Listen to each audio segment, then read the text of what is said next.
family, friends and colleagues. Order. We start with question of Secretary of State for Northern Ireland, Dr Warren Sullivan. Thank you, Mr Speaker. Question 1. Minister. Thank you, Mr Speaker. Can I associate myself as well with your tribute to Karen? I'd also like to start by wishing you, your team and the whole House a happy new year. The Secretary of State and I regularly meet with executive ministers. I recently met with the Education Minister, Paul Given, to discuss integration in our schools. We have provided a record settlement of £19.3 billion for Northern Ireland to improve public services, and I look forward to working with all ministers in Northern Ireland as they deliver on their priorities in 2026. Dr Warren Sullivan. Thank you, Mr Speaker, and Happy New Year to you too. This government has delivered a largest funding settlement to Northern Ireland since devolution. In addition to this record support to Northern Ireland and across the United Kingdom, what discussions is he having on sharing best practice with Northern Ireland, but also that sharing across the wider United Kingdom? Minister. My honourable friend is right to mention that record settlement, but it's not just a question of cutting a cheque and walking away. It's about working and sharing best practice. As she mentioned, I've had conversations with the Health Minister about how we can share best practice as part of our 10-year NHS plan, and I'm confident we can continue to work together to deliver better outcomes. Sir Julian Smith. Can I press the Minister on discussions that he's having with the Executive with regard to digital services? Dublin has just produced a very innovative digital services plan for public services. Can I urge the Government to talk closely with the Executive to make sure that Northern Ireland is keeping pace with Dublin in this area? Minister.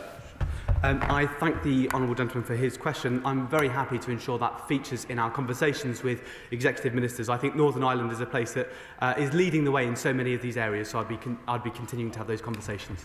Minister Mywood. Thank you, Mr Speaker, and Happy New Year to you. Policing numbers in Northern Ireland are at their lowest ever level, and both the Police Service of Northern Ireland and Policy Exchange have warned that reopening cases from the Troubles will place a huge additional financial burden on the police. This risks both policing numbers and national security. So is the Minister happy with that situation and let it happen, or will the Secretary of State be compensating it, PSNI, for the decisions made by his department? Thank you, Mr Speaker. A number of the cases actually being taken away from the police service if their families refer those cases to the Commission. And as I mentioned in a previous answer, with a record settlement for Northern Ireland, it's for the Executive to determine how that money is spent, including how they're funding their police force. Captain Robbins. Mr Speaker, the Minister will be aware that the Finance Minister yesterday, in an ill-considered way, published his budget, not an agreed budget, for consultation. And he will know the pressures associated with that decision, and he will know the challenges that that brings for politics in Northern Ireland. But one thing that has been absent from the lexicon of politics in Northern Ireland over the last number of years is the fiscal framework. Can he update us as to where his government is on negotiations with Treasury and the Northern Ireland Executive? Minister. Thank you, Mr Speaker. I'm pleased as part of that consultation there's a record settlement of £19.3 billion to fund those services. In relation to the negotiations that the Right Honourable Gentleman mentions, those negotiations are continuing. Governor Robinson. Mr Speaker, the Minister will also know of the pressures that affect our health service in Northern Ireland, but alarmingly we understand that the European Union are going to ban the sale of antimicrobial resistance drugs without prescription. Though it shouldn't apply in Northern Ireland, it will. And there are some 60,000 products that are sold over the counter. Our health service could not facilitate 60,000 additional GP appointments. This is an alarming development, and I'd like to hear the Minister indicate not only that he understands the severity of it, the impact of it, but has going to take steps to address it. I am aware of the reforms the Right Honourable Gentleman mentions, and I should say the Government shares the EU's ambition to take action against antimicrobial resistance, but I'm also aware of the potential impact on Northern Ireland's health service, particularly demand for GP appointments, as he mentions. We have raised this, and I will be happy to write to the Right Honourable Gentleman with an update in due course. Yes. Question number 2, please, Mr Speaker. Secretary of State. Thank you very much, Mr Speaker. With permission, I will answer questions 2 and 9 together. I regularly meet with a variety of stakeholders to talk about the Northern Ireland Troubles Bill, including veterans groups, political parties in Northern Ireland and victims and families who are still living with the effects of those decades of terrible violence. Thank you, Mr. Speaker. Veterans in North Durham who have contacted me, whatever unit they personally served in, are particularly concerned about the impact of the new legislation on those who served in the Special Forces. Can the Secretary of State reassure me that he has met with the SAS Regimental Association and is responding to the specific concerns expressed by them? I'm very happy to give my honourable friend that assurance. I did indeed meet with the SAS Association recently as part of the discussions I and my colleagues in the Ministry of Defence are having with veterans. We are listening to the concerns that have been expressed, and as I've said to the House on a number of occasions previously, we want to make sure the legislation responds to those. Paul Foster. Thank you, Mr. Speaker. Under the previous Government's Unlawful Legacy Act, the PSNI were required to shut down more than 1,000 investigations, including 225 investigations into the deaths of soldiers and veterans. Can the Secretary of State please assure the families of those murdered British Armed Forces personnel that should they wish to approach the Reform Commission, it will be able to consider their case and may be able to provide them with the answers that many have long sought? Well, my honourable friend is quite right to draw attention to one of the implications of the Legacy Act 2023 in shutting down all of those investigations. He is indeed right that families are perfectly free to refer cases to the Commission, and I know that the Commission is keen to investigate as many cases as come their way in order to try and provide those families who've waited so long for some answers. Gregory Campbell.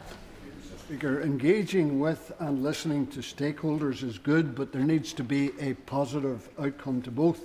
There also needs to be specific and clear references in the bill to no paramilitaries being permitted to serve on the Victims and Survivors Advisory Group. Will that be the case? I have already given the House that assurance from this dispatch box. And when we come to the committee stage of the bill, we will have an opportunity to debate the bill in its current form, and the many amendments I can see have already been submitted. Sir David Davis. The Secretary of State has stated many times that the previous government's legislation in this area had support from no political parties in Northern Ireland. Can you tell the House which political parties support his legislation? All of the political parties in Northern Ireland that expressed their profound opposition to immunity have welcomed the fact that immunity will go under the legislation that we have brought before the House. That includes the Right Honourable Gentleman sitting next to the Right Honourable Gentleman who supports its removal. Well, indeed, the leader of the DUP. And that is a sign that the government has been listening to views in Northern Ireland, which unfortunately the Legacy Act failed to do. Alex Burkhart, Shadow Secretary of State. Thank you very much, Mr. Speaker, and a Happy New Year to you. Over Christmas, in the Telegraph, 7 former senior SAS officers wrote, "In this Troubles Bill, the government is complicit in the war on our armed forces." A few days later, the Northern Ireland Veterans Commissioner, appointed by this government, said that the bill treats veterans worse than terrorists and is, and I quote, eating at the very fabric of our armed forces. Can the Secretary of State tell the House which former senior officers support this bill?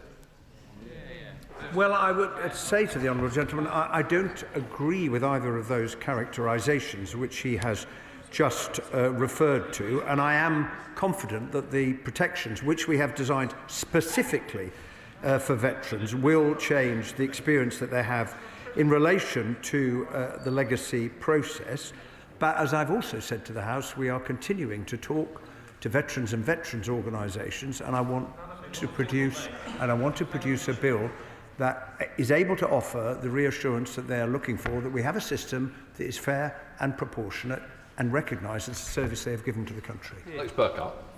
Well, I note that the Secretary of State was not able to give a single example There is, I'm afraid, an ostrich-like complacency to the government's approach to this legislation.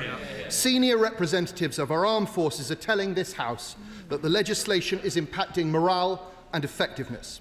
In November, 9 former 4-star generals, 9, Mr. Speaker, argued that this morally incoherent bill poses a direct threat to national security.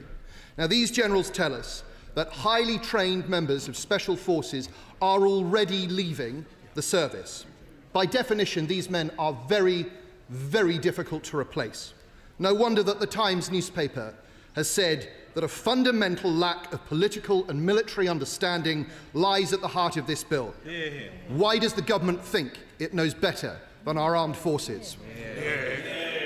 Well, the government had to do something about the last government's failed Legacy Act, which had no support in Northern Ireland.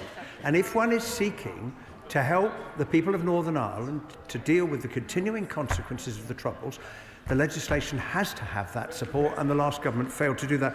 On the impact on recruitment, as he will have heard when the Minister for the Armed Forces answered the urgent question on Monday, inflows continue to improve, and inflow is up 13% this year compared to September 2024. Paul Curley, Liberal Democrat spokesperson. Thank you, Mr. Speaker, and Happy New Year. The Secretary of State was sitting alongside the Veterans Minister on Monday when I asked the Minister whether he was listening to his veterans' concerns regarding the Troubles Bill. The Minister convinced me that he is, and we've just heard the Secretary of State do likewise. But is anyone acting upon those concerns? Before Christmas, at the dispatch box, the Secretary of State promised to write to me detailing with which veterans groups he'd met, but I've heard nothing since. I also wrote to the Under-Secretary asking to meet to discuss the veterans' ongoing concerns, but I've heard nothing since. So will the Secretary of State please detail all the veterans groups he's met with and meet with me to discuss their continuing concerns? Well, can I apologise to the honourable member for him not having received the letter to which he's just referred, and I can assure him I will remedy that very, very promptly indeed.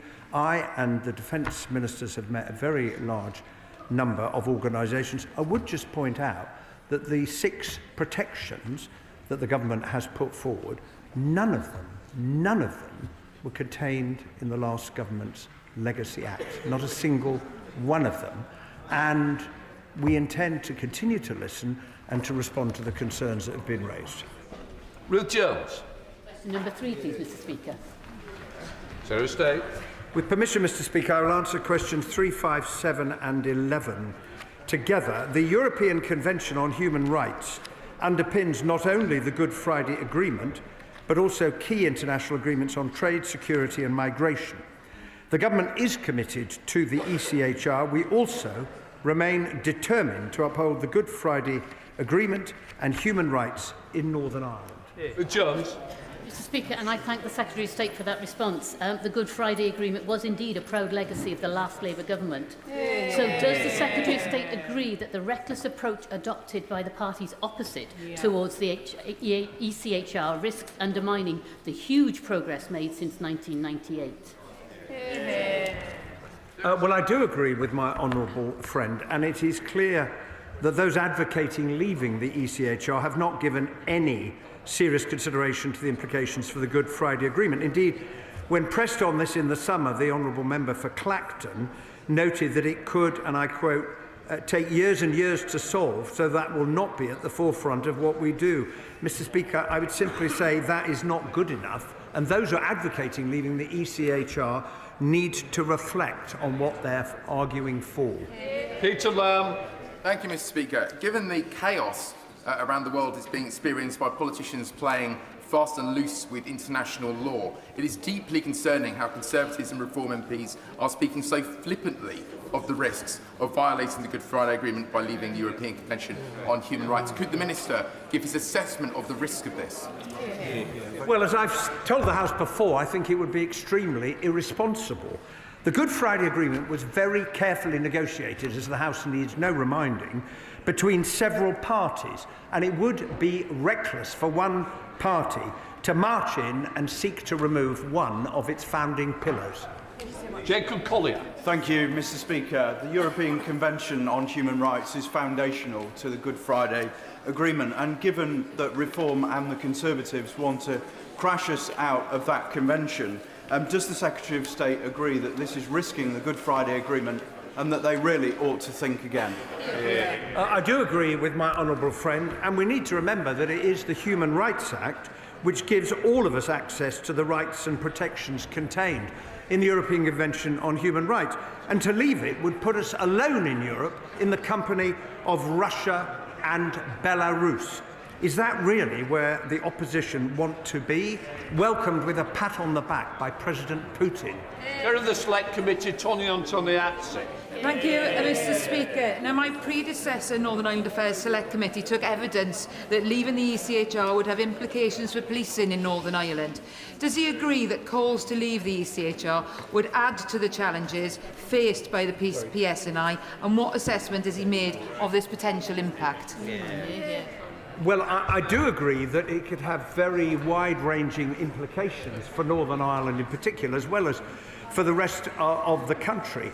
I have not made such an assessment because it's not a policy which the government is advocating. It's for those who are proposing to leave the ECHR to answer the very fair question she's just raised. Jim Allister. Speaker, it is plain wrong to say that survival of the Belfast Agreement is dependent on the ECHR.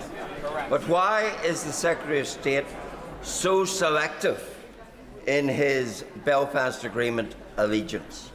Because it was he who implemented the jettisoning of the agreement's cornerstone of cross-community consent when he invited the Northern Ireland Assembly to continue the imposition of the Windsor Framework without cross-community consent. To the Secretary of State, is it only nationalist consent that matters to him under the Belfast Agreement? Well, I would say to him that the steps that I took in relation to the vote on the renewal of the Windsor Framework arrangements were absolutely in line with the provisions that have been put in place by this House. And as a result, Lord Murphy produced his report, and the honourable gentleman will have seen the practical steps that the government is taking in response to the very sensible recommendations that he made.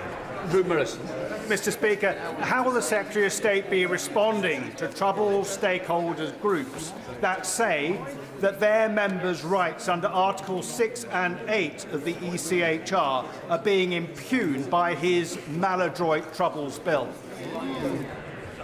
Well, it is for all those who wish to argue about the rights that they feel that the ECHR and the Human Rights Act gives them. I would simply say to the honourable gentleman that in bringing the bill forward, I have certified as the Minister responsible that the bill complies with the European Convention. Alex Easton. Speaker, Secretary of State, is it not the case as a matter of international law that the United Kingdom could withdraw from the ECHR while at the same time ensuring that equivalent rights and protections are preserved in our domestic law? The honourable gentleman is of course correct to say that it is possible for signatories to the convention to withdraw. It's a very bad idea and the government doesn't support it. John Cooper. Speaker, does the Secretary of State not agree with expert opinion that says that while we remain signatories to the ECHR, we will not be able to protect our veterans from vexatious litigation? I say to the honourable gentleman, as I've said many times in the past, there is no such thing as vexatious prosecutions, and the ECHR protects the rights of all of our citizens, including the veterans who served with such distinction in Operation Banner. Jerome Mayo. Continuing cost of living crisis. Sorry, number 6. You're correct.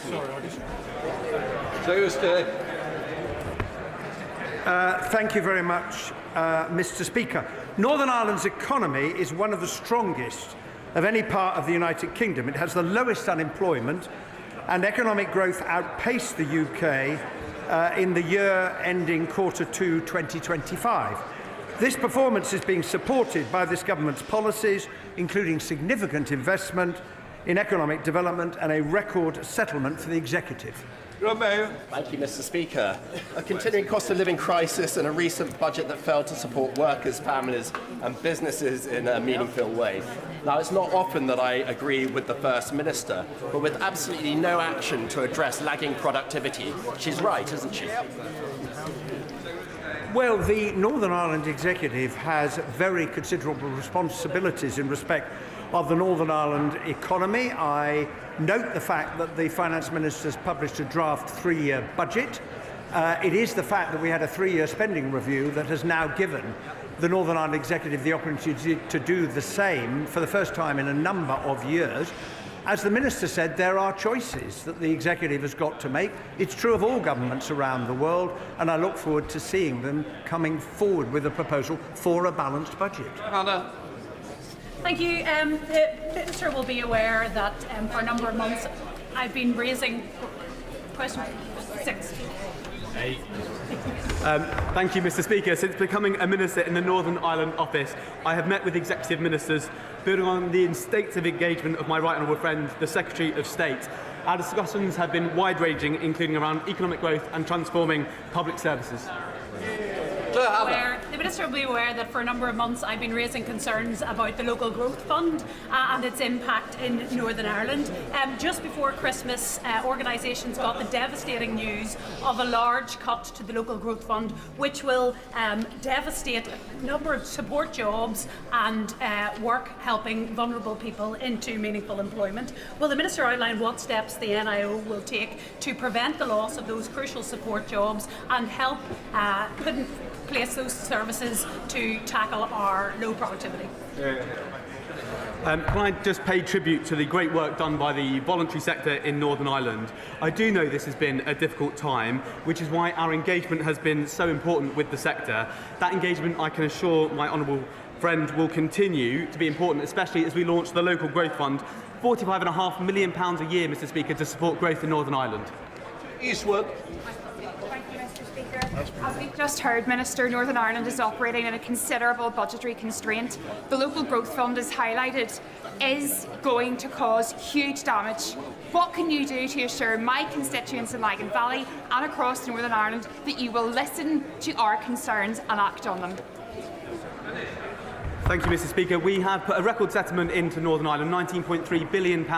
Obviously, that can be used to support people. The Local Growth Fund's been built for a year, has been set aside to make sure that we can support those groups, and I'll continue to engage with them during that period. Gather votes. Question number 10, Mr. Speaker. This budget provided Northern Ireland with an additional £370 million on top of the record settlement of £19.3 billion each year on average over the spending review period. The decisions we have taken will ease trade within the UK and ensure families across Northern Ireland benefit from help with the cost of living through policies like cutting energy bills and lifting the two-child benefit cap. Thank you. And as the Secretary of State said, £370 million for the Northern Ireland Executive at this year's budget and £505 million for Wales on top of the settlements announced at the spending review shows that this government takes supporting the devolved nation seriously.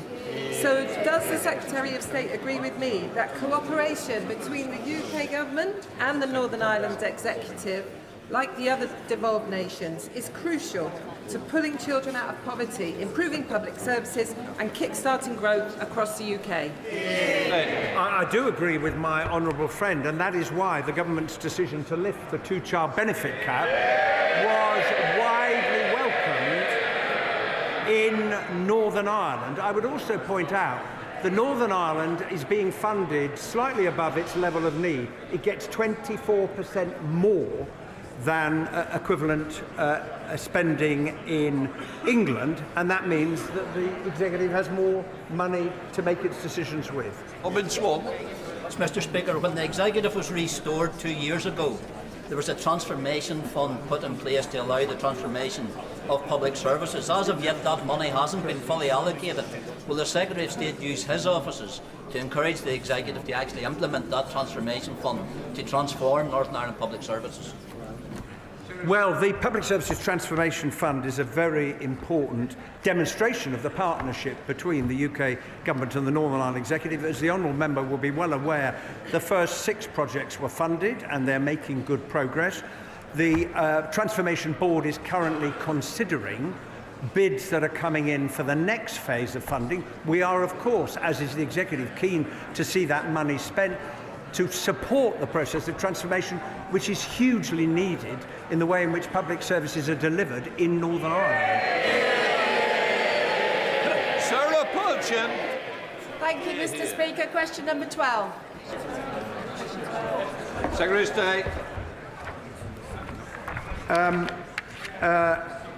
The whole House will agree that we owe our Operation Banner veterans an enormous debt of gratitude. That is why the Government is introducing 6 protections for veterans involved in legal processes relating to their service. We are confident that this will change their experience, ensuring that the process is fair and balanced. Sir Poacher. Thank you for the answer. Does the Secretary of State agree with the Northern Ireland's Veteran Commissioner that this Troubles Bill treats our brave veterans more harshly than terrorists? I do not agree with that assessment. I've had many discussions with the Northern Ireland Veterans Commissioner, and I think if one looks at the facts, including the prosecutions that have taken place, there have been prosecutions of paramilitary terrorists than there have been of any soldiers at all. Indeed, one conviction of a soldier for a Troubles-related offence in the last 27.5 years. Before we come to Prime Minister's questions, may I extend a warm welcome to the President of the House of Representatives of the Netherlands and his delegation who are with us in the gallery today. Prime Minister's questions, Ruth Cadbury. Question number 1, Mr. Speaker. Prime Minister. Mr. Speaker, can I begin by saying I hope all colleagues had a happy Christmas.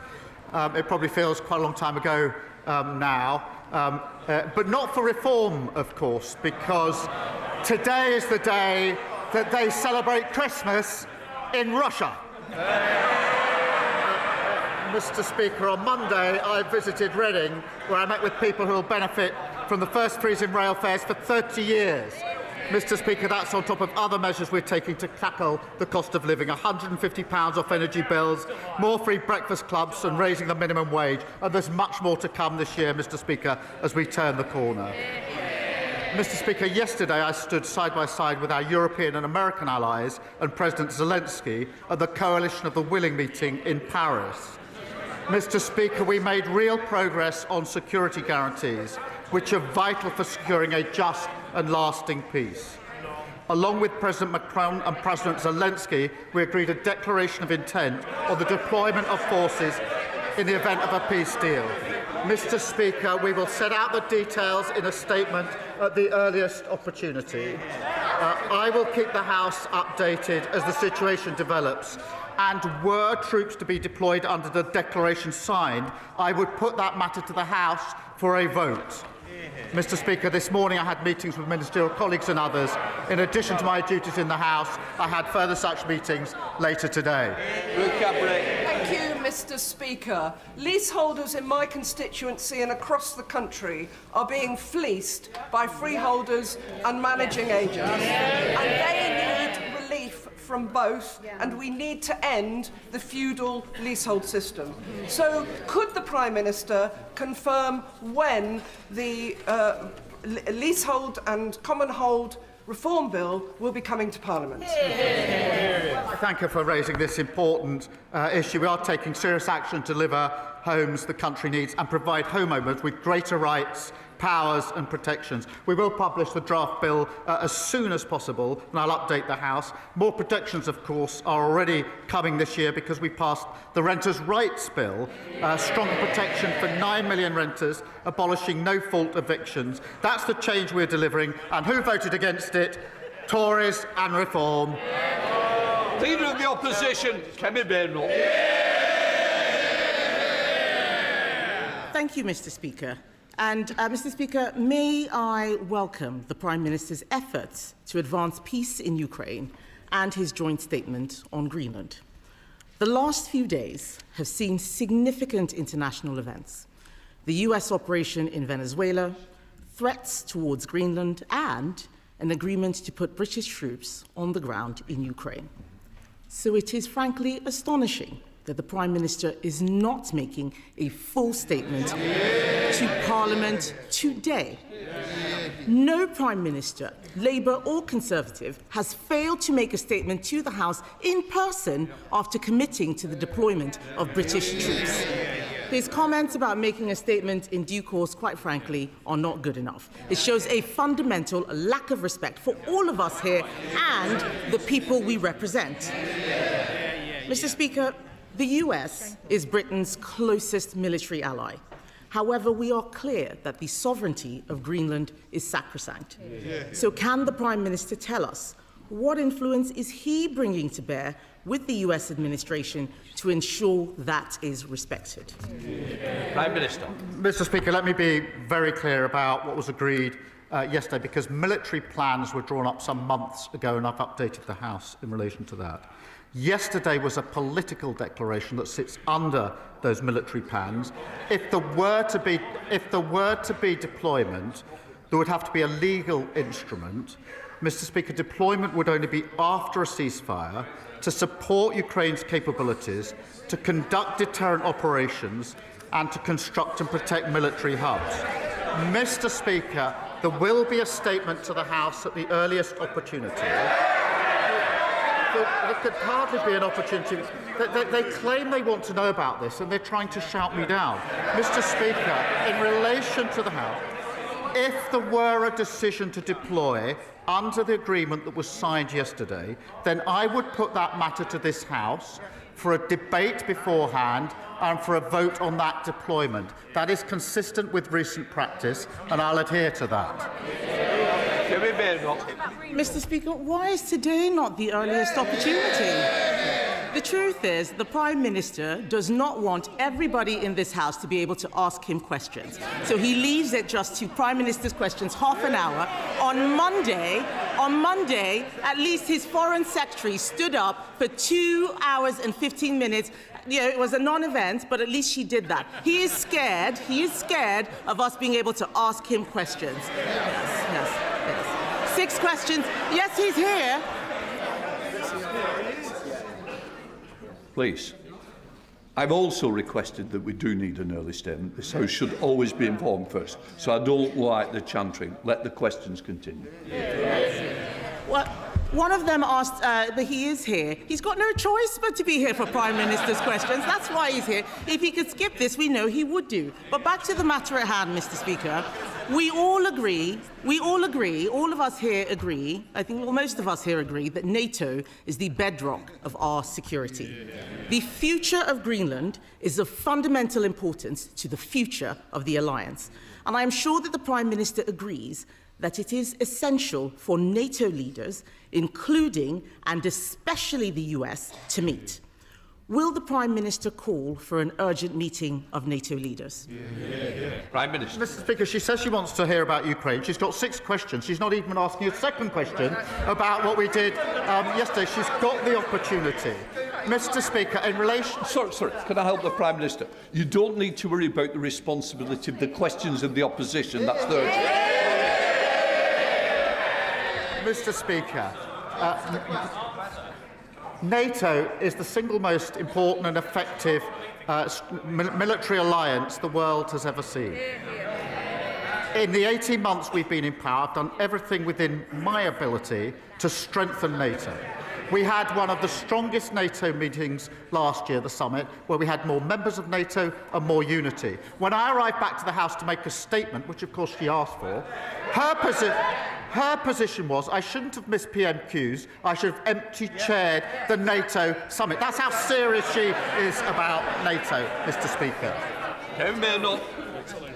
You didn't answer the question, Mr. Speaker. I asked him if he would call for an urgent meeting of NATO leaders. We can all see that the situation is moving rapidly. I also note that he has still not had a call with President Trump. That is concerning 4 days after the events in Venezuela. But yesterday, he announced that Britain and France had signed, he says, a political agreement to put troops on the ground in the event of a peace deal in Ukraine. So given the Prime Minister is not making a statement about that deployment of British troops abroad, one of the most serious decisions a government and a parliament can take, irrespective of what he says, can he at least confirm how many troops would be sent to Ukraine and whether they would be in a combat role? Prime Minister. Mr. Speaker, I was with NATO allies yesterday, all day, in which we were discussing security in Europe, in particular security guarantees for Ukraine, and we made significant progress. And I'm glad that she has welcomed that. Of course, I will speak to President Trump. I spoke to his senior advisers yesterday. We were with them all day. But, Mr. Speaker, she asked me about the deployment. We released the statement yesterday. It's clear from that, but I will be clear with the House that there would only be deployment after a ceasefire. It would be to support Ukraine's capabilities. It would be to conduct deterrence operations and to construct and protect military hubs. The number will be determined in accordance with our military plans, which we are drawing up and looking to other members to support. So the number I will put before the House before we were to deploy. But I'll do more than that. If we went as far as a legal instrument to deploy, which would be necessary, I would then have a debate in this House so all members could know exactly what we're doing, make their points of view, and then we would have a vote in this House on the issue, which, to my mind, is the proper procedure in a situation such as this. Kemi Badenoch.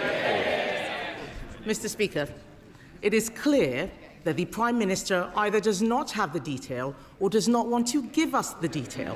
Yes. But this is important. He should be calling an urgent meeting of NATO leaders. He should have spoken to President Trump by now. This is important because if any such peace deal is breached, we would be in direct conflict with Russia.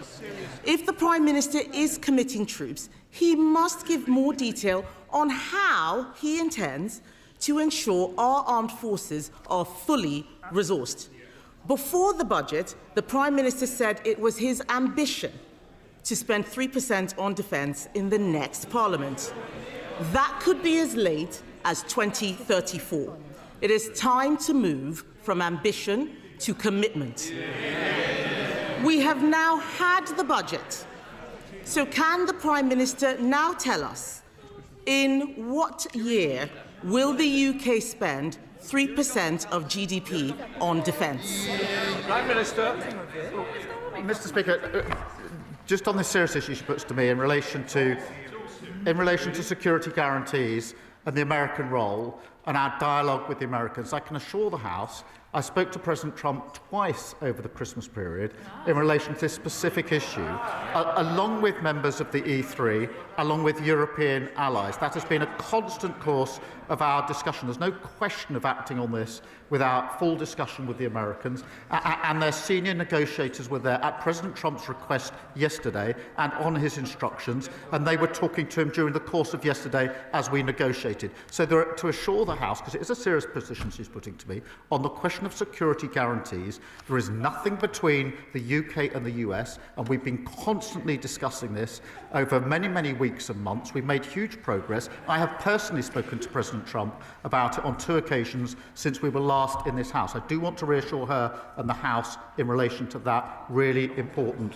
issue. In relation to defence spend, I'm proud that we're investing to keep our country safe, that we have increased the defence spend. That's provided for in the budget. It's the biggest sustained increase in defence spending since the Cold War, and that means, Mr. Speaker, better kit, better housing for our forces and better defence as an engine for growth. Mr. Speaker, that does compare to their record. Ben Wallace, who was on the radio this morning, the longest-serving Conservative Defence Secretary, admitted that on their watch the armed services had been, in his words, hollowed out. And our defence...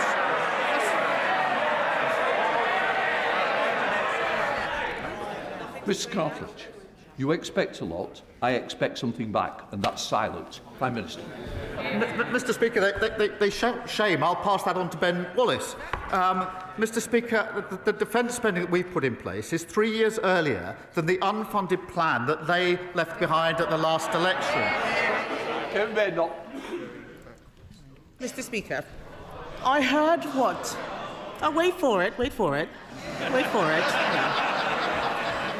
What Ben Wallace said was that spending had fallen under all governments. 3%, the last time, Mr. Speaker, the last time spending was at 3% was under a Conservative government. And yes, while we welcome the increase, something that we supported, can I remind the House that this is a man who sat in the shadow cabinet and tried to make Prime Minister a man who said we shouldn't even be in NATO at all. So I don't need to take any lectures from him. The world is changing. We need to spend more on defence. He did not answer the question about when we would get to 3%, yet he knows up until 2031 how much he's going to be spending on welfare. He doesn't know. That's in the Red Book. The Red Book has no money allocated for defence. We need to move from ambition to commitment. And Mr. Speaker, this is important because this isn't just about money. If the Prime Minister is deploying troops to Ukraine, those troops need to know that we have their backs.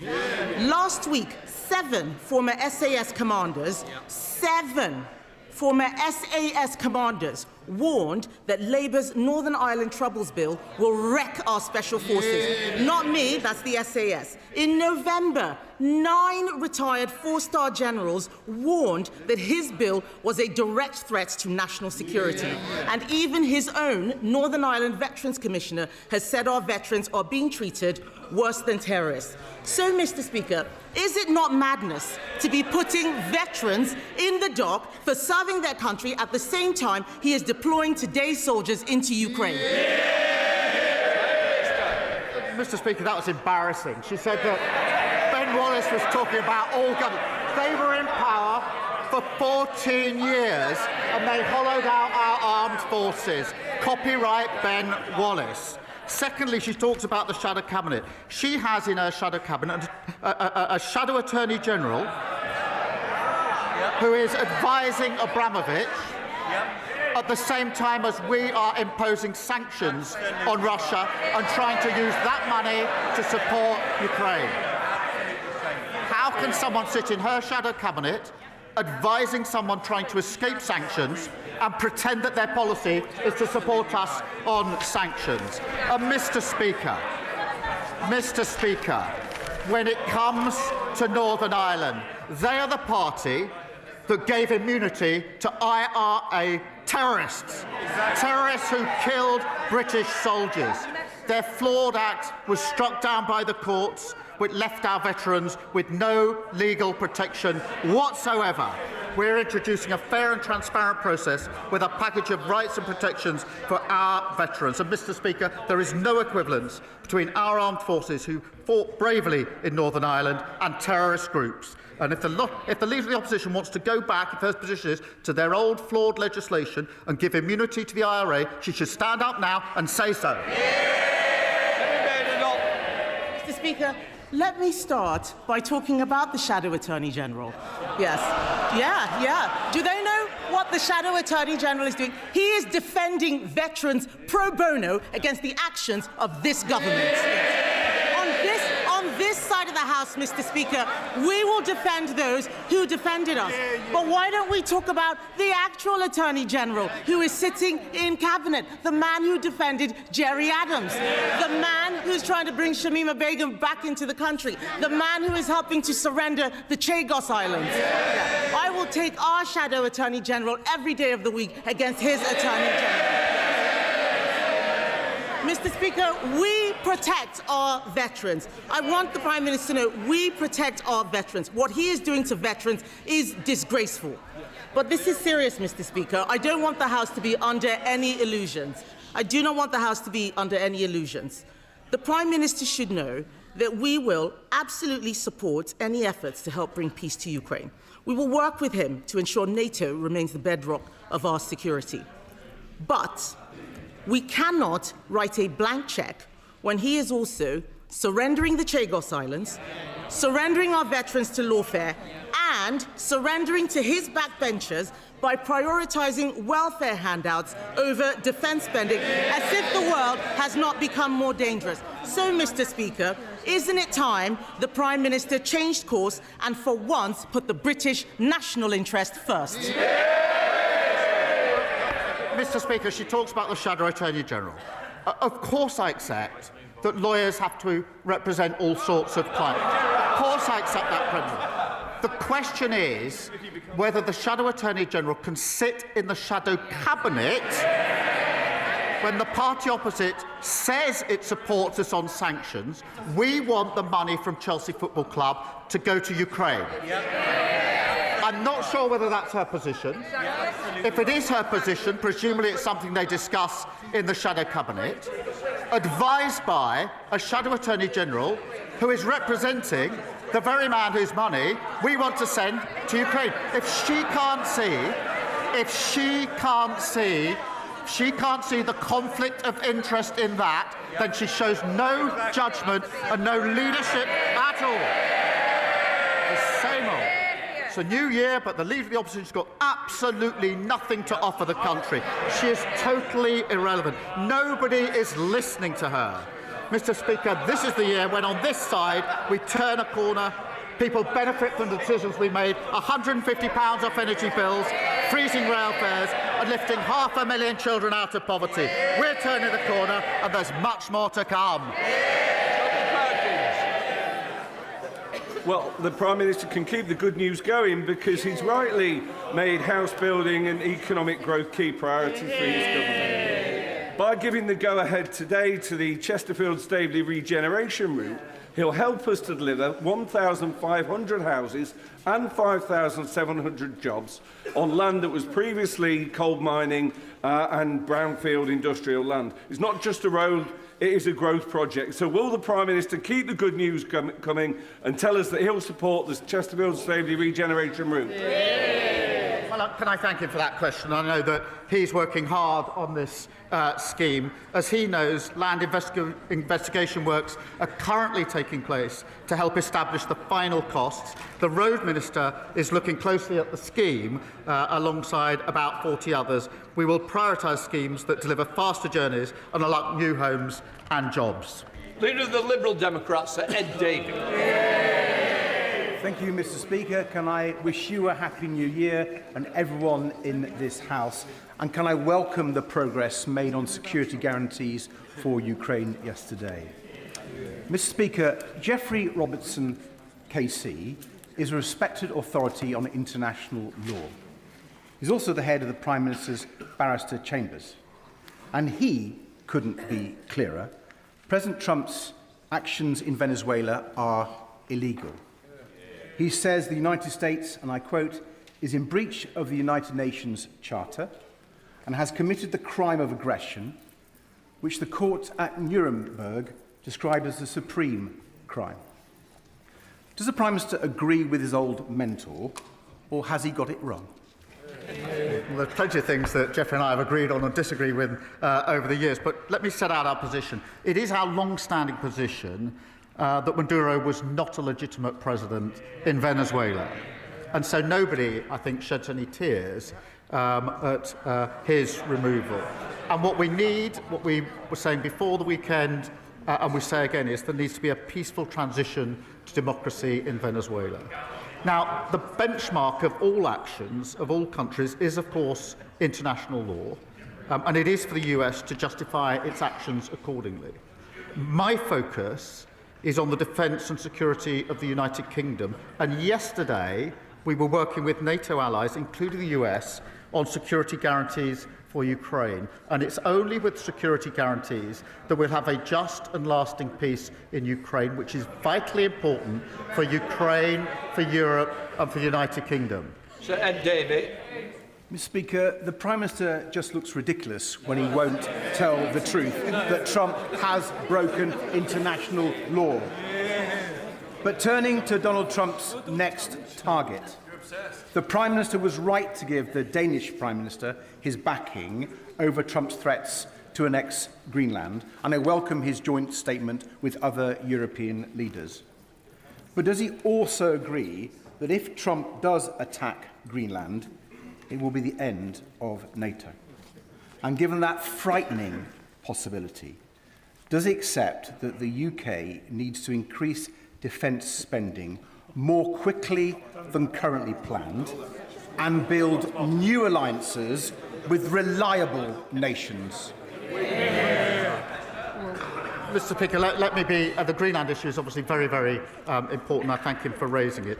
The future of Greenland is for Greenland and the Kingdom of Denmark, and for Greenland and the Kingdom of Denmark alone. And yesterday, he will have seen that I put out a statement to that effect, along with fellow allies in Europe. And of course, NATO is hugely important, the single most effective and important military alliance the world has ever known.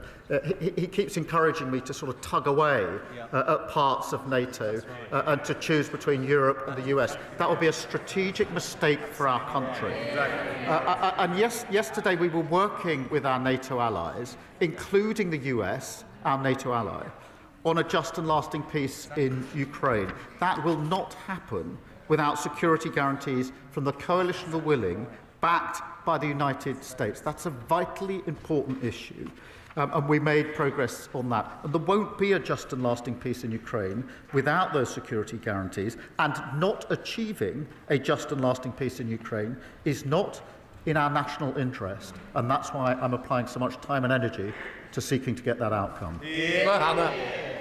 Prime Minister, even its strongest advocates acknowledge that Northern Ireland is trapped in dysfunction, and not because reform is impossible, but because the DUP and Sinn Féin haven't allowed it.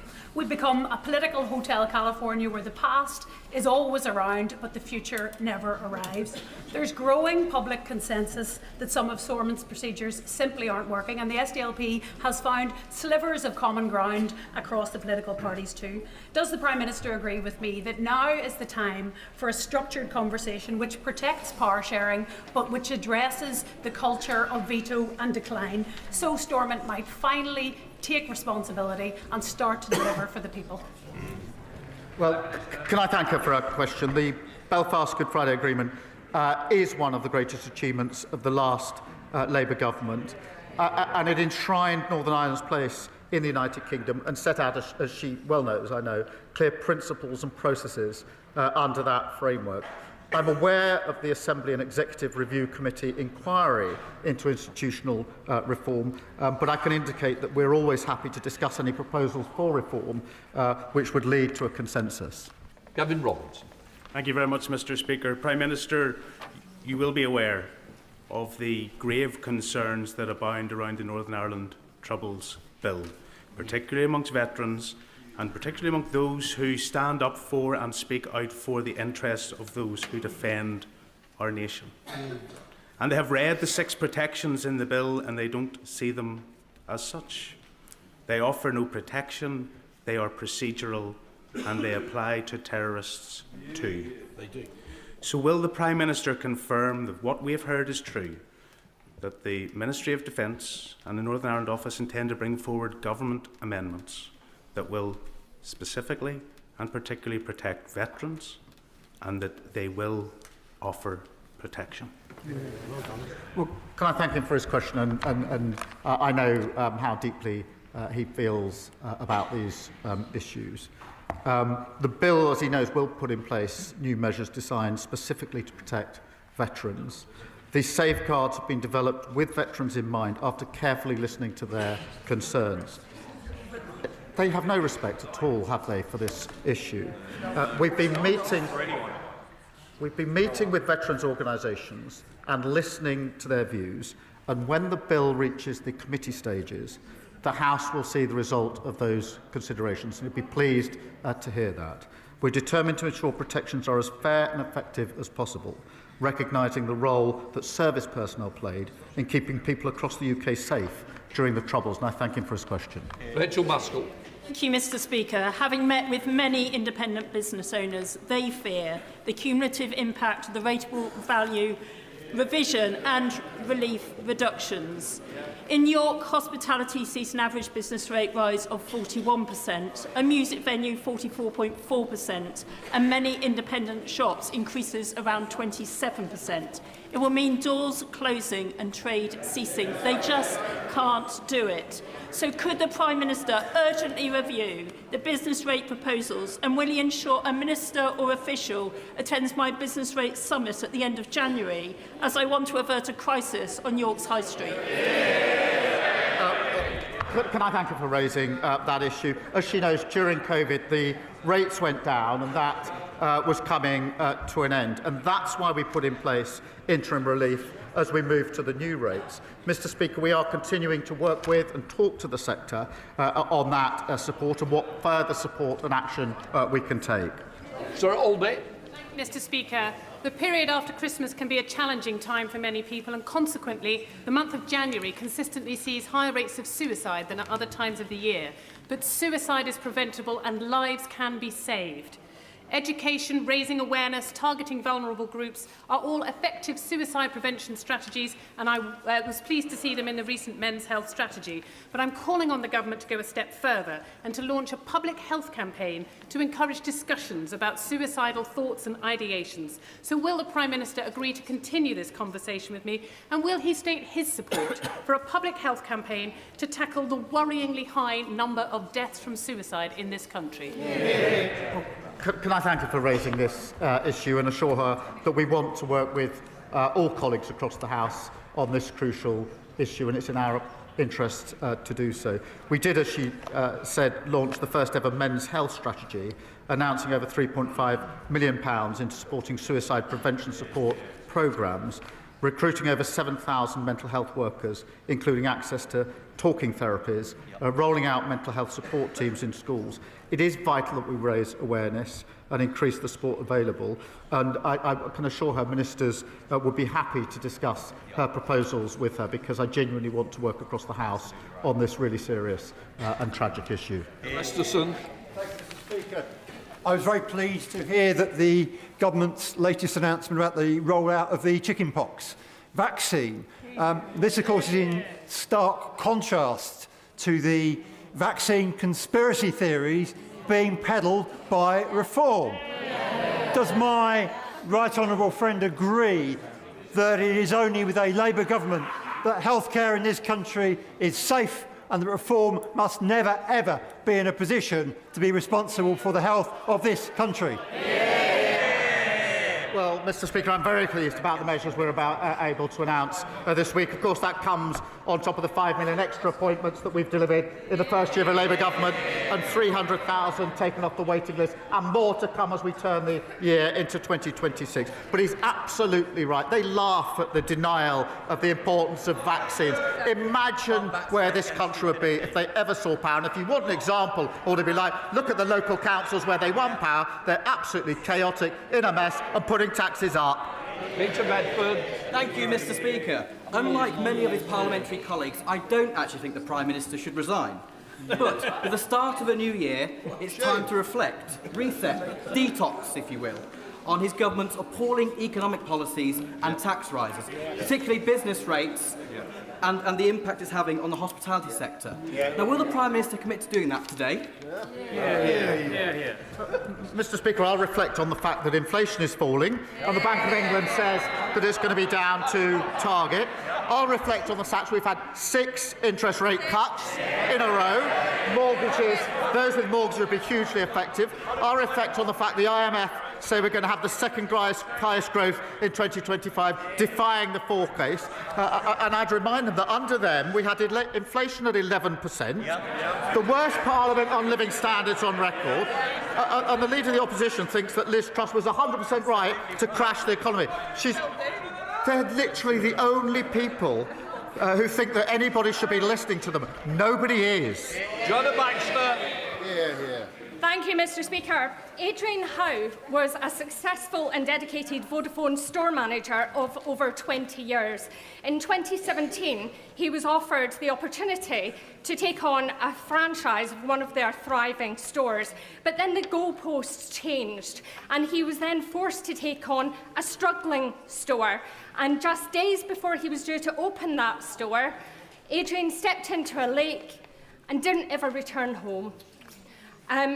Adrian's wife and widow, my constituent Tracy, is wondering if the Prime Minister will review franchising legislation to ensure there is a balance of power between companies and the franchisees so that nobody else feels undue pressure when they take on a franchise.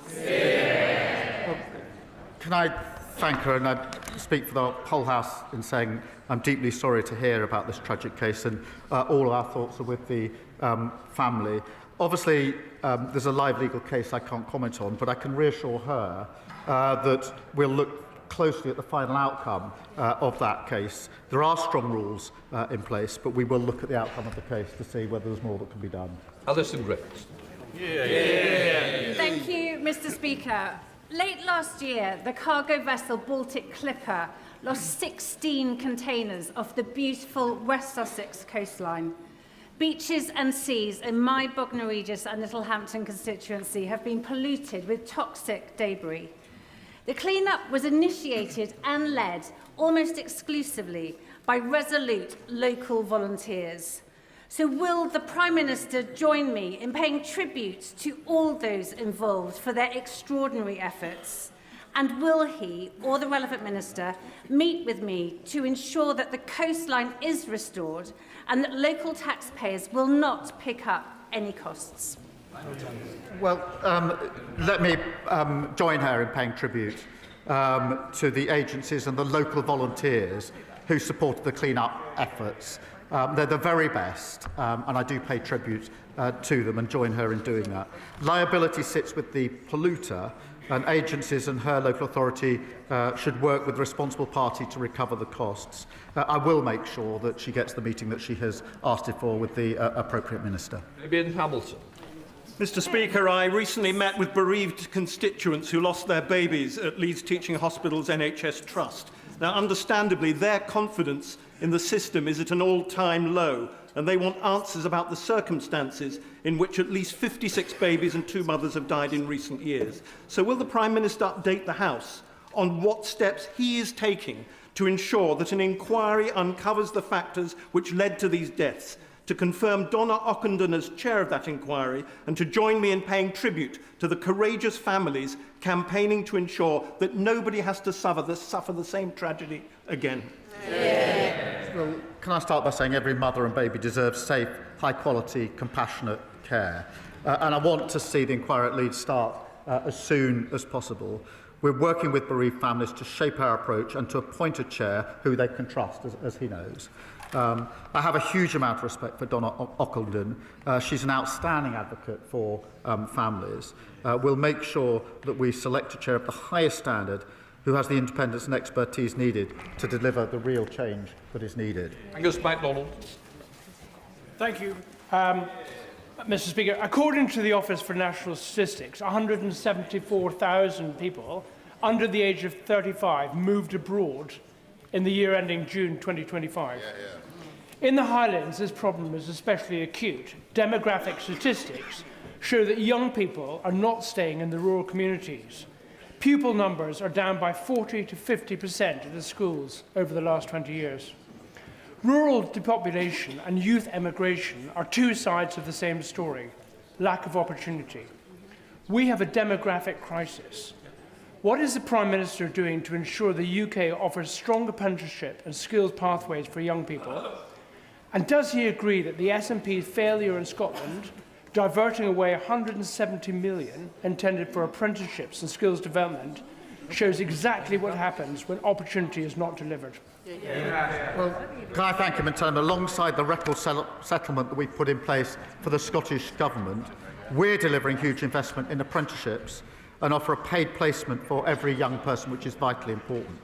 The SNP, on the other hand, blocked a welding facility in the Clyde because apparently it was related to defence. They don't back Scottish industry, young people or national security. We do. Pam Cox.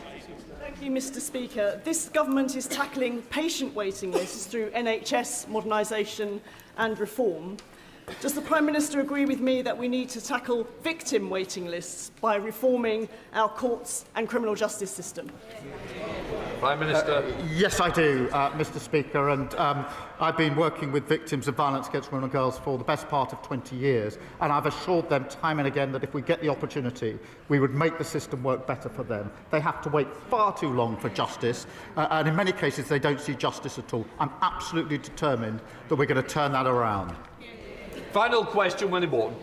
Mr. Speaker, the Prime Minister promised not to bulldoze the countryside, but under Labour, green fields in Aldridge Brownhills, Donald Road, Birch Lane and Bosty Lane are now under threat.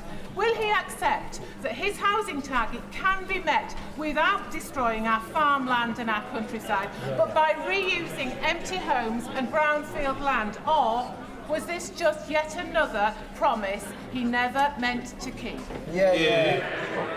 We're not going to plough through farmland.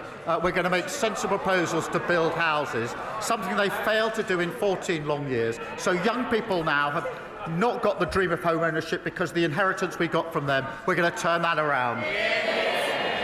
Right, that completes Prime Minister's questions. Let the front bench change over.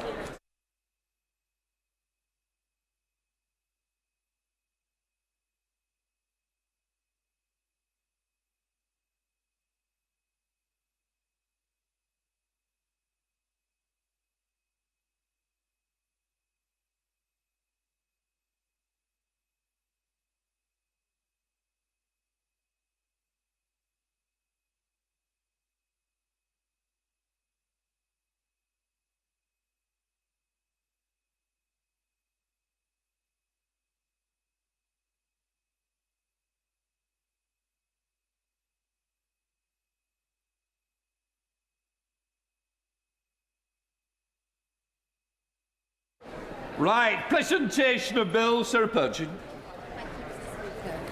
Deprivation of citizenship, promotion of terrorism or violence bill. Second reading what day? Friday the 16th of January, please, Mr. Speaker. Friday the 16th of January. Well done, sir. Right, we now come to the 10-minute rule motion, student finance. Mr. Luke Charters. Thank you, Mr. Speaker. I beg to move that leave be given to bring in a bill to require the Secretary of State to review the scheduling of student finance payments to undergraduates, to require the review to consider advance provision of certain student finance payments in certain circumstances and for connected purposes. Today, I introduce the Student Finance Review of Payment Schedules Bill. A former civil servant, one of the designers of the current student finance system, once told me that the loan system has become Frankenstein's monster. Maintenance loan payment dates simply don't line up with the reality of students' lives. Rent and bills are due monthly, but student finance arrives in infrequent, uneven chunks, forcing students to budget against uncertainty or rely on overdrafts simply to get by. The system assumes a level of financial resilience that many students simply do not have. And even once students graduate, the problems just don't stop. Repayment is needlessly complex and riddled with ludicrous features like charging higher interest rates to those who go on to earn more. The result is a system that adds stress during study, confusion after graduation and long-term financial insecurity for an entire generation. And as one of the youngest MPs, still repaying a Plan 2 loan myself, I recognise many of these challenges. So I'm working with the University of York Student Union, sat in the gallery today on cost of living issues like bus fares for students locally. But today's bill seeks to make student finance work better for the over 2 million undergraduate students in this country. It would build on the work of this Labour government to reintroduce targeted maintenance grants for students from the lowest income households. We need to change the way maintenance loans are distributed. Scotland's student finance system administers monthly maintenance payments. And long story short, this is the model that needs to be explored for England and Wales. It comes at no extra cost and it's a no-brainer. Many students face financial strain because maintenance loans are paid termly. For a student receiving the maximum 10.2k outside London, this creates 3 lump sum payments of approximately 3.4k each. Now imagine receiving 4 months of your salary all at once. That is a system we expect students to navigate. and many are at the point of their lives where they're still learning those essential budgeting skills. The termly payment schedule fuels cash flow challenges, leading to students maxing out overdraft, creating problem debt and pushing students to other forms of credit simply to get by. And nearly 1 in 3 students with an overdraft have maxed out their facilities at some point. And there's also a particularly acute pressure point as students transition between years at university, when rent deposits are actually due before their student finance arrives. So students should not be pushed into financial worry, especially after a stressful period of sitting their exams, simply because of a payment scheduling mismatch. And this is why I believe we should move to monthly payments. Not only would it give students greater financial stability, reduce stress, but it would better reflect the world of work once students leave uni and start getting their first full-time payslips. For second and third year students, being able to access students' finance from July, when rent often begins, would genuinely be transformative. Because at the moment, we force families to step in, or for students who don't have that safety net, we force them into overdraft. Student finance can act as a barrier for working class kids to get to university, even after the A-level results, before that even starts. Pots and pans, rent deposits, books, software, travel passes, course subscriptions, these costs all stack up. The reality is, by the time a student sets foot in their first lecture, they've already navigated a stressful and uneven financial landscape. I heard of a student who couldn't afford the train ticket to university because their student finance hadn't arrived. Starting uni should be memorable and not miserable. Another student, who was a care leaver, wrote to me saying that they experienced the just about coping stage firsthand. They recalled, in their words, the genuine terror of not knowing how they would pay their rent because their loan had not even landed. Now, research by Student Minds, covered by the MMHPI, showed that nearly half of students felt the rising cost of living was impacting their mental health. The simple but transformative fixes I've outlined today would make a huge difference, and students' unions across the country, including the NUS, agree. Just some of the SUs who are backing my bill include Manchester, UCL, Leeds, Birmingham, Exeter, Sheffield, Liverpool, Greenwich, Newcastle, Bath Spa, who already account for representing over 350,000 students. But add in others that are backing my bill: Durham, Derby, Bath, Buckinghamshire, Stafford, Staffordshire, Lancaster, Essex, Leeds Trinity, Chester, Royal Holloway, Bradford, Roehampton, Worcester, the University of Law, Winchester, UCB, Liverpool Hope, the Arts University Bournemouth, Buckingham, and of course York on top.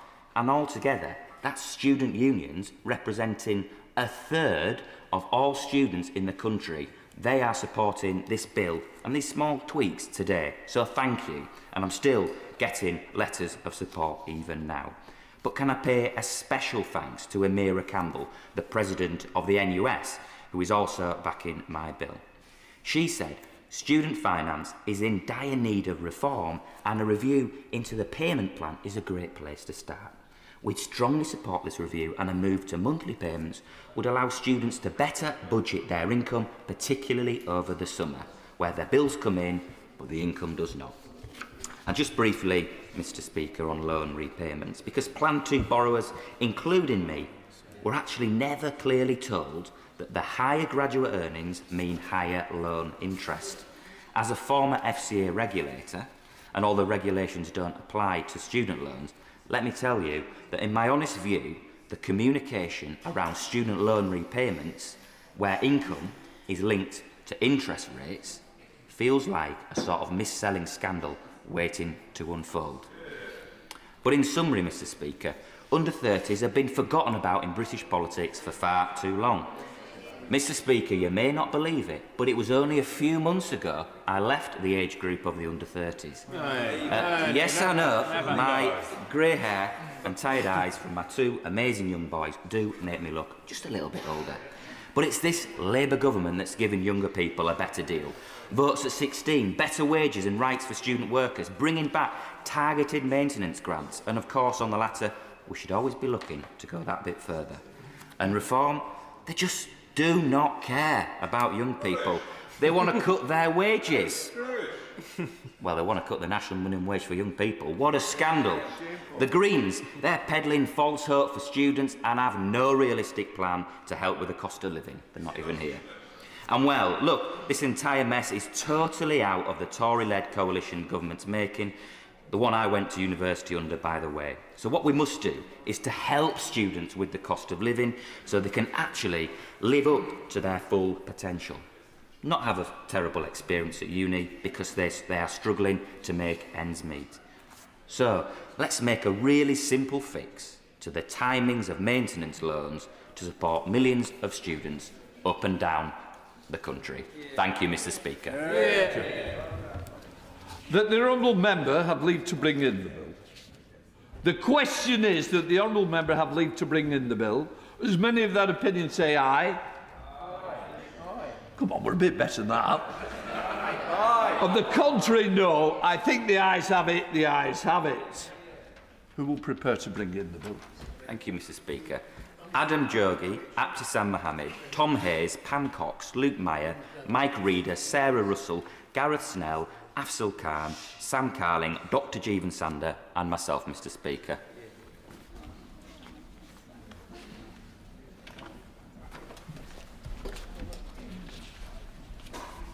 Luke Charters.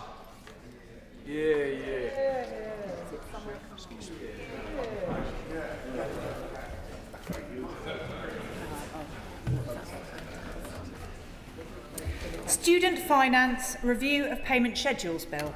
Second reading what day? Friday, 16th of January, Mr. Speaker. Friday, the 16th of January. Well done. We now come to the Opposition Day motion on jury trials. I inform the House that I have selected the amendment tabled in the name of the Prime Minister. I now call the Opposition spokesman to move the motion, Shadow Secretary of State Robert Jenrick. Thank you, Mr. Speaker.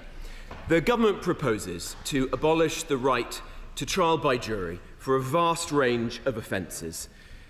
Any case where they expect a sentence of 3 years or less. This is nothing less than wielding a constitutional axe against a centuries-old cornerstone of our liberty. Juries are not some bureaucratic add-on to our justice system. Juries are the means by which the public consents to and participates in the exercise of the gravest power of the state, the power to convict and to imprison our fellow citizens. Yes, we face a serious Crown Court backlog. That is not in any dispute today. That is not even a subject of today's debate because everyone on both sides of the House know it and acknowledge it. We all accept that the roots of it did not begin under this Labour government. It goes back to the pandemic. It goes back further than that. We all accept that there has been a lack of investment in our criminal justice system under governments of all political persuasions, that the criminal bar is in a weak place, that young people don't feel that they can go into the law, or at least not into this most challenging and poorly paid part of it. We all accept that some of our courtrooms are in a terrible state today, that the IT system is failing, that the contracts for getting prisoners to court on time are poorly managed, and the private contractors underperforming. We all accept that this system is in a mess and needs to be reformed. But that is not the question at hand today. The question before us now is what is the best way to resolve this, and is the route to fix our criminal justice system and to deliver swift justice for victims to scrap something that we have known as a country since 1215, if not before. I'll happily give way. Chair, the Minister for giving way. He's always very generous with his time. He talks about the length of time it takes for victims to get justice. I speak to police officers in my constituency of Harlow all the time. So one of the issues is with this backlog, this waiting list, is the fact that you've actually got police officers who've been police officers for 3 years who are asked to go to court, who for cases, for things that happened before they're even police officers. Does he recognise that's a huge challenge and one that we need to overcome? I do. The Honourable Gentleman is absolutely right.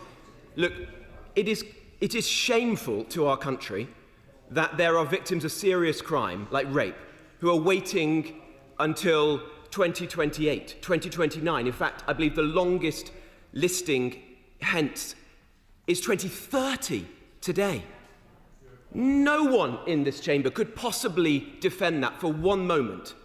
But will this make a material difference to fixing that problem? No. Well, I don't believe it will. I've not heard anyone make the case that it really, in their hearts, will fix this problem. And I'll give way in one moment. And if it is going to make a difference, publish the modelling, the evidence, so we can see it. Because Lord Leveson hasn't published any modelling. Lord Leveson gave a view that it might lead to a 20% reduction in the length of a trial, heavily disputed by other practitioners, including, and I do not mean to demean Lord Leveson, but including from people who are closer to the coalface of our criminal justice system, judges and criminal barristers. The department has not published any modelling. Does it exist? If it does, publish it, and then we can have an honest and evidence-led debate.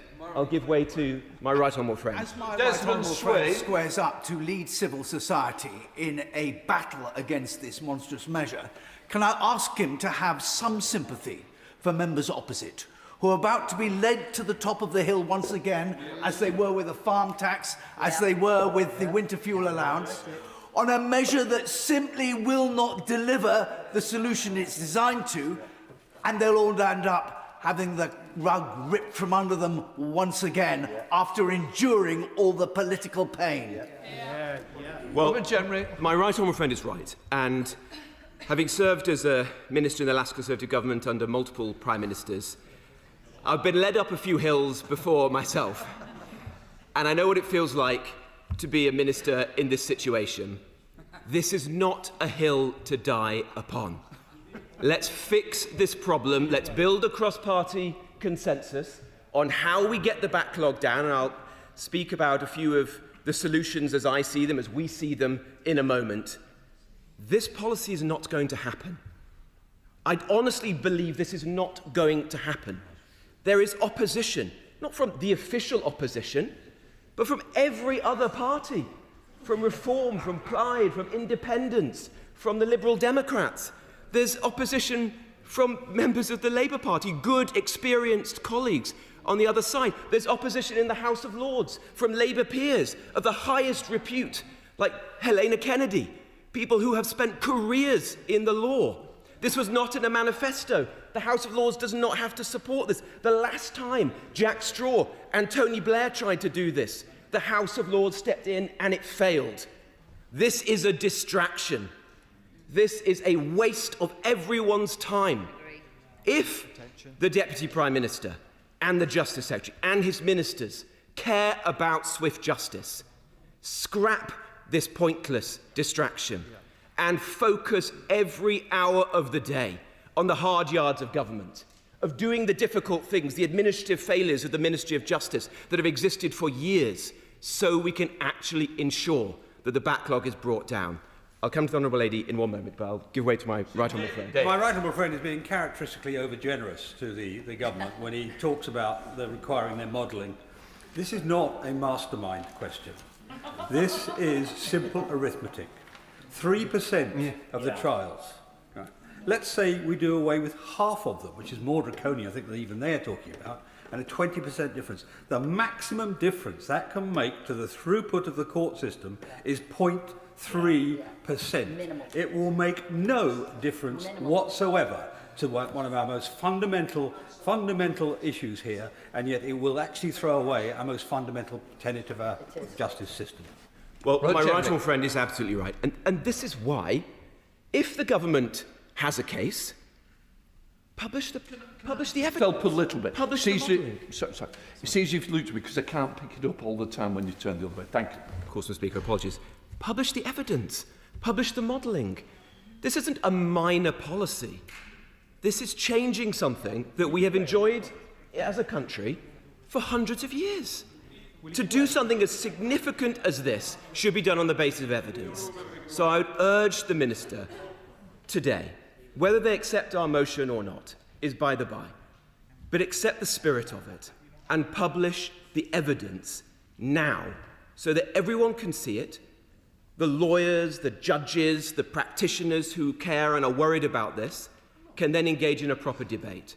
And above all, we in the House of Commons, who are the guardians of our Constitution and our ancient liberties, can have a debate on the basis of facts. If the Honourable Lady would give way, then I'll give way to the Honourable. I thank the right Honourable Member for giving way, and I think he has made some very valid points in terms of the situation we are now faced. The fact that we see over 78,000 cases and caught up in that backlog, many of our constituents waiting for their day for justice. That justice denied, we know many people cannot continue to wait that way. But does he accept that all the issues that he's outlined now is something that there was not enough focus on during the last administration, and they could have done a lot more to resolve this, so we are now not in this difficult situation where we are having to find a way to address this? I think both parties must share in the blame for the present situation. Look, the Permanent Secretary, or the former Permanent Secretary of the Ministry of Justice, came before the Justice Select Committee last year and was asked, broadly speaking, the question that you have just asked me, the Honourable Lady has just asked me. What is the root cause of the current backlog? And she responded that although the poor funding for the system had existed for some time and that had created a number of challenges, the primary cause was the pandemic. That COVID created immense strain on our criminal justice system. And as a result of that, a backlog that had, broadly speaking, been falling in the years prior to it, it had begun to rise slightly in the immediate period before the pandemic, but had, broadly speaking, been falling in the years beforehand, then shot up. Then, the Ministry of Justice... I'm not having both sides cross-examining each other. I'm listening to just one person at the moment. I'm just restating, I think fairly, what the Permanent Secretary said. Then, the Ministry of Justice did not do enough to get the backlog under control. There has been a serious failure to fix the productivity problems in our court system, as I think the IFS set out in a report last year, independently. Could the last government have done more? Well, perhaps it could have done. It did try to do things. It increased sitting days. It brought in the special courts so that there could be courts being held like Nightingale courts in parts of the country. And this began to make some difference. But the backlog kept rising nonetheless. The backlog has risen very substantially under this Labour government as well. In fact, to the extent we have accurate figures, it's rising by about 500 cases every month. So the problem has continued to get worse and worse. I don't therefore see today's debate as a partisan debate between the two parties. The key thing here is, how do we solve the problem now? Absolutely. How do we look to the future? Is slashing jury trials the answer? No. Are there better ways to do this? Yes. I'll give way to the honourable gentleman. Grateful to the right honourable gentleman for giving way. It pains me, I have to tell you, Mr Speaker, to say that I agree with the very vast majority of what he's saying from the dispatch box. He referred to Sir Brian Leveson. None of us would suggest that Sir Brian doesn't know what he's doing, of course. He's very eminent. He is very skillful.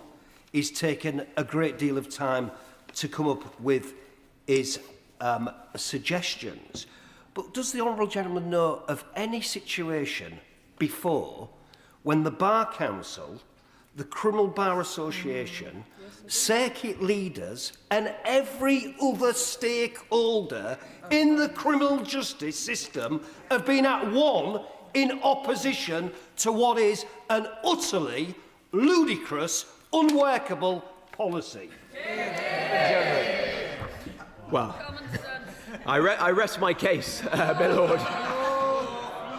I thank the honourable gentleman sincerely for the way he has conducted himself and the campaign that he has and is fighting on this issue, because I know it's not easy to do so, having been someone who has campaigned at times against my own government, voted against the last Conservative government. I credit him for the work that he's doing. But let me answer the Honourable Gentleman's point, because he is making an important point here. Lawyers rarely agree. In fact, their profession is often to disagree. This has united everyone in opposition. The Law Society, the Bar Council, the Criminal Bar Association, lawyer after lawyer after lawyer have been saying that this policy is wrong, a better way is possible, and this isn't party political. It cuts across all sides. Yeah. You know, there are people who have been vehement critics of myself.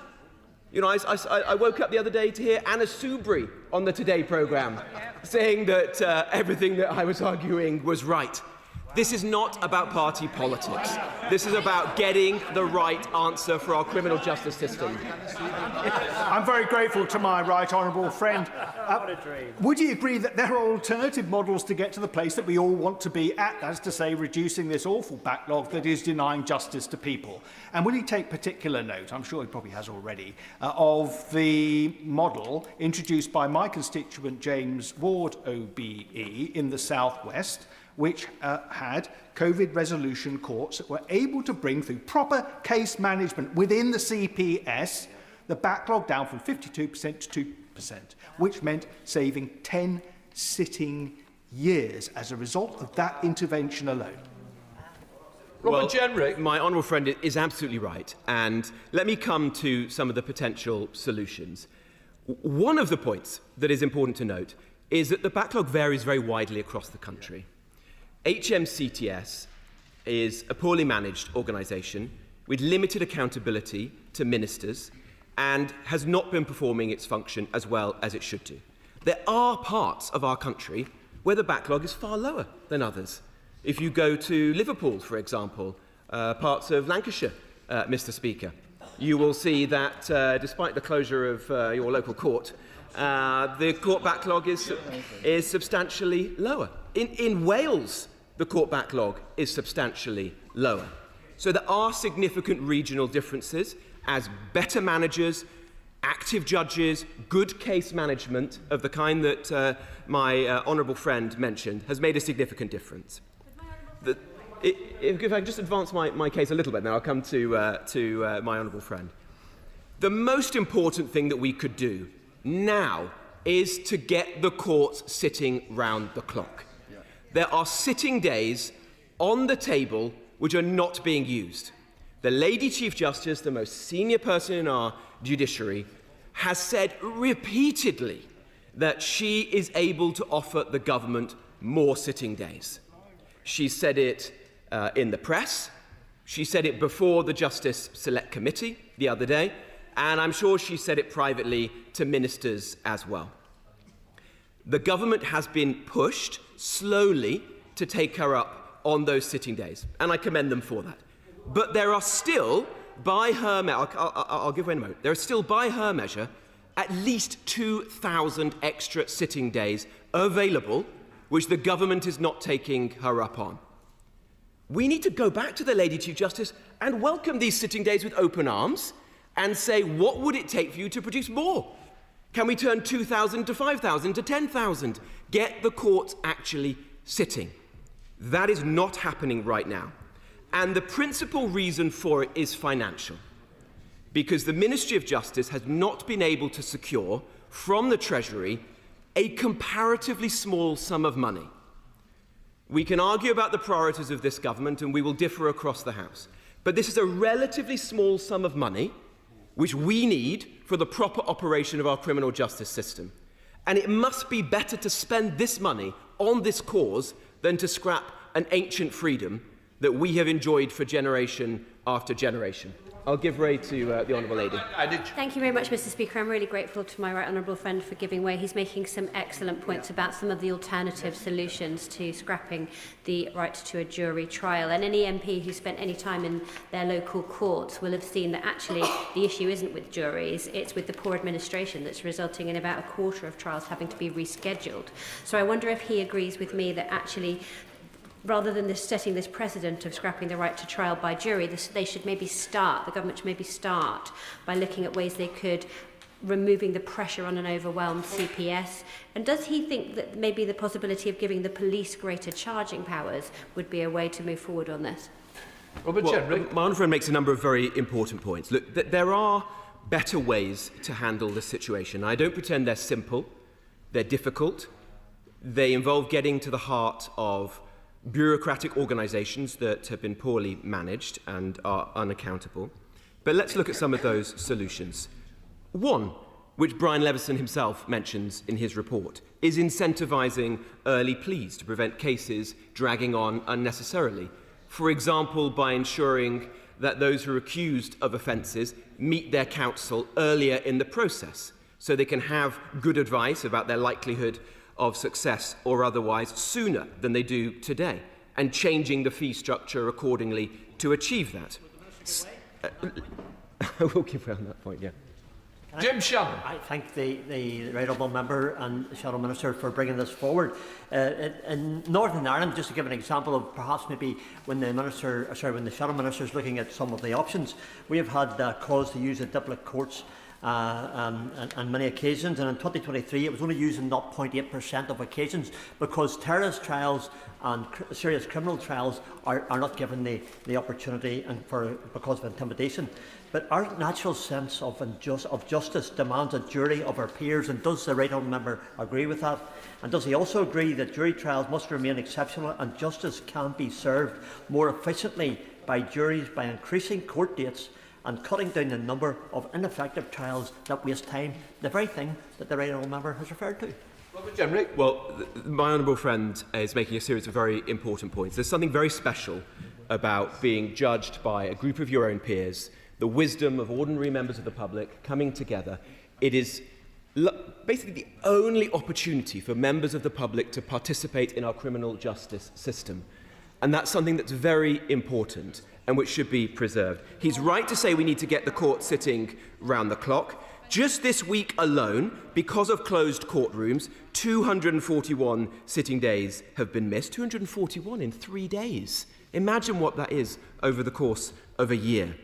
We need to ensure that prisoners are arriving at court on time. The present contract is not working properly. That leads to too many trials to collapse or to suffer unacceptable levels of delay. We need to drastically improve court IT, ending the technical failures that waste hours of court time every week. As I said earlier, we need to provide proper support for the criminal bar, and I welcome the modest intervention that was made by the Justice Secretary in that respect the other day, ensuring there are enough advocates to prosecute and defend cases. These are the bottlenecks that actually drive delays.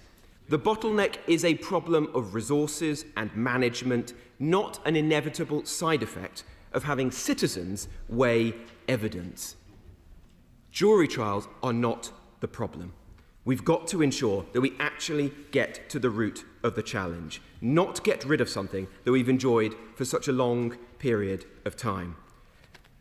Let me just mention the degree of opposition that there is right now, as my honourable friend rightly mentioned, because it is important to note how broad the opposition is within the legal world, for whom alarm bells are ringing over this proposal. The Law Society, representing thousands of solicitors, calls it an extreme measure that goes too far and fundamentally changes how our criminal justice system operates. Its president, Mark Evans, warned that the plan actually goes further than the recommendations of Sir Brian Leveson's review of efficiency and isn't backed by evidence that it will solve the backlog. The Bar Council, representing barristers, have been equally clear. They see no basis for altering the structure of the court system in this way, warning that limiting the right to jury trial strikes at a core citizen's right. I will give way, and then I must conclude my remarks, because there's clearly a lot of colleagues who'd like to speak. Brady. I'm obliged. Thank you very much, Mr. Speaker. Well, I just wonder if the right honourable gentleman, the Shadow Secretary of State, could clarify just one point on the opposition's position. In Scotland, you've never had a right to elect for a jury trial as an accused. The position is the prosecution decides whether a case is to go for jury trial, and the accused has no right to require a jury trial. Is the opposition's position that such a reform in Britain, in England, should be opposed? That specific point about the election. Nothing. Well, that is the subject of this debate, isn't it? England and Wales have their own legal tradition. Scotland has its. Those of us who represent constituencies in England and Wales are here to defend our constitutional rights and settlement, and we will do so. It's up to those in Scotland to choose their path forwards. But the honourable gentleman's question also begs another one. It begs an important question in this. Is this debate about a technical, bureaucratic one? How do we get the backlog down in the most expeditious way? Or does the honourable gentleman speak to an ideological view that jury trials are wrong or superfluous, that ordinary people don't know what they're talking about, their views should be casually set aside? There are some, I don't know the answer to that question with respect to the honourable gentleman, but there are some in our politics who do take that view. There are some who think that ordinary citizens cannot be trusted. As Baroness Helena Kennedy said, there had been a trope amongst some within the Labour tradition that had she assigned some of the view that had led to Tony Blair and Jack Straw taking the original decision. Now, that is clearly not all within the Labour tradition as we see today. It may be a very small minority. It's not one that we on this side support. We want to see ordinary people continue to be at the heart of our criminal justice system. And it's for that reason that we brought this motion today. So let me conclude by saying this. This is an Opposition Day debate. But the opposition to this proposal is not these green benches behind me. It's not the green benches to my left. It is all sides of the House and the other place. It's the solicitors, the barristers, the judges that can speak out and those privately around their kitchen tables who can't. It is the ordinary citizens of our country who want to see this preserved. Poll after poll shows it clearly. This is 800 years of legal tradition. Let's not toss it aside. Let's defend it because it matters. And then let's unite and find a way to fix the bureaucratic failures of the Ministry of Justice, to ensure, I can't give way at this one, ensure that we have swift justice. Justice delayed is justice denied. We all agree on that. We can do this without ruining a gift that this country has given to the Western world. A gift to the world, a fundamental part of our Constitution and our democracy. Vote for our motion today. Defend jury trials. And then tomorrow, let's work together to fix the court backlog. The question is, as on the order paper, I now call the Minister to move the amendment. Sarah Sackman. Mr. Speaker, I beg to move the amendment standing in the name of the Prime Minister. Let's fix it tomorrow, the right honourable gentleman says. Tomorrow, tomorrow and tomorrow. What a luxury. Our justice system is in a state of crisis, as the honourable gentleman has said. But in every crisis, whilst there's risk, there's also an opportunity. And the opportunity here is one that we, in government, grasp to modernise our justice system and bring it into the 21st century. Let's start with the crisis. I didn't hear an apology in the right honourable gentleman's speech, but what it did do is lay bare the facts of what the previous government did to our justice system. Being in government is about choices. And we know what choices His Majesty's opposition would make about the justice system because they had 14 years to show the world. Now he says, let's come together. Let's talk about investment in our system.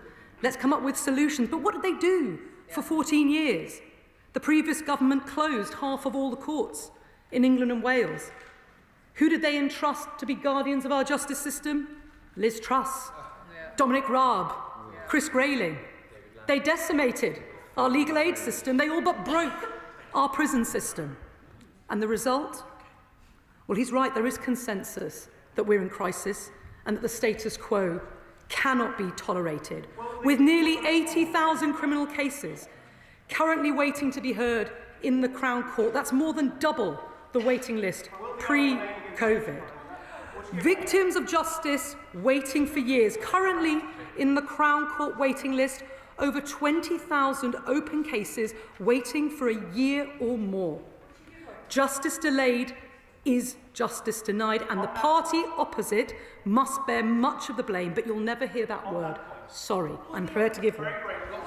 For giving way. I'm not really interested in a party political rant, but plainly she is. What I am interested is expediting justice for my constituents. And she will have heard in my intervention on my right honourable friend that there is a model to solve this. Will she please look closely at the model that my constituent James Ward brought forward that had spectacular results in terms of reducing the delays in our criminal justice system, and say why that model isn't being applied, but abolition of trial by jury is? Minister. 14 years they had to implement the solutions that they now say are blindingly obvious. The fact is that swift courts, flow courts, blitz courts, whatever you want to call them, are being operated, but they cannot keep up with the demand. Our justice system has simply not kept pace with the times and demands of modern society. There is now record demand of criminal cases, more police officers, arrests up by 10%, and cases arriving at the Crown Court up 20%. Trials are more complex, cases taking on average 71% longer. Technology like smartphones, the smartphones we carry in our pockets, creating more digital evidence than ever before. Jury trials are taking twice as long as they did in 2000. And what these delays mean is that in many cases, justice is simply not being served. Because with the delays, witnesses pull out, memories fade, as others have pointed out, more trials crack, and as a result, justice is not being served. We have a system where, as we know, there are criminals who are planning next Christmas and the Christmas after that to spend it at home with their families, gaming the system, whilst victims wait longer and longer for justice, dealing with the isolation, with the mental torment, unable to heal, unable to move on. And yet no one is defending the status quo, and yet no government to date has been bold enough to take the necessary action towards finding a solution.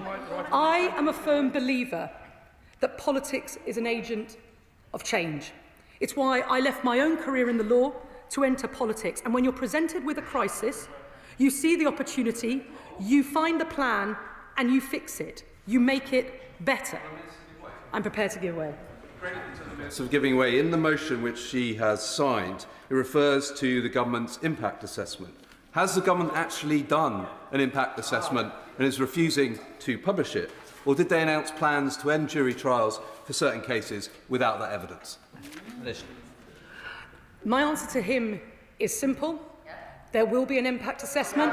This House will have the opportunity to scrutinise it, but it's important that the impact assessment assesses the bill that's brought forward, which has to interact, of course, with the Concordat process and the agreed number of sitting days with the judiciary. But what I would say to him is this. We as a government don't practice the learned helplessness that His Majesty's opposition did in the last 14 years. We look for solutions, and it's why we commissioned the independent review of criminal courts to conduct and carry out a careful piece of work to provide the blueprint for the change that we know is so desperately needed. All I hear from the opposition is the government should simply ignore that work. Well, that's the evidence base, and that's the blueprint that we're going to follow. I will give way.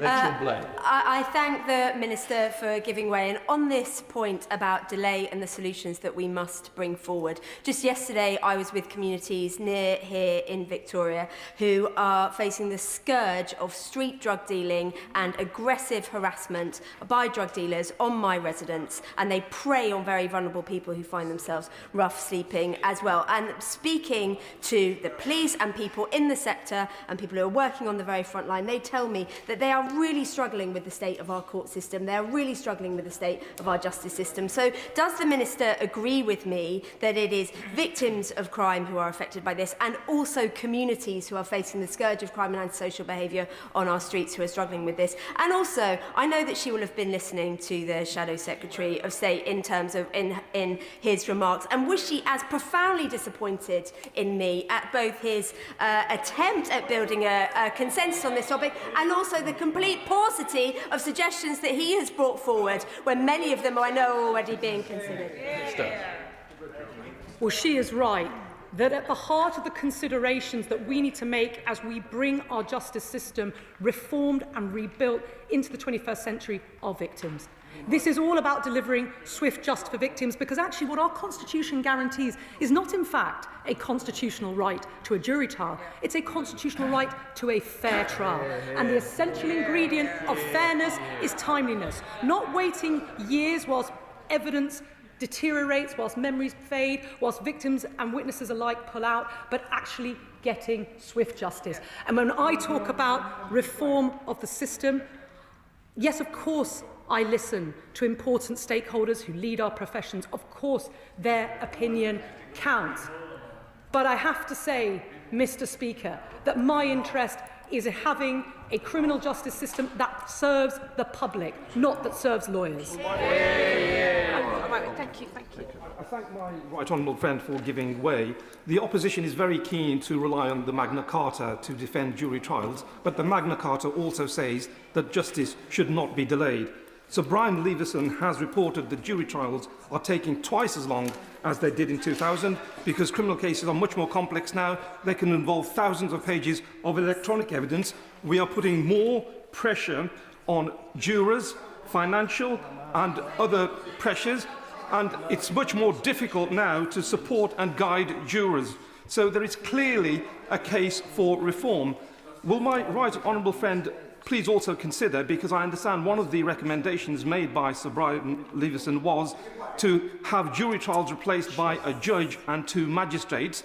So could that be a possible compromise to reduce the delays?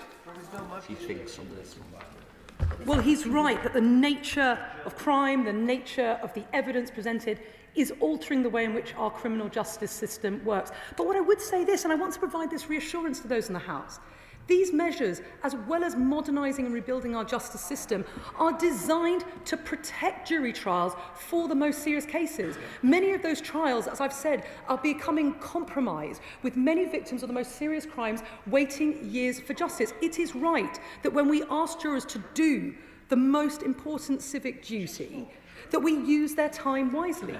Does it make sense?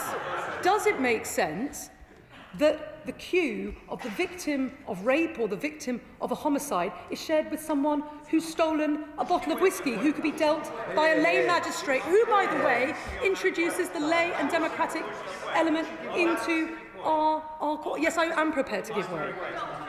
Because in the letter written to the Criminal Court Reform by the Justice Secretary to the Justice Committee, it says specifically when it comes to rape and prioritisation, we are not introducing specific targets for rape cases, but our overall objective is to drive down these waiting times as quickly as possible. Listing is a judicial function, and the judiciary itself already prioritised cases involving vulnerable victims and witnesses, which include victims of sexual offences, including rape. Therefore, when she uses her example of whiskey, it is not appropriate because it is fundamentally wrong by the letter written by David Lammy himself.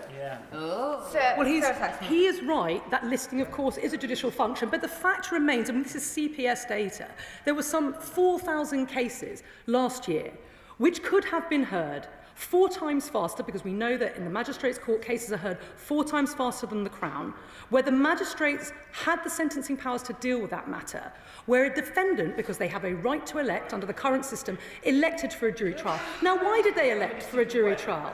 Why did they elect for a jury trial? They elected because they could do, because it would drag the process out longer. But if that can be dealt with 4 times faster in the magistrates' court, then by removing the right to elect, which is what we propose to do, that is a far more efficient way, freeing up Crown Court capacity in order that those very serious cases, not just rape, robbery, homicide, serious drug offences, can be dealt with more swiftly. Now, I'm prepared to give way. Sorry, thank you. Thank you to the Minister for giving way. Because what has been missing from this debate is the word victims, mention of victims. We inherited a system where there are criminals that will have chosen to spend Christmas at home with their children. They will still be at home with their children next year and the year after, because we have a system where they can kick justice down the road. Meanwhile, women will have been raped this Christmas and they will have to wait half a decade for justice. How can you defend the system? Before the minister responds, interventions should be short, and colleagues should be here at the beginning if they wish to make interventions. I wasn't here at the beginning. I don't need any help, but if they're making interventions on a particular person that's speaking, you need to be here at the beginning of that speech. Please keep interventions short. Minister. As so often, my honourable friend is a powerful advocate for women and for victims, and as I've said, the reforms that the government are bringing forward have laser-focused, swift justice for victims. I do want to address the point that's made about investment, that if we invest, I'm going to complete this point and then I'll take an intervention, that investment is what is needed, and investment can get us out of the crisis that we're in. Well, let me be absolutely clear. This government is making investment, turning round an oil tanker which has been run into the ground for years when we inherited it. This year alone, we allocated over 11,000 sitting days to the Crown Court. That's the highest ever number of sitting days, and 5,000 more than His Majesty's opposition allocated when they were in government. The Concordat is taking its course, and there will be more to come. We've invested too in the professions, an uplift for criminal legal aid solicitors of £92 million. As part of this package, £34 million for criminal defence barristers, and crucially, match funding for pupillages to increase the talent pipeline so we can have the sustainability of legal practitioners to both prosecute and defend cases in the system. So we are making that investment, and we will ensure that that record-breaking investment continues so that people are not waiting longer and longer. But let me be absolutely clear, Madam Deputy Speaker.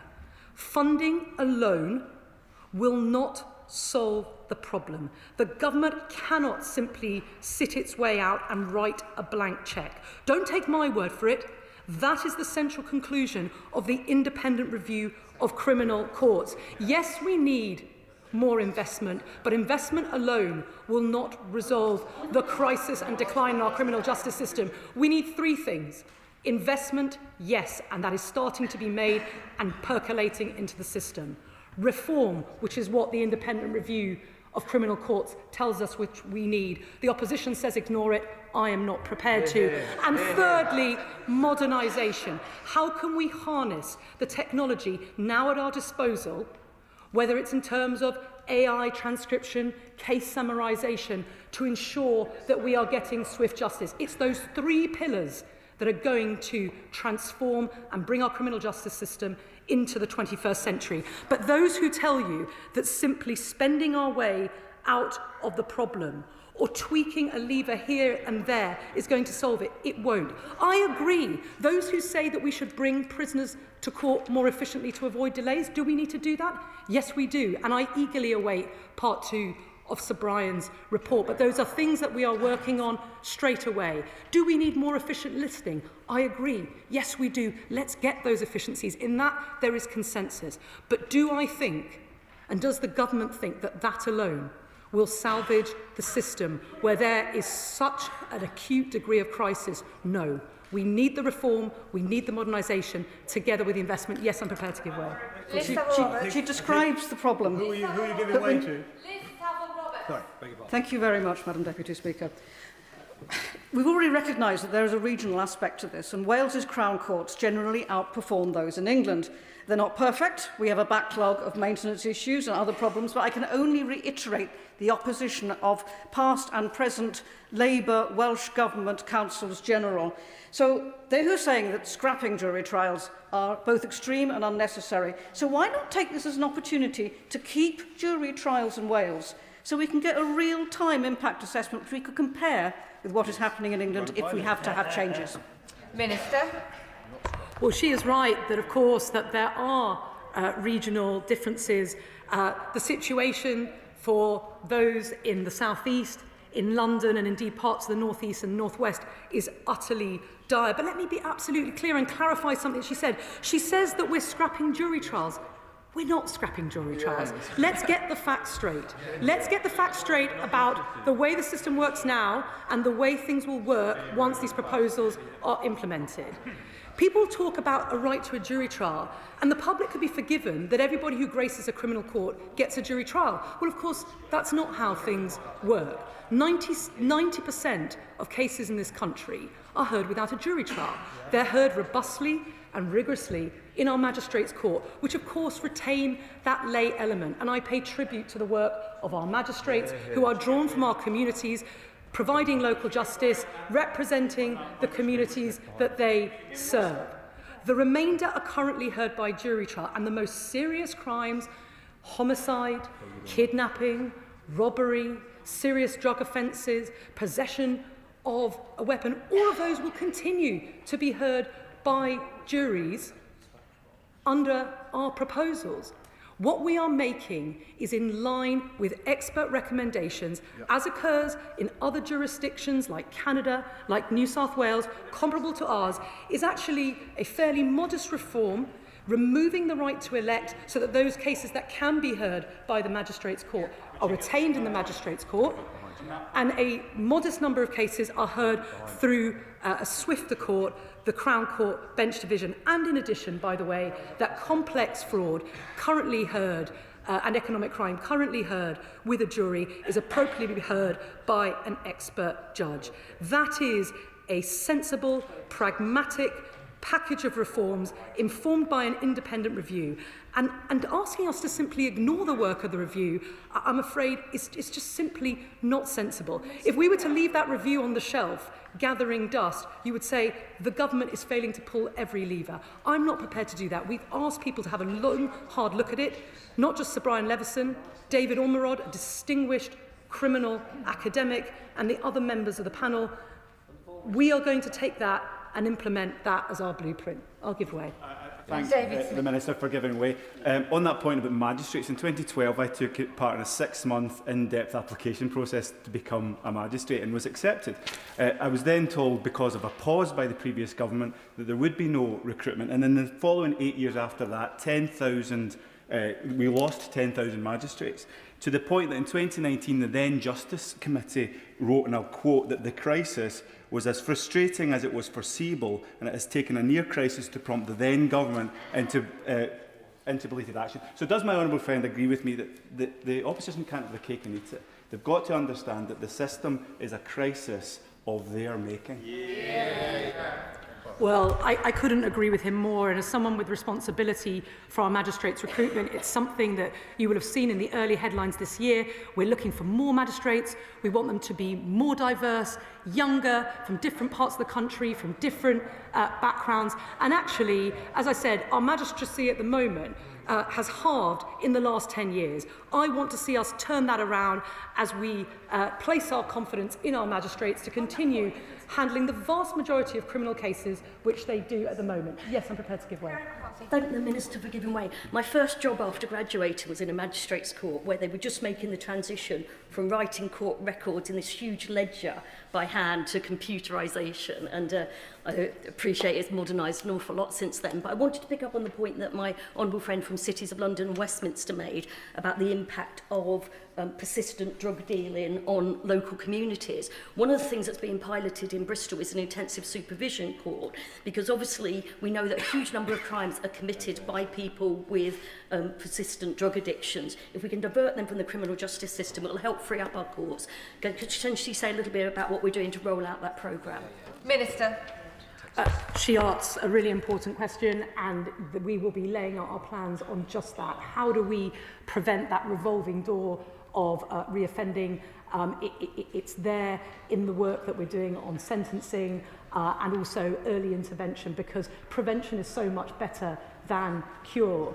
And you can see one of the most depressing features that has arisen as a result of the rising waiting lists in our Crown Court is that the number of early guilty pleas, those pleading guilty at the earliest possible opportunity, has gone down precipitously. And what that means is that very often offenders are pleading guilty at the door of the court. That wastes huge amounts of resource. And I want to make sure that jury trials are there for the most serious cases, that we're using jurors' time effectively and efficiently, because we owe it to them, just as we owe it to victims, to deliver swifter justice. Now, as I've said, I've heard the concerns of the opposition. I've heard the concerns of those who head up the professions. There are those in the profession who support what they're doing. We have our detractors. I'm not putting my fingers in my ears. I've engaged with them throughout this process, just as the IRCC, the Independent Review of Criminal Courts, has done. People have questioned whether swift courts will work. The Independent Review of Criminal Courts has recommended this swift court model. It was a model championed by Lord Justice Auld, by the Times Justice Commission. It's one that exists, as I said, in other countries like Canada, and it works there.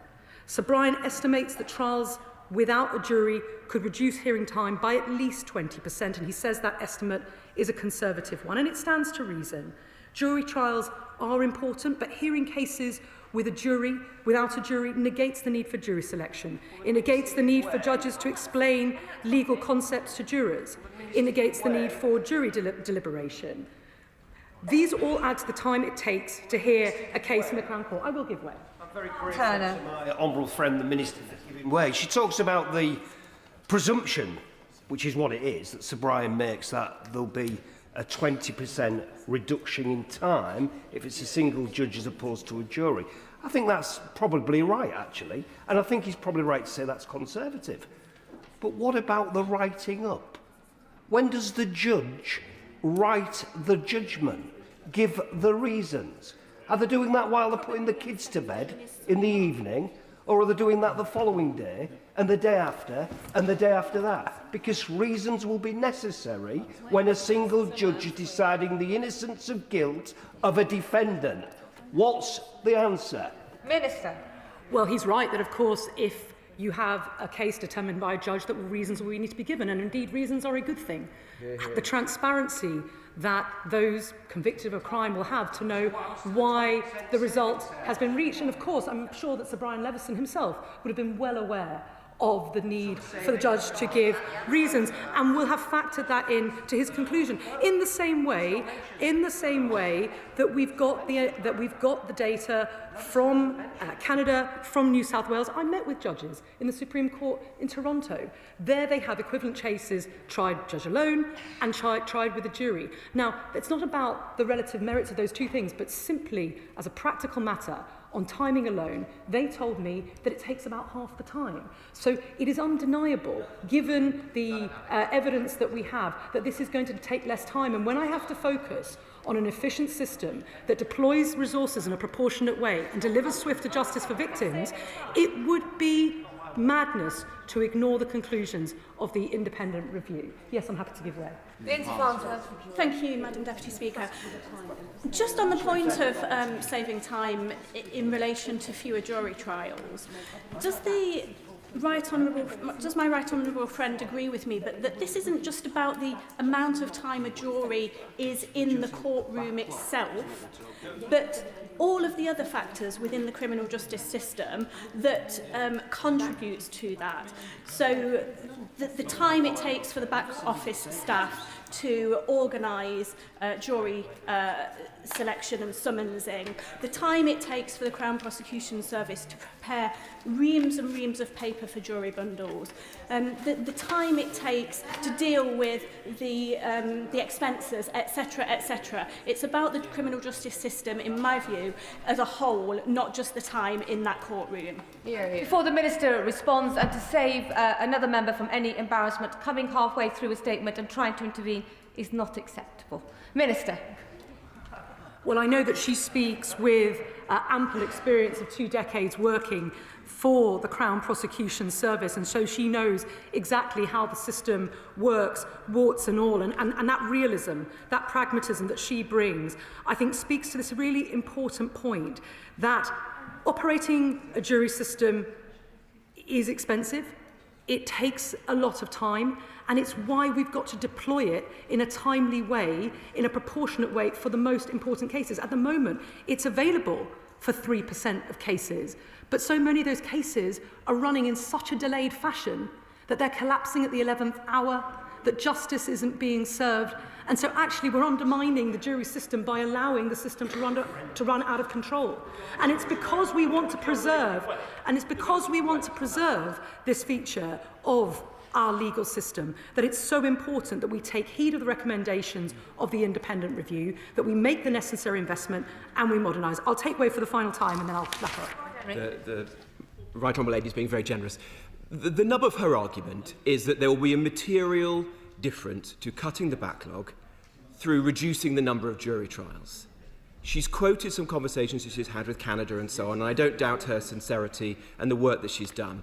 Why wouldn't she commit today to publish, not in months to come, but this week or next week, as soon as practicable, the modelling and evidence basis for the assertions that she's making today? I will happily return to this dispatch box if she proves me wrong on the basis of the evidence that she brings. Will she make that commitment to all of us today? Minister. Well, I will make a commitment to publish an impact assessment, an equalities impact assessment, and the evidence of the independent review in the usual way when we bring forward our formal government response and the legislation that will be necessary to take forward. Parliament will have a chance to scrutinise that, to interrogate that, and indeed to express its opposition if that is the conclusion that is reached. But let me be absolutely clear. When I was in practice, when I used to appear in court, and I made a proposition, the judge would say, where's the evidence for your proposition, as I'm being asked to do now? And there is authority for the proposition that I'm making, for the proposition that we believe that if institutions aren't working, vital institutions aren't working for the British public, we should be open to changing them. And we should be open to changing them in three ways: by making investment, which we're beginning to do, through structural reform, which is what is on the table, and through modernisation. And the evidence base for that structural reform is as follows: the international comparisons, Sir Brian Levison's independent expert review, the fact that we know, and this is critical, and this is MOJ data, triable either way cases, so a case that could be heard in the magistrates or could be heard in the Crown, can be heard 4 times faster and are heard 4 times faster in the magistrates' court. So if you take cases that are not suitable for the Crown Court, free up capacity for our Crown Court to hear those most serious cases and hear them in the magistrates' court, it stands to reason that it will go faster. But of course, we will publish the detail at the appropriate time for all to scrutinise. Let me conclude by saying this. Everyone today here has agreed we're in a state of crisis. The difference between His Majesty's opposition and with the government is that I reject the learned helplessness that festered under the previous government. This government has a choice to make, and we are making it. We are making the decision to use a crisis and to turn it into an opportunity, to bring down the waiting list and to modernise the system in the process. And finally, Madam Deputy Speaker, people ask me, Sarah, would you be doing this if there wasn't a crisis in our courts? And I say yes, because we need a better system. We need a better system, one where courts, not criminals, triage cases, one that makes better use of jurors' time, and so that someone accused of shoplifting is not in the same queue as another victim. No one has had the guts to take on a programme of reform of this scale, but this government does have the guts. 14 years they had to solve the system, they ran it into the ground. We make a different choice. We are bringing forward change. The original question was, as on the order paper, since when an amendment has been proposed as on the order paper. The question is that the original words stand part of the question. And I call the Liberal Democrat spokesperson, Jess Brown-Fuller. Thank you, Madam Deputy Speaker, and I'm glad that the Minister has heard the opposition from across the House, from honourable and right honourable members, and I've got great news for her. She's going to hear it again. An opinion that many of us share across the House and the political divide is our criminal justice system is in complete disarray, with nothing epitomising this more than the backlog in our criminal courts. In our Crown Courts, this stands at almost 80,000 cases, with trial dates now stretching late into this decade. The delayed justice, harm to victims and impacts on rehabilitation are a shameful legacy of over a decade of complacent Conservative governments. Their inability to recognise the crisis and steer a new course to fix the system is completely unforgivable. Instead, the Prime Minister ran away from full prisons and a court system in disarray and called a general election in 2024. So although we will be supporting the Conservative motion today, I look forward to hearing many contributions from their backbenchers apologising for not only causing this crisis, but also their abject failure to fix it when they actually had the power to do so. I will give way to my honourable friend.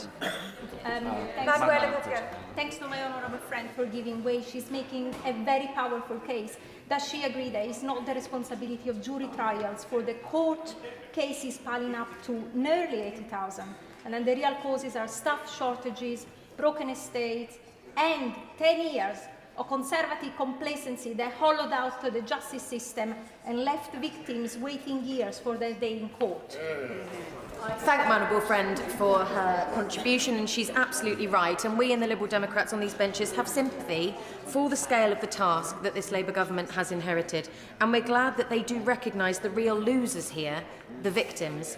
It is an utter failure of the justice system that victims and defendants are being given court dates for the end of the decade. Years of delay, re-traumatisation, when so many just want justice and then to move on with their lives. But here's the rub. We fundamentally disagree with the government's approach to tackling it. They're throwing the baby out with the bathwater, ignoring the actual issues and targeting a key and celebrated success. Trial by jury is deeply enshrined in our conscience and constitution, respected all over the world. The possibility of being tried by one's peers, not an elite, unrepresentative group of individuals, is fundamental to a fair trial in this country, a point recognised by the Deputy Prime Minister himself in the Lamy Review. The Lamy Review concluded that, unlike other stages of the criminal justice system, jury trials do not show statistical bias against ethnic minorities. The Deputy Prime Minister set out in extreme detail that, compared with magistrates' courts, Crown Courts provide an effective check on prejudice and avoid discriminatory verdicts. 12 heads are better than one, a point proven by the increased public trust in jury trials. I will give way to the honourable gentleman. I'd just like to suggest, in support of what she's been saying, that surely a distinction of which we need to be aware is that whereas the judge is a specialist in deciding what the law says and how it should be applied, he is not a specialist, he or she is not a specialist in deciding whether someone's telling the truth or not. And in that sense, you are far more likely to get the right answer from a group of people considering it together as a collectivity than an individual, no matter how eminent in the intricacies of the law. Hear, hear. The honourable gentleman makes a very valid and worthwhile point, and I thank him for raising it. It is therefore highly irresponsible and dangerous for this government to pursue efforts to remove the right to trial by jury in most Crown Court cases as a means of fixing the backlog, although we have just heard from the Minister that actually that's not the intention at all. The intention is that she would do it anyway, especially given that the evidence behind those provisions' effectiveness is flimsy. The government claims that this decision... I will give way to my honourable friend. I thank my honourable friend for giving way. I've been contacted by so many KCs and criminal barristers in Winchester, one of them Rosemary Burns, and I think what the collective confusion is why are we removing such a sort of fundamental constitutional entrenched principle rather than focusing on crumbling courtrooms, courtrooms sitting empty due to the cap in the number of days the court can sit, and the failure of prisoner transport to bring defendants to court in time. Why are these logistical and infrastructure issues not being focused on and laser focused on before this is even considered? something that I will come on to later in my contribution about the inefficiencies within the system. I will make some progress if he doesn't mind. The government claims that this decision has stemmed from the review undertaken by Sir Brian Leveson, the first part of which was published last year. The objective behind the review, commissioned by this government, was rightly to find solutions to the overwhelming backlog, and Leveson's original suggestion, the creation of a Crown Court bench division, including a judge and 2 magistrates, was modelled to reduce trial length by 20%. I will just finish my point, if she doesn't mind. The government, however, has gone further than Leveson recommended, meaning that those accused of crimes with likely sentences of less than 3 years will, for the most part, not be heard by a jury. New so-called swift courts will be created when just one judge hears cases. The efficiency savings quoted by the government are the same figures suggested by Leveson under his Crown Court bench division model, but the modelling has, like this entire proposal, been widely criticised for lacking transparent data behind the calculations. I will give way on that point. I thank my honourable friend for giving way. Would my honourable friend agree with me, a slight confusion that the Minister consistently referenced the importance of this review and how independent it was and how important it was, and then has actually thrown out the central tenet of it, which was to introduce a court which has a judge and 2 magistrates, which would provide 3 heads rather than 1, some local influence and some lay people. And I wonder if she has any views as to why it is that the Minister is so insistent on this central tenet, given how important this review is. I thank my honourable friend, who is also a member of the Justice Select Committee, for her very important point about raising that Leveson did not suggest this proposal at all. What he was talking about was a separate division, which the Deputy Prime Minister has announced as a swift court. He has ignored the impact of having 2 lay people as magistrates as part of that. It doesn't make any sense to me, and it doesn't make sense to any people in this room either. I will give way to the honourable gentleman. Lady for giving way. Does she share my dismay that not only did the Minister admit in her closing remarks that her plans are ideological, not practical, expedient, but also that she spent 30 minutes without talking about the central issue, which is that the majority of cases that are listed in our court crack on day 1, meaning that the courts are there, but nobody is actually working within them. And it's that needs to be sorted out, rather than this maladroit plan to reduce liberties that we've enjoyed for 800 years. I thank the honourable gentleman for his point, and he preempts what I will be going on to say in my speech. We have yet to see an impact assessment. This has been spoken about by the right honourable gentleman, the Shadow Justice Secretary. It was also mentioned in the amendment that was tabled by the government. If we can see the modelling, the actual impact assessment, and understand where these savings are coming from, and even if the figures are accurate, they avoid the glaringly obvious fact that they're measured currently against a completely inefficient system. A system which is fundamentally not undermined by jury trials, but instead plagued by years of underinvestment, creating an ever-growing list of unaddressed issues across the system. This is a fact that this government currently seems willing to ignore, despite it being present in every piece of discourse surrounding their proposals. They have bought a car that will not run, and they've decided to spend all their time and money on a new paint job before actually opening the bonnet. It is utterly shameful, fundamentally because, despite the narrative that they are advancing, there are alternatives. They do not have to attack jury trials, especially when their own ministers and their own Prime Minister have been fierce advocates of jury trials in the past. Instead, they should be looking at the real issues within the system that have led us to this point. Chief among them is the productivity decline our criminal courts have experienced since 2016, wasted time in and around courts, caused by a wide range of issues, all of which are being ignored by the Ministry of Justice. This means that the increased investment the government has undertaken is being used inefficiently. It also means that many of these issues would persist even if their attack on jury trials does lead to reductions in trial length. The solutions are out there. The majority of legal professionals opposing the government's reforms are overflowing with practical suggestions, but the government is not listening. So today I will lay out some of them here. First, there must be investment in the courts estate, not only to reopen the hundreds of courts closed under the Conservatives, including my court in Chichester, but also to properly maintain those that remain open. The evidence of leaking roofs, foul smells, flooded rooms across the estate is hardly indicative of a properly functioning justice system. This must be addressed. Trials abandoned because the heating isn't working or there is no running water is unacceptable for those victims. Even at a roughest of estimates, the restriction of jury trials will at best save 9,000 sitting days in court a year. This is based on not being able to see an impact assessment. The government could increase the number of sitting days up to the possible 130,000, which would far exceed the apparent savings that they would gain from the removal of trials. The concept of a restriction of sitting days is artificial. If you have a case and a courtroom and a defendant on remand and court staff ready to go, then the case should be heard. Happily give way. Well, thank you. I'd just gently point out to the Honourable Lady that this isn't just about a courtroom being available. This is about the resources that have to go into that. So this isn't just do we have the space. This is about do we have the barristers, do we have the solicitors, do we have enough CPS lawyers, do we have enough court clerks, do we have enough ushers. This is a bigger picture, and this is why the whole package that the government is putting forward is incredibly important, because just tinkering around the edges has been done for years, and we are in this crisis now. I don't disagree with the Honourable Lady when she points out that it does have to be a full package of support, but that's actually not what we're debating today.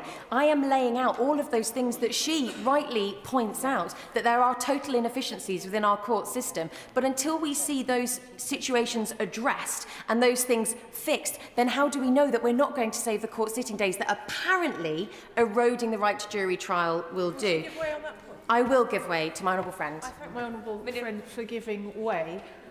Isleworth Crown Court, which is one of the closest courts to my constituency, last year closed down 5 out of 14 of its courts because of maintenance issues, but also because of the cap on sitting days put in place by the previous Conservative government and only partially lifted by this government.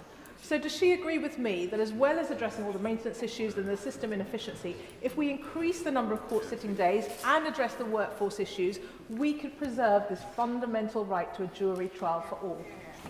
My honourable friend makes an excellent point, and this government have rightly increased days back to their 2016 levels, but with a rising backlog they need to go further and increase capacity. As pointed out by the secret barrister in his blog, we also have huge delays in the NHS, but you don't see the government proposing a cap on A&E sitting days to save on having the lights on in A&E. Adding to this are the hours lost to unenforceable contracts that have left many trials without a defendant while everyone waits for them to be delivered from prison. Given that a key argument advanced by the government for reducing jury trials is the increasing length of trials, explicitly linked to complexity, I would urge them to address the impact of these failing contracts. And there are also key efficiencies to be gained in investment in the IT systems, with widespread complaints about functional Wi-Fi and disrupted systems. The common platform system advertised to solve these issues is over budget and still delayed. Serious solutions to address issues like this, instead they are seemingly ignored. And yes, there are costs associated, of course there are, but there are clearly major costs not addressing the issues in the system. For example, it costs £55,000 a year to keep someone in prison, and the number of people in prison on remand has doubled in the last 7 years. So the savings are there as well, they just need to be realised. It is also clear from courts such as Liverpool Crown Court, which I think was mentioned earlier, that efficiencies can be achieved without spending through a proactive and realistic approach. Jamie Hamilton KC has set out steps such as prioritising cases where late guilty pleas are likely, leading to improved outcomes in case clearance. It is unfathomable to me that the government has tasked Brian Leveson with 2 reports, the second of which is to focus on efficiency improvements and the better use of technology in the court system. Surely that is the logical report to have first, to introduce those efficiencies and bring the backlog down. Madam Deputy Speaker, the government has identified the problem they inherited, but they have arrived at entirely the wrong solutions. They are searching for an easy way out, a quick fix, but reducing access to jury trials is not that fix. It is unscrutinised, unfair, and continues the trend of declining public trust in our justice system. The government is right that victims are among those being let down, waiting years for justice and unable to move on with their lives. But we need solutions that work, solutions that address the causes of the crisis, reverse the systematic underfunding that has plagued the system, and genuinely improve efficiency. Thank you. To ensure that everybody is able to contribute, there will be a speaking limit to begin with at 8 minutes, but it will come down further. Andy Slaughter. Very much, Madam Deputy Speaker. The background to this debate is well known. Against a historically high and growing backlog of cases in the Crown Court provoked by the previous government, the former Lord Chancellor commissioned Sir Brian Leveson to undertake an independent review of the criminal courts with the aim of bringing the backlog down. Part 1 of that review was published in July 2025. It suggests structural and policy changes. Sir Brian made 45 recommendations, a few of which concern changes to mode of trial. These have become the main issue of contention because they restrict the right to jury trial. The policy changes proposed came first because some require primary legislation, but in a matter of weeks we will also have part 2 of Sir Brian's report, which will look at greater efficiency in the Crown Court and may be less contentious. Sir Brian is clear that all the recommendations and both parts of his report are a package, not a pick-and-mix selection. That is because he believes the crisis in the Crown Court, with trials for serious offences waiting 3 or 4 years to be heard, is so severe that every lever must be pulled to control and then reduce it. In this he is surely right. Moreover, this is not a short-term problem. Changes to the complexity and detail of criminal cases mean longer and more legally and factually difficult trials are here to stay. For this reason, he does not recommend changes are temporary or to be curtailed, for example, by a sunset clause in any legislation. So what happens now? First, we must have Sir Brian's full report to consider. As I say, part 2 is due imminently. Secondly, we have the government's response to the report, saying which recommendations it accepts entirely or in part, and which it rejects. Then comes the bill putting necessary recommendations in law, and accompanied, we are told, by an impact assessment, giving greater statistical colour to the effect of the proposals on the backlog. The likely date... I'll give way once, but I'm aware of time. I'm very grateful to the Honourable Gentleman for giving way, and he's an expert in this area. But if every lever needs to be pulled, shouldn't there be a removal of the cap on sitting days, which would make a far bigger difference to clearing the backlog than removing jury trials? I'm coming on to that, and sitting days have already been increased substantially over what the previous government did, and I think they should go further. But I do, when Sir Brian says every lever, I think that's exactly what he means. The likely date for all the documents I've just mentioned to surface is sometime in spring, ahead of the end of this session, with the bill carried over into the next and becoming law later this year. On the 14th of October 2025, the Right Honourable and Learning Member for Kenilworth and Southern led a debate in Westminster Hall on the independent review of the Criminal Courts Part 1. I recommend that debate to members present. It's well informed and measured on all sides. I do not think today's debate will take the matter further in the absence of the documents I have just described. But here we are. In the meantime, there have been some loud protests about certain proposals of Sir Brian's from parts of the legal profession and from some members of this House. These include replacing the right to a rehearing of a case decided in the Magistrates' Court with a limited right of appeal, and extending the trial by judge and magistrates to more serious offences than is currently the practice with district judges in the magistrates and youth courts, and this by creating a Crown Court bench division. The government has stated it wishes to go beyond Sir Brian's proposal for a judge to sit with 2 magistrates, in some cases currently tried by judge and jury, and allow a single judge to decide guilt or innocence in cases likely to attract a sentence of up to 3 years' custody. They also go further than Sir Brian in proposing to extend magistrates' sentencing powers to 18 or possibly 24 months and removing entirely the defendant's right to elect. Where the government seeks to go further than the independent review, it should set out clearly its reasons for doing so. The most controversial proposal is to curtail the right to trial by jury in between 1.25% of cases where it is currently available, while retaining it for more serious offences. My own view is that trial by jury is not an absolute or immutable right. The availability of jury trial has varied and generally become more constricted over the ages. in criminal and civil cases for defamation and inquests by reclassifying offences from either way to summary only. But I am pro-jury. I think a lay element in the criminal justice process is reassuring, intruding a more democratic element into a profession regarded by some as elitist and homogenous. I think the involvement of citizens in the criminal justice system, whether jurors or magistrates, is good not only for the individuals and the legal system, but for society generally. But where do we draw the line between jury trial and other modes of trial? It's a matter of degree and judgment, not, I think, of legal or moral principle. I think there is nothing wrong with reviewing the appropriate forum for trial, as has been done many times, whether in its own right or because it is a piece of the jigsaw which will create a better system overall. I would like to see more evidence to support the contention in Sir Brian's review that significant time will be saved and a significant increase in cases heard will result.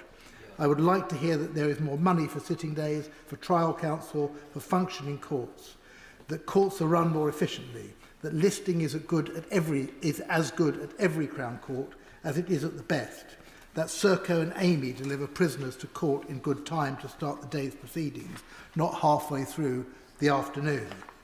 We are not going to get the answers to all these questions today, though I hope we will before long. I prefer the government amendment that anticipates this information being provided to the opposition motion that prejudges what it will say. And I do acknowledge that the government has already increased budget and already provided greater efficiency measures. The Justice Committee is seized of this issue. We heard evidence from Sir Brian Leveson in November, interrogated the Lord Chancellor in December, and next week we will hear from opponents and supporters of the proposed reforms and from the Minister of State who opened this debate. We may have some criticism of the bill or the government response to the review and seek to amend.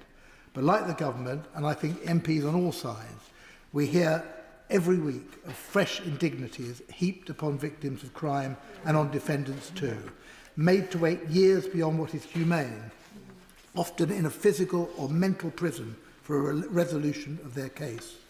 Not to consider them is not to be serious either about the damage delay is doing to individuals or to confidence in our courts. This is not a one-way valve. There are gains and losses, whatever course we take. For the present, I am prepared to give the government the benefit of the doubt that they are looking for every possible measure to repair our battered justice system, and certainly I prefer their honest endeavour to the gamesmanship of the party opposite, who broke the system and now seek to use its dilapidated condition as a political tool. David Davis. Thank you, Madam Deputy Speaker. Can I start by commending my own front bench? I don't always agree with him. I'm not quite Anna Soubry, but I don't always agree with him. But on this, I think it struck exactly the right tone. Yeah. Speaker, somebody who's criticised the Department of Justice under all parties rather vigorously for 30 years. And I think he struck exactly the right tone, that this is a system that has to be put right from failures over 30 years and more, and we have to address it by not taking the fundamentals out of it in the process of doing so. Can I also do something unusual and commend the Liberal spokesman, which I don't often do, because I thought it was a very well thought through speech. Oh, is it? New year, new David. I'm losing the whole house piece by piece. That's okay, you know. Because I say to the Minister, I would pay some attention to the detail of that speech, because it was some extremely important points made. As for the chairman of the Justice Committee, he and I have fought together on some spectacular miscarriage cases, successfully, I think, in the biggest ones.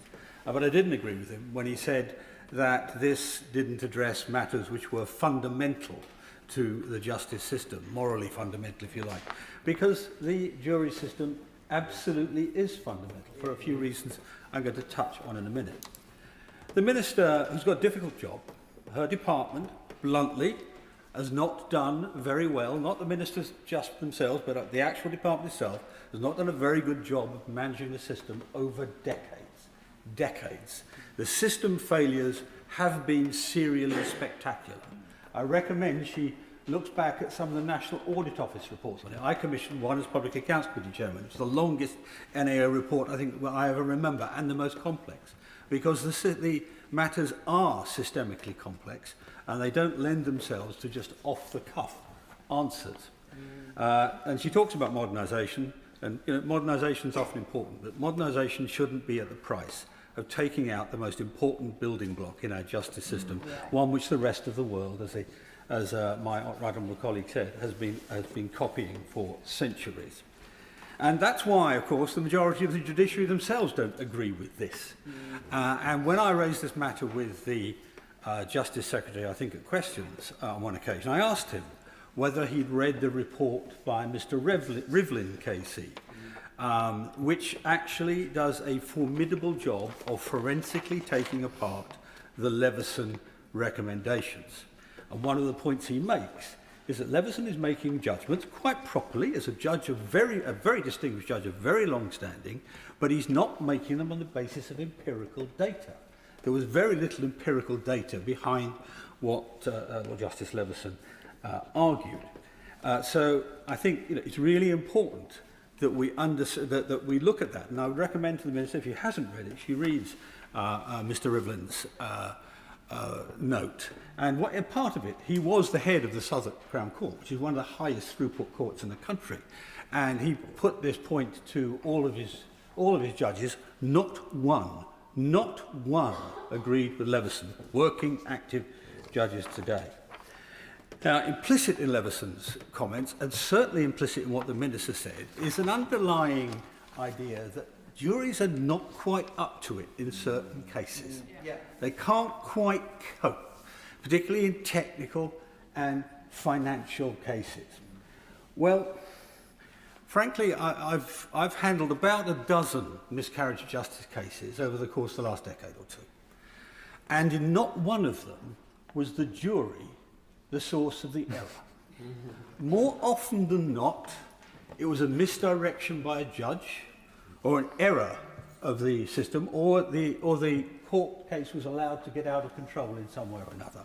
I'll come back to an example or two in a minute. And it was pretty much always the judge, sometimes the other lawyers in court, but pretty much always the judge, not the jury. And so the risks in this are quite significant. And by the way, when she is modelling the numbers, and she talks about speed of the magistrates system, please do look at the appeal rates for magistrates' decisions and the number of appeals in which the magistrates' decisions are overturned. I will give way. Yeah.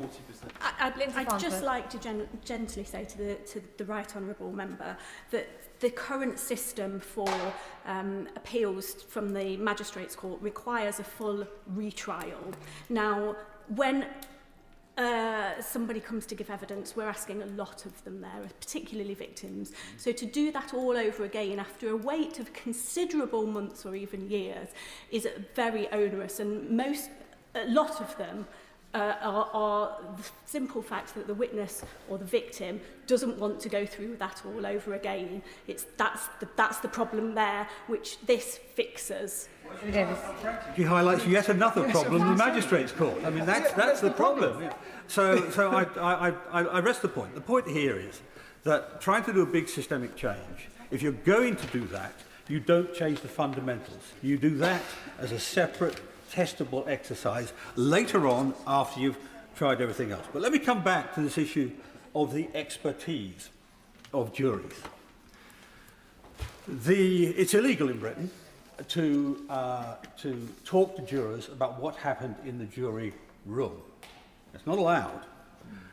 But there's one spectacular lacuna in that. And that was in one of the most complicated financial cases, the Jubilee Line fraud trial, which collapsed. And as a result, it was possible to interview the jurors. Now, this was particularly in an area where it said that jurors can't cope, complex financial law. And they were asked, couldn't they cope? Was there a problem? When they were asked, they answered quite unequivocally when they were asked if they could not understand the case. They said, oh yeah, we could understand the case. It was the lawyers that couldn't understand the case. And that's precisely what the outcome of that analysis was. Now, secondly, I say to the Minister, she resisted publishing the model. That's understandable. I can see why she's doing that, and she wants it to be presented properly and transparently, I hope, and so on. But she's made the decision. Yeah, exactly. She's made the decision already. So at very least, she should be telling us what the size of saving is, what the size of change is. Now, my judgment is it's less than 0.5%, the point I made in the intervention earlier. She may disagree. Well, let's see what she thinks it really is. Because we are expected to take this on trust, and we should never change something as fundamental to our constitution and our justice system on trust. Never. I don't think this will move the dial at all. Now, there's one other systemic issue here I want to raise. And again, my own side might not like it, because the primary case undermined, not unusual, I know, the primary case undermined a part of the Thatcher government's activities. And it was a case of Clive Ponting. He was the man, the civil servant, who gave out the information that the Belgrano was sunk whilst it was leaving the Falklands, not arriving. The judge in that case instructed the jury to find guilty, and they found him not guilty. Why? Because they made a moral judgment about the powers and rights of the state over the citizen. And you cannot replace that. You cannot replace that by any judicial mechanism other than that. So my comment to the Minister is, I sympathise with the size of the problem. She's right to try and take it on, full on. You know, I'm glad she does, and I'll support her in what she does. But she should not do it by wrecking the system. Justice delayed is justice denied, but summary justice is not justice at all. Turner. Thank you, Madam Speaker. It's a pleasure to speak in this debate, and I congratulate the opposition on using one of their opposition day debates to debate this very important subject. There's no doubt, Madam Deputy Speaker, that this government inherited a terrible crisis in the criminal justice system, with the backlog of criminal cases, both in the Crown Court and in the magistrates, growing every single day. But I can tell members that I've been in this place for 16 years. I was elected, I think, in May 2010. And in those 16 years, not once have I been tempted to vote against the whip. Not once have I voted against the Labour Party, whether in opposition or in government. But I'll tell the Minister, the Chief Whip, the Deputy Prime Minister and the Prime Minister now, I will vote against this ludicrous proposal every step of the way, including voting with the opposition today. This proposal goes well and truly beyond what Brian Leveson recommended. I've got the privilege of knowing Brian Leveson a little bit. He helped me on occasion put a private member's bill together on the issue of causing serious injury by dangerous driving. That was adopted by Ken Clarke as Justice Secretary, and it was put into the Legal Aid Sentencing and Punishment of Offenders Act. Ken Clarke always has the joke that he accepted my private member's bill as an amendment to the bill, but then I voted against the bill. It's the type of thing I would do, of course. But these proposals will not reduce the backlog one iota. Sir Brian speaks of 20% savings, efficiency. I don't dispute the fact that it's quicker for a single judge hearing a trial to deal with the trial. But what happens to the writing up? What happens to the judgment, giving reasons for why the judge has come to the view that the judge has come to in the particular case? That won't take minutes. As I said in my intervention to the Minister, the judge is not going to put that to bed whilst he's putting kids to bed in the evening. It's going to take days potentially. So any saving is lost by having to write up the reasons.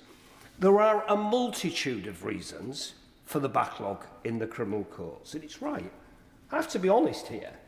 It's parties of all political persuasions for decades failing to invest in the criminal justice system. That's the reality of where we are. The government, the previous government rather, played their part as well. But since we've been in government, we've not addressed the issues as we should, in my view. Because the backlog can be addressed. If we look at Liverpool Crown Court as an example, proper case management of cases, what's the backlog in Liverpool Crown Court? We should go there perhaps and have a look at what the judge is doing there. I'm concerned as well, Madam Deputy Speaker, about the magistrate's extra powers, up to 24-month sentencing. That concerns me. The reality is this: 41% of appeals from the magistrates to the Crown Court are successful. That's a concern.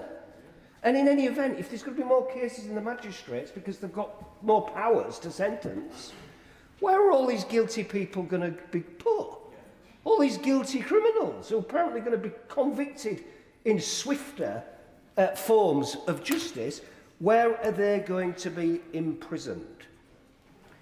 I say this is a ludicrous proposal, and it really is, Madam Deputy Speaker, because it won't work. It's not in the Labour Party manifesto. There was no mention of doing away with some jury trials.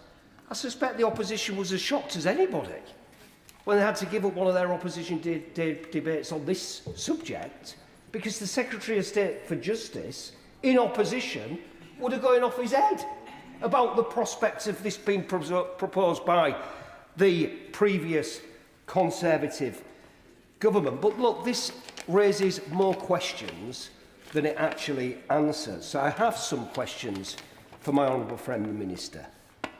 One, did the Ministry of Justice do any modelling before the announcement? And if not, why not?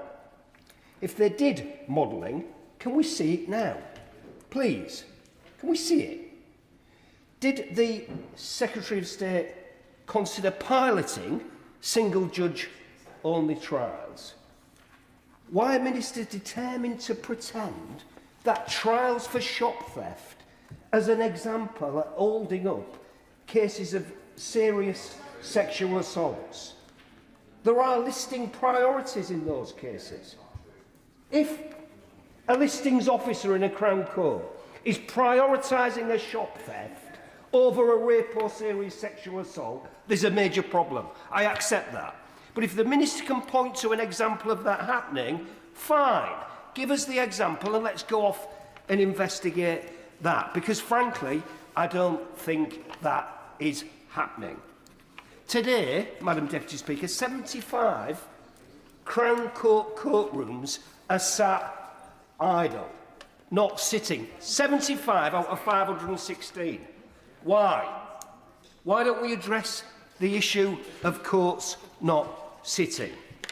If we don't have enough judges and barristers to conduct some trials, where does the Justice Secretary think the judges and the barristers are going to come from to do these judge-only trials?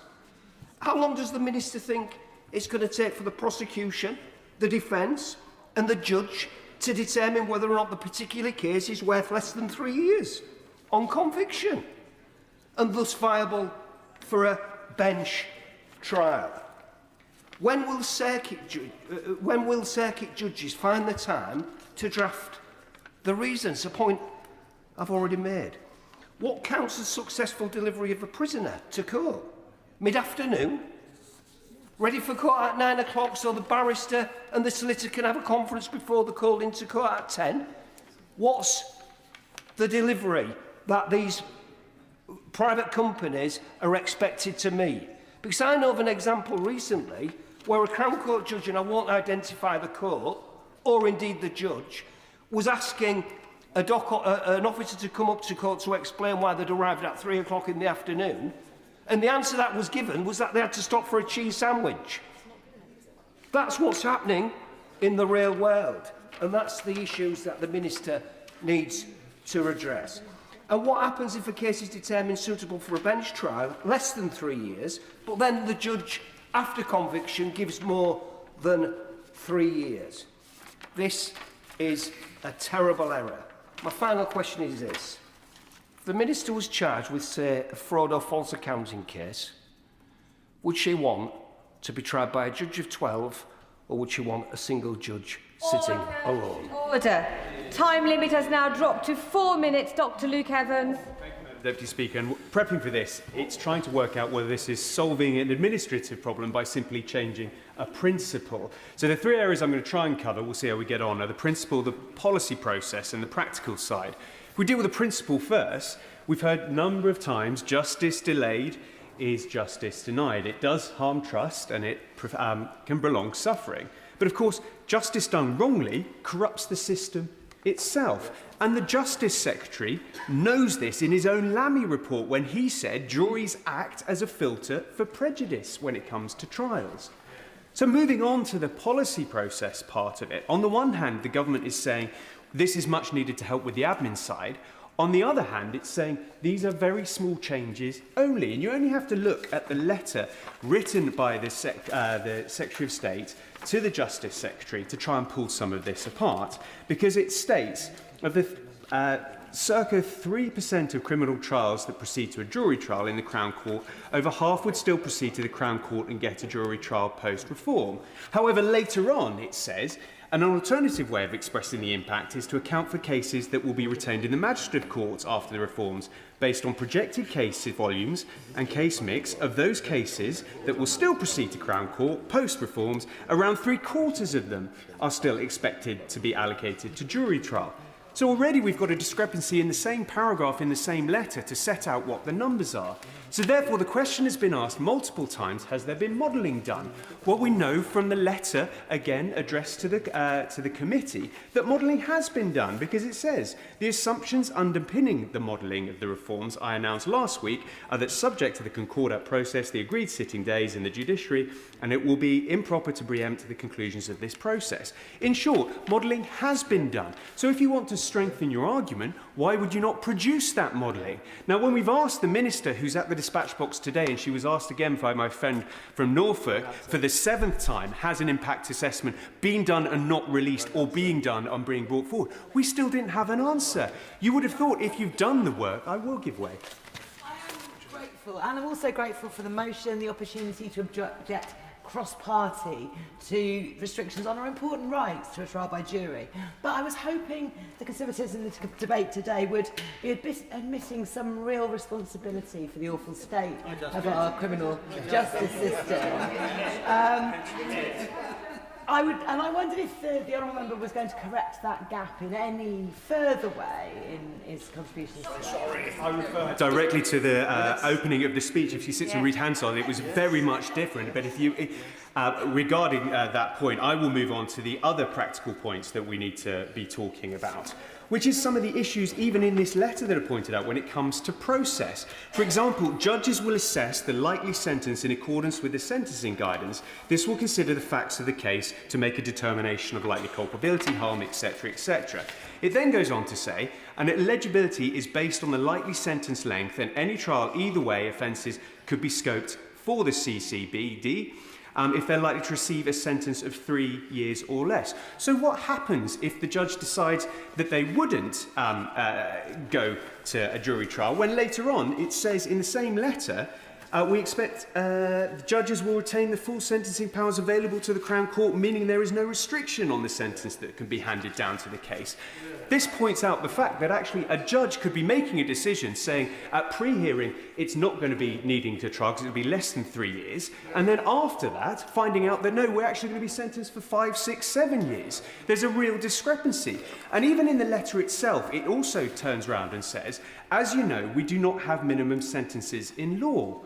Well, that's demonstrably not true. Think about drug trafficking, firearms, or repeat knife offences. You only have to look at the Criminal Justice Act, Court Act 2015, Section 28, which talks about if you're using a knife for a second time, you have a minimum of 6 months. And this was codified and re-updated in Section 315 of the Sentencing Act in 2020. So this letter is filled with holes. And I'd like to point my thanks to Joanna Heidi Susskind, who's pointed out a lot of these issues, because she's done a lot of work of explaining that the Justice Department doesn't even understand the letters it's putting out. In defence of this, if it was to release the modelling and the impact assessment, it could demonstrate to us all why we should make the change. Now, I'm running short on times to talk about the practicality, so I will close by where I started. I'm not just standing to give him a minute. Will he agree with me that even given the time limits, even if you accept what it says in that case, being sent down for a couple of years can destroy a life? Absolutely, and this is fundamental, and you have to have trust in the system and the decision that's being taken in front of you, and I worry that this is being eroded by what's being proposed here today. But I'm going to change my speech, because actually I started on the presumption, as I stated, that this government is trying to solve an admin problem with a principal change. But I think after listening to the front bench, I'm wrong. Because actually what she said was, Sarah, would you still go with this regardless of the backlog? And the answer was yes. Yes. Terrible. There you have it. It's clearer than never before. Efficiency is the excuse. Ideology is the aim, and regardless of the vote today, we've had the answer here for all to see that this government doesn't believe in maintaining jury trials. So for that reason, you have to stay and vote with this side of the House. We're facing a real and serious crisis in our criminal courts, and this is not something that has happened overnight, and it certainly didn't happen by accident. It's the result of 14 years of neglect, and it's now denying justice to people up and down the country, because right now 80,000 cases are waiting to be heard in the Crown Court, and if we do nothing, the number will only grow. As we've heard today, in some areas, cases are listed until 2030. Yes, I'll give way. And agree with me that it's really frustrating to hear people say that it's a result of COVID, when it's clear that backlogs were increasing before COVID as a result of underlying factors, including substantial real terms cuts to the justice system, court closures, reductions in judges and court staff, and they began rising in 2019, the same year that they cut sitting days. Absolutely agree with my honourable friend, and I'm immensely frustrated at the rhetoric on that point. I'll give way. May tell the House, were backlogs higher or lower in 2010 than they were in 2019 before the pandemic? To take the question, but unfortunately I didn't hear the apology that should have preluded it for the absolute carnage that they left in our courts on their watch, and have shown no recognition or contrition for what they have left behind, because in every single one of those cases there is at least one victim who is unable to access the justice. So I'm glad that they all find it so amusing, but they find it much less amusing when they're on the other end of it within the justice system, because every victim is waiting to move on, every witness is stuck in limbo, and every defendant entitled to have their case heard within a reasonable time, to repay their debt, or even to begin to be rehabilitated is waiting. And I speak about this not just as a Member of Parliament, but as a former member of the judiciary myself. Having sat as a magistrate, I've made the decisions in courtrooms that I knew would have lasting impact on people's lives. I've seen firsthand, I'll give way. Member for giving way. A very valid point was raised earlier on that before a matter is decided upon in terms of triaging whether a case should have a jury trial or not, if a judge decides that that sentence would be less than 3 years, but in fact after a trial in absence of a jury, the judge decides he or she must get 5 or 6 years, does that individual have a right to appeal that decision and have a jury trial? Good question. I'm sure that my honourable friend will be able to go into the details of the substantive point that the honourable gentleman has made, but if I may make some progress at this point. Because as I said, I've made decisions that will impact on people's lives. I've seen firsthand how long the delays damage victims' well-being, undermine their confidence, and cause too many to withdraw from the process altogether. Because this is not a failure of victims, but a failure of the system. And let's be clear, because the backlog isn't just frustrating, but it is frustrated. Some defendants gaming the system to delay their trial, to avoid accountability for as long as possible, in the hope that by the time their case is heard, either it will fall over entirely, or that witnesses and victims will be unable to give evidence, which is not as fresh as it was before. It is simply indefensible, and it's exactly the type of behaviour that reforms are designed to stop.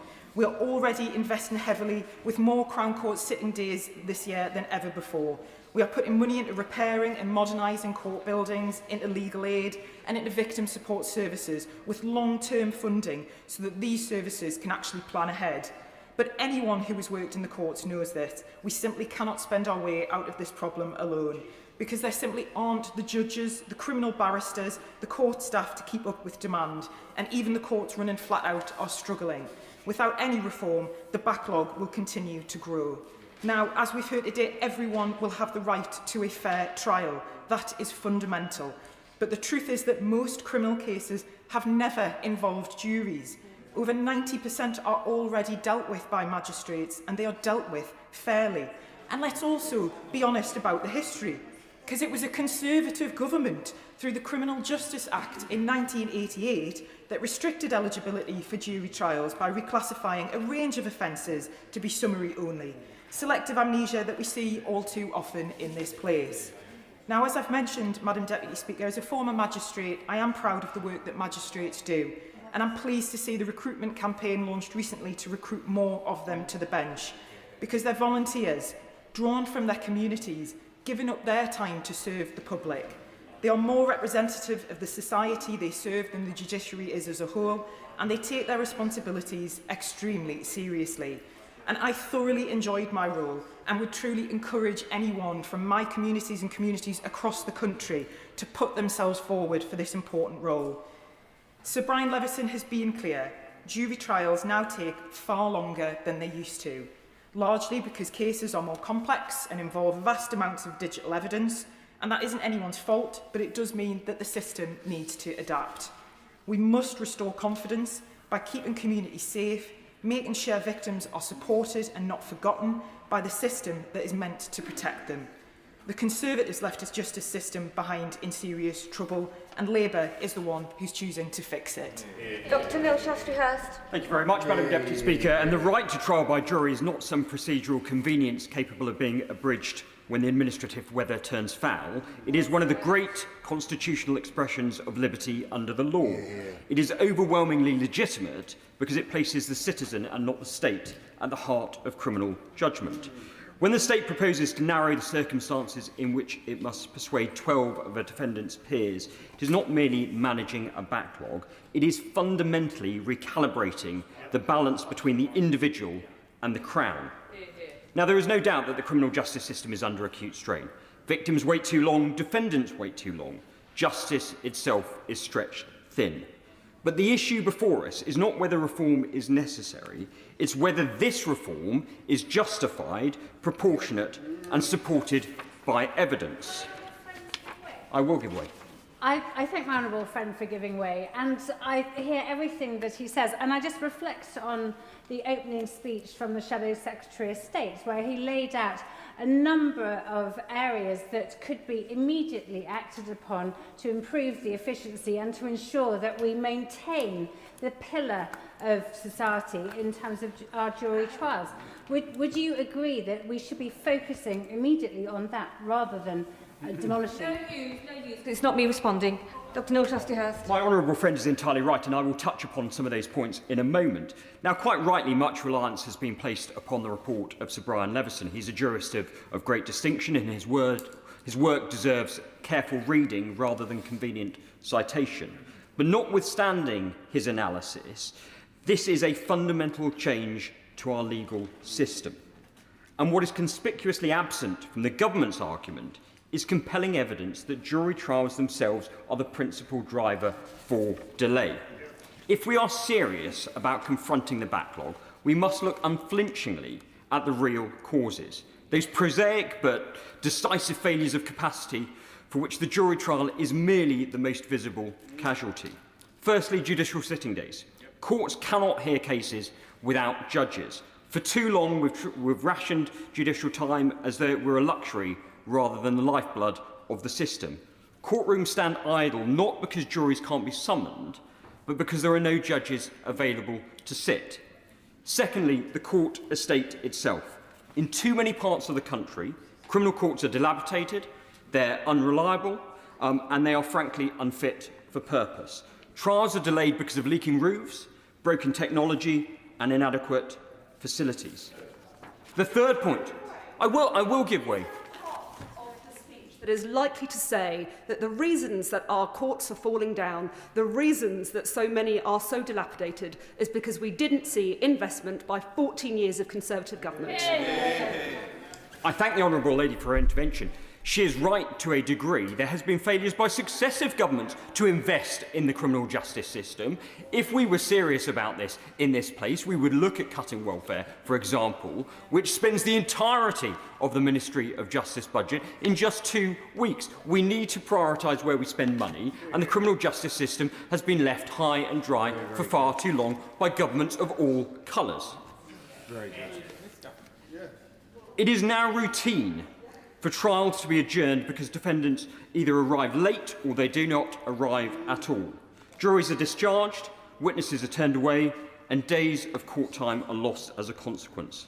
These delays have nothing whatsoever, Madam Deputy Speaker, to do with the presence of a jury and everything to do with operational failure within the system. The fourth point I wish to make, and possibly the most grave, is the erosion of the criminal bar itself. We face a serious shortage of suitably qualified advocates, both to prosecute and to defend. Cases are delayed because no one of appropriate experience is available or willing to take them on. Now, that isn't inefficiency, it is attrition. Against that backdrop, to curtail jury trials risks mistaking the symptom for the disease. Worse, it risks creating a system that is perhaps faster but thinner, ostensibly more efficient, but unquestionably less legitimate. And I think of the words of Lord Hailsham, a former Lord Chancellor and one of the greatest legal minds of the last century, who warned this very House of the dangers of an elective dictatorship, of the slow accretion of power to the state at the expense of the citizen. Jury trial is one of the great counterweights to that tendency. It ensures the coercive power of the criminal law is exercised only with the consent of the community. And juries, of course, do much more than merely find facts. They embody public confidence, they guard against institutional complacency, and they remind us that justice is not merely something administered to the people, but something done with them. If the government believes this is right, to curtail this right, it must show clear evidence that jury trials themselves cause the delay, that alternative modes of trial would be demonstrably faster, that fairness, legitimacy and public confidence would not be diminished. Justice delayed is, of course, justice denied. I will give way. Thank you for giving way. Given that there was no mention of reforming the jury trial system in the Labour manifesto, given the fact that this is a fundamental and very serious change to the way in which our legal system operates, and that legal system has served us well for centuries, does the Honourable Member agree with me that without any form of electoral mandate, this should never be allowed to go ahead?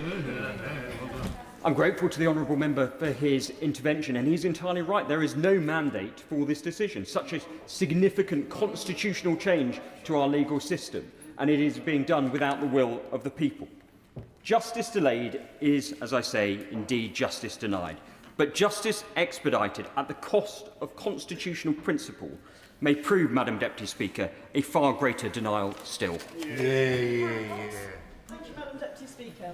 Trial by jury is a cornerstone of our justice system. Being held to account in court by our fellow citizens is one of the embodiments of the principle of justice by the people, for the people. But like all aspects of our justice system, the jury trial has a history. It has changed over time in response to changing social needs. So I think a better understanding of how and why it has changed in the past help us to understand, if not agree, with present-day proposals to amend it for our times. And I'll focus my remarks on that history, if I may, in support of Amendment A. When juries were first introduced, one of their first roles was to determine the facts of the case before them. In other words, they had an investigative function, a function that was later removed from them and given to other bodies. Juries then went on to be used in both civil and criminal cases for centuries, until they weren't. A major reform of the 19th century removed juries from the adjudication of civil cases. A key driver of that reform was the pressing need to process a vastly increased flow of civil disputes created by a more complex commercial economy. Today, our civil justice system is renowned around the world for its robustness and fairness. The composition and role of the jury in criminal cases has also undergone major changes over time. In the mid-19th century, who was it that was called to serve on juries? Men of property. Though they gave verdicts in trials on a wide range of alleged offences. But if we jump forward to the early 20th century, we see some major changes to that arrangement. By then, the range of people who could be called for jury service had now widened. Women and working people could now be called for jury service, but the range of offences deemed to require a jury trial had greatly narrowed. Now, why was that? This was because the Summary Jurisdiction Act of 1879, which was passed in this place, and it was passed in this place because of the need to respond to the need for enhanced public access to justice. And what it did was greatly expand the remit of summary courts and magistrates. And it's very key, of course, that the magistracy is another embodiment of justice by the people, for the people. Now, Madam Deputy Speaker, I could say more. This very potted history shows that juries have played a vital but shifting part in our justice system. They have never operated in isolation from the other moving parts of that justice ecosystem. Their remit has narrowed at different points over time as the remits of other judicial bodies have expanded and flexed. So for me, the government's proposals for court reform are rooted in an undisputed drive to modernise our justice system. Those proposals retain jury trials. The right to jury trial is not being removed. They also, however, encompass a much wider range of suggested and very necessary changes to our justice system in order to uphold public access to justice. Kearns. Thank you, Madam Deputy Speaker. Jury trials were introduced to bring order and justice to a legal system beset by opportunism, superstition, bias and archaic practices. For 8 centuries, they have been the bedrock of English and British liberty, recognised globally as a bulwark against tyranny and oppression. And yet without any modelling, no impact assessment, no equalities assessment, and not in line with the review done by Sir Levinson, the government plans to scrap this ancient protection. I have yet to make an argument, but I will shortly. Who in this place can honestly say that they're seeking, when facing incarceration, they would be happy with just one judge making that decision with no jury? Think of victims who face unconscious bias on a daily basis and do not get justice with just one person deciding that. But most sinister of all is the debate this afternoon in this chamber, where Labour MPs have argued that juries, ordinary people, can't be trusted. They're not up to the job. It's too complex, it's too detailed. What next? Are you going to strip their right to vote as well? Yeah. It is deeply concerning. The Minister has also said today that this isn't as the result of some crisis that the Labour MPs want to blame on Conservatives, that they will be doing this anyway, because it is ideological. Every time the Labour government comes in, they have tried to strip jury trials. Under Blair when I was a child, and now yet again. Both the Prime Minister and the Justice Secretary previously recognised the importance of jury trials. In fact, they opposed the abolition publicly. How are they going to justify their change of mind? Perhaps when the Justice Secretary returns to the benches, as he certainly will after the next election, he'll bring in trial by combat next. Almost 40 of the government's own MPs have opposed this, and they are absolutely right to do so because there are other options, whether it be the unused sitting days or whether it be Sir Levinson's proposal of having one judge and 2 magistrates. There is some aspect of a layperson having a say. Now, clearly, the Prime Minister can admit when he gets something wrong and change course, as we saw, albeit far too late, on the family farm tax, on welfare and on grooming gangs. Don't leave it too late this time.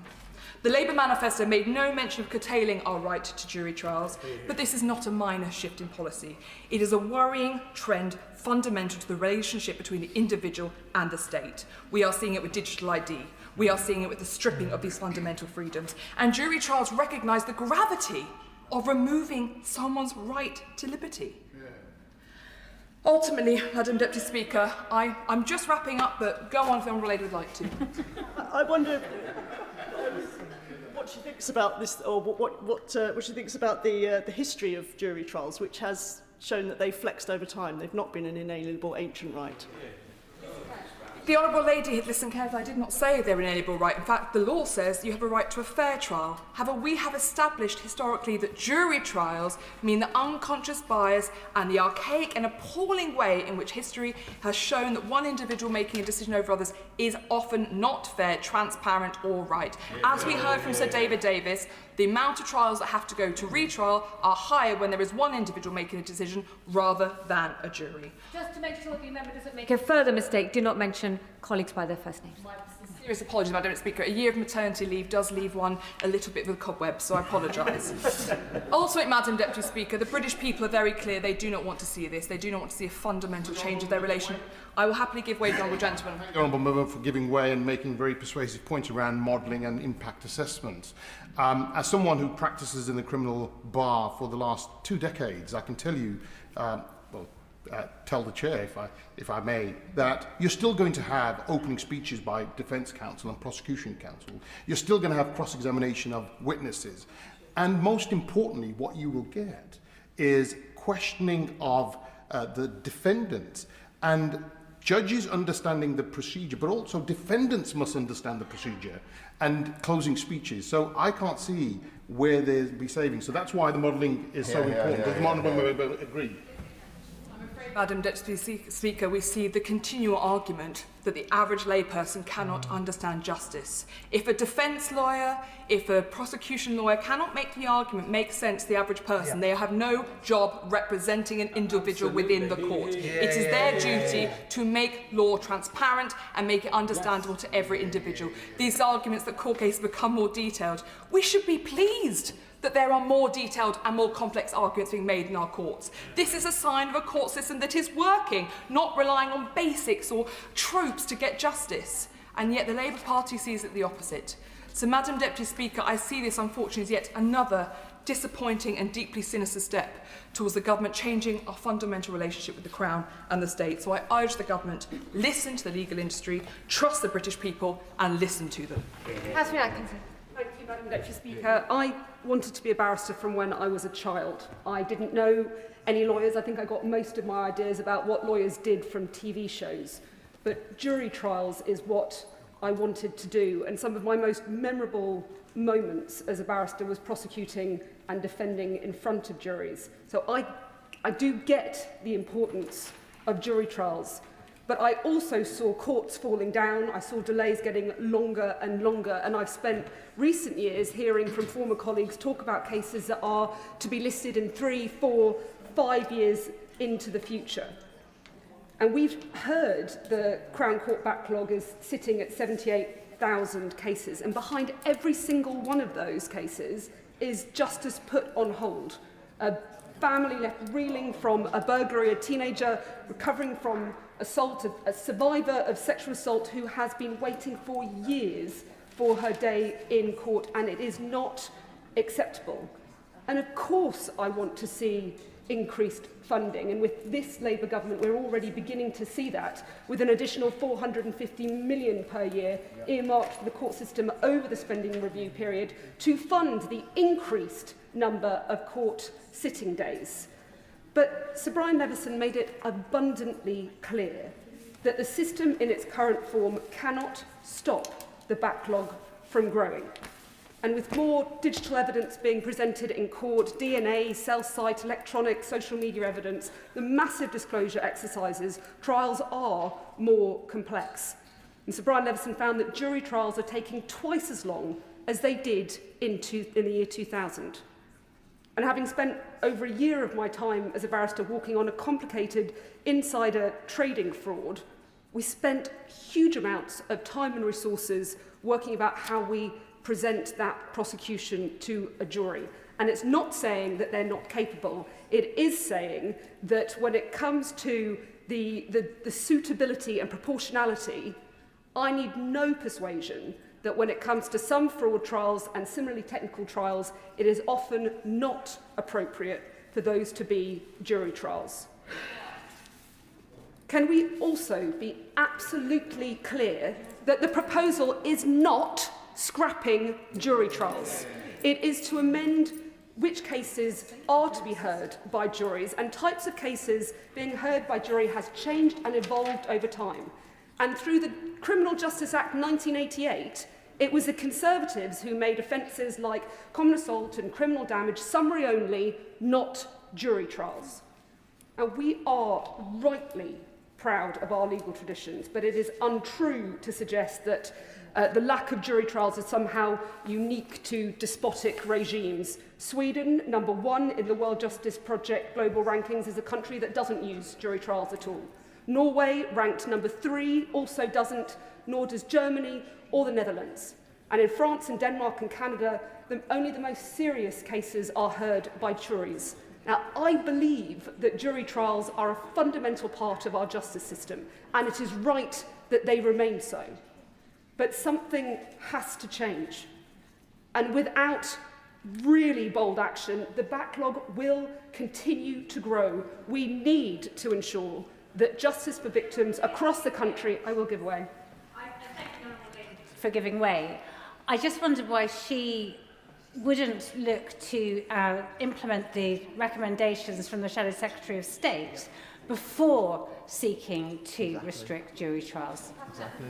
I think that there are a huge number of additional measures which will be rolled out, and I look forward to continuing to engage with Justice Ministers about other measures which I believe will help. And we have more coming after the next stage of the Leveson review. But we do need to see really bold action to ensure that justice for victims across the country is happening and not years into the future. They need a criminal justice system that works, and we all, the British people, need to have faith in our criminal justice system again. Thank you, Madam Deputy Speaker.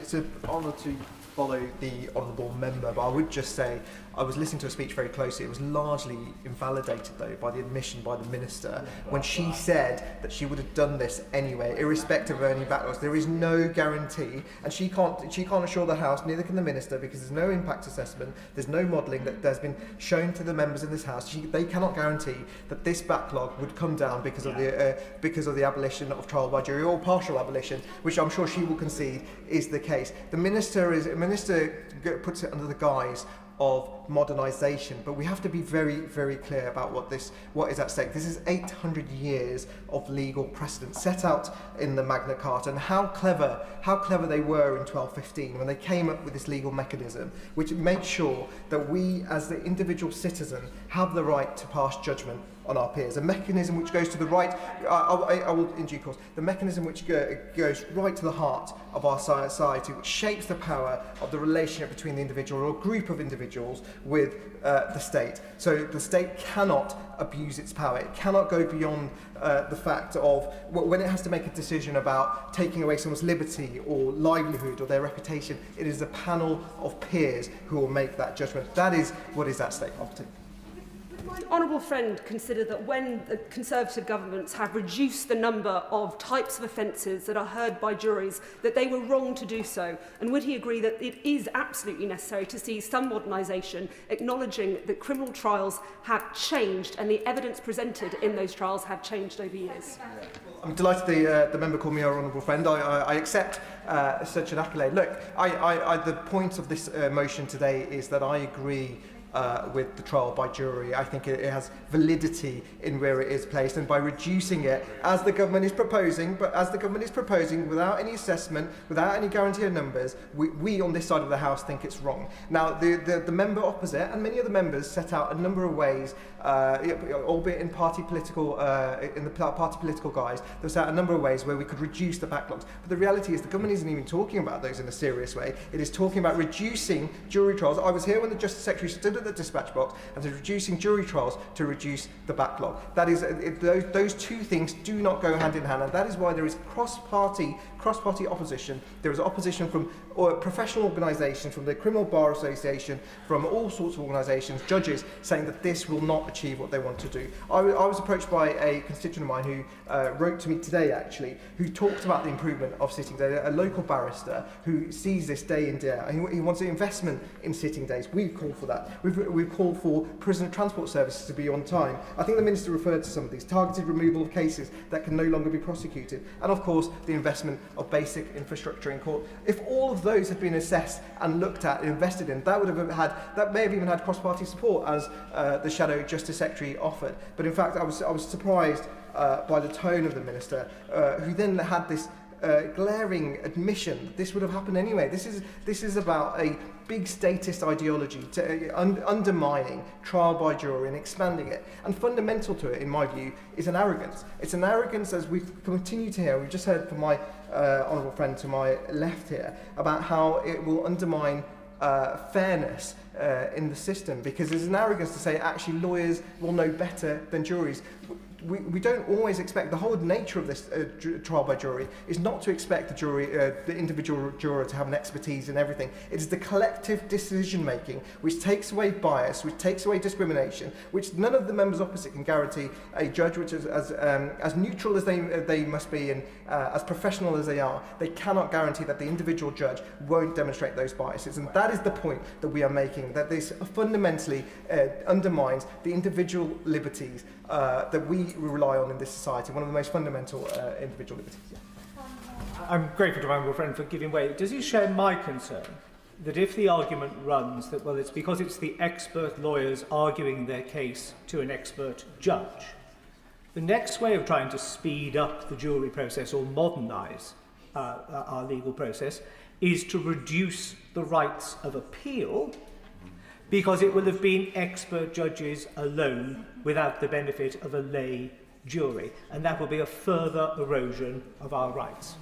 And I thank the honourable member. I suspect I'm running out of time. 1 minute. Well, in that case, I say to you, I agree with my honourable friend in that case. Of course, the fundamental point here is that this is a slippery slope. It opens the door to further erosion of individual rights, and we may all here think that this is a good idea because, or the government members may think that it's a good idea because it cuts time. But there may well be a moment. There may well be a moment where an individual has to rely on a trial by jury, and that is their right, by the way. They can request those because it gives fairness, and it is that fundamental right of being judged by our peers that we rely on. And I implore members opposite to follow the example of the member for Kingston upon Hull East, who is taking a very brave stance. Thank you very much, Madam Deputy Speaker.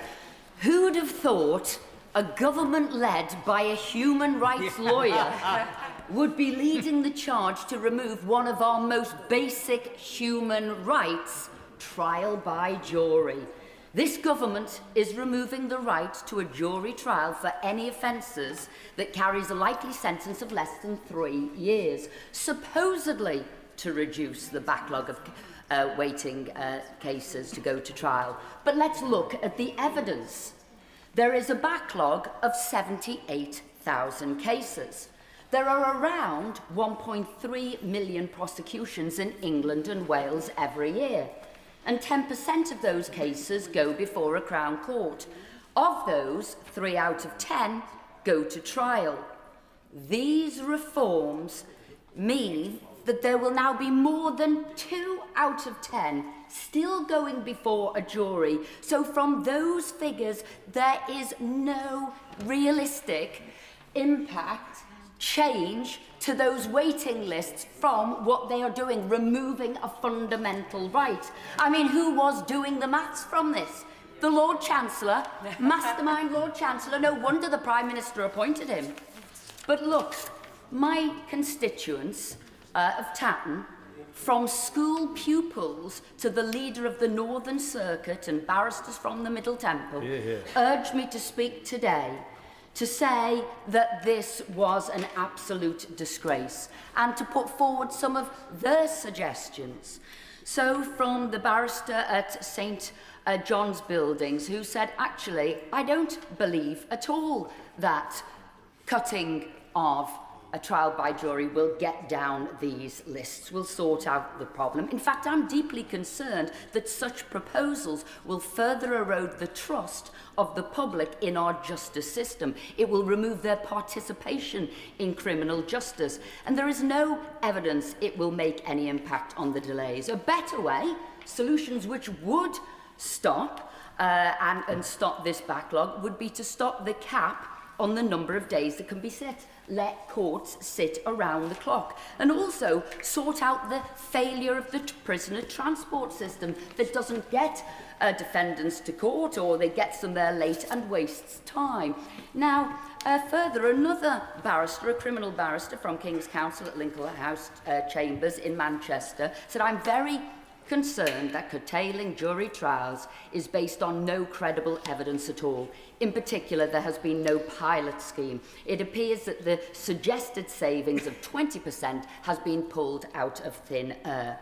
And very importantly, it will erode a deeply entrenched constitutional principle that a jury may acquit as a matter of conscience in these cases. It will remove a bulwark against misuse of the criminal courts by the government and those in authority, and the ability of a jury to take a view favourable to a defendant for reasons other than the evidence of guilt." And what about the Lord Chancellor? Until a few weeks ago, he believed in juries too, jury by trial. And one thing that backbenchers on the of the opposition should really take into concern is, constituents have said to me that for such an important change to our unwritten constitution, there should have been mention of this in the Labour Party manifesto. Because that would have factored into my, and this is his, voting decision, and it could well have been, if not, it would have been a very different decision. So the debate today has been very revealing. No data, no impact assessments, no pilots, and the Minister herself, who even suggested Order. Speaking limit is now 3 minutes. Rebecca Paul. Thank you, Madam Deputy Speaker. Plans to restrict access to jury trial takes a sledgehammer to one of the most important protections for the people of this country. I would expect that any government suggesting a change of this magnitude would have a strong rationale for doing so. Instead, we hear the nonsensical argument that curtailing jury trials will address the court's backlog. Yet the Minister of State for Courts herself told the House that only 3% of court cases are jury cases. So before we even get into this debate, we need clarity on what this change means for the backlog. That means modelling and timescales, not when that is the best it can offer. Maybe next we'll hear that the Tooth Fairy backs digital ID, or Father Christmas supports giving away the Chagos Islands. Back in the real world, in 2024, the Lady Chief Justice gave evidence to the Justice Select Committee that our courts face around 100 unplanned closures every week, with 200 near closures per month. This is in line with credible data suggesting that just yesterday, 15% of our Crown Court rooms sat empty, and it's the same today. If the Minister wants to tackle the backlog, might this be the best place to start? But coming now on to the key benefit of jury trials themselves, which is the involvement of our peers in delivering justice. These are people in our own communities with no obvious axe to grind or political motivations. Any justice system that concentrates powers in the hands of a small number of repeat decision-makers inevitably risks groupthink and unconscious or even conscious bias. A jury is a built-in safeguard. 12 ordinary people drawn at random, bringing different instincts and experiences, and forced to test the prosecution's case in a way a single decision-maker cannot. Simply put, it's safer to spread human fallibility across 12 people than to concentrate it in one. A system in which liberty hinges solely on inputs from various arms of the state, the police, the CPS, and then a judge, cannot be as inherently fair as one in which justice is done with the people's direct involvement.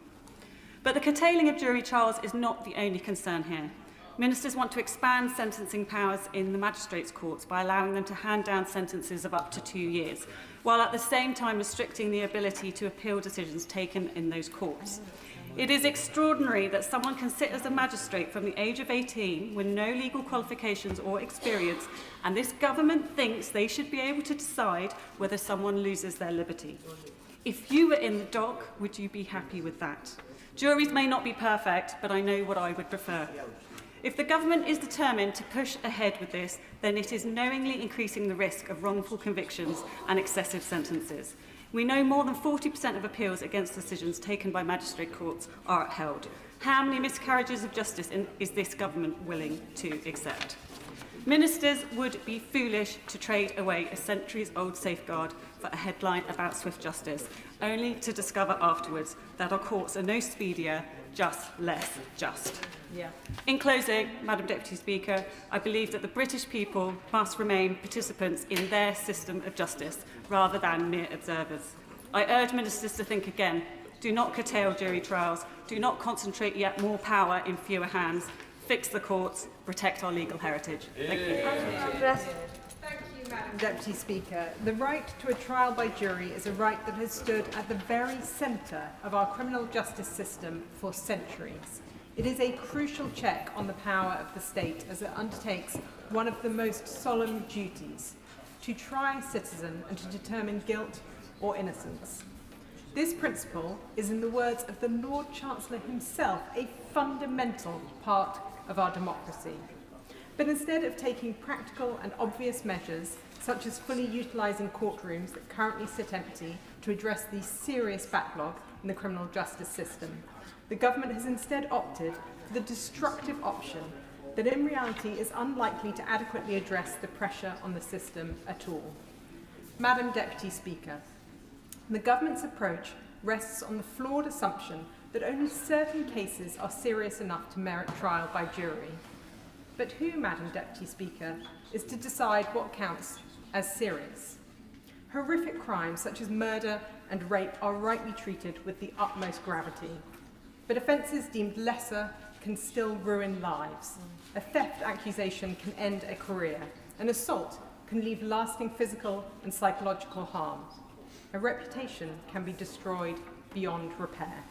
Our justice system is not merely about classification, but about justice itself. It works by consent, and it is the stronger for it. Trial by jury embodies that public consent, and without it, we risk victims' trust in its fairness and defendants' confidence that they will be judged fairly by their peers. Madam Deputy Speaker, this debate is also about judicial decision-making. The reality is that not all judges are created equal. No one is infallible. Judges can get things wrong, and they do so, and can do so on more than one occasion. The strength of the jury system lies in renewal.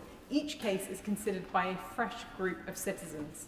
If a judge becomes the sole arbiter of guilt, there is a risk that errors, conscious or unconscious, can be repeated. The jury system makes our criminal justice system more robust, more resilient, and ultimately more trustworthy. Madam Deputy Speaker, jury trials also play a vital role in ensuring justice is done because they are drawn from the communities they serve.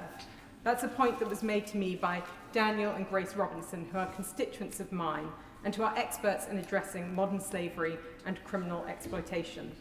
From the hundreds of cases they have seen that juries often recognise indicators of modern slavery much more than would have been done without them. And that's because they bring a broad range of experience. The government seeks to justify these changes on the basis of the backlog reduction and also on cost, but we must not weaken a system that is respected across the world. Order. Lewis Cocking. Thank you, Madam Deputy Speaker. As we have heard, trial by jury is one of this country's most fundamental rights. Only months ago, this government was elected and ministers were saying that jury service is an essential part of criminal justice, that it underpins impartiality and fairness that runs through our legal system. I would have thought that every member from right across the House would agree with that statement. Not a single one of us stood on a manifesto at the last general election to abolish jury trials in this country. So why would ministers be so keen to abandon this important tradition of our great country? Madam Deputy Speaker, the fact we are asking that question will come as no surprise to our constituents. From abolishing local councils, cancelling elections, to imposing an authoritarian digital ID scheme, it's all part of the same pattern. Again and again, this Labour government shows they are more than happy to curtail the voice and freedom of the British people. If the Ministry of Justice had exhausted every possible route to get that backlog down, their proposals on jury trials might have a bit more credibility. This government could remove the cap on sitting days, ensuring courts can work at full capacity, and ensure they work day and night to eliminate inefficiencies in the system which waste hours of court time. But they have not, Madam Deputy Speaker. Having seen the justice system up close through my work with Hertfordshire's Police and Crime Commissioner, I know huge amounts of time is lost before a case even reaches court. A recent study from the University of Leicester found that on average it takes 113 days to charge a suspect after a crime has been recorded. Issues between police forces and the CPS when cases are submitted can add at least 72 days to a case's length. Communication between police forces and prosecutors could be vastly improved. Digital evidence, such as body-worn cameras, CCTV, is widely present today. And the study notes that cases with digital evidence were submitted more quickly to the CPS than those without. But investigators do also warn about how time-consuming handling that sort of evidence can be. The government should therefore be focusing on ensuring police forces, prosecutors, the courts, and of course victims take full advantage of video evidence so that it accelerates justice rather than slows it down. This is just one example of the actions that ministers could be taking instead of embarking on this policy that abandons such an essential component of justice in the United Kingdom. I urge this government to start listening, use all the tools available to them and drop this disastrous policy. Stevenson. Thank you, Madam Deputy Speaker. Can I start by saying how extraordinary it was to hear the Minister earlier say that she'd be pursuing this even though there wasn't even if there wasn't a backlog to deal with. It suggests that this was planned all along, but it's absolutely nowhere in the Labour Party manifesto. I'd like the Minister, in summing up, to explain why that's the case. There is absolutely no mandate to reduce trial by jury. It is a profound constitutional shift, one that strikes at the heart of the relationship between citizen and state. Trial by jury is a centuries-old safeguard designed to ensure that an individual can be judged guilty only by their peers and not by the machinery of the state. It is the ordinary person's shield against arbitrary power, and yet, astonishingly, the government now asks us to believe that this ancient protection must be curtailed just because ministers don't want to do the hard work to reduce the backlog. The Bar Council, representing the very professionals who keep our justice system functioning, are correct to raise alarm bells. There is absolutely no evidence whatsoever that restricting jury trials will reduce the backlog. None whatsoever.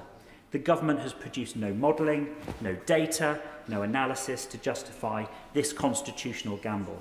This work should have been done before the announcement was made, especially for something of this magnitude.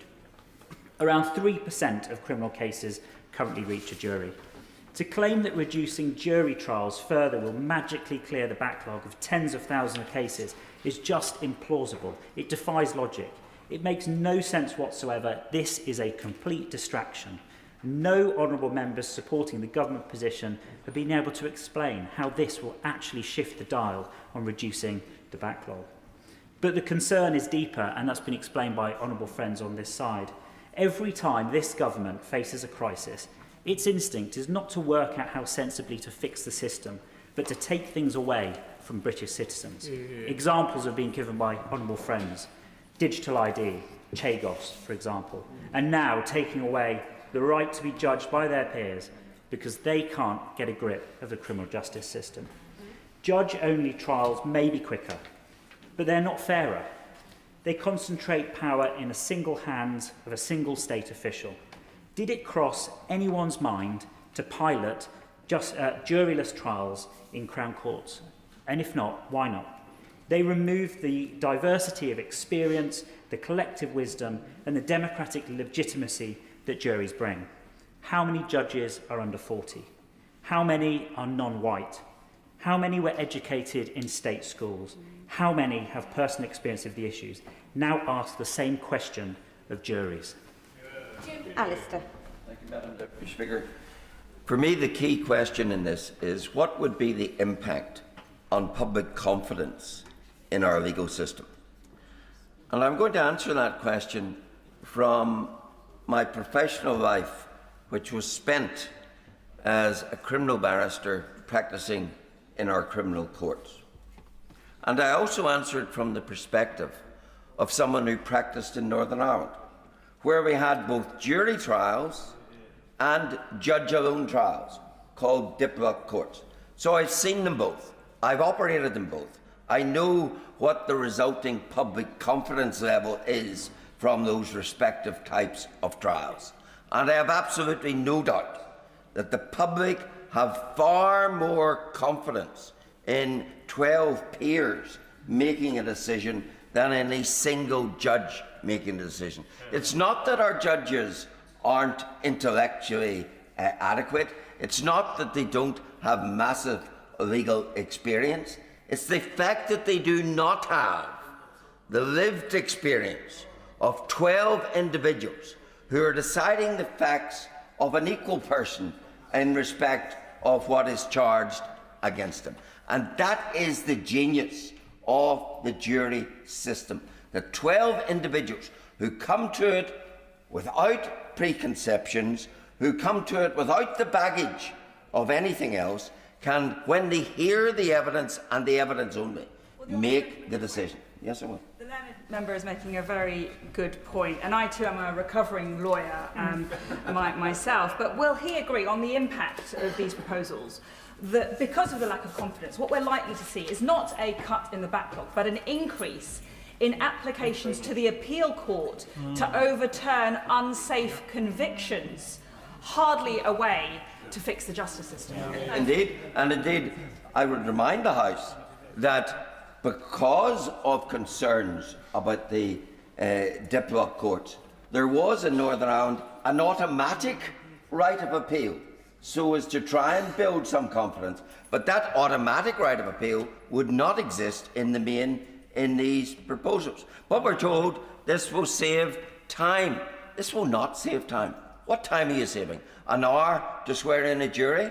A day, maybe, that a jury deliberates on? But as the Honourable Member for Kingston upon Hull East pointed out, a judge who has to make a decision might give an extra a decision there and then, but he has to go away and write it up. He'll spend a lot longer writing it up, knowing it has to go through the fine-tooth comb of a court of appeal, perhaps, than a jury will spend in reaching a decision. So there will be no time saving. The loss of time, the delays in our courts come primarily, in my experience, from delays in providing disclosure, from delays in witnesses not being available. None of that will change under this system. But what will change under this system is a body blow to confidence in the judicial system and the legal process. And for me, the government lost this debate today when the bottom fell out of their case, when the Justice Minister when the Minister had to say, effectively, this is not about delays. This is about an ideology. It's an ideology which ill fits this House, and an ideology that this House most convincingly should reject. Thank you, Madam Deputy Speaker. Since the 1220 trial by 12 good men, trials by jury have been taking place.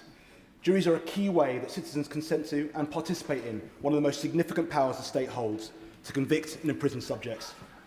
According to the Secretary of State's figures stated in this House on the 15th of December last year, only 3% of all criminal cases are heard by a judge and jury under the current regime. He also claimed that jury trials will remain a cornerstone of the British justice system. Delayed justice is justice denied.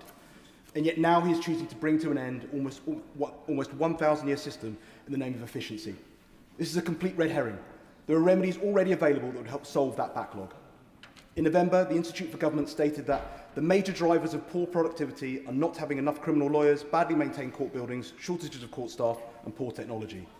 Whilst none of these are quick or easy to overcome, maximising productivity is a far more practical and measured step than the controversial and nuclear option of introducing judge-only trials via the introduction of a new intermediate court, the Crown Court Bench Division, that has neither been piloted nor thoroughly modelled. And I heard the Minister there chuntering from a sedentary position about who started that. Well, the government's doing nothing to address it.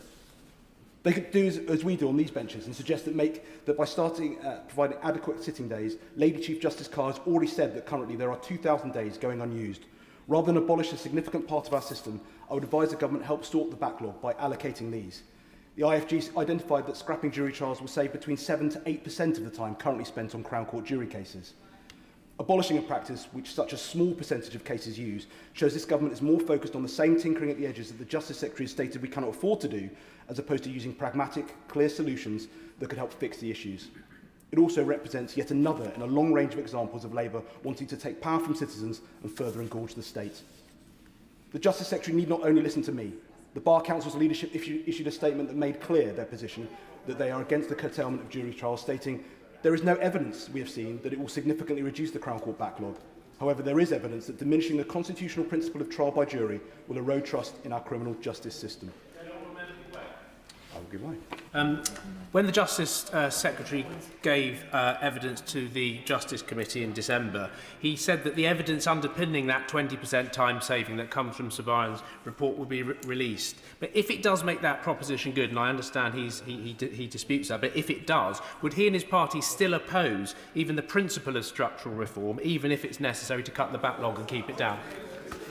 Sorry, I've just been informed that the honourable member only walked into the chamber about 5 minutes ago. Order. The member's been here for a while. He wasn't allowed to participate in the speech because he wasn't here at the beginning, but he has been here for a while. Ben Obsidiecti. I apologise, Madam Deputy Speaker, but I will make progress. No one who voted for Labour voted for this seismic change. Well, my repent good way. It is rushed, knee-jerk and smacks of a Justice Secretary who, still smarting from his demotion from one of the great officers of state, is now overcompensating by attempting to make his mark. I urge the government to reconsider, and I urge those on the government benches who plan to rebel today to do so, clear on the conscience that they are simply cutting out the middleman, because the government will inevitably end up where those rebels already are. Monica Harding. Thank you, Madam Deputy Speaker. Trial by jury is not a luxury. It is one of the oldest and most fundamental protections in this country, and it is a key safeguard of liberty. Yet under this government, it is being treated not as a principle to be defended, but as a system to be rationed. We all agree that there is a crisis in the criminal justice system and that we need to bring the backlog down. Cases are drifting for years before reaching court, draining justice of its force and credibility, to the frustration of my constituents in East and Walton. The consequences fall heavily on victims and witnesses, prolonged delays, weakened evidence, memories fade, statements are withdrawn and prosecutions collapse, and confidence in law and order, and therefore democracy, falters. As my local borough commander told me this week, this undermines policing. The government have rightly prioritised community policing, and my own force in Easham Walton have increased the solving rate of burglaries by 84%. So wouldn't it be great if we all slept safely in our beds? No, because residents were shocked to learn that 2 individuals arrested for burglary charged in December will not appear in court until September 2027. Similar problems arise in youth justice, where sentences is repeatedly deferred, leaving young offenders without timely consequences, and that most important lesson, if you are young, that if you commit a crime, you will be punished. It erodes public confidence. But why not use the most immediate lever, lift the cap on court sitting days? Late last year, I visited Kingston Crown Court. The regional backlog has grown by 25%, yet courtrooms sit unused. Staff described to me the frustration of having judges, clerks, ushers, spaces, and cases ready to proceed only to be blocked by centrally imposed limits on sitting days. Government imposed caps. It's nonsensical. It makes no sense to pay for court buildings, judges and staff, and then prevent them from operating fully. That is a false economy which shifts the cost onto victims, communities and public trust. The government have only marginally increased Crown Court sitting days, barely touching the scale of the backlog and falling far short of what is needed. And this goes back to the priorities of the Treasury. Surely they must prioritise law and order first. Instead, the government has decided to treat jury trials as a nuisance. They seem too costly and inconvenient. They have been squeezed not because they have failed, but because cutting them is easier than rebuilding the system around them. This is a political choice, and it seems like an ideological choice from the conversation earlier, not an inevitability. The Liberal Democrats have set out a serious alternative to lift the cap, invest in court buildings, lift the cap of sitting days, use courtrooms effectively, fix broken contracts that cancel hearings, including the failure of prisoners' transport to bring defendants to court on trial, and invest in rehabilitation to reduce offending. This is not what my constituents in East and Walton want. Ox. Thank you, Madam Deputy Speaker. I do not agree that the government should curtail our rights to trial by jury. Trial by jury is an ancient right in England and is the very essence of our criminal justice system. Combined with the government proposals for digital ID, it reveals a very authoritarian attitude. It marks a significant shift in the balance of power between the citizen and the state, and I shall vote against it. There is a crisis within the criminal justice system, and specifically with the Crown Court backlog. But that backlog was not caused by trial by jury and will not be cured by its removal. Why does the Lord Chancellor believe that abolishing the right to jury trials for those likely to receive a sentence of 3 years or less is the right thing to do to bring down the backlog? If it is based, as he says, on evidence, then will he publish that as soon as possible? In the last 2 years, government figures show that the Ministry of Justice, which includes the court service, lost the highest number of days per member of staff in sickness and absence in the whole of Whitehall. An average of 10.7 days sickness, more than 2 working weeks for every member of staff. That is more than 30% higher than the civil service average and over twice the UK average if you include the private sector. Were the Lord Chancellor to focus his efforts on improving the efficiency of his own department, he might start to see the system as a whole improve. With approximately, happy to give way. I wasn't going to agree, but I think it's important to, because I've just been to visit Bournemouth Crown Court and Magistrate Court, and they actually talked about that question of sickness. They talked about the fact that their staff have been carrying the load for so many members of a team that weren't in place because they'd seen austerity. There's so many staff in the Crown Court system who may be going on to sickness leave because they are burned out. They're burned out from years of cuts. Would he not recognise that actually what we need to have is an investment in our Crown Court system in order that they can get back on their feet and that criminal justice can also get back on its feet? Well, in my experience, Madam Deputy Speaker, staff absence is normally caused and the result of poor management. And I suspect the Ministry of Justice is managing its staff significantly worse than the rest of the civil service if staff sickness is 30% above the public sector, which wasn't great to begin with. With approximately 16,400 staff in the court service, simply reducing the rate of absences to the civil service average would free up nearly 50,000 working days. That would help cut the backlog without undermining the principle of a fair trial.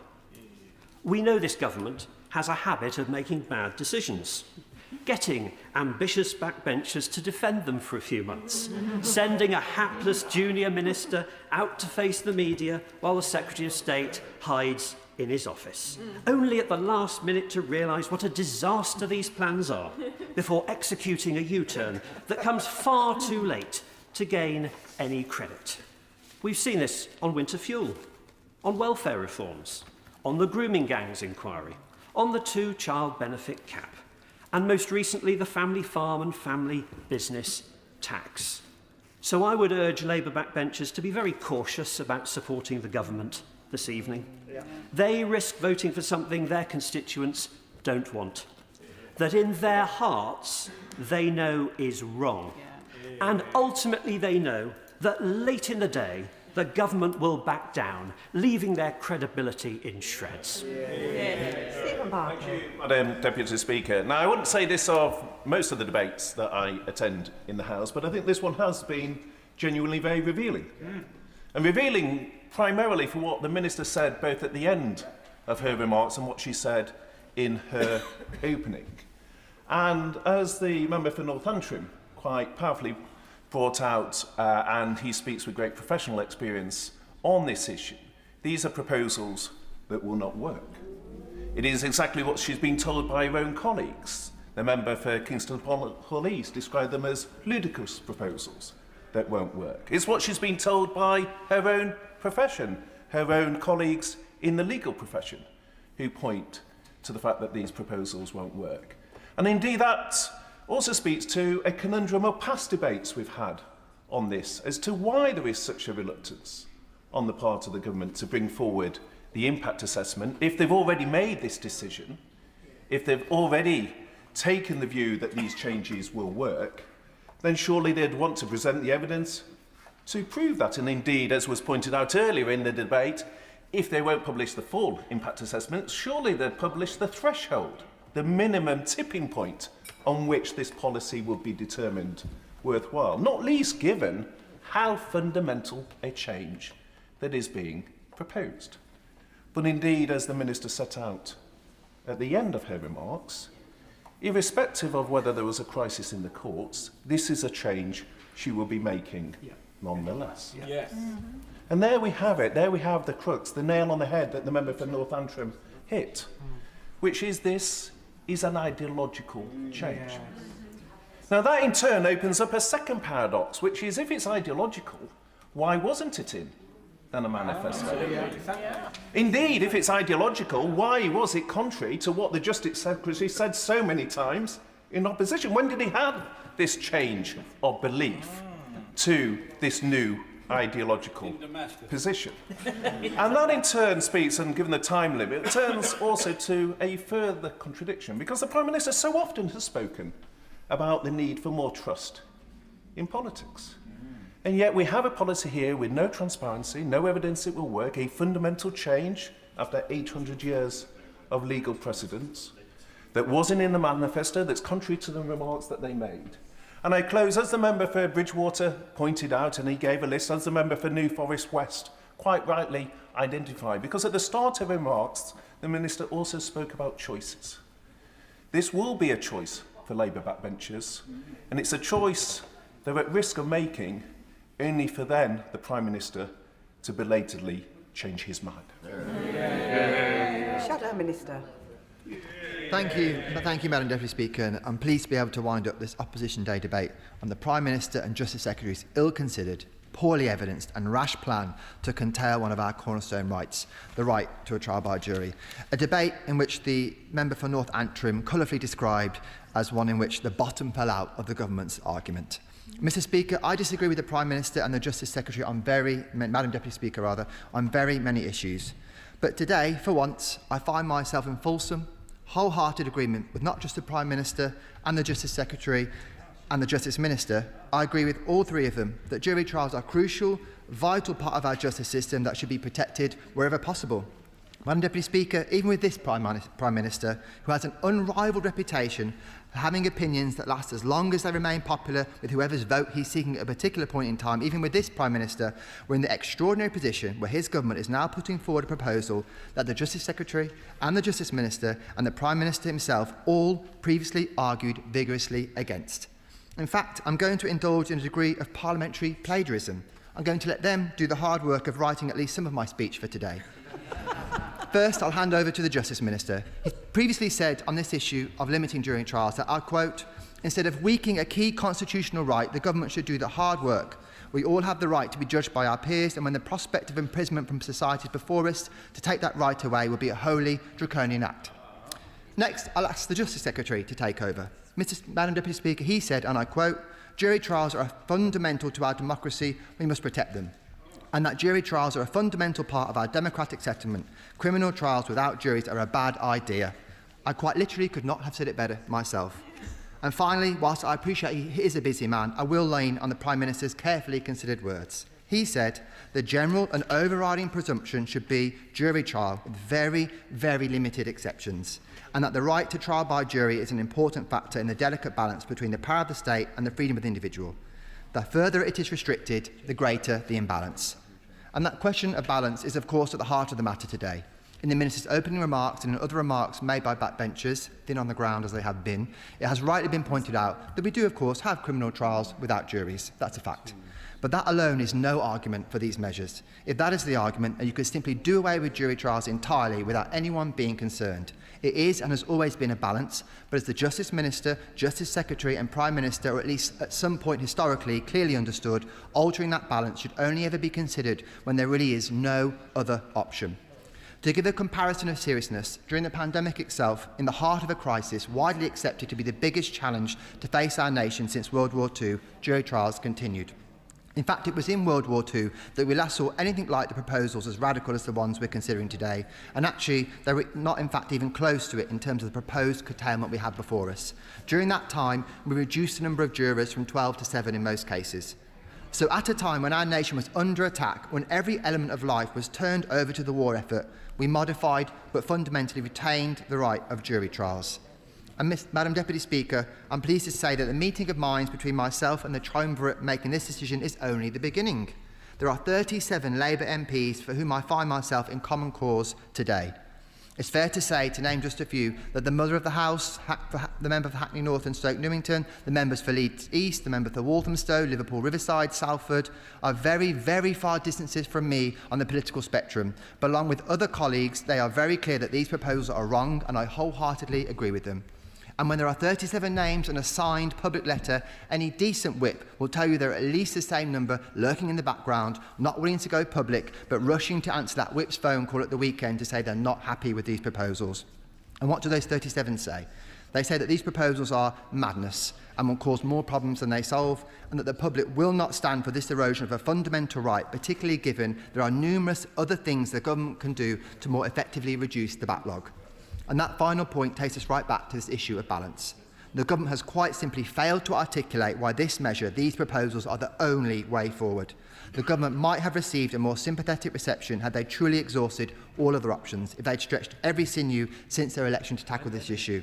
Because as our motion acknowledges, the courts are under unprecedented pressure. No one disputes that. Delays are too long, victims are waiting too long for justice, and defendants are left in limbo. Prior to the pandemic, the Crown Court backlogs were lower than the backlogs we inherited from the previous Labour government, and I don't remember Labour MPs being concerned about that at this time, but COVID hit and placed unprecedented strain on the criminal justice system, leaving a long and difficult legacy. The result of that was an enormous reduction in court capacity that led to backlogs shooting up in a way it never had before. I should remind the House again that even during that challenging time, there was cross-party support of the guiding principle that jury trials should continue. After the pandemic, England and Wales resumed jury trials faster than many comparable countries, one of the shortest suspensions anywhere because they were treated as a priority. The previous government opened and extended the use of 20 Nightingale courtrooms, increased the number of judges, raised the judicial retirement age, and increased in a short number of years the number of sitting days by more than 20,000, an historic, unprecedented level. But despite this loss, the loss of capacity could not be simply undone. I will give way. Comments around sitting days, would he then condemn the Conservative cut of nearly 15% of sitting days in 2019, and would he congratulate this Labour government in increasing the number of sitting days? As the Shadow Justice Secretary outlined, I think over a number of years, over many decades, there hasn't been the investment in the justice system. I would also make quite clear this claim to having record levels of sitting days is actually a bit of a statistical anomaly, because the government will know there was an absolute change in the measure of sitting days, and actually when you use the historical measure and compare it, we did actually match that number of sitting days, or perhaps even higher historically. And of course we uncapped sitting days a number of years during the pandemic, something that this government failed to do, alongside failing to increase the number of sitting days in a rapid way, something that the Institute for Government said it made it more difficult for the government to make use of. But as I said, there is no dispute that there is issues, and that members across the House have recognised their long-standing. The question is, what do we do about them? But let's be clear about how much of the unacceptably long waits are actually a result of a wait for a jury trial. The Justice Secretary is quite rightly being criticised for quoting statistics about victim dropout rates in a deeply misleading way. We don't want to see any victims drop out for any reason, and we don't want to see any long waits, but less than 10% of dropouts occur post-charge, and that figure is actually coming down. It's not helpful to the understanding of this issue for members to quote waits of 6 or 7 years, which in fact relate to the delay from alleged offence to sentencing. Yes, waits for trial from point of charge are too long, but that's just part of the picture. Jury trials are not a quirk, a happenstance for how we deliver criminal justice in this country. They're a foundational principle of our justice system, reaching back to Magna Carta. For more than 800 years, ordinary men and women have been trusted to sit in judgment, to weigh evidence and to decide guilt or evidence. Or innocence. That public participation is not a flaw in the system, it's one of its greatest sources of legitimacy. Removing juries, even for a narrow category of cases, let alone the radical changes before us today, alters the relationship between the citizen and the state. It replaces collective judgment with individual arbitrary authority. I will. In light of the Shadow Minister's comments, does he think it was wrong through the 1988 Criminal Justice Act for the Conservative government at that time to make offences like criminal damage and common assault to be summary only, removing juries in those offences. I wonder if the member was actually listening to my speech. I've said throughout these issues are one of balance, and as the Prime Minister has said, and as the Justice Secretary has said, and as the Justice Minister has said, you have to tread very, very carefully on these issues. And for the member to draw comparisons between minor changes to whole-scale, huge reductions in the use of jury trials shows she fails to understand that these issues are one of balance. And of course, the obvious flaw in the arguments being made by the government in support of doing this, that this is a measure to tackle what we should all consider to be a temporary problem, is that these measures are permanent, without any plan to reverse them when the backlog is down, similar to the temporary measures in World War II that I mentioned. What is missing... I will. Agree with me that curtailing jury trials won't solve the delays. It will simply push that backlog back into the appeal courts. And worse still, does he agree that it risks creating a two-tier justice system where those who can afford to appeal will appeal and those who cannot will be left behind? The member is pointing out one of very many flaws in the arguments that the government has put forward for justifying its case, and they simply have not made it. Because court sitting days are still being wasted. Yesterday alone, more than 50 Crown courtrooms sat empty. And let's be clear, while this government leans heavily on at least some of what has been proposed coming from Sir Brian Levison's review, they need only have looked into the bowels of the MOJ to unearth these exact ideas. That is because it will come as little surprise to members on these benches we have been here before with the Labour governments. As Justice Secretary, Jack Straw also proposed removing the right to a jury trial in either way offences when Labour were last in office. As is the case today, rightly, members of both houses and people from across the political spectrum united to stop those proposals. So we can do away with the pretence that this is purely the workings of an independent figure. I'm afraid Sir Brian has become a shield for defending these ideas, a shield they lacked last time around, which they obviously hope is going to make the difference this time. And we should be right to fear that this is the thin end of the wedge. Thanks to the plans being leaked, we know what the Justice Secretary actually wanted to do. He wanted to go much further than even these proposals by removing jury trials for sentences of up to 5 years. Where will they go next if they succeed in these proposals? It's also impossible to ignore the wider context. A number of my constituents have raised with me, and I know a number of other members in this House, that at the same time this government argues the fundamental legal safeguards must be set aside, it's spending £1.8 billion on a nationwide mandatory digital ID system. The Criminal Bar Association, the Bar Council and the Law Society have all warned against these proposals. They've been clear that restricting jury trials will not solve the backlog. It risks distracting from the real work that needs to be done, fixing the basics, investing in infrastructure and people and making them function efficiently. Madam Deputy Speaker, I'll close by going a little bit closer to home. Kipling, in his 1911 poem, Kipling, who lived in my constituency in Bexhill and Battle, you can actually find a statue of Rudyard Kipling in the village of Burwas in my constituency. He said in his 1911 poem, the reeds of Runnymede, the centrality to British freedom of trial by jury. He said, and I quote, she said, and I quote, I'll finish on this, Madam Deputy Speaker, if they can stop their chuntering and they can get on with their... He said, At Runnymede, your rights were won at Runnymede. No freeman shall be fined or bound or dispossessed of freehold ground, except by lawful judgment found and passed upon him by peers. Forget not, after all these years, the charter signed at Runnymede. Mr. Speaker, those of us on these benches have not forgotten. Let's hope enough members opposite haven't forgotten either. Minister. Thank you, Madam Deputy Speaker. It's quite tough to follow on from that, actually, but here we go. This has been a very useful debate, and every single contribution, including those from Conservative colleagues, has commented on the crisis in our courts that we inherited from the Conservatives after 14 years. And we have heard some suggestions, and the gist of the suggestions from the Conservative opposition and the Liberal Democrat opposition is, let's get more court sitting days. Well, wouldn't it have helped, Madam Deputy Speaker, if the Conservatives hadn't closed half of the magistrates' courts in England and Wales? Across the entire estate, Madam Deputy Speaker, they sold off more than 40% of all court buildings for far less than they were worth to the communities they served. As a result of their vandalism to our court system, Madam Deputy Speaker, there are now nearly 80,000 cases waiting to be heard, and it will continue to rise beyond 100,000 without investment, efficiency savings, but also structural modernisation.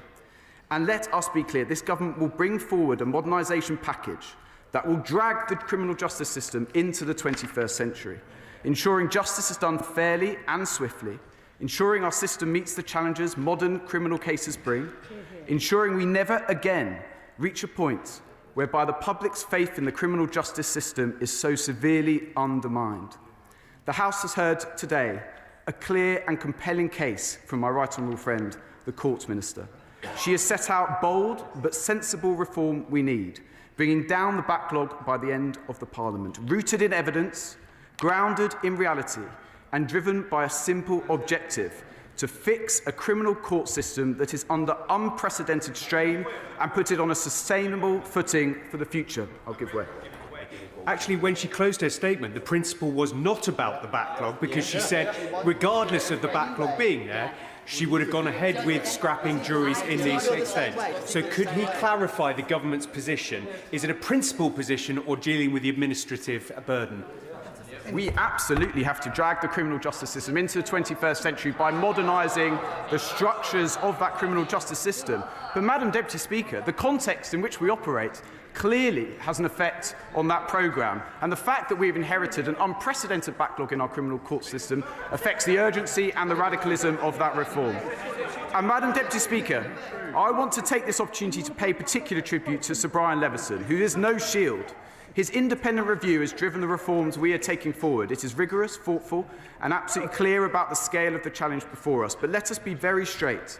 The reforms being proposed, and that will be set out in due course before this House, are not plucked out of thin air, but the result of intensive, careful work undertaken by the most senior lawyers, academics, and members of the judiciary. The modernisation programme will be built on evidence. These are difficult decisions and uncomfortable, no doubt, for some within the legal profession, but absolutely vital for a properly functioning and robust system we can be proud of to take into the future. And, Madam Deputy Speaker, let me just bust some of the myths that we've heard in the debate today. Some honourable and right honourable members have suggested that these changes tear up a historic right to a jury trial. Let me be abundantly clear, they do not. Article 40 of Magna Carta reminds us that we must not deny or delay a right or justice, giving us the old adage, justice delayed is justice denied. And sadly, in this country today, justice delayed has become justice denied for far too many victims. The government will not cling to mythological tradition at the expense of fairness, effectiveness and public confidence. We will rise to meet the challenge of the day rather than living in the past. And I heard, Madam Deputy Speaker, on countless occasions, the assertion that this government is scrapping jury trials. That is not true. Not true. Everyone has and will always have the right to a fair trial, as my honourable friend, the member for Derby North, made clear in her compelling speech. There has never been an inalienable or unqualified right to a trial by jury. And let's just set out the maths in some detail, because it is very important. Currently, 10% of all criminal cases are subject to jury trial. 7% of those plead, there is no trial, so just 3% are then subject to a jury trial. The reforms before the House today would reduce that to just 1.5%. These are modest reforms affecting a small proportion of the criminal cases in our country. And as my right honourable... I'll give way, yes. Minister for giving way, and I have great respect for what he's saying, but I and many others on this side of the House do still have questions, so I just wondered whether he'd agree to meet those of us who think, for example, the proposals from the Criminal Bar Association deserve closer scrutiny. Would he agree to meet with us to discuss that in further detail? I'm absolutely happy to meet with my honourable friend as ever to discuss this or many of the other issues that he raises in the House. Let's be very clear, Madam Deputy Speaker. This is a modest change to jury trials, something that has happened throughout our history, as the honourable member for Colchester has set out.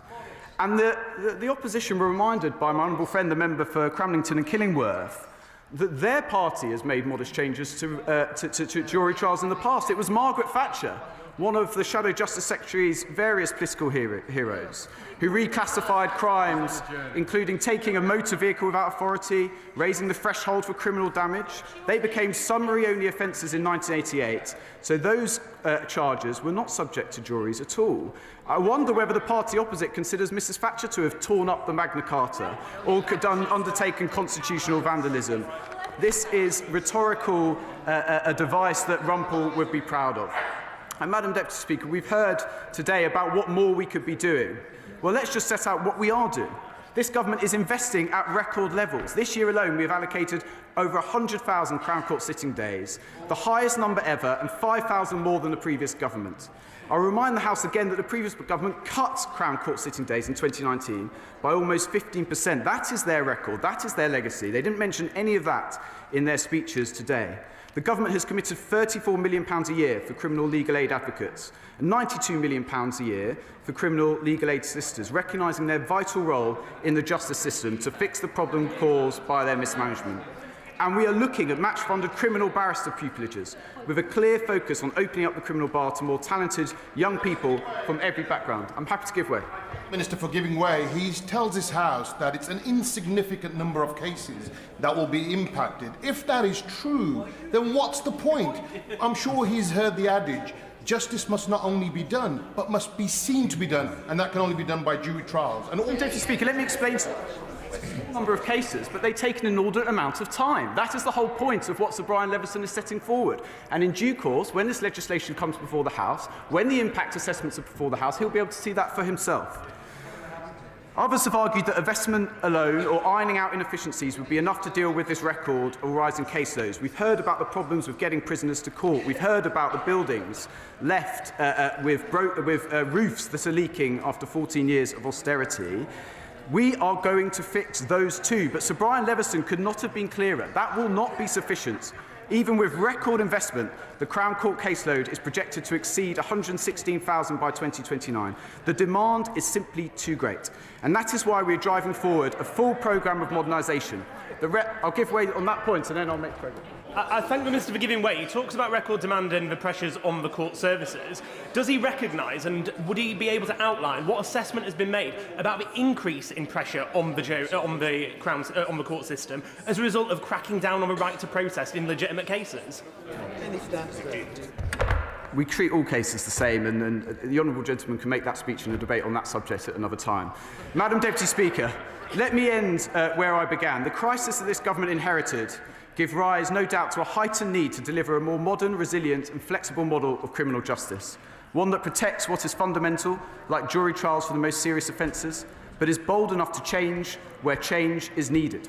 So it truly serves victims, commands public confidence and is fit for the realities of the 21st century. These changes will provide a long-term, stable foundations for the criminal court system and prevent the caseload reaching these levels again. That should be our focus, not a narrow debate on the merits of tradition versus the challenges of the day, or preserving a system that so clearly no longer works for the British people. Thank you, Madam Deputy Speaker. The question is that the original words stand part of the question. As many as are of that opinion say aye. Aye. Of the contrary, no. No. Division, clear the lobby.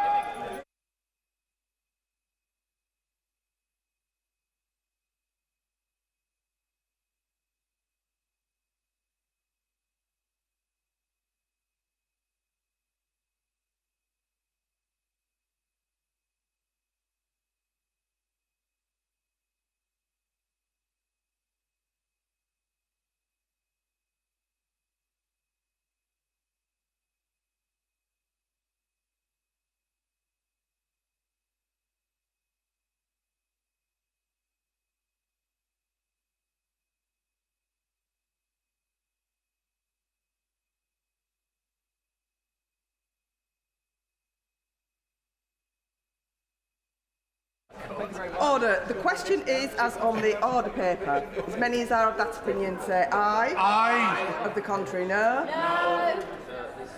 Tellers for the ayes, Nick Timothy, Jerome Mayhew. Tellers for the noes, Gregor Poynton and Nezel Khalitstan.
Order. The ayes to the right, 182. The noes to the left, 290.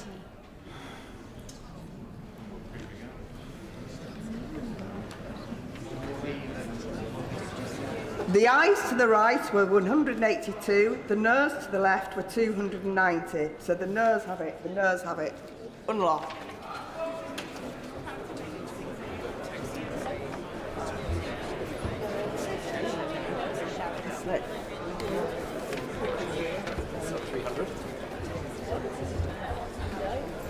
The question is that the proposed words be there added. As many as are of that opinion say aye. Aye. Of the contrary, no.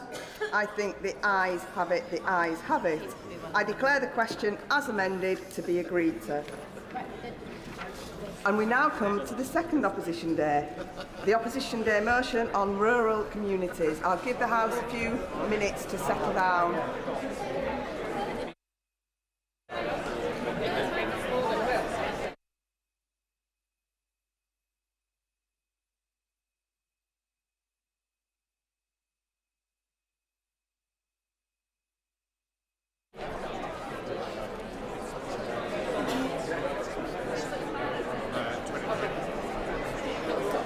Right, we're ready. Chris, come on. We now come to the opposition day motion on rural communities. I inform the House that Mr Speaker selected the amendment tabled in the name of the Prime Minister. I call the opposition spokesperson to move the motion. Shadow Secretary of State, Victoria Atkins. Thank you, Madam Deputy Speaker. Rural people feel betrayed by this Labour government of the urban elite. Before the election, the Prime Minister promised that a Labour Party under his leadership would form a new relationship with the countryside based on respect. Yet after a year and a half, his government has shown nothing but contempt, arrogance and, on occasion, cruelty to rural people. And I note it is a great pity the Secretary of State is missing on action on this debate, but then she doesn't seem to like scrutiny. His government's decisions have resulted in a cost of living crisis with rising food prices, rising unemployment and the highest taxes on record, whilst business investment and confidence have plummeted and growth has flatlined. The consequences can be seen and felt in the very fabric of our rural communities. Shops, pubs, hairdressers and post offices in market towns are closing because employers cannot afford Labour's hikes to national insurance, the minimum wage and to business rates. Agricultural suppliers are disappearing as farming investment plummets, and a record number of farms have closed in the last 12 months, with more to follow because Labour's chaotic farming decisions and failure to launch their new SFI scheme have undermined their livelihoods at every turn. These aren't just buildings or land. These businesses used to employ people, giving young people their first job, bringing mothers back into the workforce after maternity leave, enabling people to have good careers near their families, encouraging others to start their own businesses, and bringing prosperity and vibrancy to our market towns and villages. But as a direct result of Labour's taxes and business cost rises, these jobs are going. As a successful small business owner in one of my market towns said to me before Christmas, Reeves has cost me an extra £12,000 this year, which I simply don't have. My business will not survive this government. Will my right honourable friend allow me? I will. My right honourable friend, quite rightly, talking about what really matters in the countryside, namely the family farm tax. Does it say much about the priorities of this government that they think it's really important to waste Parliament's time in banning people from getting on a horse and chasing after a rag soaked in linseed oil? My right honourable friend and county neighbour, of course, understands all of the challenges facing our rural communities. And I think we all wonder why it is that in the midst of this cost of living crisis, with the very worrying events happening overseas, as food prices for all of our constituents continue to rise, as jobs are being lost in all of our constituencies because of the policies of this government, nonetheless this government appears to be prioritising a lawful hobby. But I'm going to come on to that in a minute, because in the midst of all this socialist misery, Labour is killing off pubs with their business rate hikes of up to 78%. They may laugh, but they're not getting a drink out of it, are they? 2 pubs and restaurants are closing every single day under this government. So support our pubs and pop into your local for a drink. The good news is that you won't meet a Labour MP in there, as they're all being barred. Now, in contrast, we Conservatives, they don't like it up them, in contrast, these Conservatives have fully costed plans to scrap business rates entirely for 250,000 high street businesses and pubs, paid for by welfare reforms that the Prime Minister is too weak to push through. We Conservatives care, we get it, and we have their backs. I'll give way. Grateful to my right honourable friend giving way, and doesn't that speak to a wider point, Madam Deputy Speaker? I'm sure my right honourable friend agrees that the shocking statistics out this week of just how few young people are able to get Saturday jobs shows that by cutting business rates, allowing them to employ people, actually stands a much better chance of keeping them off welfare in the first place. Exactly right, and the difference is on this side of the House we are used to running businesses and working in the private sector, whereas on that side of the House they have no idea and no clue. But it isn't just our market towns and villages that are hurt by this government. Our public services are too. Labour has scrapped the Rural Services Delivery Grant. They've imposed a local government finance settlement which delivers a 3-year punishment beating to shire districts while their urban counterparts do better. And they have made cynical changes to funding formulas so that rural areas lose out. These choices will have a real impact on the delivery of public services from health and social care to schools, vital infrastructure and transport. Scrapping the £2 bus fare has increased the cost of living for rural residents, and that's before the increased fuel duty will take even more money from our pockets later this year. I'm going to make some progress because I know how popular this debate is.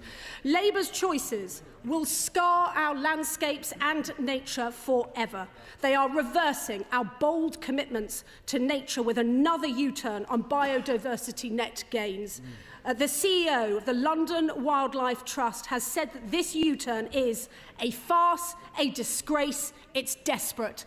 Well, that's Labour Party policy for you. And this U-turn has a particular poignancy because of the industrialisation of our countryside with pylons, substations, solar estates and wind turbines against local opinion, and all to meet the unachievable net zero target set by the Secretary of State for Energy. My constituents are the victims of this in Lincolnshire, where Labour's plans will destroy people's homes, our cherished landscape and nature, as well as prime agricultural land that feeds the nation. We will fight these plans very quickly, and then I must make progress. Well, I want to make a salient point, because, of course, when these impositions are faced by local people, it's prime land that's taken out of production, compromising our food security, making us less economically resilient, and costing jobs and livelihoods in the countryside. I could not agree with my right honourable friend and county neighbour more. But what Labour does not seem to understand is that rural areas are not against building more homes and infrastructure. They just want them in the right places and for them to work with the grain of the community, not against it.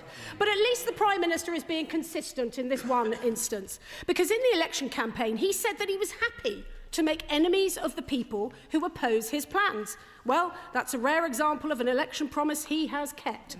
And just as these ministers don't understand business because none of them have ever run one, nor do they understand the quintessential quality of rural life, that sense of belonging, that sense of being part of a community. From the parish church to the local riding stables to our local pubs, it is about people coming together. And as has been mentioned, rural sports is an example of this. They are a key part of the rural way of life for participants and non-participants alike. They're responsible for 26,000 full-time equivalent jobs and perform vital conservation work across the countryside. Wander down a rural high street and you will see shops selling clothing and equipment for rural sports, as well as farriers, gun makers, saddlers and others dotted around the countryside. A careless policy on rural sports will have wide-reaching impacts across our rural communities. Now, we rightly have some of the strongest gun laws in the world. The intent to strengthen these safeguards further is understandable. But we urge the government to pause and work with the shooting community on their serious concerns that the current proposals will have grave and unintended consequences, including causing further delays in vital medical assessments for licence holders. I'll give way one more. I'm grateful to the Shadow Secretaries giving way.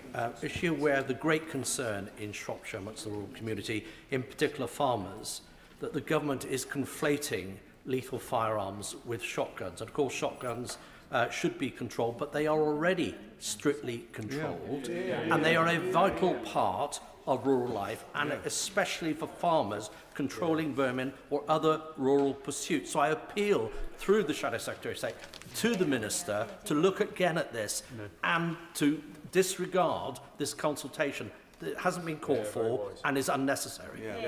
As I say, we urge the government to pause and work with the shooting community because, as I say, we all understand the intent behind these proposals, but they have got to get this right because of the ramifications, quite grave ramifications that could result.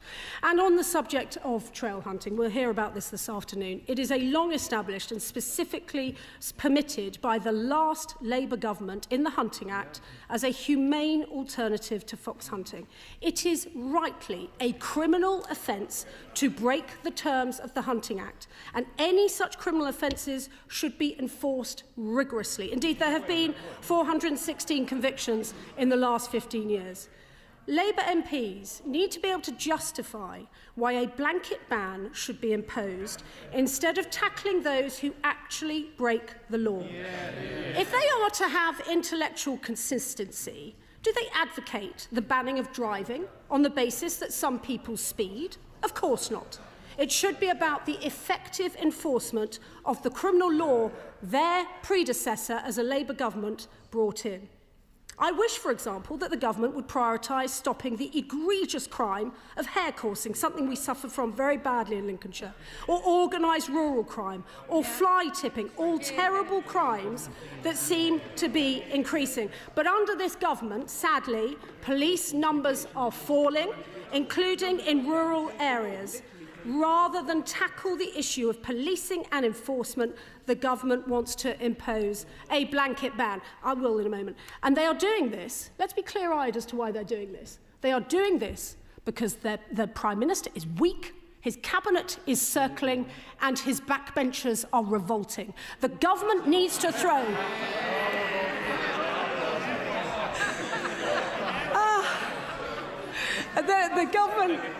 The government needs to throw some red meat to them, and so they are coming after lawful rural sports. I'll give way to the gentleman. I very much thank the Shadow Secretary of State for giving way from her humorous speech. She's just listed a series of changes that she would like this Labour government to make. Can she tell the House what a 15th year of Conservative government have made those changes?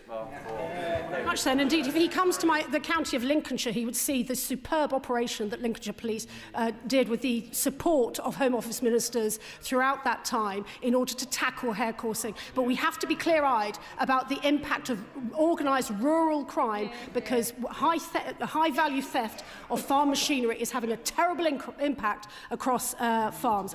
In short, this government cannot let people live and let live. Another example, and the final example I'm going to give, is this the government's arrogance and contempt, of course, over the infamous family farm and family tax business tax fiasco. What a complete and utter mess by the Secretary of State, the Chancellor and the Prime Minister. I have some advice for the next Labour Prime Minister later this year.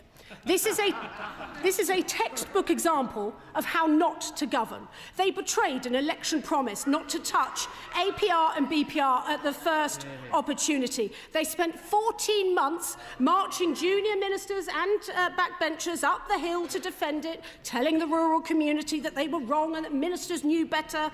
They recommitted to this tax at the budget on the 26th of November and at DEFRA orals on the 18th of December. And then they had a mystical revelation 5 days later, and they U-turned on their hated tax. It was a Christmas miracle, an absolute miracle that any minister could look themselves in the mirror after this chaotic and shameful episode. And their mess of a partial U-turn will only raise enough money to pay for an afternoon in the NHS, yet as the CLA points out, it will condemn those families operating on the slimmest of margins that have invested in expensive machinery or who live in expensive parts of the country to selling the family farm to pay this vindictive tax. This is why this tax must be axed. We Conservatives have forced 4 votes on this issue in the last 14 months.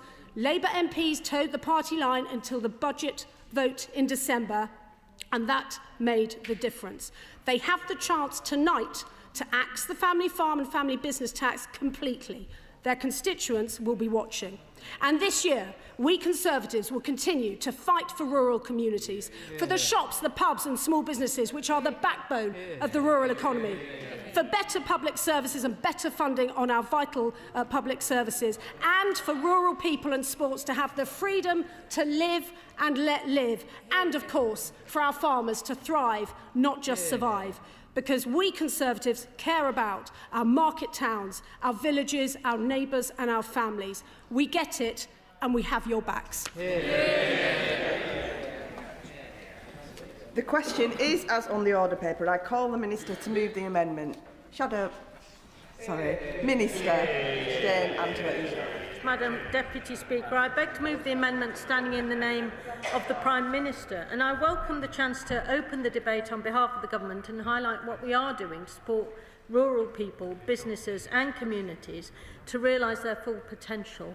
I'd like to also apologise to you, Madam Deputy Speaker, and the House in advance that I won't be able to stay for the whole debate. I'm sure you'll miss me. We are committed to improving the quality of life for all people across the country. And to achieve this, we're putting the needs of people and businesses in rural areas at the heart of policy making.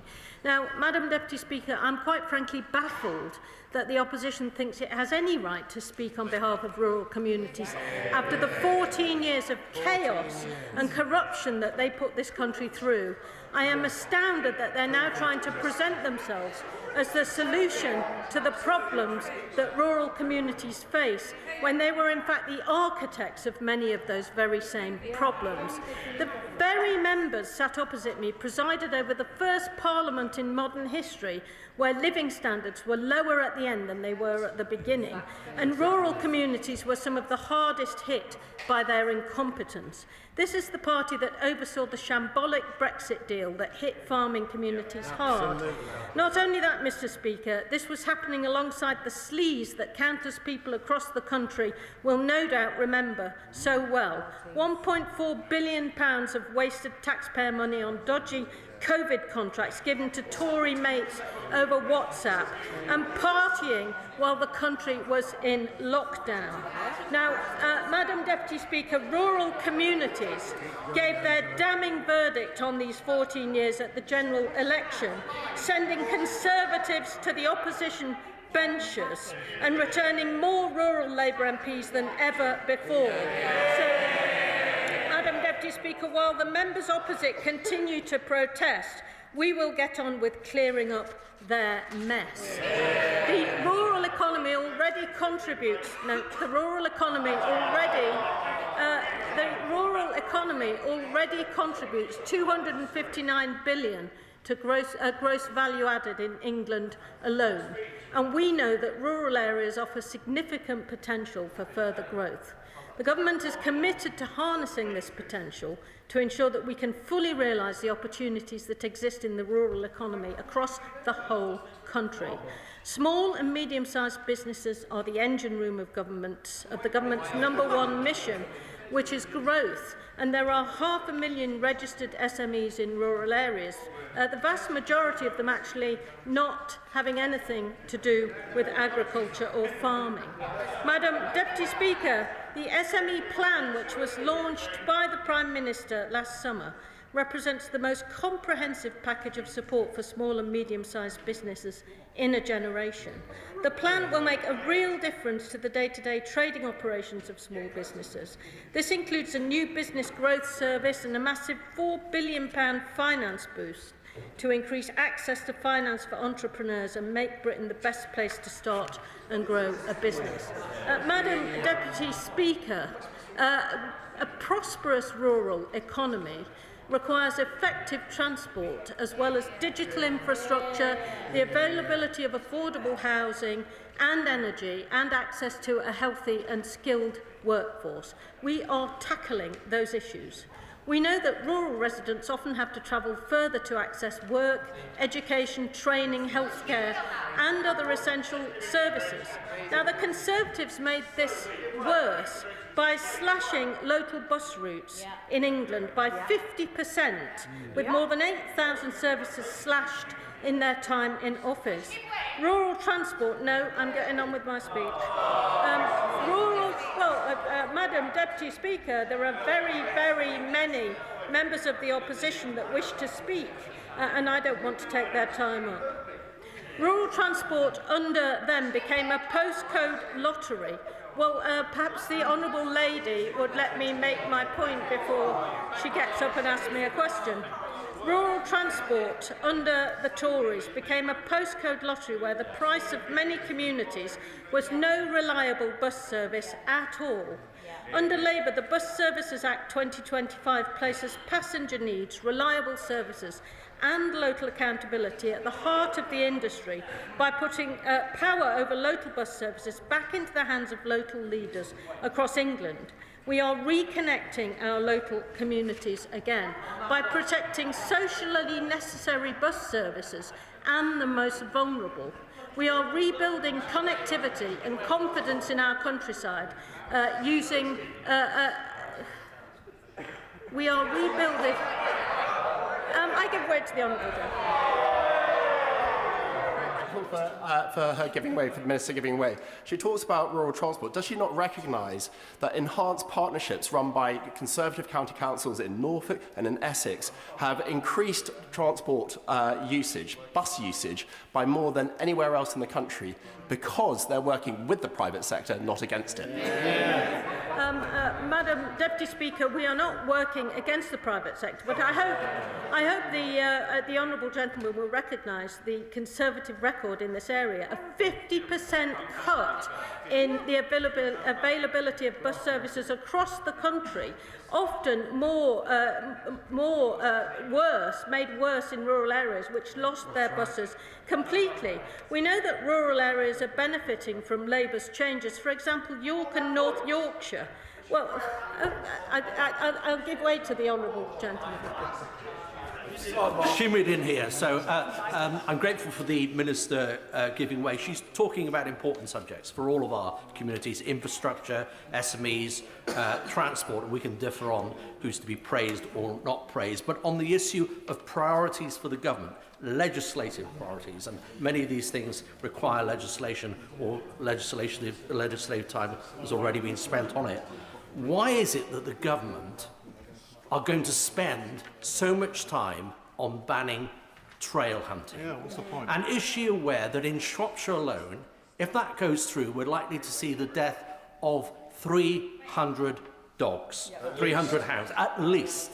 And that will impact on many, many rural SMEs. She will know, because she's been in the House a very long time, I've had at least 3 animal welfare bills in this House long before the Honourable Gentleman even set foot in this chamber. So my record on animal welfare is long and established. So I today stand up for all of those people in the hunt do not want to destroy all of those dogs as well as jobs. Well, I'd like to reply to the honourable gentleman, firstly by paying tribute to his record on animal welfare, because I think everyone across the House respects it. Secondly, I'd like to say I actually was in the House when we voted to ban hunting in the first place. I was actually in this chamber when it was invaded by hunt protesters who didn't show much attention to the law when they ran into this place and were so surprised they'd arrived here they didn't quite know what to do when they got here.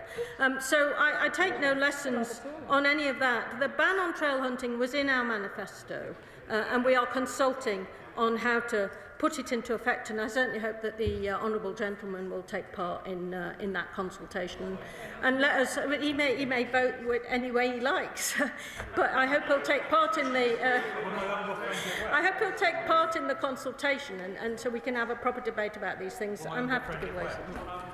Well, to the Minister, I'm interested to know how keen she is to adhere to that distinct element of the Labour Party's manifesto, because it seems quite clear to rural communities up and down Scotland and elsewhere on these islands that it's a pick and mix. They introduced things that were never in the manifesto and they failed to deliver that which was. So when did it become such an important compass for this Minister?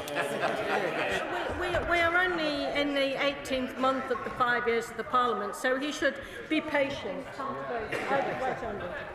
I thank my right honourable friend for giving way. Bournemouth is a town of animal lovers, and it's received the news that the government is bringing forward animal welfare reforms with very great happiness. I wonder if the Minister could outline what some of those reforms would be and how it would particularly benefit our rural communities. Well, certainly, I mean, the animal welfare strategy is a very comprehensive one, as honourable members will know. It encompasses farm animals, wild animals, pets, as well as international trade and all of those aspects. It certainly also looks at what can be done to enforce a ban on hair coursing, which is particularly brutal, and I was happy that the Right Honourable Lady supported that aspect. But it happens all the time. This is the point. I said enforcing the ban. I didn't say banning, I said enforcing the ban. We can have the best laws in the world. If none of them are enforced, we might as well not bother. And I have to say, the honourable gentleman, perhaps he should be patient and let me finish my sentence. The honourable gentleman should be well aware that the record of the party opposite in government on enforcement was absolutely dire, because a lot of enforcement activities were actually decimated by the cuts that they enforced in the period of austerity. I'm happy to give way to the honourable. I thank the Minister for giving way. She's been very generous with her time. I want to ask her about the previous government's cuts to the Environment Agency, which had a huge impact on parts of my constituency, or just beyond my constituency, where we've had fly tipping on an industrial level that's leaked into the rivers and streams in my constituency and caused a huge amount of damage. Exactly right, and the cuts that were made to enforcement activities have caused many huge problems that we are attempting to clear up. For example, the 20% rise in waste crime, the fact that our enforcement activities in the enforcement muscle for a lot of the benefits that we expect and the requirements that we expect to keep our rivers free and our wildlife healthy were in effect not properly enforced during the austerity years. Now, I'm a fair person, so I'm going to give way to the honourable gentleman. Giving way. And actually, isn't the argument she's making, if it's about enforcement, it is already illegal to hunt with dogs. Therefore, you need more resources for our rural community to enforce what is legal or illegal. So take the example of Leicestershire, for example. We instituted a rural crime team in 2019 and have seen rural crime drop by 23%. My worry is that if the government has its way, that funding will disappear and therefore rural crime and enforcement will get worse. Can she square that circle for me? And is she speaking to the Home Office to make sure rural communities get the policing and the funding they need for that rural policing? Yeah. Well, Madam Deputy Speaker, I know a few people at the Home Office, and in fact, when I was there before the reshuffle, we did actually launch the Rural Crime Task Force, which is doing great work and will carry on doing so. So I agree that the honourable gentleman is right that enforcement needs to be properly funded and not slashed as it was under the party opposite. So I was talking, Madam Deputy Speaker, about improving local transport links and pointing out that we have a multi-year investment working with local authorities to provide a much better service in our rural areas. And we know that rural areas are already benefiting from the changes in the Bus Services Act.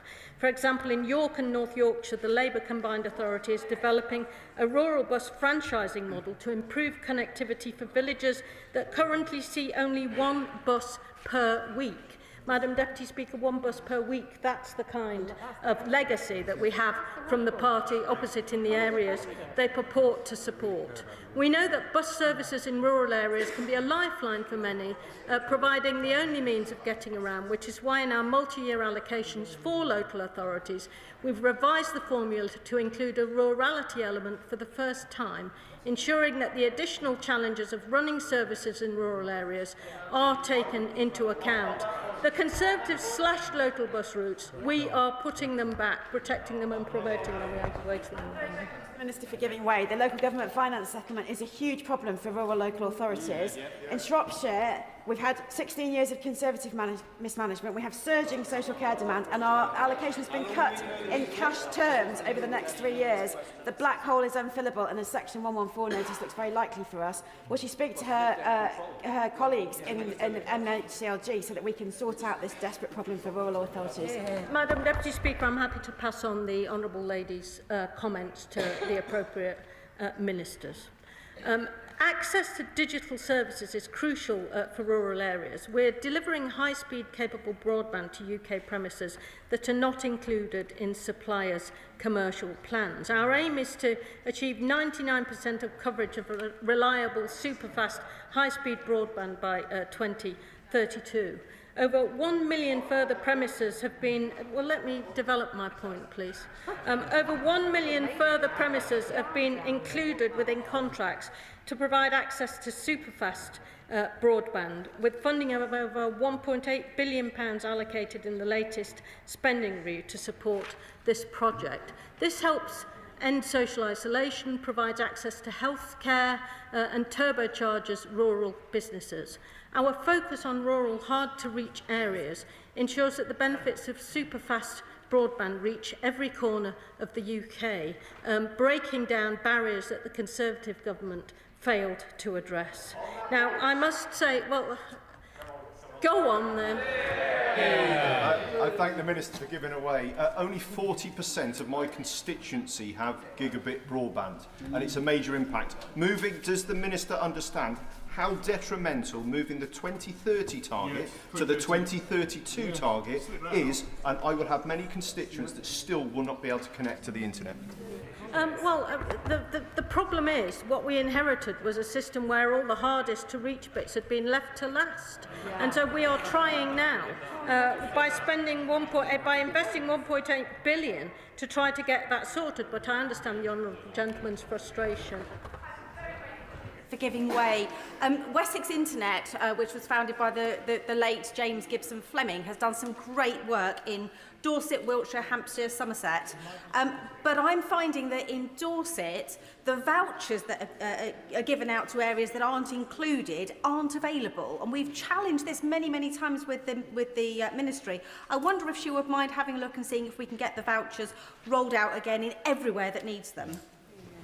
Well, if she would get me information, I'll make sure that I pass it on to the relevant minister and make sure that we cover the point that the honourable lady makes. I must say, Madam Deputy Speaker, I was astonished to see that the Conservatives have pledged to scrap the Climate Change Act in the face of opposition from one of their own former Prime Ministers, the Baroness May, who called their plans a catastrophic mistake. This government is committed to achieving clean power by 2030, whilst the Conservatives would leave us dangerously reliant on Putin's oil. Labour's ambitious clean power mission will create good jobs in rural areas, protect bill payers and ensure our energy security. Well-designed and well-managed solar farms have the potential to deliver a range of environmental benefits, with some solar farms delivering significantly more than the mandatory 10% increase in habitats required by biodiversity net gain. I've given way quite a lot, so I'm going to carry on and get on with my speech. We know that the rollout of solar generation does not pose a risk to food security. Planning guidance makes clear that developers should utilise brownfield land wherever possible. Where agricultural land must be used, lower quality land should be preferred. We also encourage multifunctional land use and are encouraged to see plenty of farmers ignoring the hysteria of those opposite and combining sustainable energy generation with arable and livestock farming. Well, perhaps if the Honourable Lady had calmed down, I might have time to... The total land area, the total area of land... The total area of land currently used for solar is less than 0.1% of UK land. Communities are providing a service to the country when they host clean energy infrastructure, so there needs to be a benefit for them. Through Labour, the Clean Power Action Plan, we've made it clear that where communities host clean energy infrastructure, we will ensure that they benefit from it. There are already voluntary community benefit funds running across the country, like for the offshore wind farm at Norfolk Boris, that has a community fund worth over £15 million. In addition, the government has already announced bill discounts for communities living nearest to new electricity transmission infrastructure and published guidance on community funds for electricity transmission infrastructure and onshore wind in England. After a decade of Tory cuts to frontline policing, this government is also committed to driving down rural crime. Whether somewhat... Well, again, I'm only just starting about... Well, go on, then. I'm really grateful to her because this is a really important point. And before she elaborates on policing cuts, what is her take on the Labour Police and Crime Commissioner's funding gap that has emerged that means that areas such as the West Midlands will now have less police officers than they did in 2010? There are going to be 3,000 more police officers on the beat this year, Madam Deputy Speaker, which is far more than her government managed after slashing 20,000 at the beginning of their time in office. This government is determined to crack down on rural crime. Last year, we published the Rural and Wildlife Crime Strategy, collaborating with the National Police Chiefs Council. This strategy is a vital step in our mission to deliver safer streets everywhere, and that includes in rural areas, and comes as we give the police new powers to take on the organised criminal gangs targeting the agricultural sector. Only last year, rural policing teams have recovered more than £12.7 million worth of stolen farm machinery, leading to 155 arrests, and interestingly, some of it turned up abroad, so there's clearly an organised crime element to this which needs tackling properly. It would be impossible to discuss rural... Happy to. Can I join her in congratulating the work of our rural crime teams, and can I invite her in particular to pay tribute to Special Constable Susan Holliday, who has served almost 40 years as a Special Constable and was awarded the British Empire Medal in the New Year's Honour, and I would be delighted to invite her to my Carlisle constituency to meet Susan Holliday. Add my congratulations to Susan Holliday. She sounds like a remarkable person, and it's really good that she's been recognised for the work that she's done in her own local community. I think it'd be impossible to discuss rural communities without paying tribute to the vital work, Madam Deputy Speaker, undertaken by this country's farmers. Supporting British farmers and boosting the nation's food security are key priorities for the government. Now, I understand that farmers don't just produce nutritious food, they also need to make a profit, and the margins of farm businesses are often tight, but we're taking action to help farms prosper. We commissioned Baroness Minette Batters to undertake an independent farming profitability review and published this last year. We've announced our new Farming and Food Partnership Board, which will bring together voices from farming, food, retail and finance to drive profitability, support homegrown British produce and remove barriers to investment. Whilst the party opposite failed to spend £300 million of the farming budget, we are investing £11.5 billion over this Parliament into nature-friendly farming. Whilst they sold out our farmers in trade deals with New Zealand and Australia, we are unlocking new markets for British produce in India, China and the United States. We are committing £200 million up to 2030 through farming innovation programme grants to improve productivity and to trial new technologies. And there is a really exciting agenda of development out there in this particular area. And we've appointed Alan Laidlow as the first ever Commissioner for Tenant Farming, giving tenant farmers a stronger voice than ever before. We have continued to listen and engage with the farming community and family businesses about reforms to inheritance tax. Having carefully considered this feedback, we are going further to exempt more farms and businesses from the requirement to pay inheritance tax, whilst maintaining the core principle that more valuable agricultural and business assets should not receive unlimited relief. This is why we are increasing the inheritance tax threshold from 1 million to 2.5 million. Couples can now pass on up to 5 million without paying inheritance tax on their assets. This will halve the number of estates claiming agricultural property relief, paying more in 2026-7, including those claiming businesses' property relief. And the remaining 185 estates affected in 2026-27, 145 will pay less than when the allowance was set at £1 million. Now, Madam Deputy Speaker, let us be absolutely clear about what this Tory motion really is. It's not a plan for rural Britain, and it's not a serious attempt to fix the problems our rural communities face. It's an exercise in political distraction.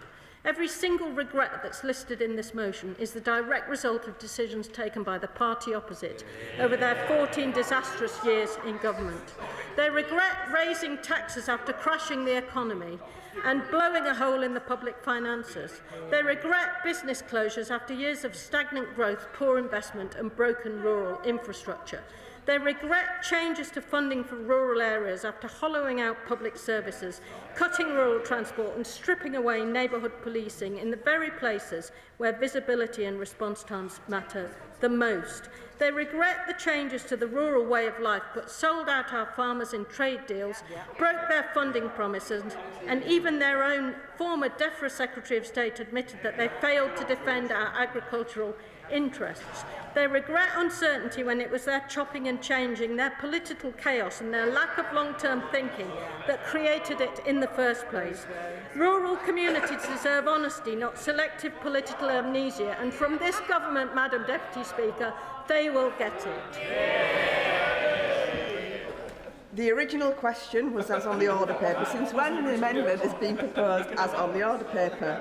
The question is that the original words stand part of the question. I call the Liberal Democrat spokesperson Sarah Dyke. Thank you, Madam Deputy Speaker. It's a pleasure to speak for the Liberal Democrats in this motion. Around 10 million people live in rural areas, and the rural population has been growing faster than urban areas since the mid-2020s. However, under successive governments, rural communities have largely been viewed as an afterthought in policy. Yet rural areas present a wealth of opportunities which need to be optimised, because if the government really wants growth, then rural areas should and can play their part. After more than a year of uncertainty and anguish since the 2024 budget that threatened to wreck family farms across the country, the government have partially climbed down on the family farm tax. This concession is down to the continued and sustained campaigning of the thousands of farmers who didn't give up and made their voices heard. These voices I know because they are family members, friends, and they're my neighbours. I have stood in solidarity with them as they took precious time away from their farms to attend Westminster rallies in protest of this ill-thought-through policy. For them, this is not a triumph. This has been a hard-fought fight to save their livelihoods, their homes and their futures. This fight is about the justice and security, because if we undermine British farmers, we undermine our ability to provide food to feed the nation, to keep us secure in a volatile and uncertain world. Britain is not secure unless food supply is secure. I wonder if the Honourable Lady could But- weigh on that point. Yes, of course I I will. entirely endorse what she said about the family farm tax and the campaign that was waged against it, which cost actually a number of political parties.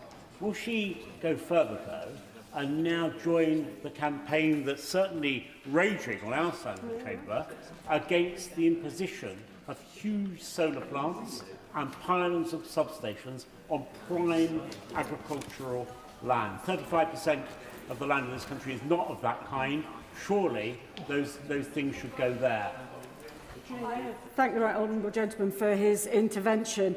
Renewable energy is absolutely vital for the future of this country. However, we must ensure that renewable energy is placed in the right place and is fit for the future. Putting renewable energy on best and most versatile land certainly isn't the way that the Liberal Democrats would look at it. However, there is places for renewable energy, and I certainly endorse a lot more solar on rooftops, and that is certainly something that we can do for the future. I thank him for his intervention. Going back to the family farm tax, the impact of this tax has already been felt. Chris, who farms at Wheatlawn Farm near Babbuckery, wrote to me recently. He's a fifth-generation farmer. He has terminal prostate cancer and described the family farm tax as a dark shadow which has been hanging over him for the past year. He was terrified of leaving his son with a huge unpayable tax bill. But while the financial burden might be avoided for now, Chris was still keen to point out that what little trust he may have had in the Labour government, it's now been lost because, in his words, the Labour Party simply doesn't understand the countryside.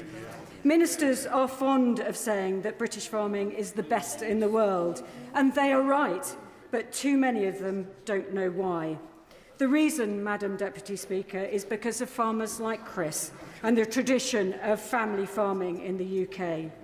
So while common sense has finally prevailed, does the Chancellor recognise the damage this whole dreadful episode has had on the rural economy? And when will the Treasury publish an impact assessment of this policy on the agricultural sector? Because while the partial climb down has limited the damage to the industry, it doesn't eradicate it entirely. Many farmers will still find themselves facing huge tax bills while operating on narrow profit margins. And we Liberal Democrats were the first party to call out and oppose the unfair family farm tax after the disastrous 2024 budget, and we will continue to stand alongside the farming community and demand that the government scraps this unfair tax in full. And if they refuse, we will submit amendments to the finance bill to bring it down. So alongside food production, farmers are the guardians of the countryside, but they can't be green if they are in the red. They are critical to meeting DEFRA's legally binding targets to reverse nature's decline. So they need time to adapt and clarity about what to aim for profitable and nature-friendly farming. So as the government prepares its new farming roadmap, we Liberal Democrats encourage them to make it practical, not theoretical, because the UK should align with our partners in the EU. And given that the EU is maintaining direct payments to farmers until the cap until at least 2034, we need to ensure that English agriculture is not an outlier, especially given that Scotland, Wales and Northern Ireland are also retaining an element of direct support. While farmers in England are left with agri-environmental schemes that under a Labour government are no longer comprehensively open to farmers, because it's the first time in 80 years that a government has not provided support to produce food. Now, this is Tory policy. It's been continued by Labour, and it's absolute madness to disincentivise food production, so that I hope today, perhaps, it's the opportunity for the Conservatives to apologise for failing to treat food as a public good. Madam Deputy Speaker, we need to ensure British farmers have a fair deal. And we can do this by adding an extra £1 billion to the farming budget, guaranteeing high standards in all future trade deals, and renegotiate the Australia and New Zealand trade deals, enforcing point of origin and point of production labelling on animal-derived products, and giving the Groceries Code Adjudicator the teeth it needs to both protect customers and producers, and securing frictionless trade with Europe through new veterinary and plant health agreements. I will give way. Thank you for giving way, and I think rather than just criticising the government, I think it's great that she's outlining a set of policies that the Lib Dems would take forward to support farming communities. But what's not clear is how these would be funded. So that list of policies you listed there, can you talk about how much it would all cost, what the impact on the economy would be, and how they would be funded? For his intervention, the Liberal Democrats have set out a number of different policies to help shape that £1 billion investment into, and being part of the customs union would certainly be part of that. But that would bring in billions of pounds extra, as he well knows. And there's much more that we can do. But, Madam Deputy Speaker, nothing has done more to increase the cost of living, the cost of farming and the reduction of farm incomes than the Conservative botched Brexit, which made it more expensive and more burdensome for British farmers and fishers to export to their main markets in the EU, beleaguering their workforce and undermining their protections for animal welfare and the environment. And so began a dangerous precedent set by the Conservatives in government for future trade agreements in what they negotiated and how they went about it. They stripped away parliamentary scrutiny and forced terrible deals through which gave unfair advantage to imports from countries with poor standards over the higher quality standards of British farmers. Liberal Democrats... Yes, I will. Thank you very much for giving way. We've heard an awful lot of criticism about the government's policies towards farming. Very little mention from the Conservatives about the trade deals that they secured with Australia and New Zealand, which have made things so much harder for farmers. But you'll hear a lot of that from Labour, no doubt. I wonder if my honourable friend will join me in asking the government to commit to rejecting chlorinated chicken and hormone-treated beef from the United States. I thank my honourable friend for that intervention, and I totally agree with him, as he would expect. Liberal Democrats want to ensure British farmers operate on a level playing field and that they can succeed. And that is why last year, I introduced the Dairy Products and Dairy Farming Bill. We have seen farmgate milk prices plummet over the last few months. Now cereal prices are also under serious pressure. Liberal Democrats are clear. We need fairness in the supply chain, because when farming businesses fail, there's a knock-on impact to local hospitality, pubs, cafes, restaurants and hotels. Now, Madam Deputy Speaker, Somerset is a tourist region. It supports nearly 10% of all jobs and contributes over £1 billion to the regional economy. Many of the fantastic hospitality businesses in Glastonbury and Somerton are under immense pressure as they face huge rates increases from April. Madam Deputy Speaker, Miranda contacted me today. She manages the White Hart pub in Castle Carey and faces her rateable value going from around £19,000 a year to over £30,000 a year. So while the British Institute of Innkeeping state that only 1 in 3 pubs are profitable, they've warned that this could drop to 1 in 10 by April. The hospitality sector already faces a £4.5 billion in additional taxes due to the increased NICs from the 2024 budget.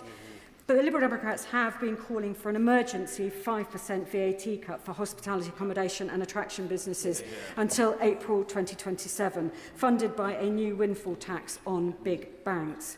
Combined with our policy to reduce people's energy bills by removing the main renewable levy, we could put £270 back into people's pockets, making it more affordable to heat their home and allowing them to spend more on occasional extras. This would help drive economic growth in rural areas, restore our high streets and give the country a much-needed morale boost. It would also help rural areas to grow the economy.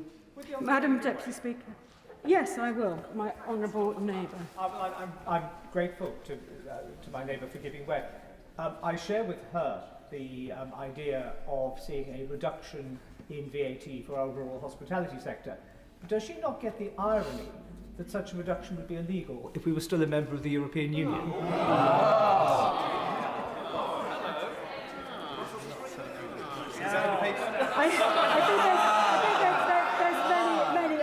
But I think the cost benefit of being in the European Union far outweighs.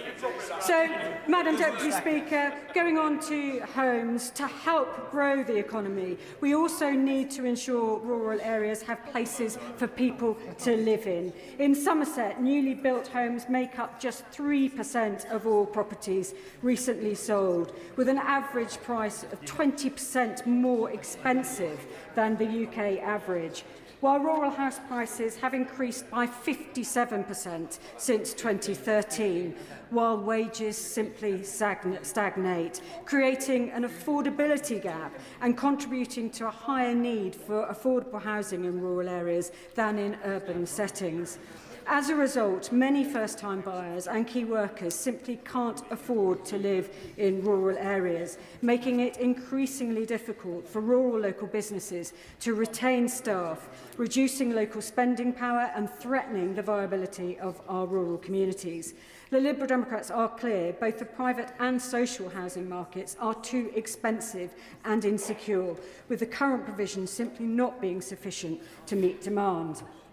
People in holiday destinations shouldn't have to face higher rents and housing shortages, especially when they are among the hardest hit by the cost of living crisis. Madam Deputy Speaker, the Tories would offer tax cuts on second homes, making it harder for the people who want to live in an area that they work or where their family are from to own their own home. This simply evidences their failure to understand what life is really like in rural areas. So as a part of a fairer housing system, Liberal Democrats would allow councils to increase council tax on second homes by up to 500% if there are housing shortages in their area. So, Madam Deputy Speaker, Liberal Democrats believe the government must recognise the pressure that they themselves have put on rural communities over the last 18 months, whether it be the family farm tax, the broken agri-environment schemes, the lack of support for hospitality and the failure to provide affordable rural homes. But we must remember these are not new problems.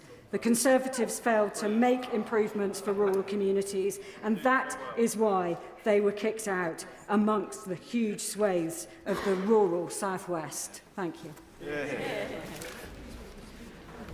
And with an immediate 3-minute time limit, Michelle Welsh.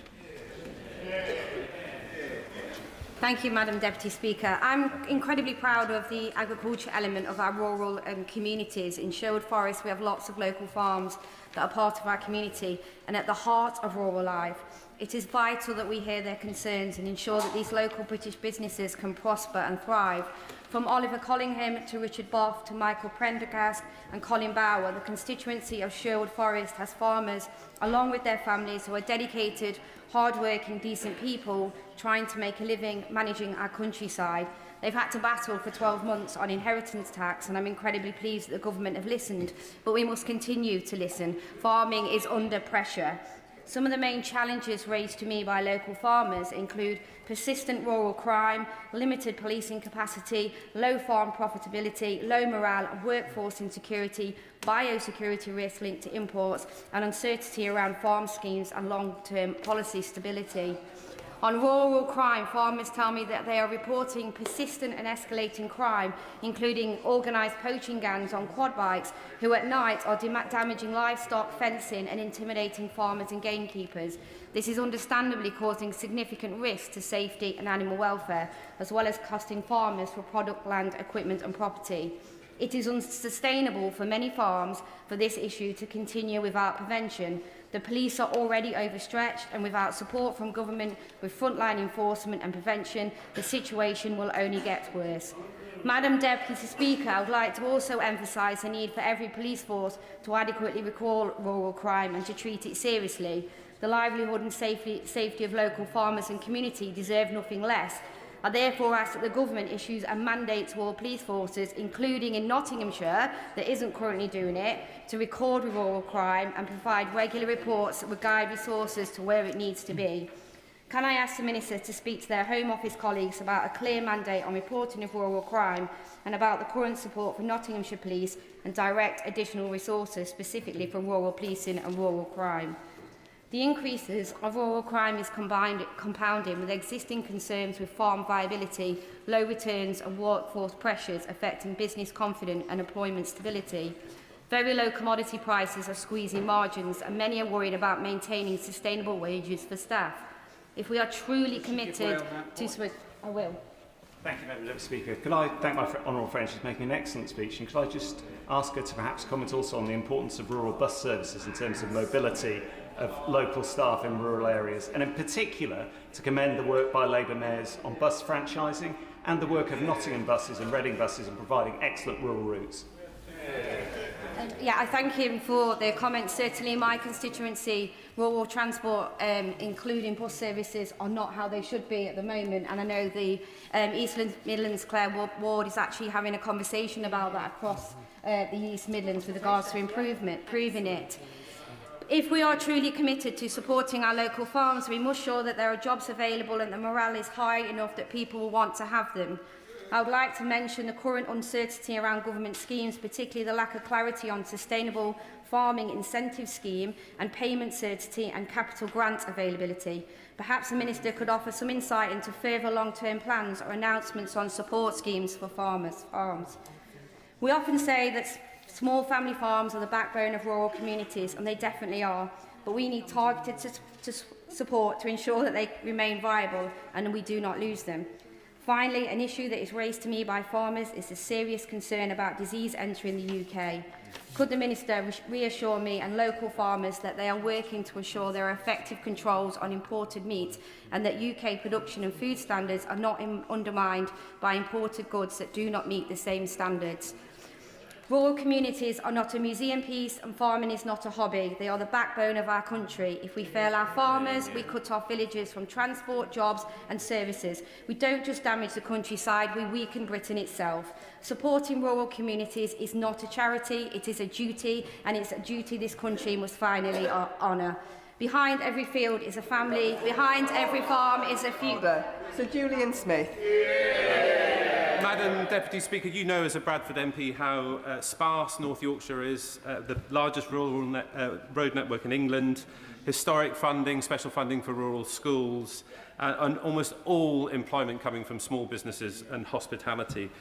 Huge efforts were made by the last government to save businesses in agricultural areas during COVID, through the bounce back loans and other loans. But COVID hit in the context of long-term pressures, existing pressures, farming undervalued, village shops closing, rural schools consolidating or federating, post offices going, churches shutting.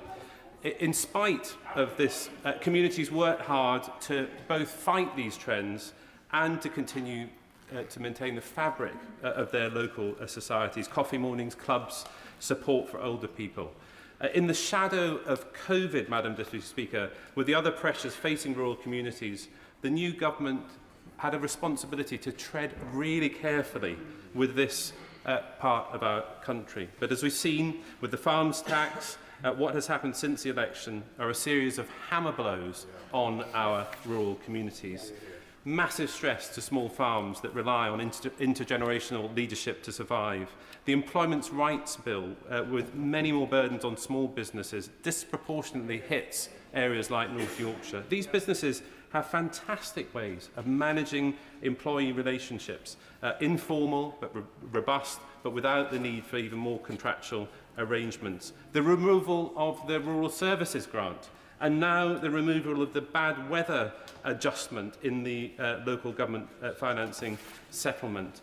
On transports, fuel duty scrapped, the drink driving laws changes, and now this loss of reliefs for public houses.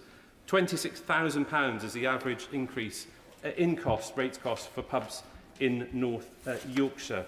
And even the new Mayor of North Yorkshire, Labour Mayor, hammering the tourism industry with a tourism chat. These places, Madam Deputy Speaker, provide a place to meet in rural areas. They provide events for old people. They fundraise for local causes. We've heard earlier they provide jobs for the increasing number of people leaving college without opportunities. Madam Deputy Speaker, farmers, small businesses, pubs, hospitality venues, all just trying to make a reasonable turn using their private capital, but under such massive pressure from this government. I urge ministers to move quickly on the valuations issue, to triple-check parts of the local government settlement, and I also urge it to reset its relationship with rural communities within government and Whitehall, develop a cumulative impact test for these communities, and avoid the missteps we've seen so far in the past year. Jeremy. Very much. I may be biased, but I believe Norfolk is a beautiful place to grow up and grow old in. It is the place where I was born and raised, and it's where I call home. Like so many rural communities, it is a place that values cooperation, community and compassion. But for so many years, those values were tested because we saw Conservative cuts to the very services that bind our communities together without thought for the long-term implications. In Norfolk, we saw cuts driven by the Conservative government and enacted by the Conservative County Council. Cuts to our children's services and to our youth outdoor education facilities being just a few examples of this insidious decline. One of the industries that underpins so many of our rural communities is, of course, farming. And in a debate about rural communities, we must recognise that farming is in crisis. And whilst the party opposite may be keen to suggest that this is something new, the reality is the decline started many years ago and got worse under their watch. And of particular concern to me is that fewer farms will mean bigger farms, and the further industrialisation of farming would trigger the next wave of rural decline. Because it is the farm that is so integral to rural life, with farmers so often at the core. Who is it that serves on the parish councils, the internal drainage boards? Who helps to sponsor the football club or the cricket club? Who gets the cars out of the ditches or the snow off the lanes, as we have seen just this week? It's hard to quantify this value. You cannot record it on a balance sheet, but I see it and I feel it, and I know many honourable members do as well. Farmers in my constituency remember all too well the failures of the past Tory government and the lack of progress over so many years. And here we are today in a debate about rural issues. And if you read the motion, and actually the text of the motion, not a single mention of our NHS. Nothing about public services. Nothing about public services like adult social care. No mention of dentistry. Do rural people not get ill? Do they not grow old? Do they not? Of course. Friends, for giving way. All of the chuntering and laughing from the opposition benches rather indicates that they feel that the... Address the chair. Go on. Sorry. All of the chuntering... Can I remind members that I can't call their names if I can't see their faces, even if it's an intervention? Apologise, Madam Deputy Speaker. Does my honourable friend agree that the chuntering... Does my honourable friend agree that the chuntering and laughter, which they continue now, rather belies the fact that they seem not to agree that rural members of the public in rural areas benefit from the very public services that were so decimated by 14 years of failure? I think it's very telling. I completely agree with my honourable friend. No wonder the Tories don't want to speak about their record on public services and the NHS, because I would point out to members opposite, when the first league table for hospitals was published last year, it showed that my local hospital, the Queen Elizabeth in Kings Lynn, at the very bottom, the worst hospital in the country, not in some large city, but in rural Norfolk. The hospital that can serve the constituents of people who, until recently, had a Conservative Prime Minister, albeit fleetingly, was badly let down, and also served by a Conservative Health Secretary. They allowed our hospital, like our health services, more generally to wither and decline. Norfolk's other hospitals were not far behind, and the East of England Ambulance Trust, the rural county of Eastern Region, the worst ambulance trust in the country, and the Mental Health Trust not far behind.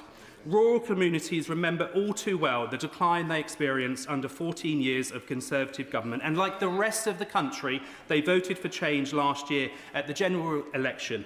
The largest swing in 2024, they voted for change. And it was in my seat, a rural seat, that recorded the greatest swing from Conservative to Labour at a general election ever.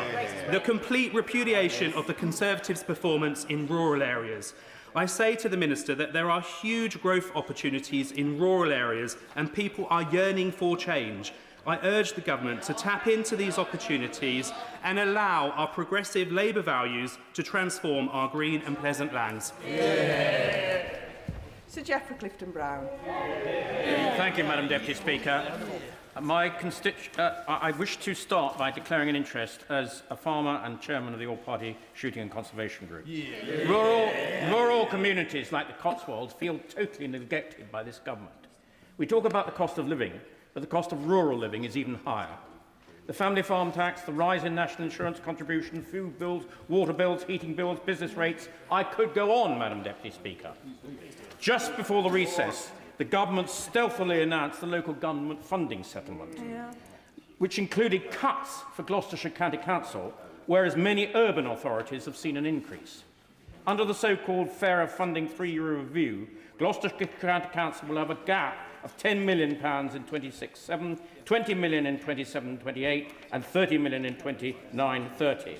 As a result, Gloucestershire will have to rely on higher council tax, including a higher police precept. They will no doubt also have cuts in services as well. In addition to all of that, Madam Deputy Speaker, my constituents also face inadequate funding for education. We are in the bottom 20% nationally funding per pupil. This is unfair on our children. The family farm tax was a cruel policy. I am pleased that the government have finally listened after 14 months and have compromised on this tax. Even though the threshold has been increased to 2.5 million, this policy will still break up farms. And is the 300 million to be raised to the Treasury really worth the destruction of the farming community? Food resilience must be the top priority. It is astonishing that the government cancelled the Food Resilience Annual Report to Parliament, and I asked them to reinstate it. I wonder if my right honourable friend will give way on that. Happily give way. My honourable friend is, as ever, making a valuable contribution to our considerations. Does he recognise that energy security and food security should not be made competitors? We need to invest in energy security, of course, but not at the expense of the most fertile, valuable farmland of the country, which we need to grow enough food to feed the nation. I'm grateful to my honourable friend, right honourable friend, for that intervention. As a chartered surveyor who has studied rural properties and farms, we should not be putting wind farms or photovoltaics on the best farmland in this country. Yes, I will give way to my name. The honourable gentleman for giving way. The wording of the motion seems to imply that the Conservatives are against any and all renewables in the countryside. But even the most ardent opponents of an oversized industrial-scale solar farm in my constituency of the South Cotswolds would still support rooftop solar. So I would be very grateful if the honourable member, the right honourable member, would please clarify this point, whether indeed the Conservatives are against all renewables in countryside. So little time, but my neighbour uncharacteristically didn't clearly listen to what I said, which was we shouldn't put them on the best farmland in this country. In the North Cotswold, hospitality produces an estimated 220 million to the local economy, and we know that rising business rates are going up on average by 32,000. On average, 2 pubs a day are closing. They are literally being taxed out of existence. We shouldn't be banning trail hunting, which adds 100 million to the rural economy. I am lucky enough to represent some of the most famous hunts. And if we carry this policy through, how many people will directly or indirectly lose their jobs? How many thousands of hounds will be euthanized to support this unwelcome measure?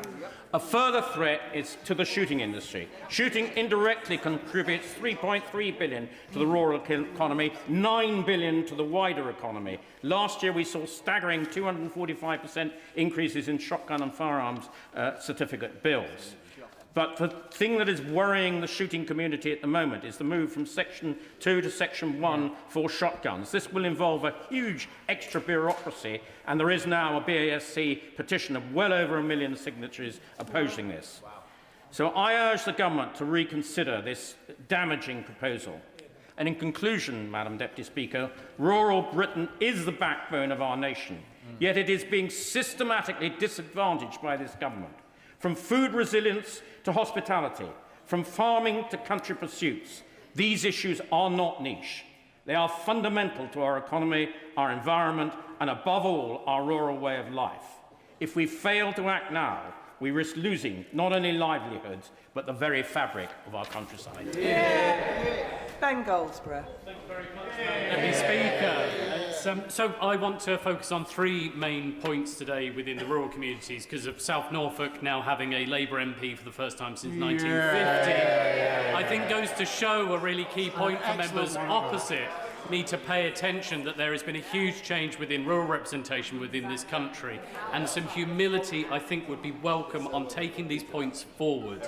Now, I want to focus on these 3 main points, which are healthcare, which weren't mentioned in the actual motion, which I think is something a bit odd because we do get ill as well within the backbenches on our side as well. Infrastructure is another issue as well that needs to be focused upon, and then finally, obviously, farming within South Norfolk. So to start off with healthcare, this government, to start off with, has invested £9 million for the Norfolk and Norwich University Hospital in my constituency, which makes a huge difference for our local economy, stopping people getting sick, making sure that we have the investment we need as well directly onto the ground for our healthcare professionals.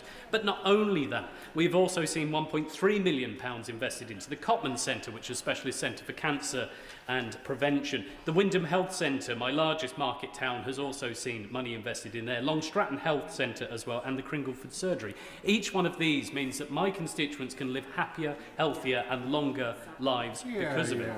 Now, infrastructure. Since my time of being elected the first Labour MP since 1950 to South Norfolk, I've secured over £200 million into the upgrades of the Thickthorn junction of the A11 and A47, something that's been waiting for years for Norfolk to be done, which will directly improve the connectivity of constituencies across Norfolk, including to the Right Honourable Gentleman in Broadland and Fakenham. So these investments will happen directly as well. There's also been £289 million of investment into broadband contracts, which are being rolled out to villages across Norfolk and will make huge differences to me locally as well. And then also there's the Project Gigabit system as well. 131,000 homes have now been connected. Now, farming.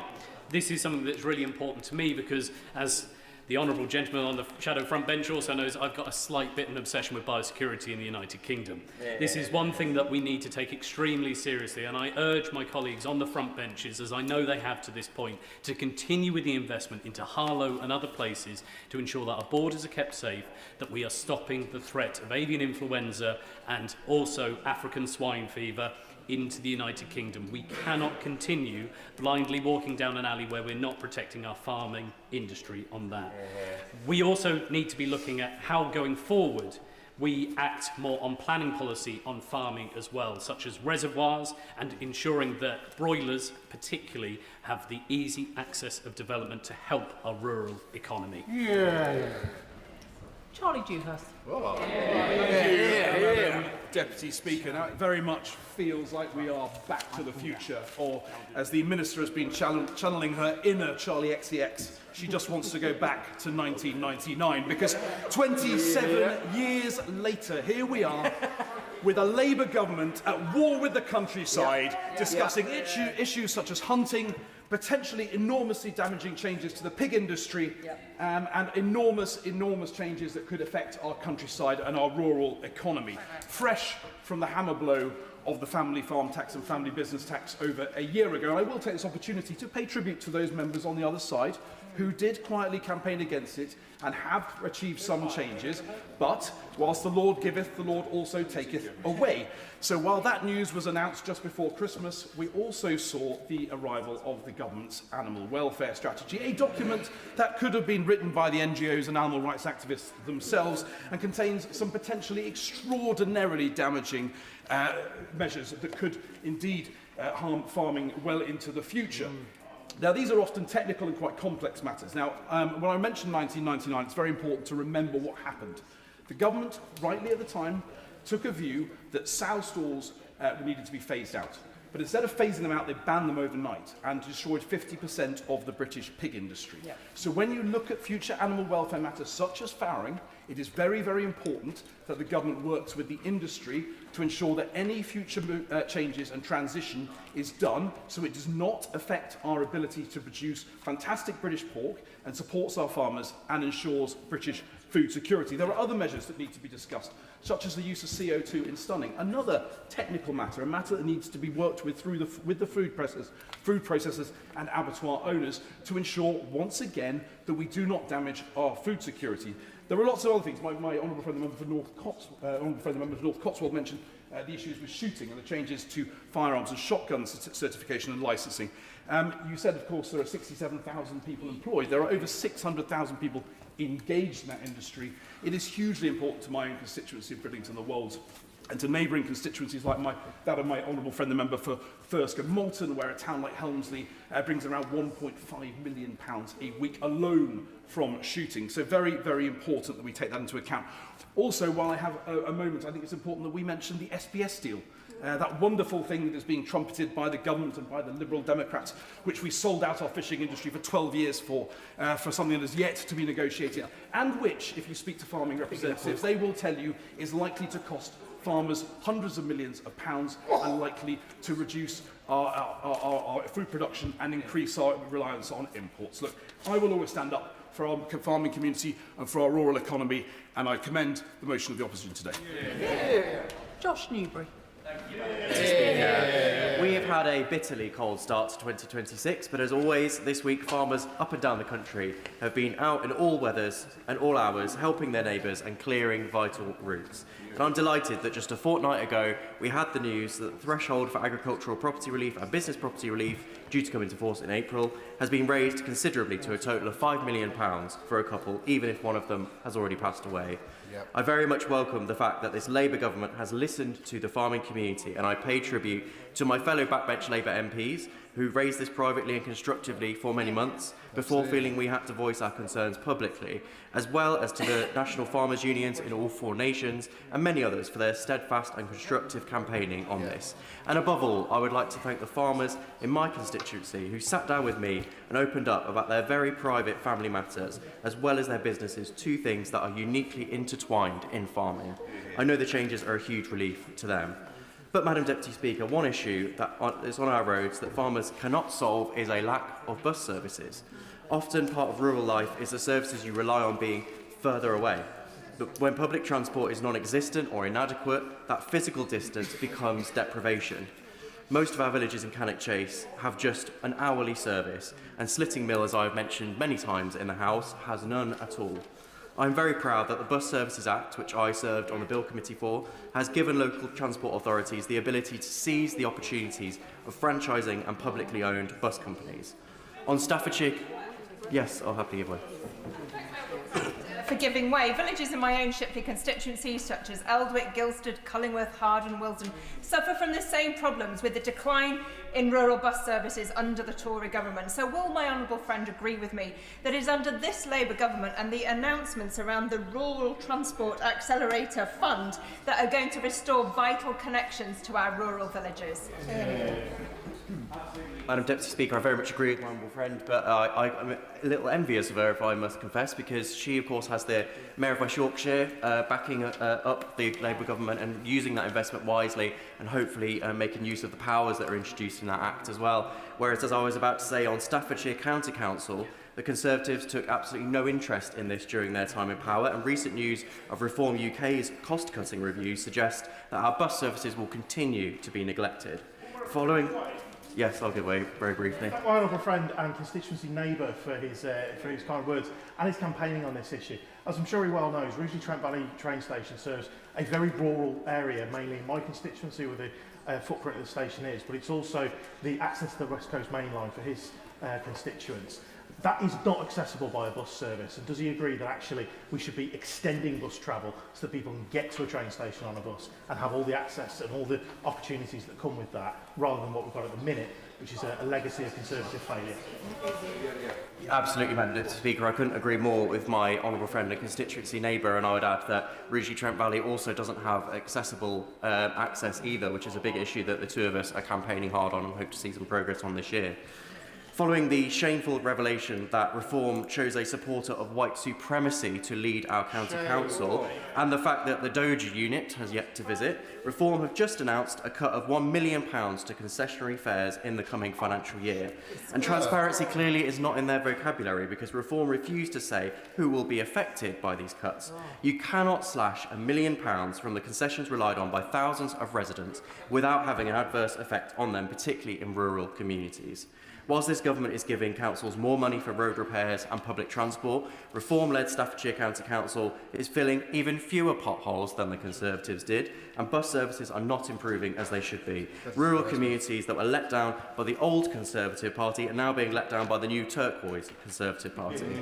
I'd love to have said much more, Madam Deputy Speaker, on mobile phone coverage and healthcare, but I will finish by saying that the clearest ways we can support our rural communities are by standing with our farmers who put food on our tables, ensuring our constituents can get around on reliable buses and access healthcare that is just as good as people in big cities enjoy, because rural Britain is and will always be a vital part of our nation. Thank you. Dr. Danny Chambers. Deputy Speaker, one of the best things about the boundary changes at the last general election is that Winchester is now 60% rural, and I've spent many happy years driving around the countryside of the Meon Valley, sort of treating horses. One thing that is very obvious is that the communities, the towns, the villages in rural areas are absolutely cut off in many different ways, because often where there's no mobile signal, there's often no broadband or no fast broadband either. But an added extra pressure over the last few years is that buses are now being cancelled as well. And Madam Deputy Speaker, last year, 2025, I spent a lot of time working with local communities who are trying to save bus services, trying to restore bus services, because they're an absolute lifeline. There was the number 61 bus that was cancelled to Colden Common and Bishop's Waltham. It had been running 100 years. I took the last bus journey. The bus driver was telling me this particular route had been going 100 years, and Hampshire County Council withdrew funding for this bus. It's not only important for people to get to work, to get to school, but it is vital for people's independence. Madam Deputy Speaker, I've met many elderly people who use this bus to get to Winchester for hospital appointments, to go to the doctors, to do their shopping, and they say without this bus they would actually not be able to remain living in the little village. They wouldn't be able to remain living independently. And I think something that hadn't occurred to me was the communities that the buses themselves create. So I met some people, Madam Deputy Speaker, who said that their friends are now on the, they met on the bus, they now go for coffee together, they check up on each other, and they wouldn't have even known each other had they not been on the same bus together. So I would... I've got a lot to say about this bus. I've only got another 25 seconds. It's not the only bus. I think, although it is amusing, this is something that, the Conservatives and Hampshire County Council have cut funding for these buses. They froze council tax for years. The Conservative government cut funding for the local council, and now local people are paying the price out of very poor financial decisions, and the first thing that is being cut are buses that affect people's everyday life and the individual experience. And it is a real, a good example of poor financial management, and individuals are now paying the price for that. Thank you very much. Deputy Speaker, I'm very proud to be the Member of Parliament for Banbury, where I was born and grew up. And I'm keenly aware that I'm not just the MP for that town. I'm proud to represent the small towns of Chipping Norton, Charlbury, as well as the villages and countryside of North Oxfordshire. Many people in these places put their trust in me and in Labour for the first time. They did so because the Conservative Party lost the trust of the British people in rural areas, just like the rest of the country.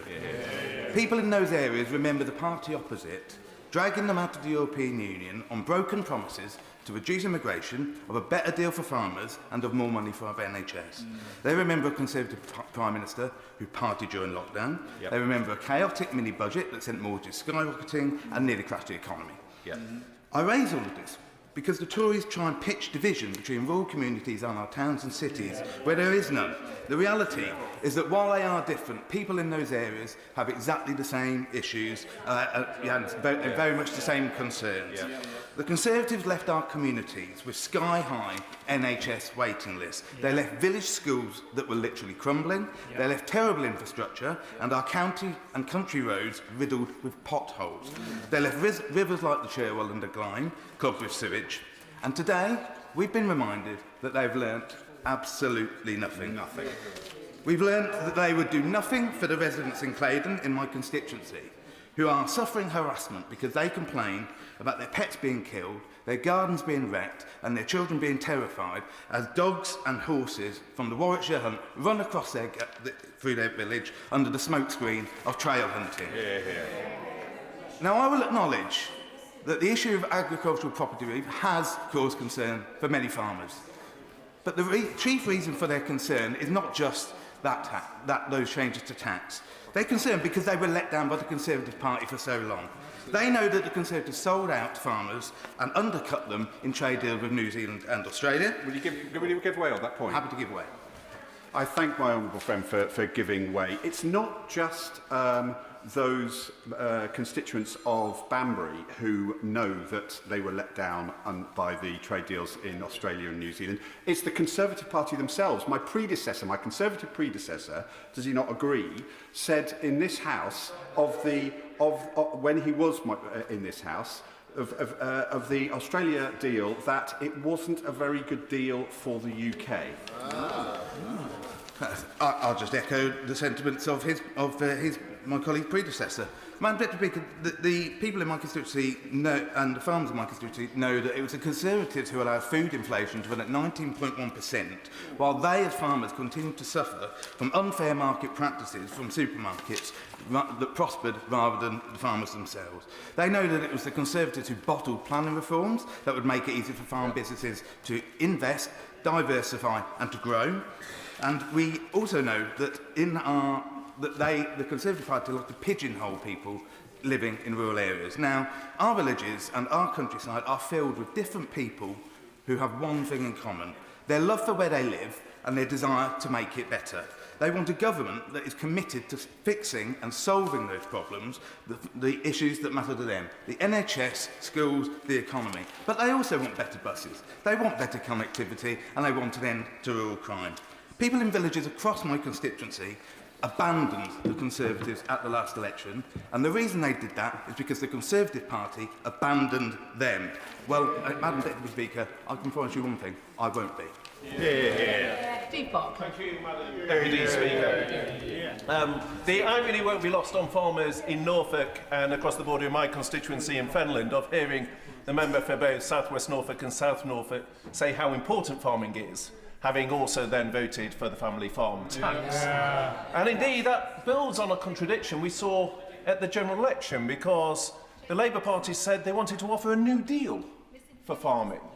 And yet that new deal has... If she wants to intervene, she can, rather than chunter, but go ahead. I thank the honourable member for giving way. I feel slightly less honourable because he's made false accusations about some of my colleagues who absolutely didn't do that. Would the honourable lady like to withdraw that comment, please? I suppose so. Inadvertently calling the member dishonourable. I'd like to think that the honourable lady is not disrespecting me in that comment. Samantha. Not disrespecting the Deputy Speaker, and I do apologise if it's come across that way. I wish to apologise to the member if I have offended him.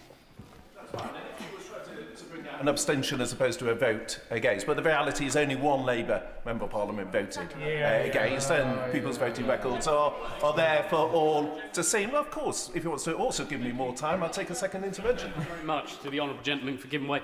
Did he read the article in the Farmers Guardian which highlighted that over 20% of the Conservative backbenchers did not even bother to turn up to vote on the day?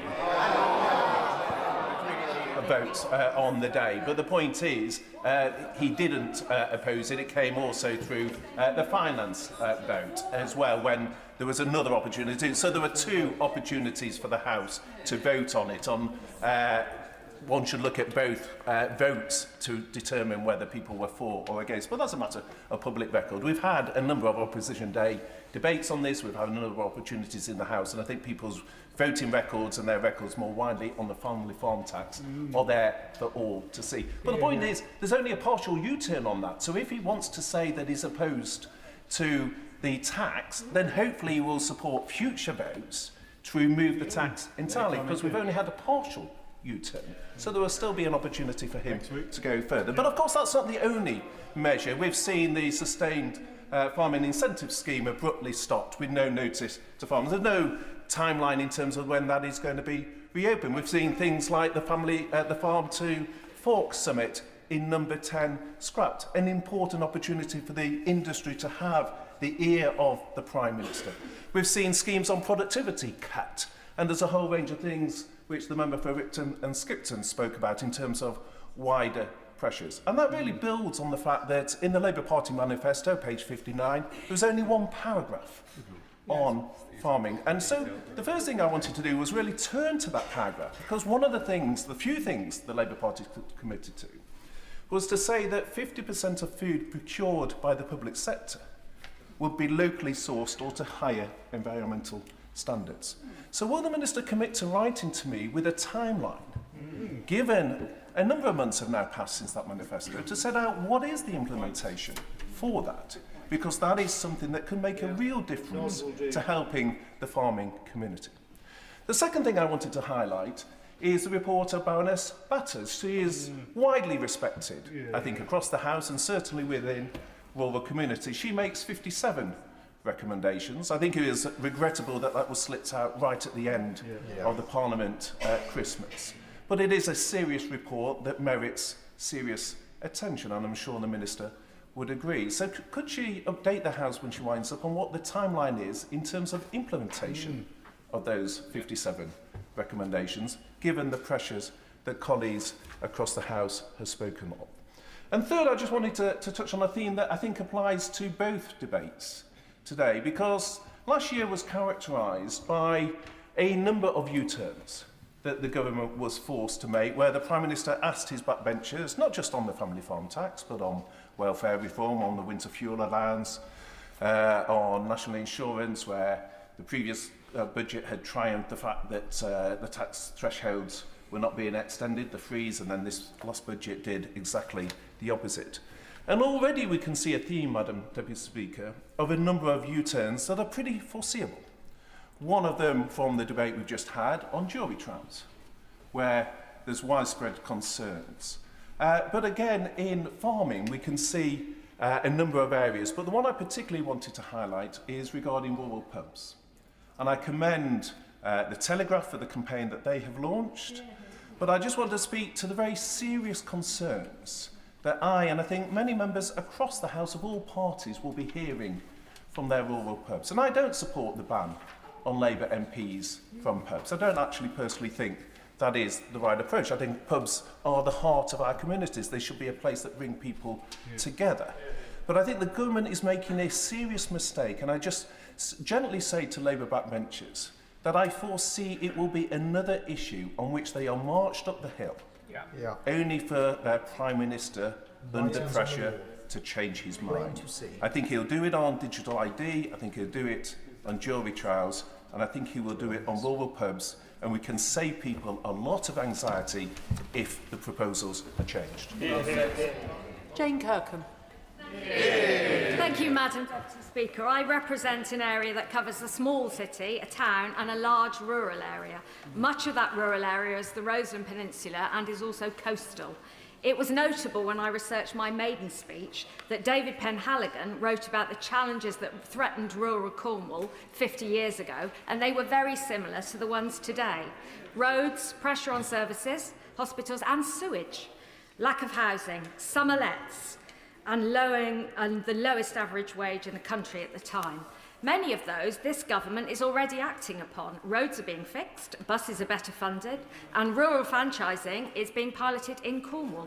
Railways are being nationalised, and rail fares are being frozen, and bus fares too. Housing, we have 39 billion for social housing and a renters' rights bill, so tenants can no longer be evicted to have their homes flipped to be holiday lets. Stamp duty is being raised on second homes, double council tax and registration for holiday lets.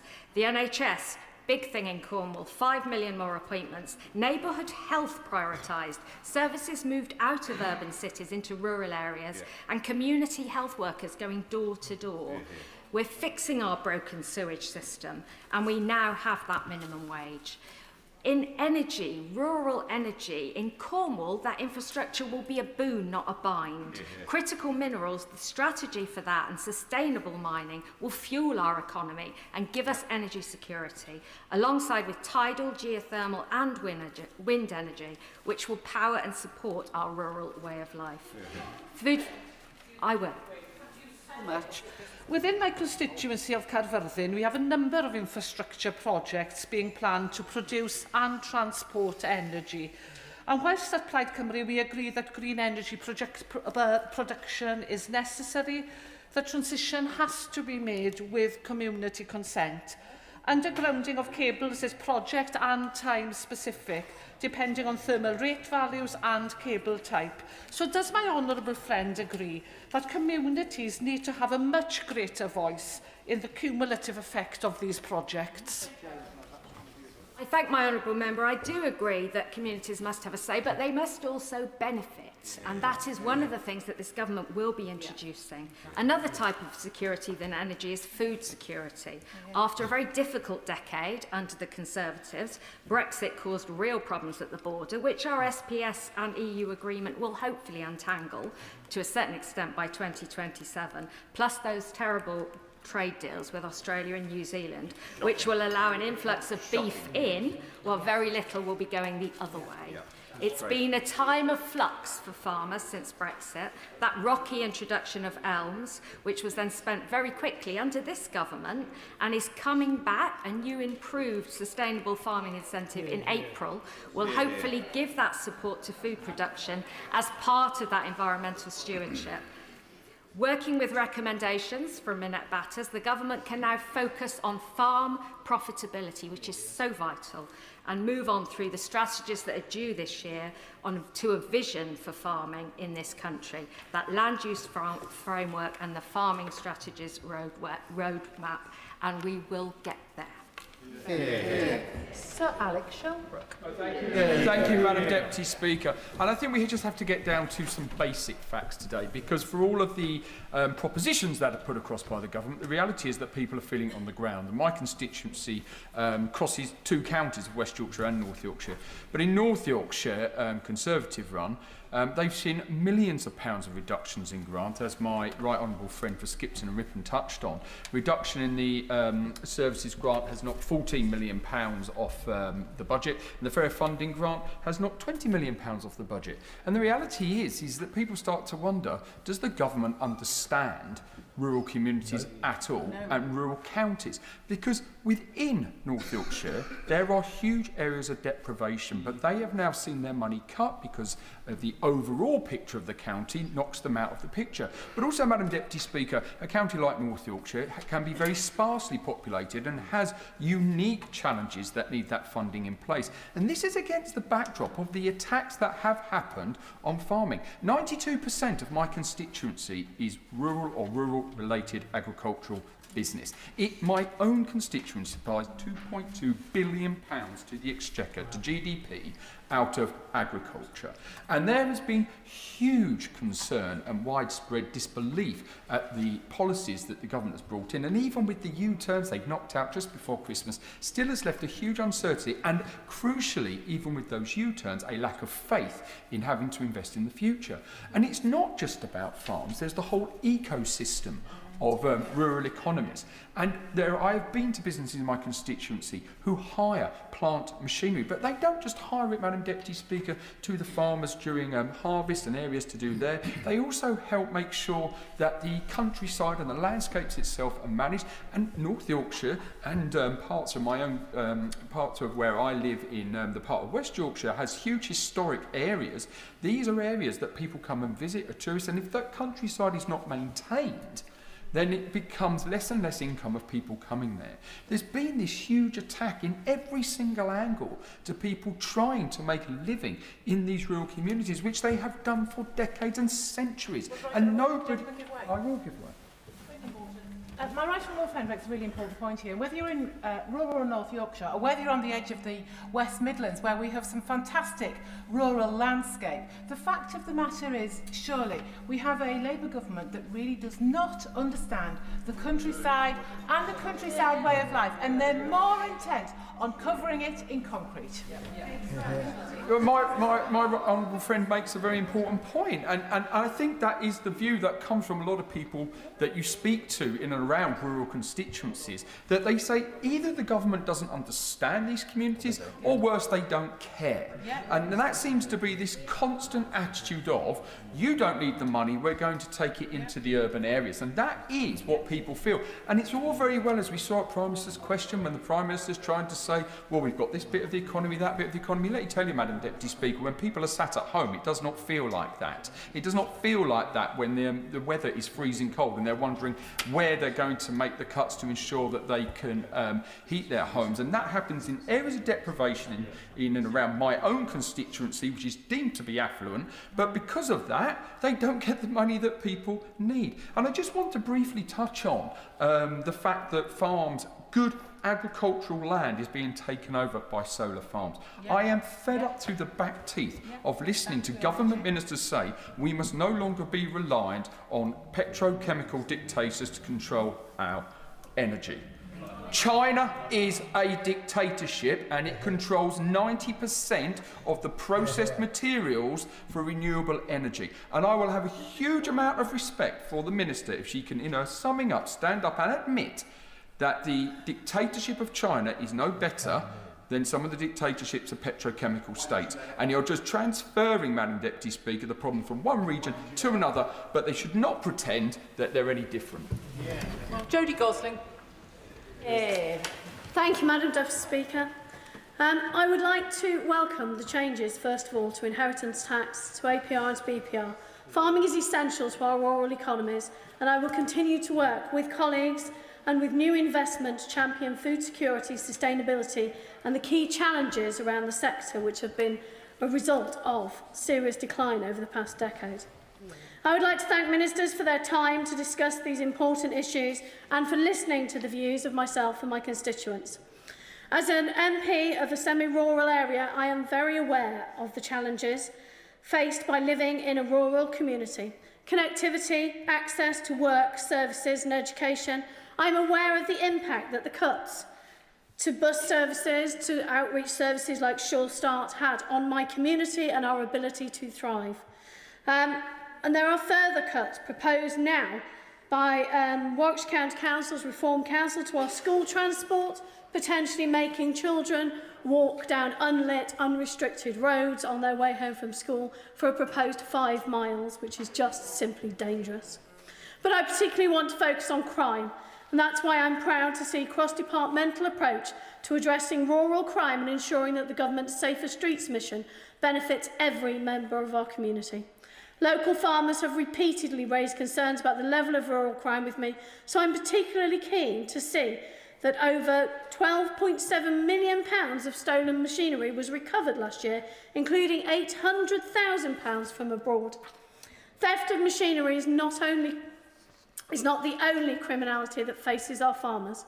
One of my local farmers reported the day that a number of dogs from the local hunt broke the pack and ended up on his land filled with sheep. Although none of the ewes were killed, 2 of them later aborted, losing 2 rare breed lambs, thousands of pounds of losses to stock and vets fees, before even considering the emotional damage. This farmer's story is not isolated, and across Nuneaton, residents across Nuneaton regularly contact me concerned about the activities of our local hunts. Missing pets, damage to gardens. There are many serious questions still over Warwickshire Police's handling of the offences, and the force was forced to release details of the secret protocol signed in 2022. In spite of subsequent reviews, this deal, residents tell me, seem to have only emboldened Warwickshire Hunt. Of the 5,000 reports of criminal activities, only 75 prosecutions against 58 individuals have ever been successful in the years between 2004 and 2024. Will she give way? I will give way. I thank my honourable friend for giving way. When it comes to rural crime, earlier this week, the Devon and Cornwall Police and Crime Commissioner resigned from the Conservative Party and is standing as an independent for the rest of her term. Would you agree that this is symptomatic of the Conservatives' attitude to rural crime? I absolutely agree with my honourable friend, and it is symptomatic of just a disregard and a whitewashing of issues in my communities. Rural communities agree that this government's aims to make farming more profitable, to reduce rural crime and to tackle the barriers to them prospering and thriving. If we are to achieve these, we need to continue listening hard to our farming communities, embedded MPs and communications to make sure that their views are heard, to make sure that Safer Streets mission and to take firm action to once and for all stop hunting and acts from impunity. Joy Morrison. Thank you, Madam Deputy Speaker. When will this Labour government's attack on the countryside come to an end? Will it be when there are no village pubs left to tax anymore? Will it be when the last family farm has shut the barn doors? Will it be when they have banned all English country sports and tradition? Will it be when their left-wing lobby groups have finally had their student union fantasies fulfilled? Will it be when the English countryside is filled with solar farms and onshore wind? For months, they have put family farmers under intolerable stress over the tax proposals that everyone could see they had got wrong. There is not a country pub in my constituency in Beaconsfield, Marlow, and the South Bucks villages that isn't collapsing under the weight of their national insurance tax raid and business rate tax hikes. Yes, I'll give way. I thank my honourable friend for giving way. Across South Shropshire, we're going to see pub after pub close with this rate revaluation. Does she agree with me? Unless the government look at the rate revaluation, there'll be next to no pubs left. Thank you. Makes a wonderful point that they are not just destroying the place where people go, but the pubs are the place in the village where everyone comes together. They are destroying the local community with no regard to saving something that we saved during COVID, that we kept alive this entire time, only to die a death for, I'm not sure, ideological reasons. It's hard to say. They've gone for the economic livelihoods of our rural communities. Now they are coming for the traditions and character of those same communities. I'm a passionate animal lover. I care deeply about animals and animal welfare standards. So I can say with total certainty The proposed ban on trail hunting is not about animals or their welfare. It is about petty, vindictive ideology and this government's pathological dislike of rural communities. Hear, hear. Now, we find in this parliament in the absurd position of being asked to ban something that doesn't even involve hunting or killing animals. And they've just had a debate in Ireland where they voted against a ban on hunting after a sensible debate. But no, here we have to come to the real question. The unanswered question of animal welfare. What exactly do the government think is going to happen to the 170 packs of hounds in England when they are no longer in use? The 20,000 hounds and numerous horses if the trail hunting ban goes through. Let's be brutally honest, many of them will be destroyed. Yep. If you have a hound, have you ever tried to have it domesticated? Have you tried to have a harrier? No, please. I insist on you trying to have a hound come to your home and stay with you for a week. It is impossible, but it's okay. Put the blood of those hounds and those horses on your heads because you want to stand in ideological purity. I'm sorry. An awful lot of you. I hope those comments aren't addressed at me. It's a very important topic, and I'm so sorry that I was carried away. I do feel they don't really care about animal welfare. They don't care because they want to double down on attacking the English rural way of life. English rural traditions going back centuries sacrificed on the altar of left-wing student political ideology. Rural economies and livelihoods ruined. And I say to this government, you will fail in your attempt to destroy the English countryside and our rural communities. They will outlast you and they will recover from the damage you do to them. But they will never forgive you. Anna Gelder. Thank you, Madam Deputy Speaker. And it's a real pleasure to speak in this debate on behalf of the towns, farms and coastal villages of South East Cornwall. Our rolling hills and dramatic coastline attract visitors across the country, but they also support our livelihoods, our daily lives and the well-being of local residents. A local economy that works for local people year-round means protecting our natural environment, which is vital to our key tourism sector. It means supporting new industries such as critical minerals via the new Kernow Industrial Growth Fund and providing a voice for traditional industries. As a keen wild swimmer, I care deeply about our Cornish rivers and beaches. So last year, I challenged the former CEO of South West Water on their actions. And I look forward to seeing stronger accountability and better outcomes for local residents as a result of the new water measures put forward by this government. Poor connectivity has held back rural communities for far too long, and I welcome the work in this area. So can I ask the Minister to outline what steps are being taken to tackle rural internet deserts, which I experience frequently in my village? Transport remains also a major challenge for rural life, and in South East Cornwall, residents often travel long distances just to reach essential services, work or for education. Rural communities value our space and our close-knit society, but no one should feel cut off or face extra financial barriers simply because of where they live. So I welcome the 20 million allocated by the government to Cornwall to improve our bus services, and I'm determined to ensure local people feel the benefit of that investment.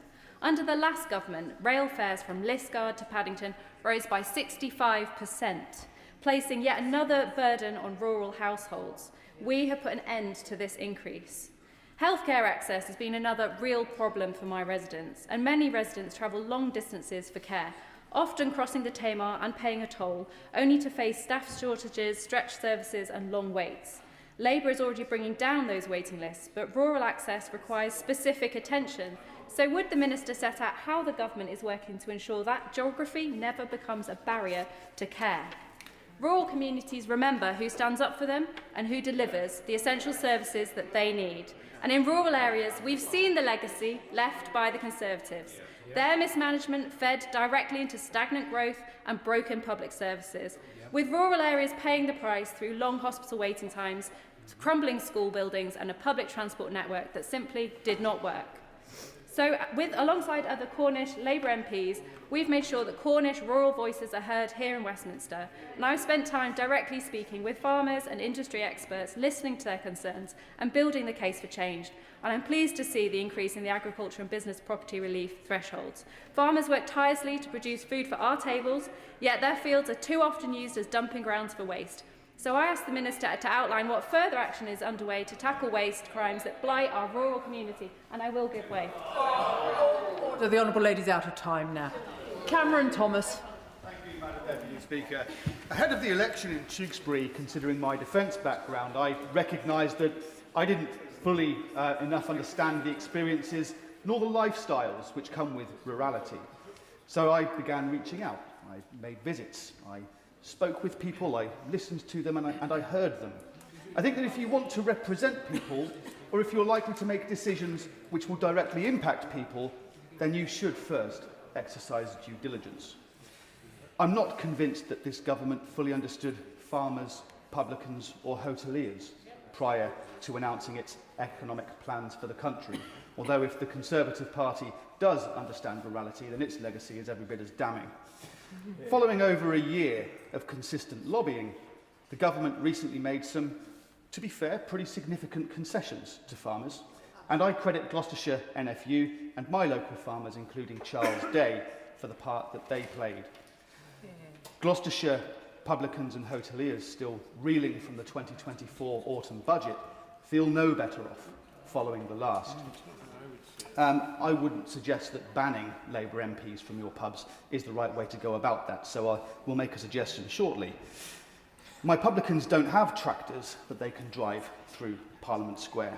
So to better understand the experience of Tewkesbury's hospitality sector, I would welcome a government minister to join me for lunch in any one of my 52 pubs. I guarantee they'll be made to feel most welcome. To date, when I've raised the pressures on hospitality with ministers and with the Chancellor herself, I've not felt listened to.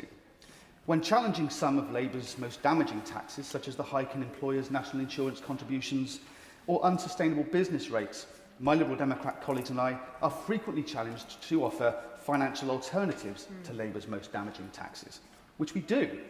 For one, we could undo an awful lot of this by joining a customs union with the EU.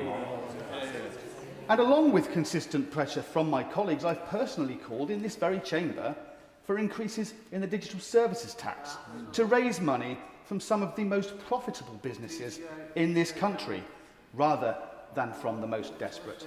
Thank you. Apologies. Dave Robertson. Mr. Speaker, you would be forgiven for reading the motion put forward by the opposition today for thinking that all was rosy in the countryside before the election in 2024. But in Lichfield, Burntwood and the Villages, a countryside seat which is 85% rural, people know that that was not the case. They know just how important it is that government takes the concerns of rural communities seriously. They also know that despite more than 3 decades of representation by a Conservative MP, successive Conservative governments have treated them with disdain. And there is perhaps no better example of that disdain that the party opposite showed to communities like mine than the story of HS2. Conservative ministers asleep at the wheel while HS2 Limited treated landowners in areas like mine like they were a completely and utterly ignorable sideshow. It's gone on for decades. I've spoken to farmers in my patch who have been dealing with HS2 for 17 years and have still not had final amounts of payments paid to them. Delay after delay, disruption after disruption, it is an absolute disgrace. Years of roadworks causing massive inconvenience, farmers not being able to farm on their land despite it not being built on, and business planning put on hold for years. The party opposite say they care about our agricultural communities, but what did they do for our farmers who suffered under that project? Things got so bad at HS2 under the Tories that this government has had to bring in a new chair and a new CEO to clean up the mess that was left. In fact, Mark Wilde, the new chief executive, has experience cleaning up Conservative messes. We only have to look at Crossrail. Beyond that, we also have further transport issues in my constituency that really affect farmers in my patch and rural constituents. Chetwynd Bridge is a fantastic example. It's a bridge that crosses from my patch into the Honourable Member for South Derbyshire's. It is the largest iron wrought iron bridge left in the country. It is Grade 2 listed. It is a wonderful piece of architecture. It's incredibly useful and it's very pretty. Unfortunately, Britain's largest surviving cast iron bridge has been neglected for decades. Deterioration in the structure was first spotted in the 70s, but Staffordshire County Council do not have a plan on how to fix it. They know that it will cost £27 million. They do not know how to fund it. They did not speak to me before the spending review, and in fact waited until Reform UK were in control of the council to get in touch, after which spending review decisions have been made. Now, I'm working hard to try and find that £27 million to replace that bridge, and I'll be meeting with the relevant minister next week. Now, these are real-world examples of where Conservative MPs and Conservative governments and Conservative councils did not do the work. They didn't do the work. They said all of the right things. They were quite happy to go out there and dance and make their statements, but they didn't do the work. They didn't go out there to actually defend communities like mine. And I will take absolutely no lessons from them. Thank you, Madam Deputy Speaker. Stuart Anderson. Thank you, Madam Deputy Speaker. Living in a rural community is a brilliant way of life. It's beautiful, but it comes with remoteness, it comes with different issues. I've lived in an urban area and a rural area, and they are different. There are things that connect them, but a few things that I want to point out today that are really important that I have found in rural communities. Now, I've spoken on hospitality, farming, always going to be up there, and they're struggling and facing issues at the moment.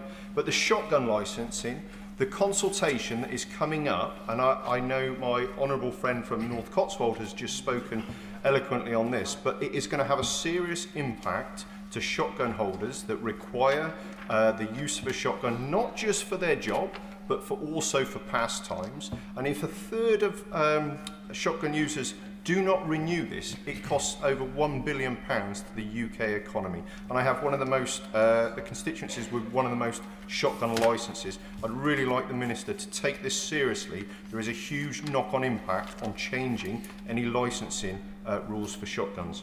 The other area I want to touch on, and a few people have spoken about already, is trail hunting. So with the proposed ban of trail hunting, it will have a big impact on rural communities. And I get that everybody doesn't think the same way as me. I grew up hunting, shooting, fishing. I've never been on a horse in my life. The communities around trail hunting are great. What they do supporting the local areas, they are some great people. I have just launched my survey. My survey for my constituents, almost 2,000 people have filled this in. And 63% of South Shropshire constituents want this to continue. It's a rural way of life that gives 78 to £100 million back into the rural economy. Yes, I will. My honourable friend, though, share my concern that such a controversial piece of legislation is being wrapped up with other things that people would find hard to disagree with, such as puppy farming, etc. And that this is just a cheap trick by the government to try and say you voted against puppy farming rather than focusing on that particular issue. My honourable friend raises a brilliant point. There are so many good things that can be done on animal welfare, but this is not one of them. And if we look at the facts to support trail hunting, let's have a look at the incidents over the year. So when you look at how many people have been charged from 2004 to 2023, there were 44 convictions by hunts for trail hunting, and there have been 250,000 organised hunt days since that time. So that's one conviction for every 5,680 trail hunting days. So if you had one hunt a day, you would have to take 15 years to get a conviction. That is a serious statistic. Because the government do not like trail hunting, and they do not like the people that carry out trail hunting, they want to ban it. On those statistics, there is not one thing they would ban. There is nothing that they would ban on those stats. They do not support a widespread criminality on trail hunting. There is no evidence of that at all. I stand clear, if anybody breaks the law, they should be prosecuted. They should do that.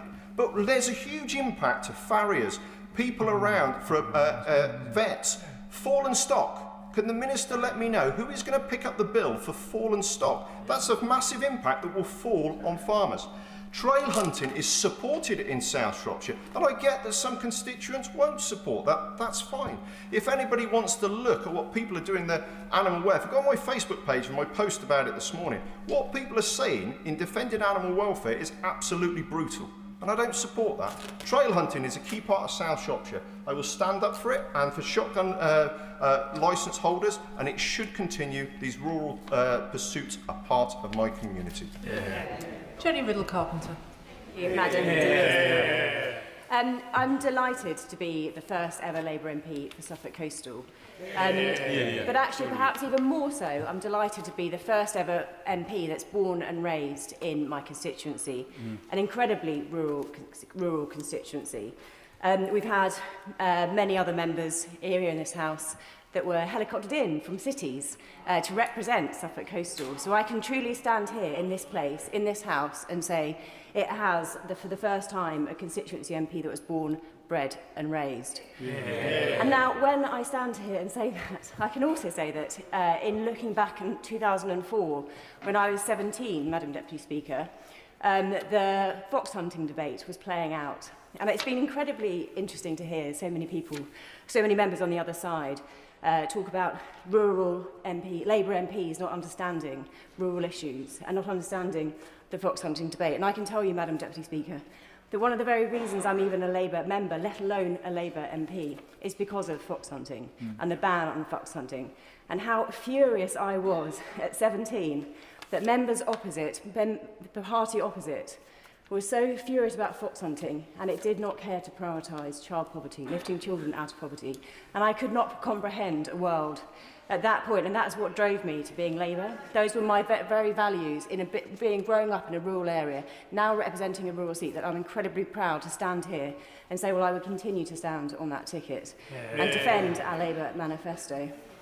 Now, there are issues that we need to separate around conservation and shooting, and those are very separate issues to hunting in the realm. And I will continue to have those conversations with this Labour government. I can also say that some of the, well, all of the elements that were put forward in the motion were beyond ridiculous. And in particular, the point about net zero targets and energy infrastructure. Madam Deputy Speaker, Suffolk Coastal is set to be hosting, approval goes ahead for it, Sea-Link, Line-Link. We've just had Sizewell C approved. We've got so many other schemes that were approved or brought forward, not only under a Conservative government, but under a Conservative-led county council. So my constituency, there are many issues with energy infrastructure that are real and need to be talked about. Many, many issues. But those issues are about coordination, cumulative impact, and there has never been any serious... Thank you, Madam Deputy Speaker. Does my honourable friend agree that in places like Suffolk and indeed Norfolk next door, there are hundreds and hundreds of jobs, good, well-paying, green jobs tied up in the renewable energy sector, and the rhetoric from the Conservative government, and particularly from the Conservative opposition and Reform, put at risk those vital jobs in our constituencies? I couldn't agree more, Madam Deputy Speaker, with my honourable friend's comments there. I think it's really dangerous, some of the things that we hear from the party opposite. But when we're going to have sensible conversations about our renewable energy infrastructure, it needs to be focused on coordination. In my constituency, I have about 7 NSIPs, all within a 10-mile radius, and there has never been any attempt to coordinate them, which is why I brought forward an amendment to the Planning and Infrastructure Bill to seek to make it a legal duty to require those NSIPs to be coordinated, where they're being built out at the same time in a small geography. It's crazy to me that that has never been looked at seriously, and I will continue to urge the government and work with the government to see how we can bring that forward. I'd be very keen to see an energy infrastructure levy in order to seek that coordination. Now, Madam Deputy Speaker, in closing my remarks, I would just like to continue to urge the government to go further on farming profitability. I was delighted to see the changes to the thresholds that so many of my backbench colleagues and I worked hard to secure. There is more to do. The Baroness Batter's review addresses some of the most key issues that I know the government is looking at and taking seriously, and I'm delighted with many of those recommendations, and I'm delighted with the conversations I've had about that. She has, the government has my commitment to make sure that we can continue that work and have those conversations, and I'm delighted to support the government in that. Paul? Given the time, I just want to read into the record, if I may, some key suggestions for the government on this important issue, and I welcome the fact that we've tabled a debate on our rural communities. It's interesting, I'll just say in passing, that we're told in recent media over the last few days that Reform UK is the party of the farmer. Oh, there they are, out tilling the fields. Yes, as always, all noise, no delivery. I want to echo the call that many have made to reduce business rates through the revaluation and VAT on our vital rural hubs. Go on then. So does the honourable gentleman agree with me and over 4,000 business owners, including hundreds of rural companies, who've signed my open letter to the Chancellor in the last 24 hours, stating that a root and branch review of business rates is now a matter of urgency if bankruptcy and misery is to be avoided? There should be no change to the interim COVID relief subsidies until that review is complete. Do you agree with that? I agree, but I think our front bench goes one step further, which just says get rid of the whole damn thing in the first instance, and that solves the problem at a stroke.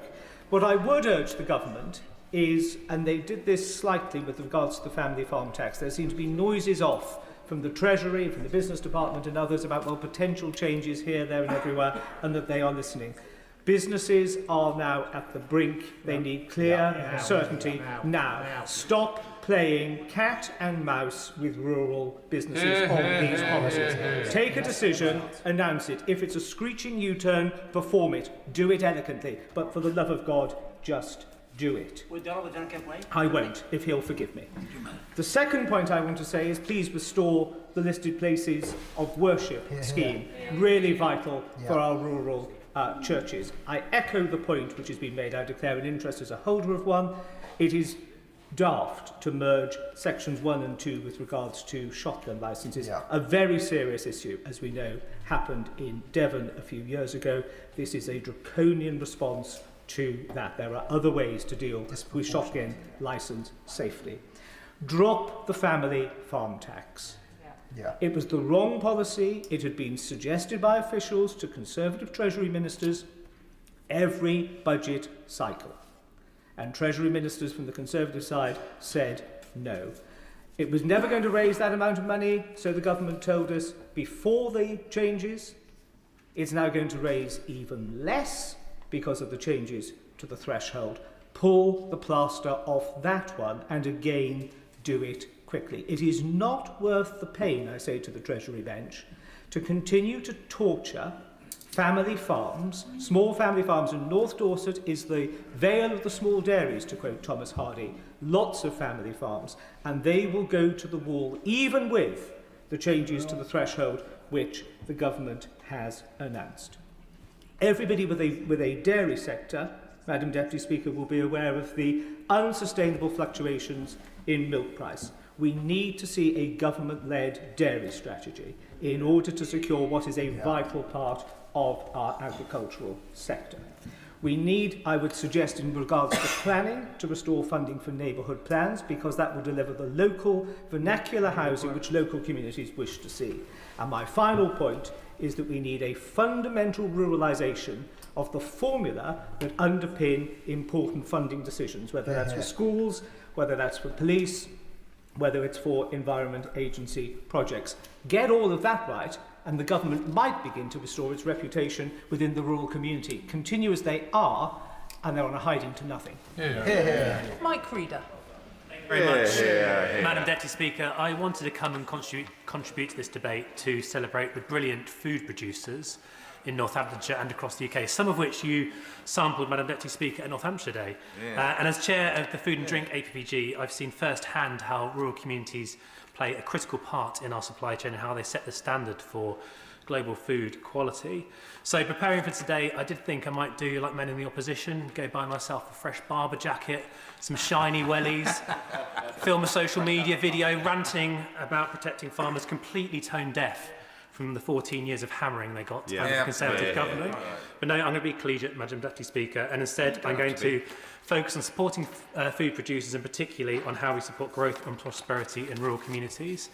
Many will know that my background lies in the construction sector. I'm a proud YIMBY and a supporter of this Labour government's necessary policies to correct the catastrophic and sustained failures of the last government to build, baby, build. And whilst many in the opposition benches see development as a threat to communities, if they spent more than 5 minutes talking to farmers and rural landowners, they'd know that actually it's really important that we support sustainable development and it's critical to the prosperity of rural Britain. Of course I will. Madam Speaker, first of all, can I commend the honourable gentleman. One of the things that concerns me is putting forward the good points for agriculture and how the economy can build off it. Northern Ireland has £6 billion worth of manufacturing and export, and it's critical for Northern Ireland to do well as well. But one of the whole things that holds us back is the veterinary medicines, the Northern Ireland Protocol. So to see us go forward with the rest of the United Kingdom, does they agree that the Northern Ireland Protocol should be addressed? And perhaps the Minister, whenever she comes back, perhaps they could give us some ideas on that. Thank you for the intervention. I'm not familiar with the Northern Ireland Protocol at all, but as I learn more about the SPS agreement in my role as the Chair, we've got Nick Thomas-Simmons, I hope, coming to see us very soon to explain. Oh, sorry, Madam President. The honourable gentleman knows better than that. He can refer to him as the Minister. Sorry, Madam Deputy Speaker. Anyway, so the farming productivity review, is very clear. If we want a sustainable rural economy, there's much more we can do to unlock its potential. And currently, planning is one of those areas that we can look to tackle. A farmer can spend millions of hours filling in mountains of paperwork to build new sheds, slurry pits or new barns to support better welfare, and our planning system does not support our farmers, the livestock that they keep, or the British public who love what they buy from their supermarkets, butchers and cafes. As set out in the paper Yes in My Farmyard, which I delivered with the YIMBY initiative and with support from the Honourable Member for Glastonbury and Somerton, we've identified some clear recommendations as to how the government can help reduce paperwork and speed up rural development. I'd like to just share a few. So through the permitted development regime, this Labour government can put down instruments to improve Part 6 of the regime by abolishing height and volume restrictions on land and machinery improvements.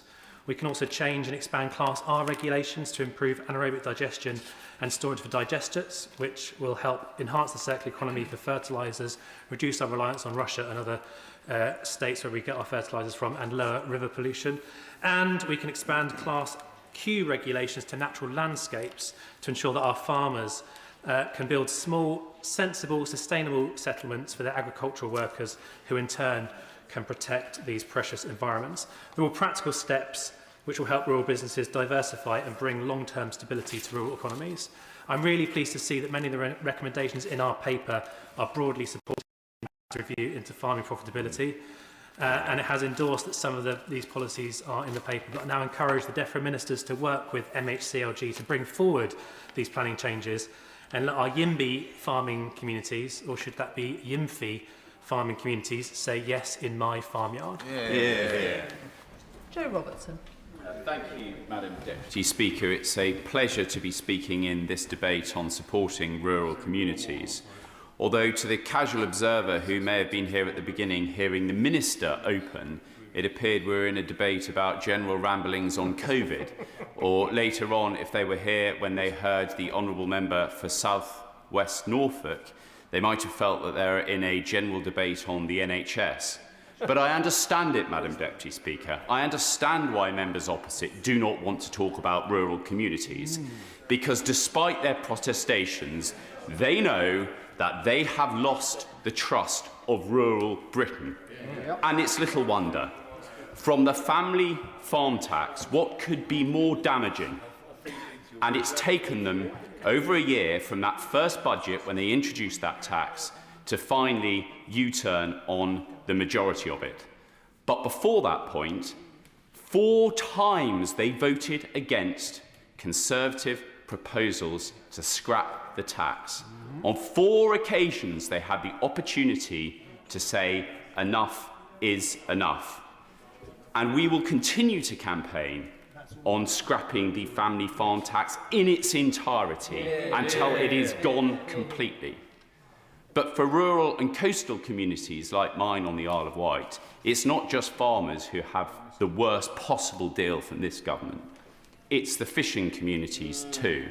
In my constituency, just 2 decades ago, there were 30 fully crewed fishing boats. There are now 3.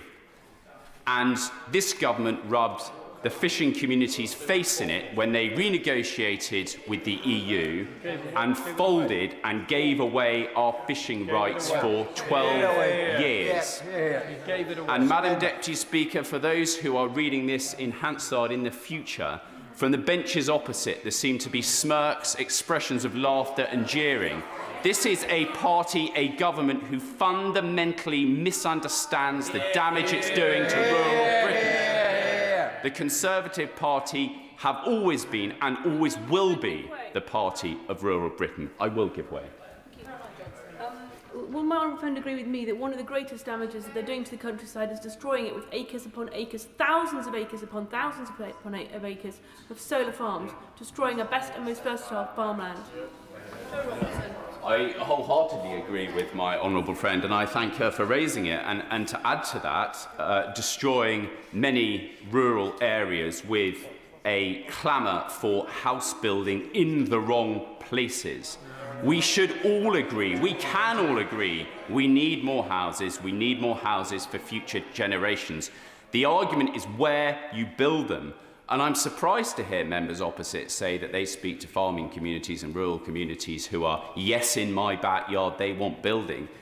People do not want building of the wrong type of houses for people who do not live in their area and have no desire to live in their area. Most services are available in cities. That is where the majority of building should be taking place.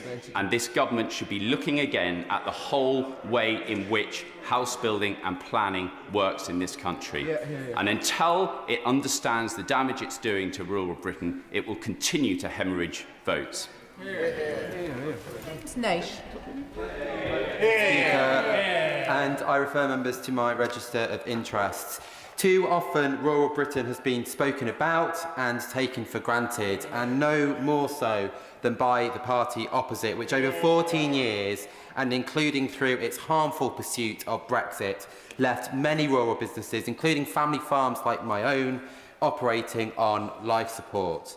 Now, as the Food and Drink Federation's 2024 Trade Snapshot notes, and I quote, the UK's global food export volumes have declined significantly more than other major European countries, demonstrating that the UK's challenges aren't part of a global trend, but rather unique to the UK's post-Brexit circumstances. And this is why I welcome the work that this government is doing towards an SPS agreement that will help food and drink producers in my constituency of Rushcliffe. Now, doing things differently is extremely important, Madam Deputy Speaker. In government, we must think, talk about and act differently in relation to rural Britain in order to break long-standing cycles of poverty and underinvestment. Rural Britain cannot be treated as an afterthought, not only because this risks the urban-rural divide growing even further, but because rural Britain is central to everything that we do. Yes, food security, nature restoration, flooding adaptation and animal welfare all clearly depend on partnership with rural communities. Everyone here knows that. But the role of rural Britain goes much further still. Why? Because new homes, new energy infrastructure, new transport routes, new critical mineral extraction, national security planning and preparation, they will all depend on rural space and resources. And this is why, in my view, and in the view of many of my colleagues on these benches, rural Britain offers a vital route, arguably the only route to national renewal. But this will only happen if its unique values, needs and potential are properly understood and acted upon. And that is why, setting aside this opposition motion, which simply lists a set of things which previously the Conservative government didn't necessarily resolve, I want to focus on the phrase in the amendment which talks about a joined-up approach. And I will continue to push the government to commit to developing a proper rural strategy. The last one was in 2004 under the last Labour government. And I hope that we will commit to a rural strategy which puts rural Britain at the centre of economic growth, which means that we can finally ditch overused slogans about NIMBYs, YIMBYs, and stop trivialising our rural communities, which are so important. The honourable gentleman is out of time. Harriet Cross. Deputy Speaker, and I'm really grateful to have been called today. And on any other week, I would focus on more substantive day-to-day, week-to-week rural matters, whether that's the family farm tax. I am grateful that there has been this partial U-turn. It shouldn't have taken this long. It shouldn't have taken the pain and frustration and hurt that it caused our farming and rural communities. It must go further. We must get a full U-turn. We have to protect our rural communities. There's a reason why over 6,200 farming, agricultural and forestry businesses have closed since this government's come to power. It's not just farms impacted by the family farm tax. It's our rural communities as a whole, the suppliers, the contractors. They're all important. They're all part of our rural matrix, and they're all being let down by the family farm tax. But given it's this week, and given the events in North East Scotland and Aberdeenshire, in particular with the snow, I want to focus on what's happening there and the support for our rural communities. Aberdeenshire is the 4th lowest funded council in Scotland and the lowest funded rural council. Because of that, Aberdeenshire Council has had awful decisions in recent years on the provision of services. Many of these focused on our roads, on gritting and the provisions for winter preparedness.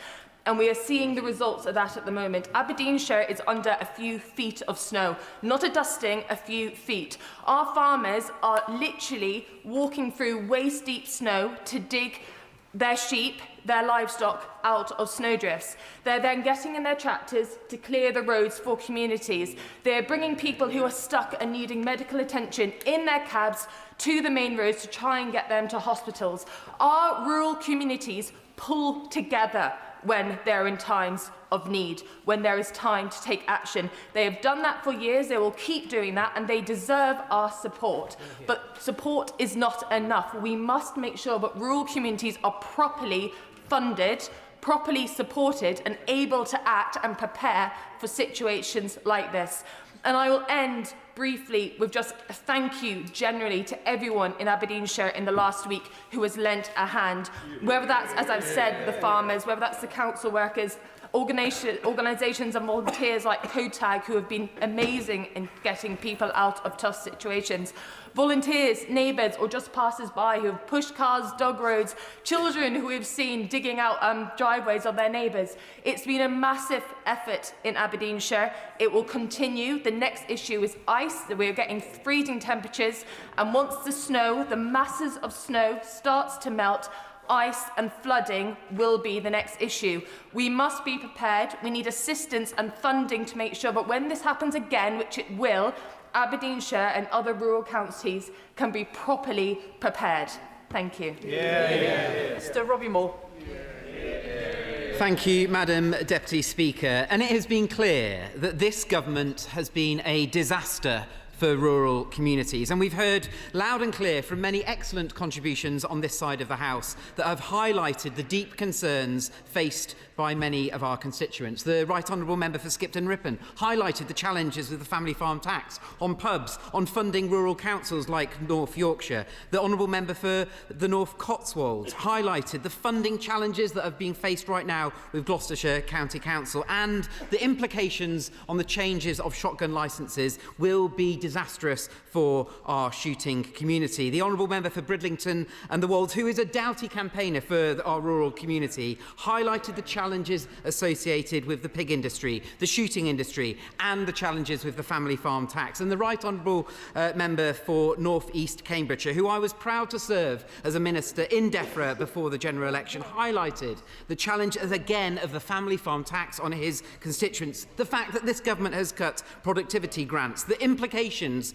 of the Baroness Batter's review and the fact that the government has not even announced yet what it's going to be doing with the 57 recommendations. The Honourable Member for Wetherby and Easingwold also highlighted the implications on many of those rural local authorities, like the cut on the Rural Service Delivery Grant, and again highlighted the impacts of the Family Farm Tax and the Family Business Tax on the wider supply chain that is impacting many of those family businesses supporting our families. And I will give way to the Honourable Member. Is he aghast as I am to hear Labour backbenchers on the benches opposite taking credit for substantial U-turns to the family farm tax as though it was inevitable? It was them that introduced it. Agree with the Honourable Member, and I will come on to that because that is ridiculous. And we've heard from the Honourable Member for Beaconsfield, for South Shropshire, for North Dorset, who made the absolute critical point that this government should stop playing cat and mouse with our rural businesses. And the Honourable Member for the Isle of Wight East referenced the fact that trust has been lost with rural Britain and our rural fishing communities as a result of this government's choices. And quite rightly, the Honourable Member for Gordon and Buchan highlighted the challenges that are being faced right now as a result of the bad weather facing her constituency and the north of Scotland, and the fact that it is our farmers that are doing the hard work to support our rural communities. Madam Deputy Speaker, we have heard throughout this debate the immense pressure our entire hospitality sector is being put under. And I heard this from my own constituents, Michael, Kath and Jodie, at the Dog and Gun pub in the Worth Valley just before Christmas. We now know that since the autumn budget alone, over 1,100 pubs and restaurants have closed and more than 89,000 hospitality workers have lost their jobs. The rise in employers' national insurance, the minimum wage, the unemployment rights bill, these measures are making doing business near impossible. And in this process, the government are robbing many of those young people their first job opportunities and tearing the heart out of our rural economies. That's all in addition to the skyrocketing business rates foisted on our many pubs by this government. Many pubs are looking at increases in their valuation rates of 30%, a staggering amount that they simply will not be able to afford. The Conservatives will scrap business rates in full. Why on earth won't the Labour government do it? Madam Deputy Speaker, is it any wonder that up and down the country, Labour MPs are finding it harder and harder to find a pub that will serve them? And if they thought it was bad for pubs, it's just as bad for our farmers. Just look at what rural Britain has been hit by in the last 18 months alone through the choices of this Labour government. De-linked payments dramatically reduced, capital grants closed overnight, the sustainable farming incentive stopped with no warning.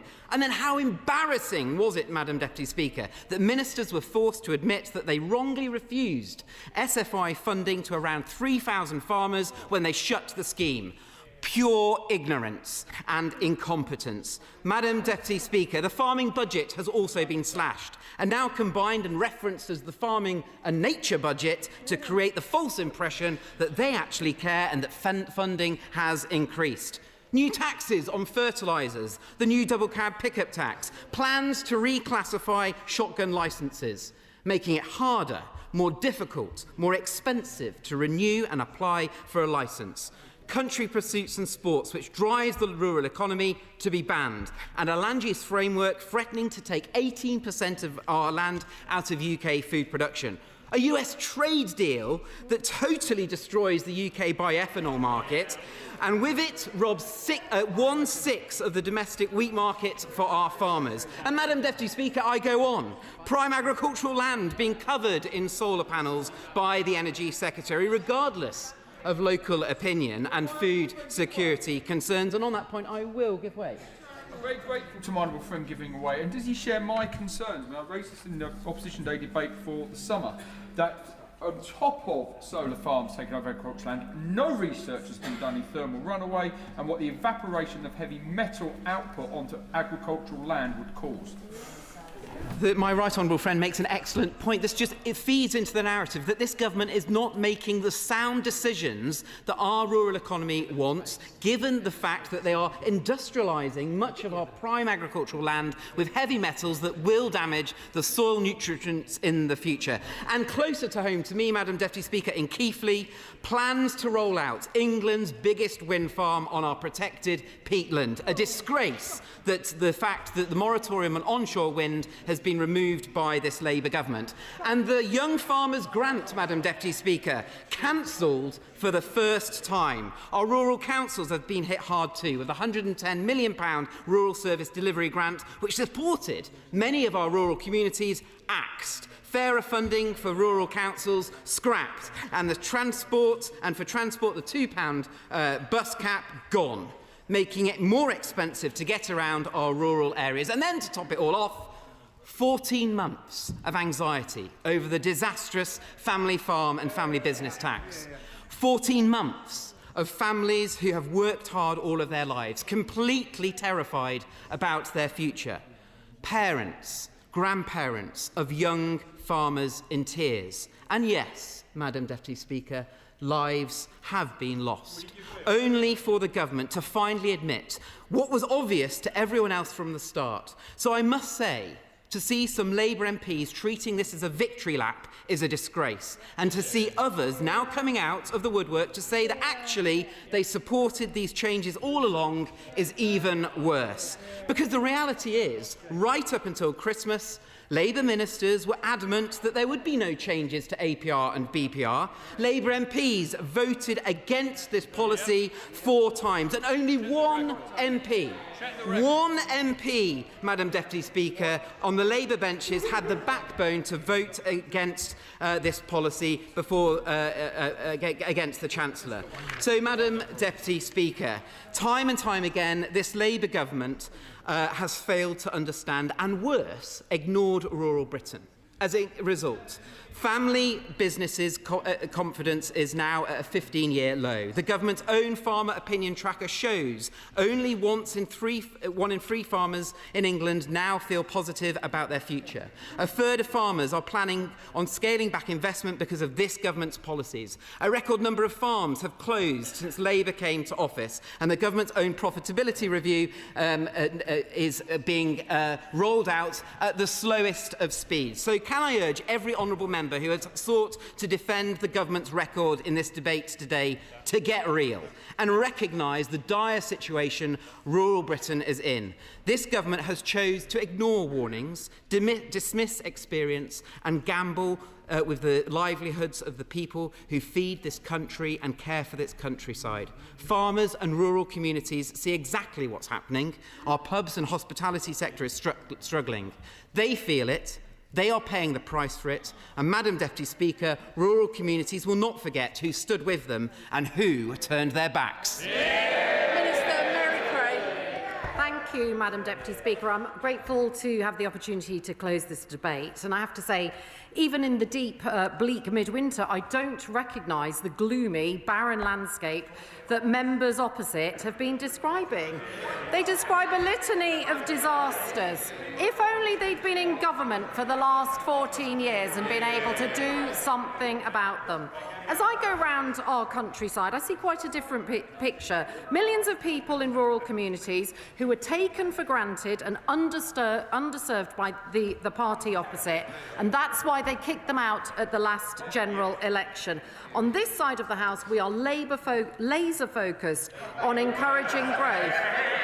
And it is a Labour government that is now the party of the countryside. They should stop talking the country down and get behind our drive for growth. But let's look at the inheritance that they left with local communities. Broken public services, boarded up post offices, crumbling schools, sky-high NHS waiting list. They have learned no lessons, offered no apologies and showed no contrition, and that's why they were booted out of government. They had a Liz Truss mini-budget that crashed the economy, sending mortgages, rents and bills soaring. And who was the Financial Secretary to the Treasury when food inflation hit 19%? the shadow DEFRA secretary. I'm not giving way. I've got 8 minutes to respond to the debate.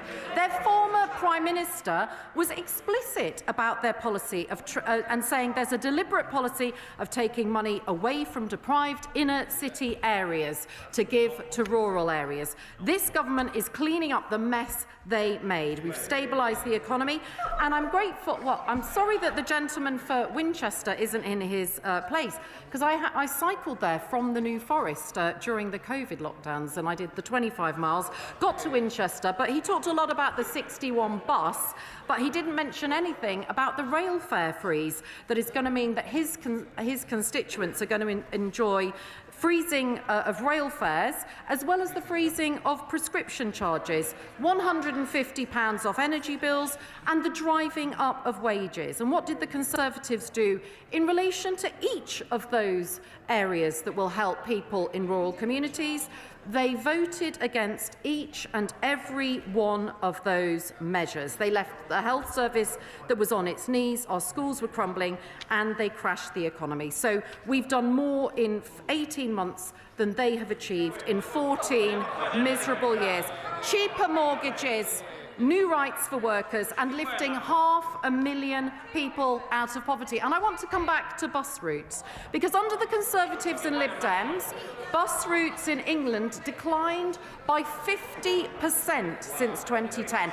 8,000 services slashed on their watch. We have taken immediate action with the Bus Services Act, I will not give way, which includes provision to support socially necessary bus services, so important in rural areas. I'm grateful to have the Bus Minister on my side. And we have maintained the national £3 bus fare cap. We heard from... There was no cap under their government. They're shouting from a Senate. There was no cap. We've heard from the colleague from Sherwood about the problems with rural crime. During the 14 years of Conservative government, the recorded crime rate in rural areas of England and Wales increased by 32%. Our rural communities paid the price for the Tories being asleep on the job and those 20,000 police officers that they and the Liberal Democrats cut in 2010. We are ensuring rural communities will be better protected from the scourge of rural crime, such as equipment theft, livestock theft and hair coursing. We know these devastate communities, farming and wildlife, and that's why we've collaborated with the National Police Chiefs Council and the Home Office to deliver a renewed rural and wildlife crime strategy published in last November.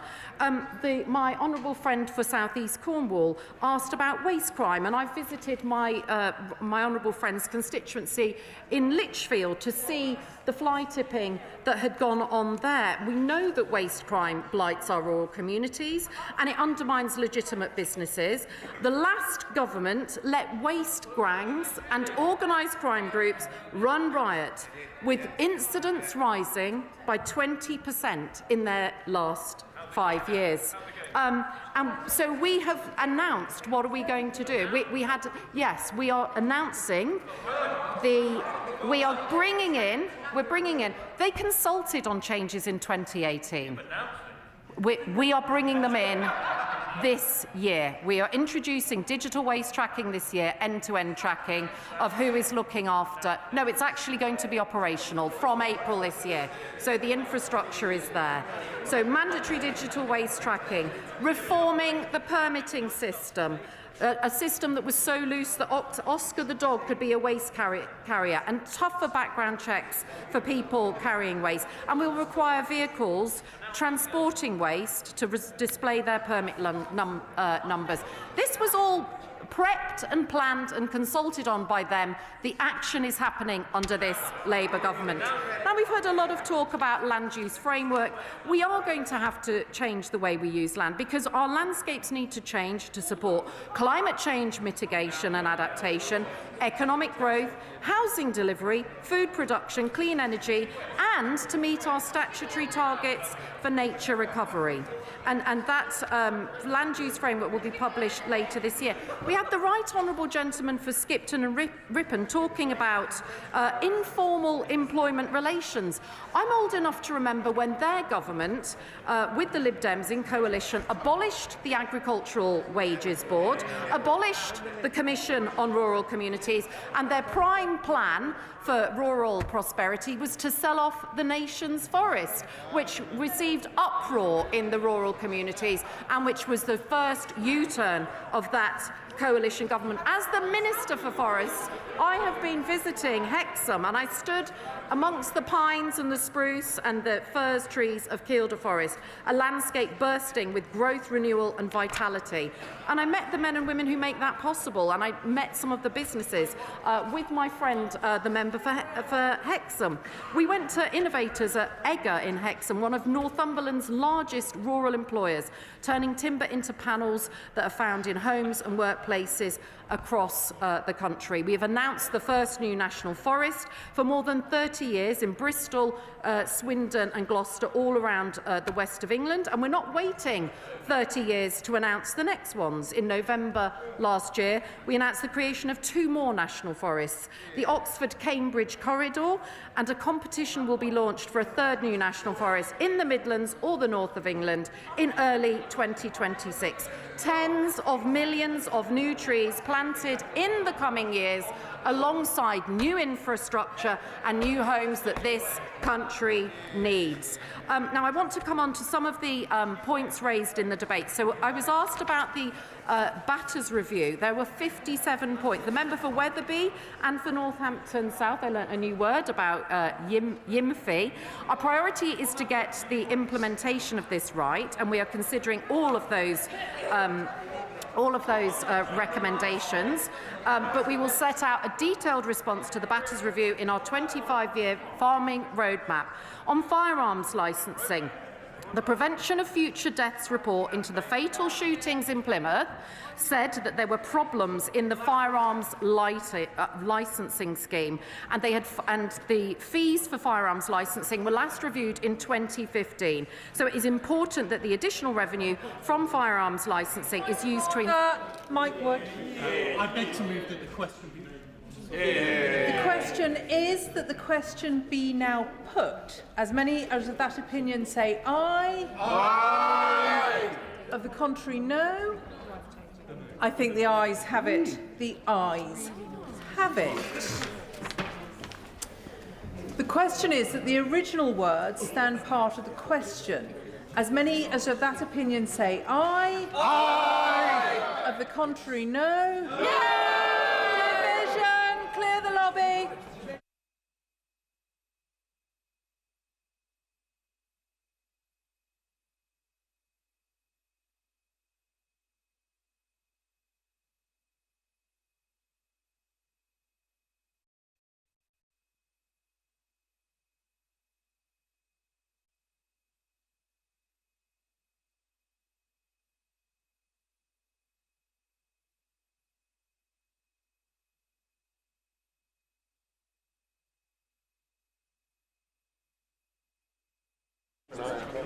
The question is that the original words stand part of the question. As many as of that opinion say aye. Aye. Of the contrary, no. No. The tellers for the ayes are Andrew Snowden and Jerome Mayhew. The tellers for the noes, Gregor Poynton and Nezel Caliscan.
Order.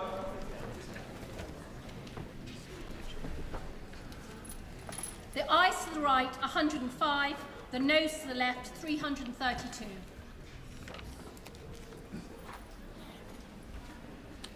Thank you. Thanks a lot. The ayes to the right, 105. The noes to the left, 332. The noes have it, the noes have it. Unlock!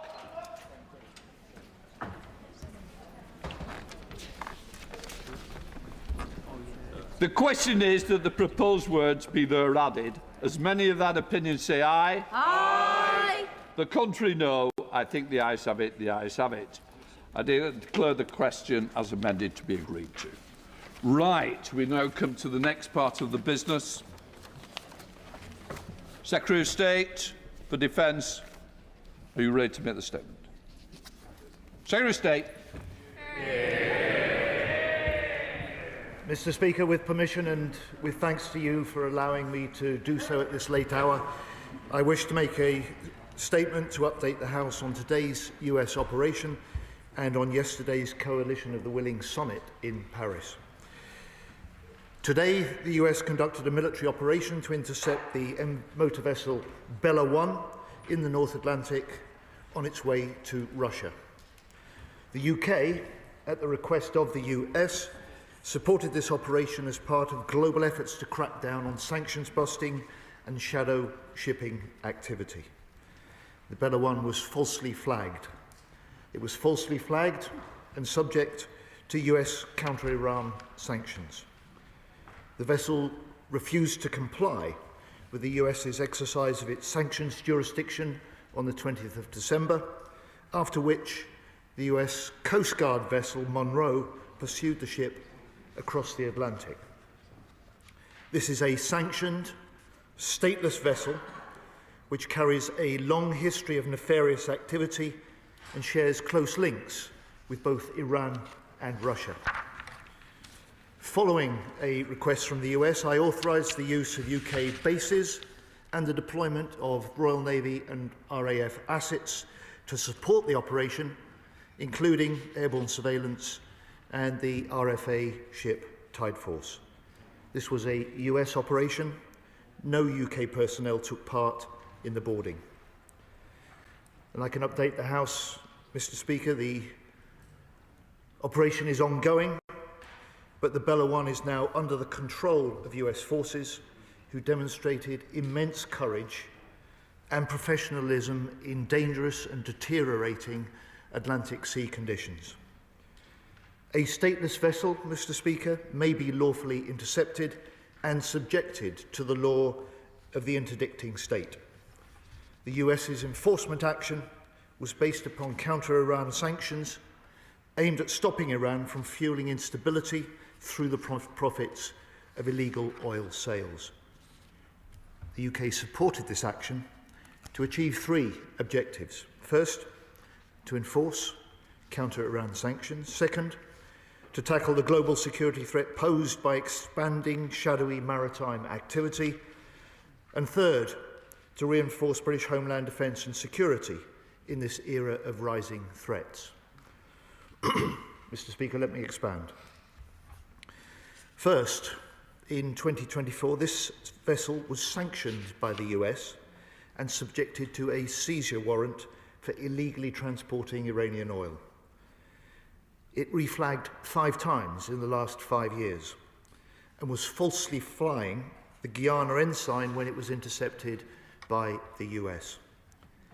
Over a 4-year period, reports suggest that this vessel moved some 7.3 million barrels of Iranian crude oil, the proceeds of which have used to finance terrorism, threat and instability across the world. And the Iranian regime continues to export violence across the region through its proxies and its partners, including Hamas, Hezbollah, the Houthis, and Iraqi militias. It maintains support for Russia by supplying Putin with weapons for his brutal invasion of Ukraine, including the Shahid drones and missiles which target and kill Ukrainian civilians. And it is telling, of course, that this vessel, in an attempt to evade the seizure warrant, changed its name and tried to adopt the Russian flag. Second, Mr. Speaker, the UK also supported this military operation to counter the expanding global security threat. The vessel is part of an increasing web of shadow shipping that fuels and funds instability across the world, that undermines global trade, and that threatens our national security. We know Russia operates a vast shadow fleet of its own to bankroll its illegal invasion of Ukraine. And last year, it's estimated that Russia sold $100 billion worth of sanctioned oil, money directly funding attacks on Ukrainian citizens, such as the onslaught during Christmas, involving 600 missiles and drones, which killed at least 3 people.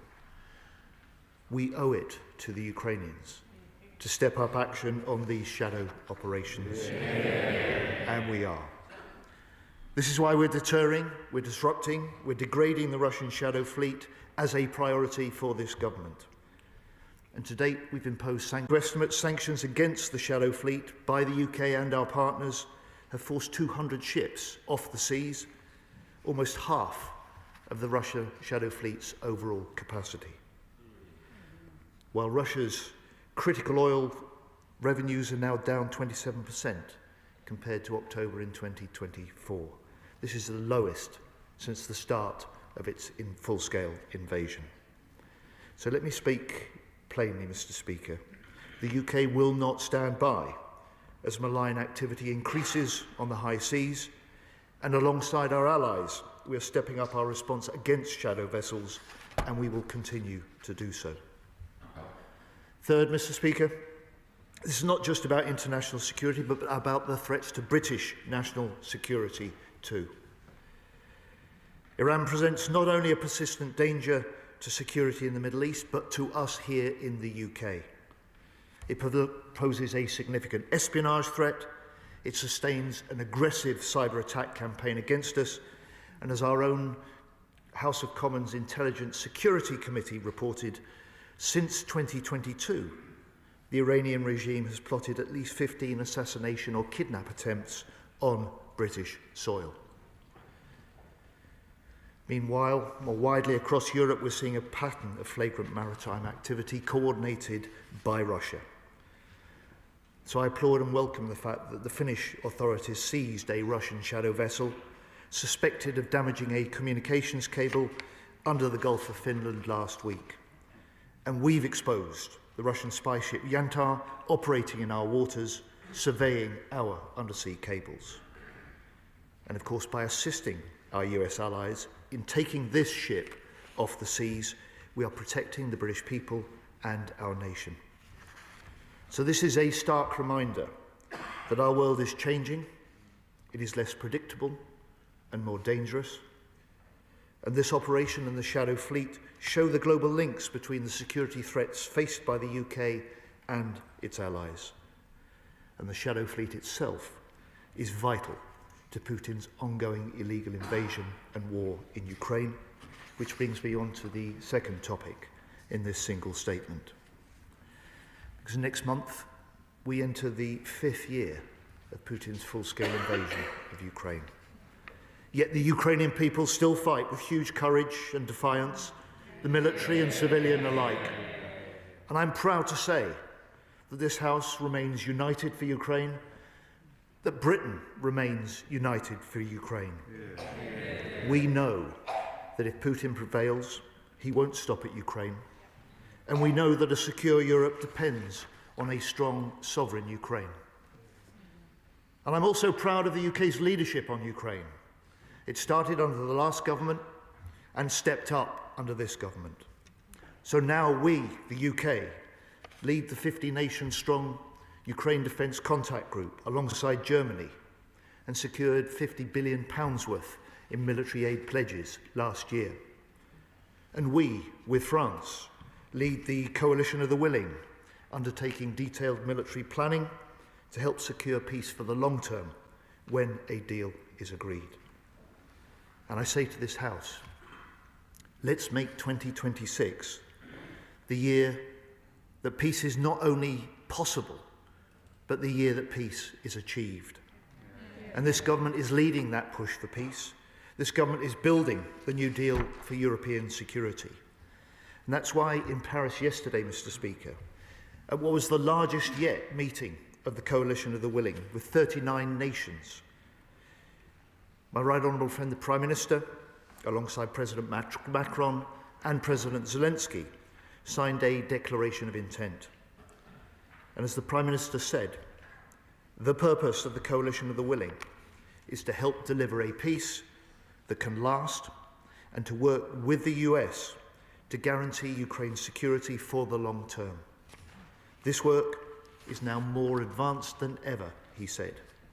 And yesterday's declaration advances that work significantly. It confirms that the UK and France will take a leading role, first in using military, economic and diplomatic instruments to ensure the conclusion of a peace agreement, second in supporting the development of Ukraine's defence capabilities, and third in commanding a multinational force for Ukraine, which plans to deploy to Ukraine after a ceasefire has been agreed. Mr. Speaker, the MFU plans to deploy units from nations in the Coalition of the Willing to carry out defence and deterrence operations in the air, on the land and at sea, to conduct training, planning, recovery and regeneration of Ukrainian forces. The UK and France will also create military hubs to support this work across the country and to build protected facilities within Ukraine for weapons and equipment. Mr. Speaker, as the Prime Minister said today, if there were a decision to deploy under this agreement that was signed yesterday, that matter will be brought to the House for debate beforehand and for a vote on that deployment. So yesterday, at this largest meeting of the Coalition of the Willing, we agreed further significant steps, including the signing of a joint declaration. We will also participate in US-led monitoring and verification of any ceasefire. We will support the long-term provision of armaments for Ukraine's defence, and we will continue to work with the US towards security guarantees to deter any further Russian aggression and to support Ukraine in the case of a future armed attack by Russia. In Paris yesterday, the US Special Envoy Witkoff described these commitments, and I quote, as strong as anyone has ever seen. And I will travel very soon to Kyiv to continue these discussions with the Ukrainian political and military leaders. A secure Europe needs a strong Ukraine, but we can only get a peace deal if Putin is ready to make compromises. Over the Christmas period, he showed he is still not ready for peace. Hundreds of drones and missiles fired into Ukraine, Russian attacks continuing on the front line. So in 2026, we will continue with other nations to step up our military support still further. Our mission, both to support the fight today, as well as secure the peace tomorrow. And I say to the House in conclusion, our government will always act in the interests of national security. We're committed to countering the threats posed by our adversaries. We're committed to standing by our closest allies. And we are committed to keeping Britain secure at home and strong abroad. Yeah. Shadow Secretary of State James Cockledge. Yeah. Thank you, Mr. Speaker. And can I begin by thanking the Secretary of State for advance side of his statement and for the briefing he provided to myself and to other parliamentarians on today's operation. As the Leader of the Opposition said earlier, there should always be a statement to Parliament when UK troops are committed abroad, and we hope that the Secretary of State can provide a little more clarity than the Prime Minister was willing to earlier. In recent days, we have seen extraordinary international developments, particularly in relation to Venezuela. But it remains the case that the single most important military action of recent years affecting our nation's security is Putin's illegal and wholly unprovoked invasion of Ukraine. The ensuing war has led to terrible loss of life, and we all want peace.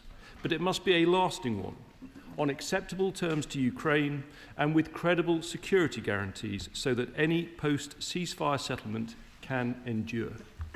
As such, having led the way in supporting Ukraine at the outset of the invasion, and as the Leader of the Opposition said earlier today, we will absolutely support any efforts to help bring peace to Ukraine.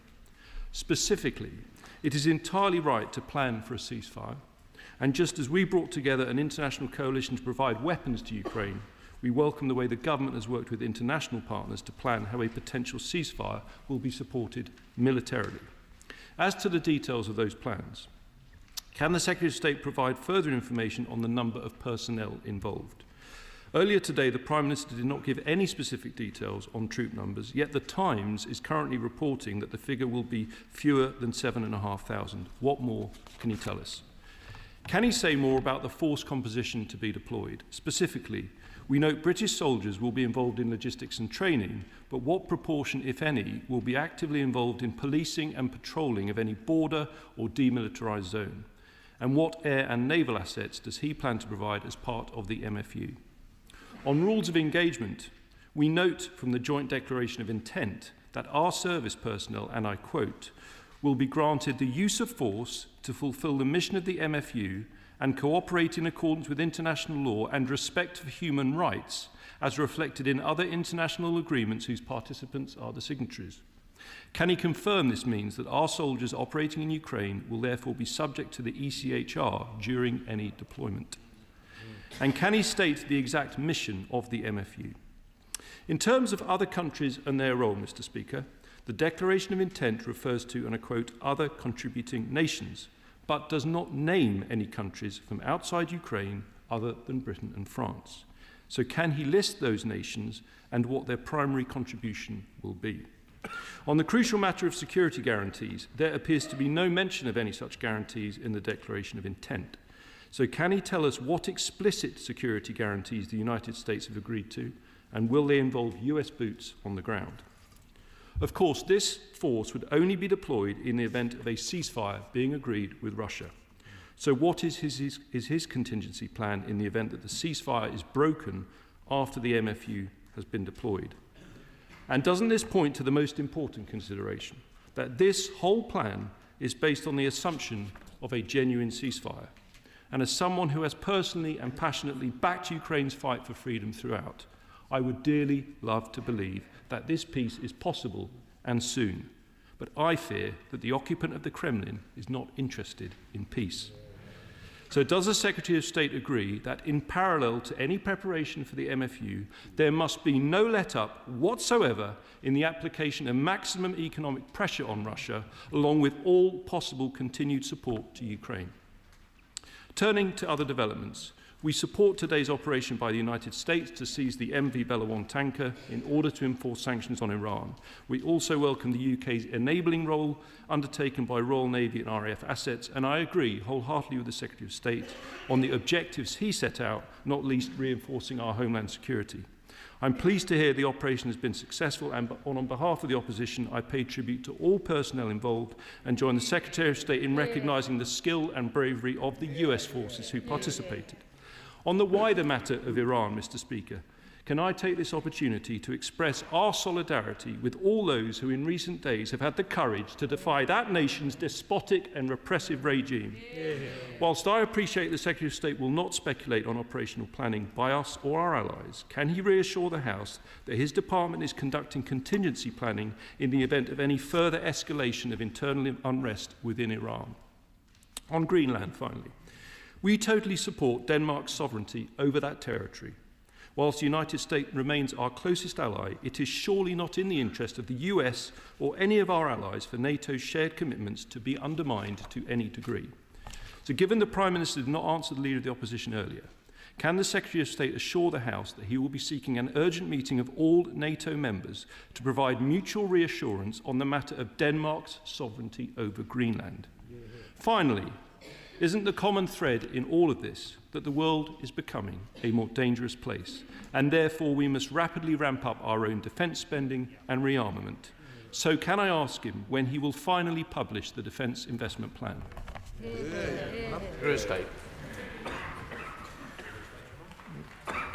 Mr. Speaker, we are working flat out on the Defence Investment Plan. We will complete it and publish as soon as we can. On Greenland, the sovereignty of Greenland is not at issue. It is clearly Denmark sovereignty. It is clearly Greenland and Denmark are part of NATO. Its security is guaranteed by its membership and by all 32 nations of NATO.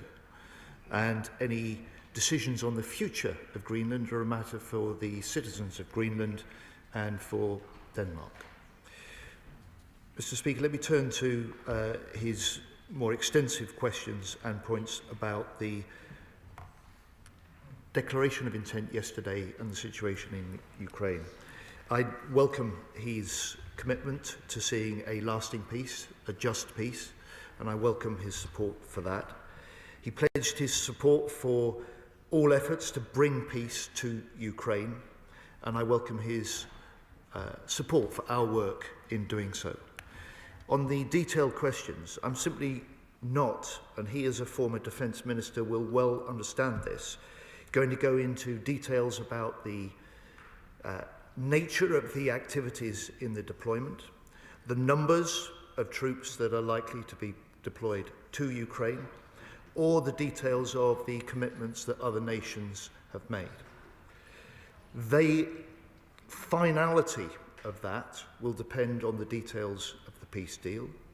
The Honourable Gentleman quite rightly said we will deploy only in the circumstances of a ceasefire and a peace agreement, and to disclose, let alone to debate those sort of details, will only make Putin wiser. On the question of the deployment in future of any British forces, I'm proud to say that whenever British forces deploy, and whenever they deploy abroad, they meet the highest possible standards of international law and professionalism, and they will continue to do so. And in the numbers of nations committed and involved in the planning of the coalition, as the Prime Minister has said, and I've said in my statement today, yesterday's meeting was 39 strong. It was the largest meeting of the coalition of the willing yet. And I think yesterday's declaration of intent is not just a signifying an advance in our work towards the security guarantees and peace. It signifies a gathering momentum behind that. I just say to the Honourable Gentleman this: whilst he welcomes our support for efforts and pledges his own support for efforts to bring peace, he questions aspects of this deployment, aspects of this coalition of the willing, when his own leader has still not publicly backed the coalition of the willing, has still not publicly said she would support the future of the multinational force for Ukraine. And if and when she does so, then we will gladly see that as support for the security of Britain, the future of Ukraine, and the strengthening of our work with allies. Finally, the Honourable Gentleman said that Putin isn't interested in peace. He's quite right to say that we will not let up, and we should not let up, on intensifying the economic pressure. Part of my statement that dealt with the shadow fleet was a part of that. We should not give up or let up in increasing the pressure on Putin through the military aid and the military support we provide to Ukraine. And I can tell the House that I will co-chair alongside the German Finance Minister the next meeting of the Ukraine Defence Contact Group. We will do that at NATO next month, when we will be looking to ensure that we see the strongest possible pledges in stepping up support for Ukraine, both to keep in the fight today, secure the peace for tomorrow throughout 2026. Chair of the Select Committee, Tamanjeet Singh Desi. Thank you very much, Mr. Speaker, and I welcome advance sight of the statement today from the Defence Secretary, and indeed thank the Defence Minister for the operational briefing this morning. And also welcome the Prime Minister's progress with regards to the coalition of the willing. But of course it does nothing to change the reality on the ground as currently faced by our Ukrainian friends, nor the growing threats that we face. And of course we await precise details with respect to numbers rumoured to be approximately 7,500 British troops. So perhaps my right honourable friend can allay my concerns as to how our already overstretched armed forces will be able to meet their existing commitments, especially in Estonia. And Mr. Speaker, today's UK support for our US allies to enforce sanctions in the Atlantic demonstrates the strength and value of alliances. And does my right honourable friend agree that the future of Greenland is for Greenlanders and Denmark to determine, and that any attempts by a NATO ally to seize NATO territory would not be in our collective interest, least not of all America's? Secretary of State. My honourable friend and I welcome his work as chairing the Defence Select Committee, are entirely at one with the Prime Minister. The future of Greenland is a matter for the people of Greenland. It is part of the sovereignty of Denmark, and it is part of the sovereignty of a nation who is a full-scale and valued member of the NATO alliance. I say to my honourable friend, he is right to question, and he will get the chance to question me directly when I look forward to appearing later this month before his committee with his members on the question of the UK deployment and our commitments. This House will have, as the Prime Minister said at Prime Minister's Questions, the opportunity to debate those detailed issues if and when any commitment and decision to deploy troops, to follow up what he made clear, quite rightly, was a political statement, a declaration of intent, significant for advancing our work to secure Ukrainians' future, but nevertheless a political declaration, and this House will have the chance to debate in full the concerns that members have, the consequences that there may be for any future deployment into Ukraine, and the terms on which we will do so. James McCleary, the Liberal Democrat spokesperson. Mr. Speaker, we all hope for peace in Ukraine. Years of brutal conflict caused and perpetuated by Russia have taken a terrible toll. There is much, therefore, to welcome in the announcement that the United Kingdom and France are prepared, alongside partners, to deploy forces to Ukraine after a ceasefire. This is not about escalation, it is about deterrence, reassurance, and making peace durable, rather than temporary. We have been clear that Ukrainians are not just fighting for their own freedom, but for all of Europe. In return, we should be prepared to secure and make durable a fair peace deal. We should be clear about the purpose. Any deployment must be focused on defending Ukraine, strengthening deterrence, and supporting Ukrainian forces, not fighting a new war, but preventing the old one from restarting. It must sit firmly within international law, with clear rules, oversight, and the consent of this House. That matters even more at a time when trust in American guarantees is under strain, when rhetoric about annexing Greenland escalates, or when international law is treated as optional. Europe has a responsibility to step up in defence of principles that underpin our security. So does the Secretary of State accept that this announcement and other global events intensify the urgent need to increase defence spending to 2.5% and beyond? The Paris Declaration states that the force would only be deployed after a credible cessation of hostilities. Can the Secretary of State give some detail on what that means in practice? If it refers merely to a ceasefire, would British troops be expected to conduct combat operations if hostilities were to suddenly resume? Today's US operation to seize a Russian-flagged tanker supported by the UK reminds us of the deep and enduring security partnership our two nations have built. It is important and it is worth defending, but not at the cost of our values and our principles. The Shadow Fleet is one of the primary ways that Russia is funding its war in Ukraine. Legal action to diminish that fleet is welcome and stands in contrast to US actions in Venezuela, which represent a blatant breach of international law. So does the Secretary of State recognise this distinction? And is he prepared to guarantee that UK bases will not, in any circumstances, be used to facilitate operations that breach international law, including any attempt to invade or annex Greenland? Secretary of State. Well, Mr. Speaker, in my statement, I think I made clear that I took the decision to allow the US forces to base themselves in the UK because we took an assessment about the legal basis and the purpose for the planned US operation. That is our responsible thing to do. So I think the Honourable Gentleman should have absolutely no concern on that front. He rightly says that the shadow fleet is one of the primary ways in which Putin is funding his illegal invasion of Ukraine. That is why we are stepping up action on the shadow fleet, developing further military options and strengthening coordination with allies. And in many ways, he's right also to say that Ukraine is fighting for the rest of Europe. They are fighting for the same values. They're fighting for the same hopes and aspirations to be a country free to determine their own future.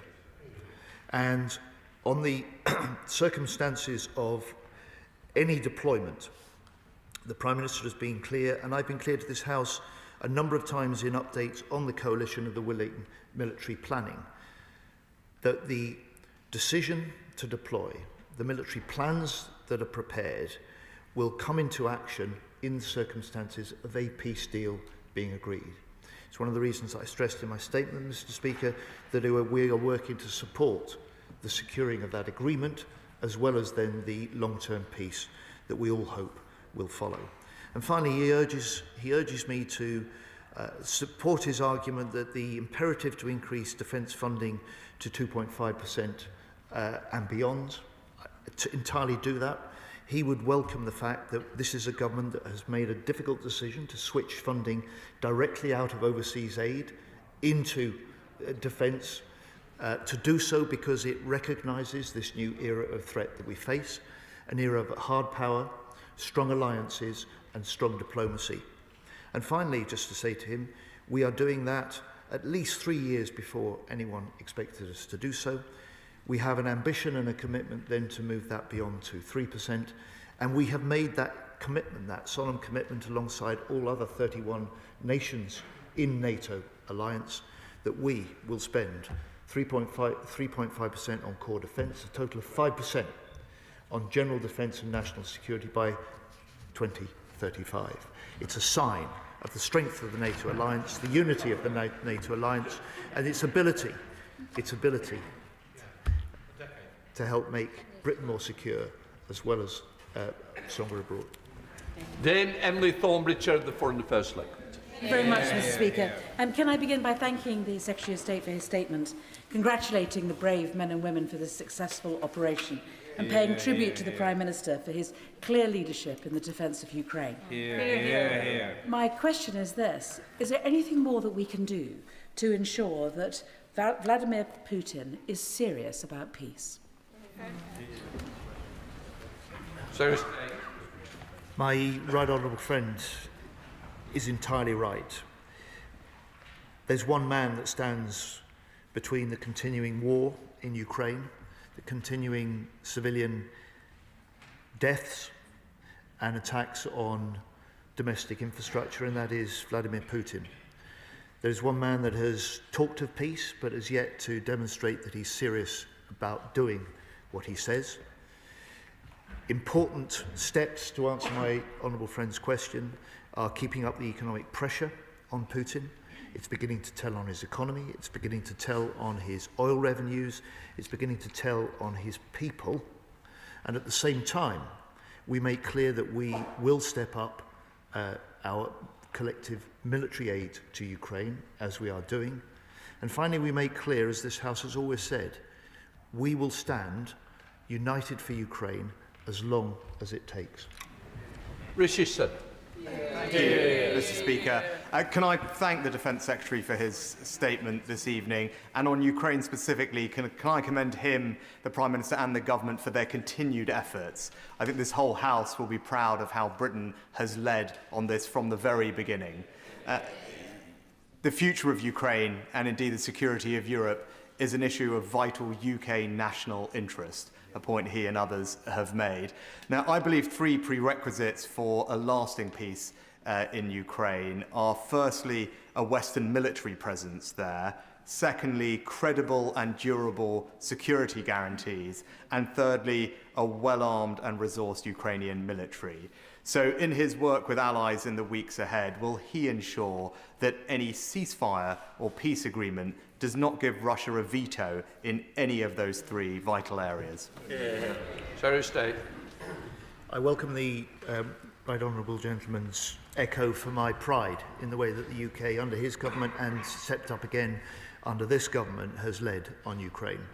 My pride also in the way that Britain remains united behind Ukraine. He's right about his three conditions. They are part of ensuring what this House wants to see, which is not just peace, but one that is lasting and secure. And the importance of the discussions and agreements, the importance in particular of the comments from Special Envoy Witkoff yesterday about the US's commitment to security guarantees that sit alongside and match European-led guarantees through the coalition of the willing could not be more important. And they will form the basis of the confidence that President Zelensky can have in going into the negotiations. We hope that they will add extra impetus to those negotiations, and in the end it will be a matter for President Zelensky and the Ukrainian people, the deal that they strike with President Putin, and in the meantime we lend all the support we can to President Trump, doing what only President Trump can, which is potentially putting the pressure on Putin, bringing the parties together and trying to broker the deal that will finally put an end to this terrible war. Thank you, Mr. Speaker. I welcome the Secretary of State's statement and the bravery of our service personnel who will have to consequence manage the result of such a military action today. This ship was not only part of an expanding global security threat, which was used to fund Ukraine, but it was also used to fund the nefarious activity that occurs here in the UK, the sub-threshold attacks and payments received by reform politicians like Nathan Gill. So we must wake up, because these attacks undermine our sovereignty and our way of life. And so it's asinine that the opposition uses moments like this to progress false arguments about the ECHR in rules of engagements for events that we aren't presently at. So would the Secretary of State agree with me that it is imperative that the opposition stand up and show on which side it is and sack its shadow Attorney General? Secretary of State.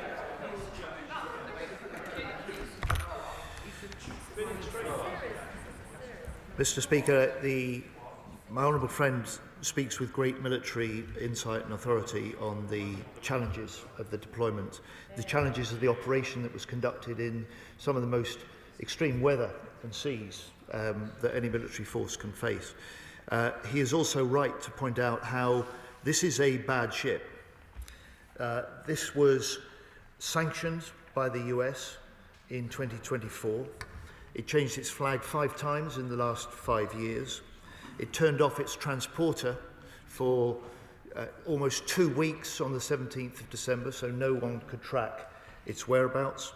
And last month, it was sailing with a false flag before heading to Russia. And it's very telling which country then reportedly sent out a warship in order to try and escort it into a Russian port. So no one should be in any doubt the purpose of the US operation or the legal basis for it doing so.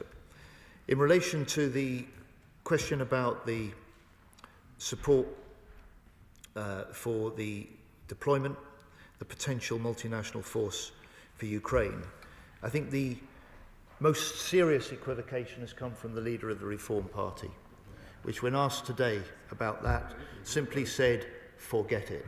And I just say to the two representatives from his party in the chamber today, he did. That is an insult to Ukrainians. It does not do justice to the sentiment of the British people that recognise the fight of the Ukrainian people, that want to see them prevail and want to see above all a peace that will last. Lincoln John. Thank you, Mr. Speaker. Can I welcome the Secretary of State's statement here this evening? And I hope it's been heard widely across the world. I hope it's been heard in Moscow, and I hope it's been heard in Washington, and I hope particularly it's been heard in Kyiv and across Ukraine, because I want the people of that country to understand that this House is totally united in support of their aims.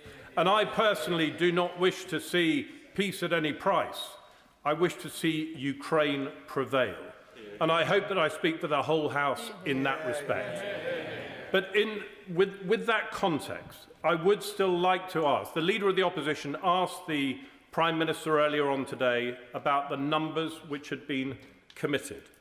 And the Prime Minister said, let me be very clear about what was agreed yesterday. Military plans were drawn up some months ago, and I have updated the House in relation to that. There are figures being briefed to the newspapers. I don't know whether those figures are correct. I think that the Secretary of State owes it to the House to brief the House on the numbers that he is considering. I may wish them to be higher. Some other members of the House may wish them to be lower. But I would just like this House to hear what his plans are. Secretary of State.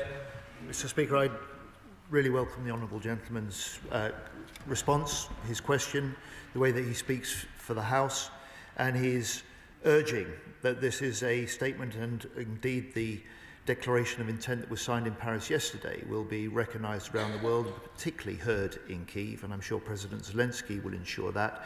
I will play my part in doing that as I shortly visit the country and will discuss the further work that needs to be done with their military and political leaders. On the question of detailed numbers, yesterday was a political declaration, it was a political statement. The detailed military planning that has been going on for months with the participating, contributing nations in the coalition of the willing means that we are ready if and when a peace deal is signed. The deployment that will follow that will clearly depend on the circumstances and detail of that peace deal. And I am not willing, and I have certainly not been briefing into the media at all, because any discussion of details of numbers, very detailed activities, only makes Putin wiser, only undermines the confidence that the Ukrainians can have in the guarantees that we're developing with them and for them. Baker. Thank you, Mr. Speaker. I welcome this government's commitment to providing security guarantees for Ukraine, which are vital to the defence of Europe and to upholding peace on our continent. But military resolve alone is not enough. Deterrence requires financial guarantees that underpin our security commitments today and in the years ahead. Can I ask the Defence Secretary, will the UK join other nations in seeking to establish a multilateral defence, security and resilience bank so that Britain can protect itself, stand firmly with Ukraine and uphold our responsibility to defend peace in an increasingly dangerous world? Well, my honourable friend is entirely right that part of the long-term commitment that we and other nations have made to Ukraine isn't just about our military support, isn't just about the deployment of a multinational force into Ukraine, it's about the financial support that Ukraine will require for the long term. And we are certainly interested in the proposals that she has been championing. Led by the Treasury, this government has been in discussions with those that are developing proposals like that, and will continue to do so because they potentially have a very significant role in contributing the sort of financial investment that we must see in Ukraine for the long term. Claire Young. Thank you, Mr. Speaker. The UK remains one of the chief facilitators of the export of Russian gas. UK-owned or insured vessels have enabled the export of £45 billion worth of Russian gas since the start of the war. Will the Secretary of State finally agree to ban the provision of all UK maritime services for the transport and insurance of Russian gas exports? Secretary of State. Mr. Speaker, where there are grounds for us as a nation and a government, particularly where we can do so alongside close allies, we have done so. We've done so against individuals, we've done so against organisations, we've done so against vessels, and we have sanctioned 544 ships that are part of the Russian shadow fleet operation. Wherever there are grounds to do more, we will look at that, but I won't get into speculation or hypotheticals about future potential moves that we might make with economic sanctions. Joanna Baxter. Thank you, Mr. Speaker. I welcome the Secretary of State's statement and pay tribute to his leadership and that of the Foreign Secretary and the Prime Minister on this issue. And I welcome the statement of the Coalition of the Willing on their commitments to deter further Russian aggression. I'd like to ask, do those commitments extend to preventing the further forced deportation and militarisation of Ukrainian children? And if, as has been widely reported, we are 90% of the way towards a peace agreement, does that mean that Putin has agreed to hand back the more than 20,000 Ukrainian children that he has stolen from that country? Secretary of State. Mr. Speaker, my honourable friend speaks with great passion and emotion about this. One of the most, I've had the privilege of visiting Ukraine a number of times, and one of the most moving things I've done on any of my visits was when I was there jointly with the former Shadow Foreign Secretary. We met some of those children that had been abducted by and kidnapped by the Russians and rescued and brought back to Ukraine. The impact on them and their families was deeply moving, and she's totally right to say this must be, and it is, I know it's in there in the Ukrainian mind, at the forefront of ensuring that this practice is prevented and that the return of all Ukrainian children that have been kidnapped by Russia are returned in the very earliest stages of any peace negotiations. Stuart Anderson. Thank you, Madam Deputy Speaker. I welcome the Secretary of State coming to the House to update us on the commitment made by the Prime Minister last night. But I want to put on record I express serious concerns about the commitment to put British troops on the ground. And I say so. Over the last 30 years, I do not believe we have learnt enough lessons of how to pull troops out of locations. On some of those deployments I've been on, we could potentially be setting the UK forces up for a long-term sustainable conflict or peacekeeping over in Russia where we don't have the resources to do that sustainable. We need to look at things like funding, troop deployments and numbers, increasing the armed forces to do this. And the outgoing SACEUR at NATO believed that a full-scale global conflict would come between 1 and 3 years of cessation of fighting in Ukraine, where if that is the case, and many others believe that, our troops will be right in the front line. We'll go from peacekeeping to full-scale war because we've put ourselves in there.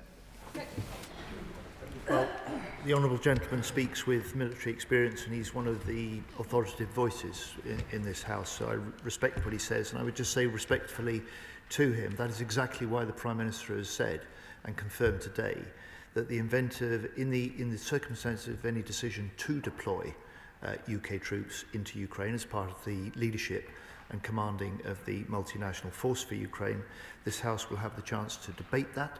It will have the chance to vote on it. David Griffiths. Thank you very much indeed, Madam Deputy Speaker. Well, I very much welcome the Prime Minister's leadership in the signing of the Declaration of Intent, but the vicious attacks by Putin on Ukraine over Christmas suggest that peace is still a long way off. So I wonder if my right honourable friend would update us on the military aid and support that we are providing to Ukraine, and can he give us reassurances that where there are depletion of stocks, they are being backfilled? Secretary of State. Yes, indeed, Madam Deputy Speaker. I believe I can, to my honourable friend. This is a government proud of the fact that this year we have provided the highest ever level of spending on military aid directly to support Ukraine. Proud of the fact also that we are capable and are doing the delivery of some of the most important military equipment that they need, for instance, air defence systems and missiles. And proud also that we work especially closely with the Ukrainians to help them develop new systems, new missiles, new weapons to try and stay one step ahead of the Russians, and we will continue to do that. Mark Pritchard. Thank you, Madam Deputy Speaker. I welcome the Defence Secretary's statement today, but I just want to press him a little bit on the issue of a vote in Parliament. His statement, page 5, is pretty much the same as the Prime Minister's. I would expect that will be brought to, quote, the House for a debate beforehand and for a vote on that deployment. That is not the same as having a vote before the deployment. Now, there are very good strategic and military reasons for not making it very public before an immediate or surprise or secret deployment before it becomes public. But this is a public planned deployment as set out in the Paris Agreement. Couldn't become more public than that. So would he commit to a vote in this House before the deployment, not a debate in the House only? He will know in 2013, he was in the House, I think he came in 97, Prime Minister, now the Lord Cameron of somewhere in Oxfordshire, Chipping Norton, beautiful Oxfordshire, Chipping Norton, there was a vote, and that vote was lost by 13 votes. As a result, the UK did not deploy RAF support of the Americans into Syria. So it's right that the government gets the balance right. I support what the government is doing, although we have to see the detail, but would he commit to a vote before deployment, not just a debate? States. I have to admit, I'm struggling to follow the concern that the honourable gentleman expresses. I quoted in my statement, I'm quite happy to repeat it here, the words of the Prime Minister today in this House when he said, I would put that matter to the House for a debate beforehand and a vote on that deployment. I think that is pretty clear and couldn't be clearer. Kevin McKenna. Thank you, Madam Deputy Speaker. And I'd like to thank the Secretary of State for his statement, and I'd really like to commend our incredible servicemen and women who've defended our interests here. I'm increasingly worried, as are many members of this House, about the shadow fleets and the way that they're operating in the world, and particularly with 2 international ports in my constituency. I'd like my honourable friend to tell me and reassure my constituents how the workers, the sailors and the companies operating out of Sheerness docks and out of Ridham docks are going to be protected at the sea in the future by the United Kingdom. My honourable friend pays rightly the tribute to the professionalism of our UK forces. They played an important supporting role to back up what was essentially and entirely a US operation today. But it is a demonstration of the professionalism. It's also a demonstration of the fact that we, with the United States, work together as the closest possible defence and security allies, something that this government is committed to continue to do, and our troops and our forces are proud to do so. Smith. Speaker, the Secretary of State knows my support for the government's persistence over Ukraine, and I therefore welcome his statement today. We've spoken endlessly throughout this process. I am, however, deeply worried about deploying British troops into what is basically a First World War, as it were. It's with over 2 million dead or wounded as a result of the conflict. It puts it on a wholly different scale from anything we've been doing in the last 10 or 20 years. Afghanistan and the others are very small by comparison with what we're discussing. So I have a certain amount of cynicism, but I will support the government to pursue that. But I worry desperately that we get this out of proportion. that are we peacekeepers or are we going to enforce the peace? These are big questions to be asked before full support can be surely given. But there's one thing I think the government can do, and very simply it's this.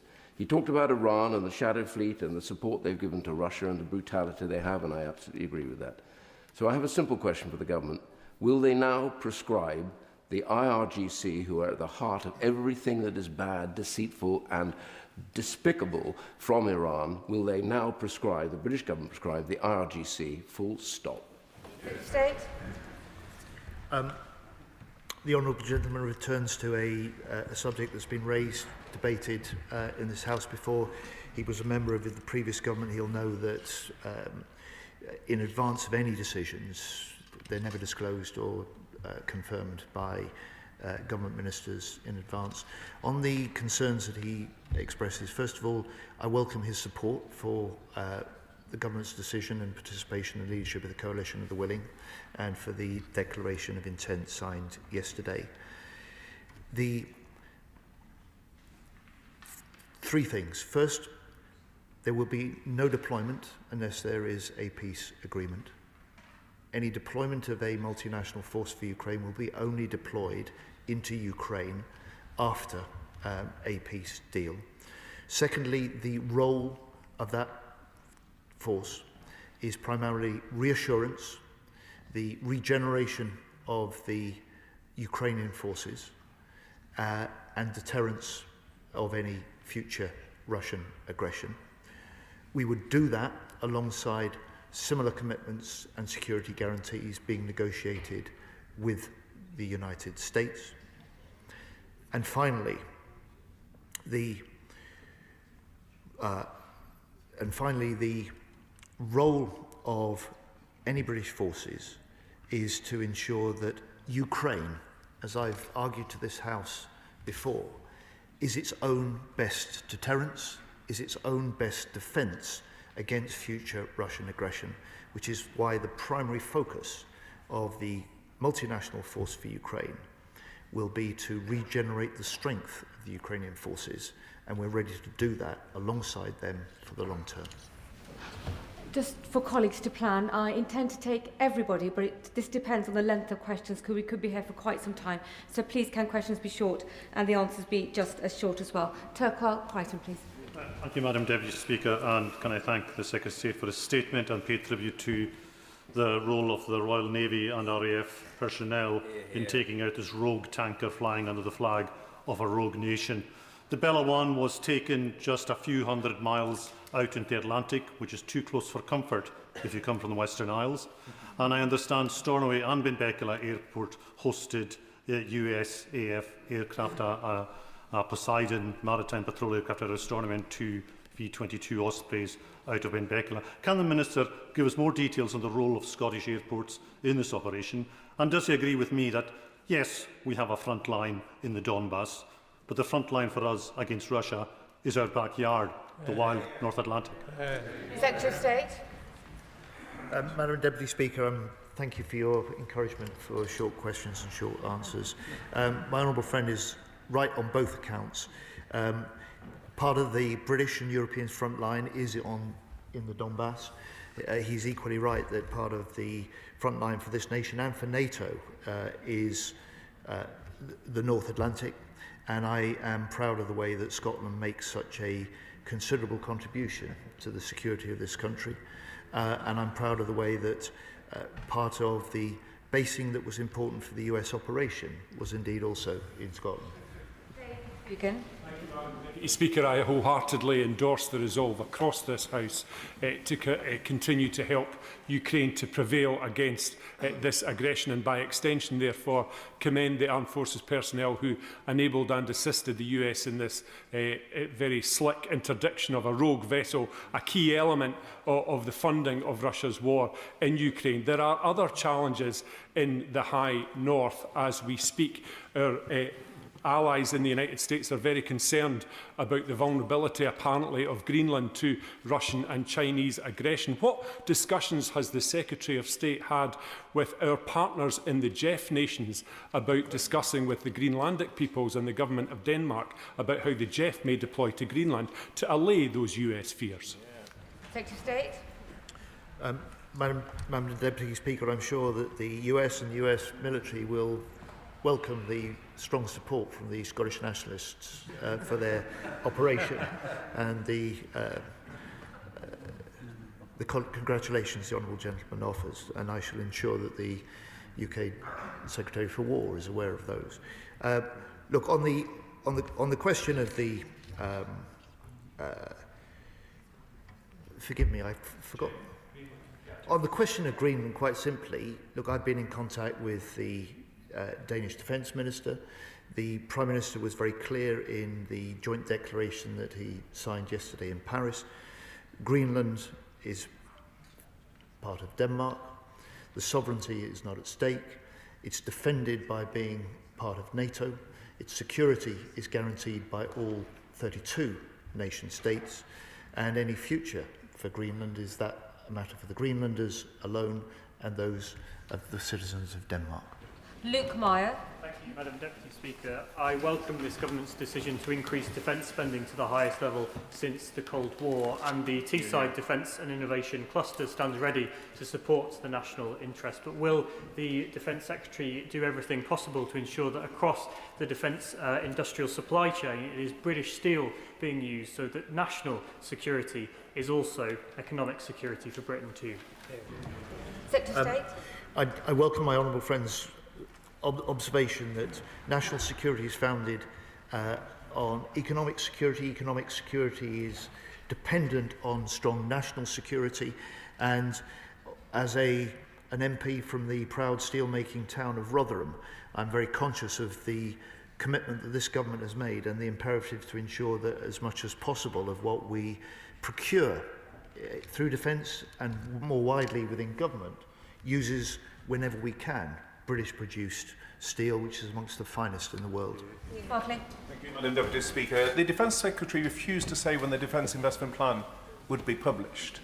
And there's a tension between the statement talking about the immediacy of the growing threats and the lack of urgency on funding as other areas of government are prioritised.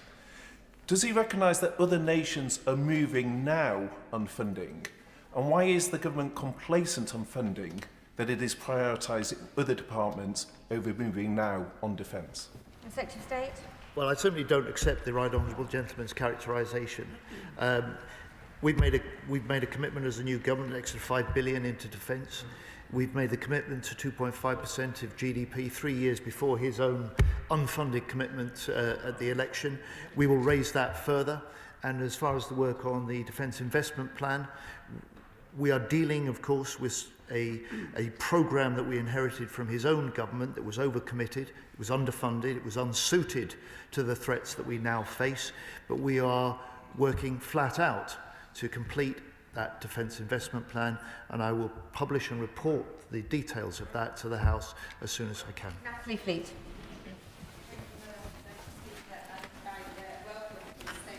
Defence Secretary.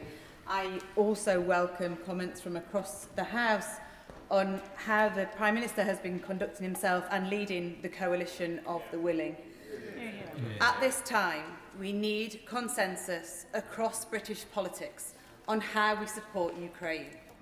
Does the Secretary of State agree with me that no British politician should ever be taking bribes from Russians or advising Russian nationals on how to avoid sanctions for money that should be used to support Ukrainian people? I do agree with my friend, and the actions that she speaks of bring discredit on the party of Putin. It brings discredit on this country. And I also welcome her comments on the importance of cross-party support and support throughout the United Kingdom for the actions we're taking to support Ukraine. Richard Tice. Thank you, Madam Deputy Speaker, and can I thank the Secretary of State for his statement. We congratulate all those involved in taking and boarding the rogue ship in the Atlantic, and I'd also like to congratulate the Prime Minister and the government in securing from the US the strongest security guarantees, the strongest commitments. That is clearly good news.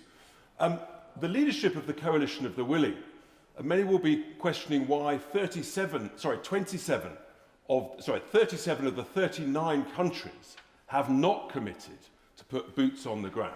And can I just correct gently the Secretary of State?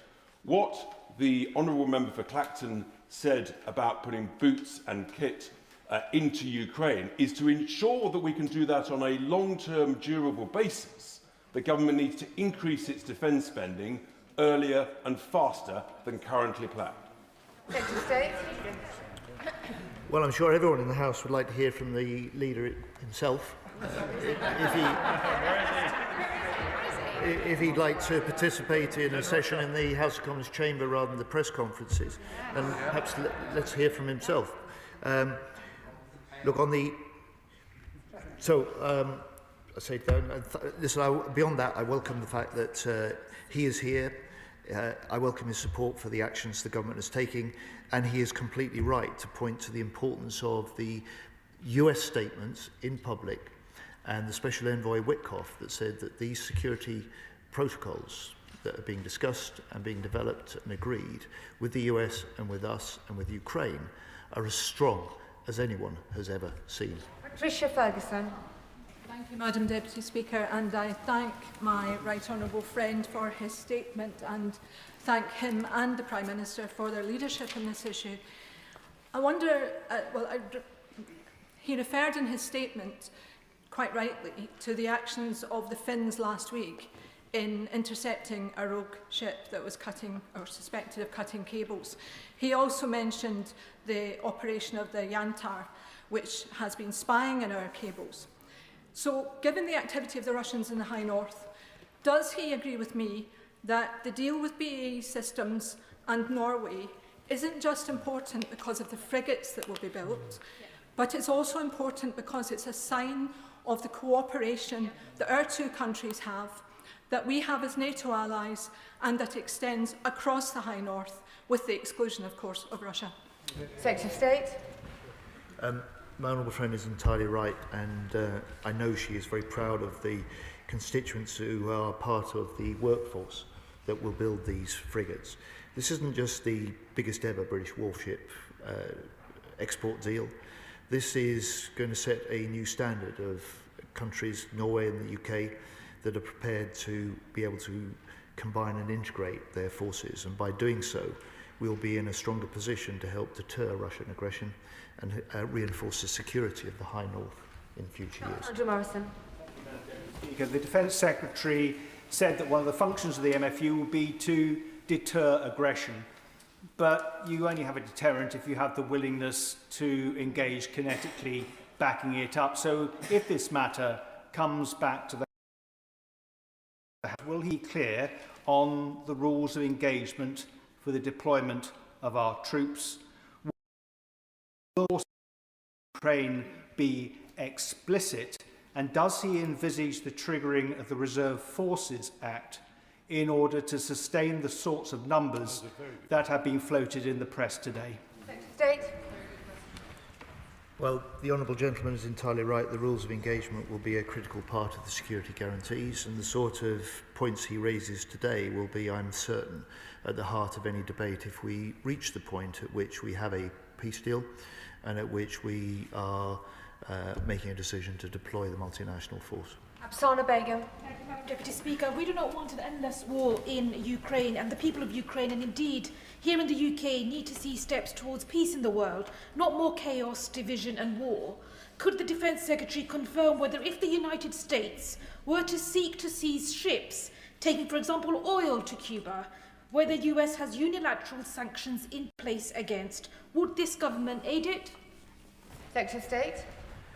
Well, I think my honourable friend wouldn't expect me to be able to be prepared to answer sort of hypothetical questions. What I can say to her, that if the US, as our closest defence and security ally, asks for UK assistance, we will always be willing to respond. We will ensure that any support that we do offer, whether that is support or whether that is a combined operation, will be legally, have a strong legal basis, as indeed this one today that has been mounted so effectively and early indications successfully has been. Richard Ford. Thank you, Madam Deputy Speaker. The Secretary of State said in relation to Ukraine, "We will continue to work with the United States towards security guarantees." I regret that President Trump has continued to undermine NATO this afternoon, writing, "I doubt NATO would be there for us if we really needed them." That flies in the face of the experience of 9/11, post 9/11, when Brits and Danes fought with Americans in Afghanistan. How would the announcements from Paris yesterday differ if there was no prospect of a US backstop? Well, with respect to the honourable gentleman, things have sort of moved beyond that point. Jared Kushner yesterday confirmed the readiness for the US to provide a backstop, and Special Envoy Witkoff said that the President, and I quote him, strongly stands behind the security protocols that are being agreed. So I would say to the honourable gentleman, catch up, number one. But secondly, he is right, of course, that the only time that Article 5 has been triggered was when NATO responded to the US's request following 9/11. We were proud to be part of that, and we're now proud to be a leading part of a 32-nation-strong NATO. Thank you, Madam Deputy Speaker. I welcome the decisive leadership of the Defence Secretary and the Prime Minister in support of Ukraine. When the Foreign Affairs Committee have met with the Ukrainian government, they have highlighted the necessity of a strong sanctions regime which is joined up internationally. And the actions taken today show that. A sanctions regime with teeth that's joined up to stop those loopholes which Putin uses to keep funding his illegal war. So I welcome the action taken today, and can the Secretary of State assure the House that the government will continue to increase the stranglehold of sanctions and action to freeze and seize the assets, and what will be done with those assets to enable that they can be used to rebuild Ukraine both now and in the future when peace comes?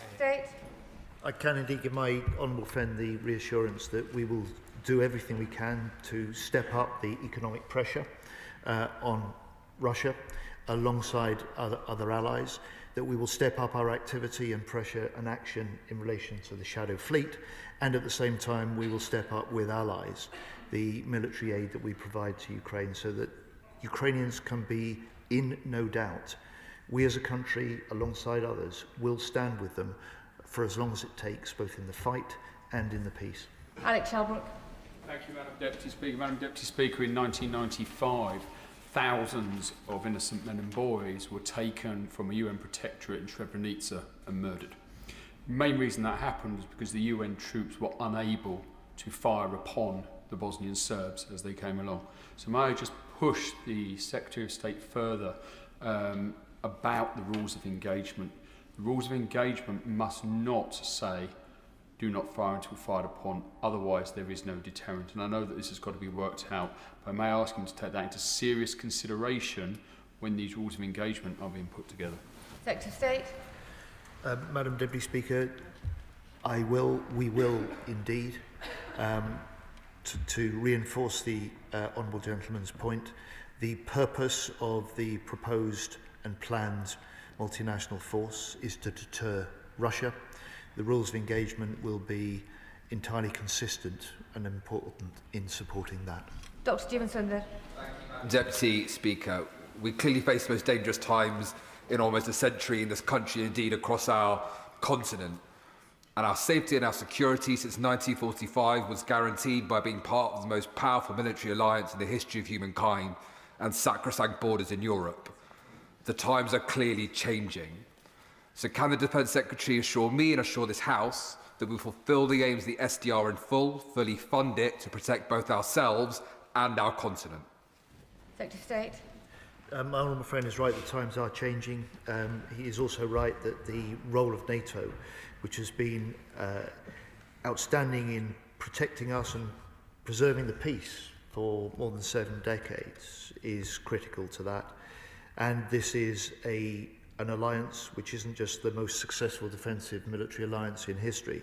It is one that is stronger now, is larger now, is more united now, and we're proud to play a leading role within that alliance. Dr. Ellie Chance. Thank you, Madam Deputy Speaker.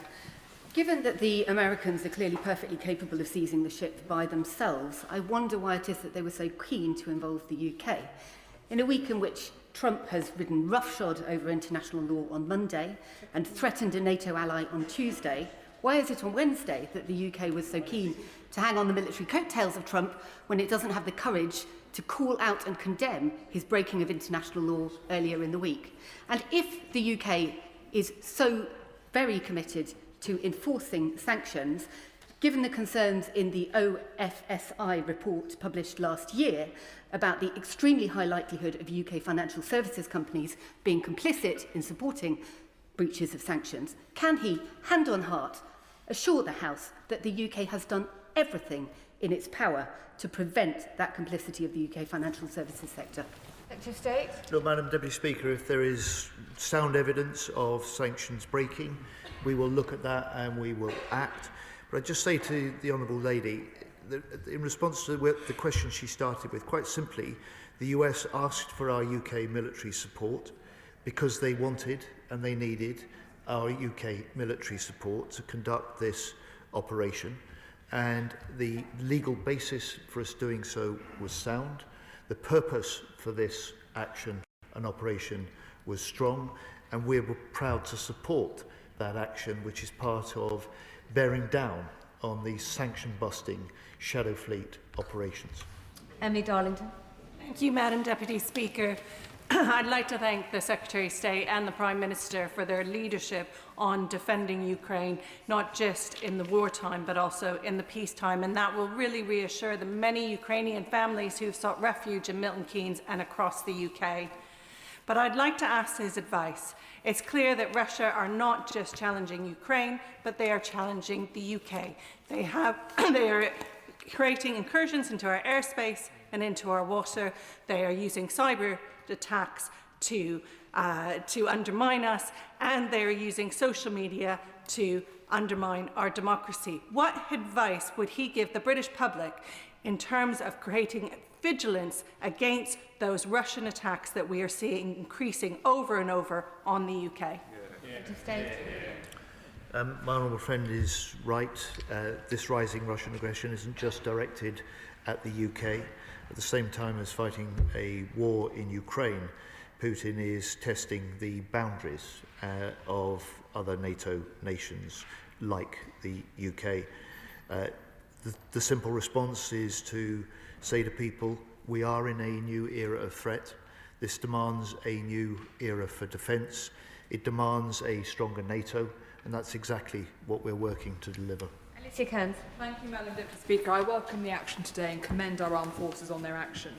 Much of the discussion has focused on troops in the event of peace. I'd like to take us one step further. The Right Honourable Gentleman said that yesterday the UK agreed that we will participate in US-led monitoring and verification of any ceasefire.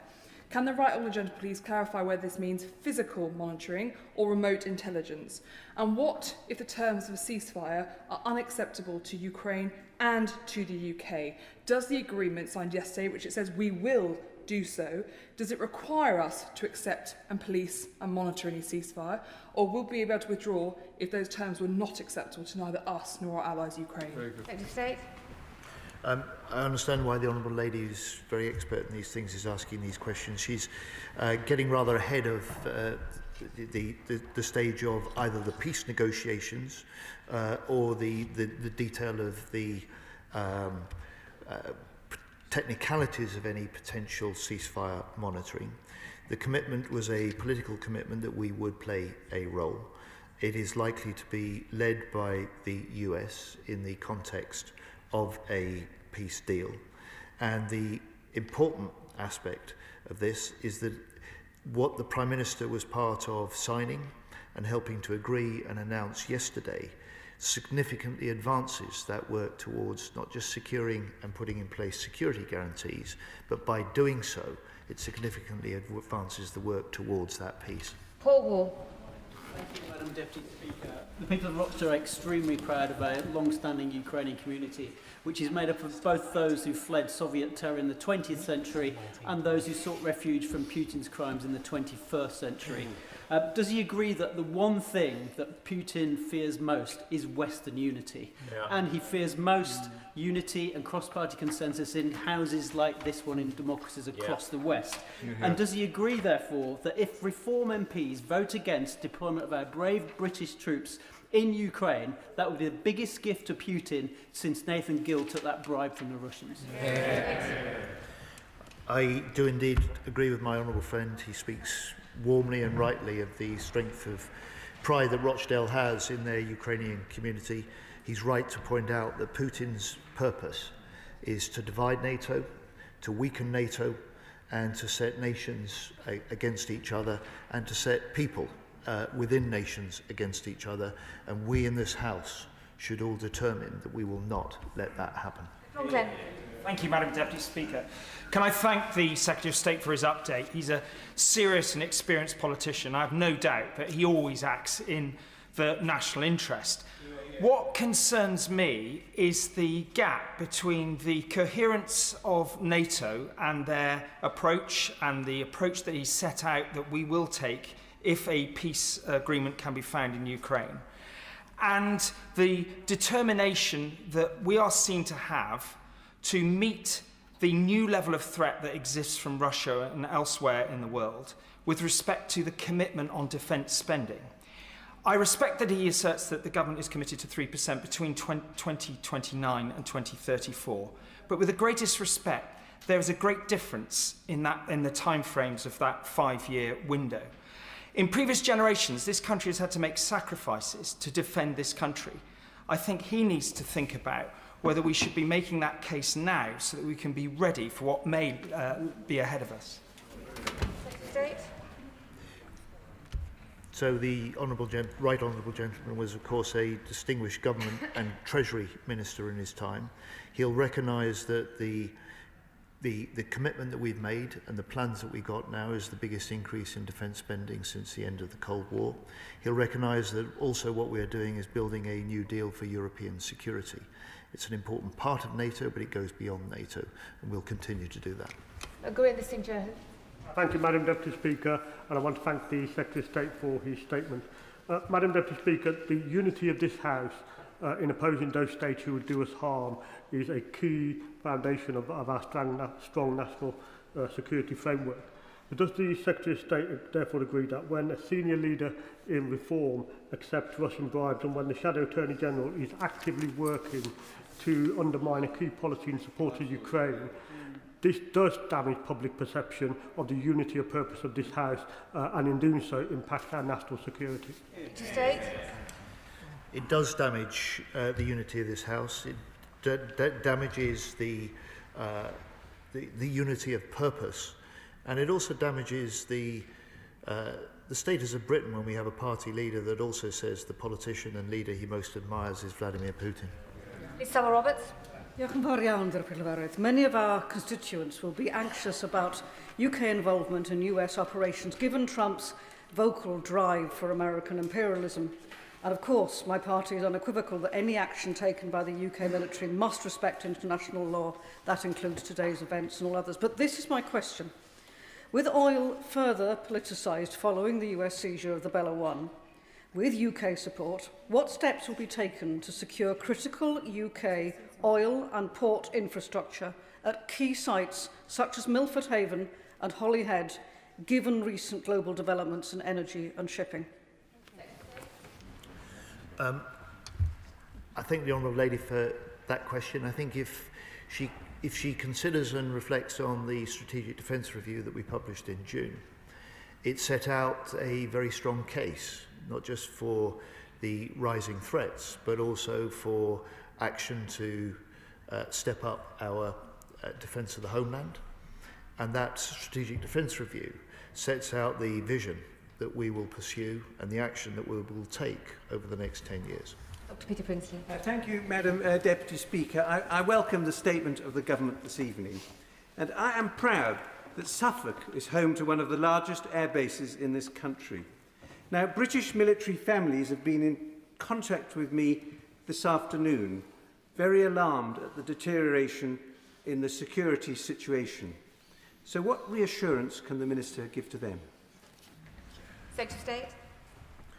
Well, I'd say to my honourable friends' constituents, those who are serving in the military, that is quite widely shared, a growing anxiety that underlines the recognition of the new threats that we face, and it argues for exactly the sort of commitments to defence funding.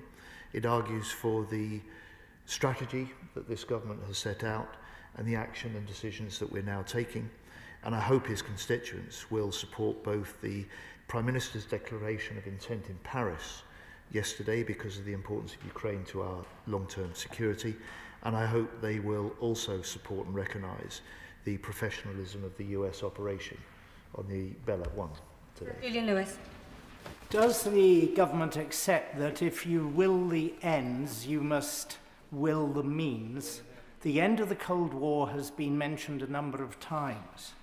It is a fact that at the end of the Cold War, we were spending 4.3% of GDP on defence, 3.5% under the old way of calculating it. And in the early years of the Cold War, we were spending in excess of 7%.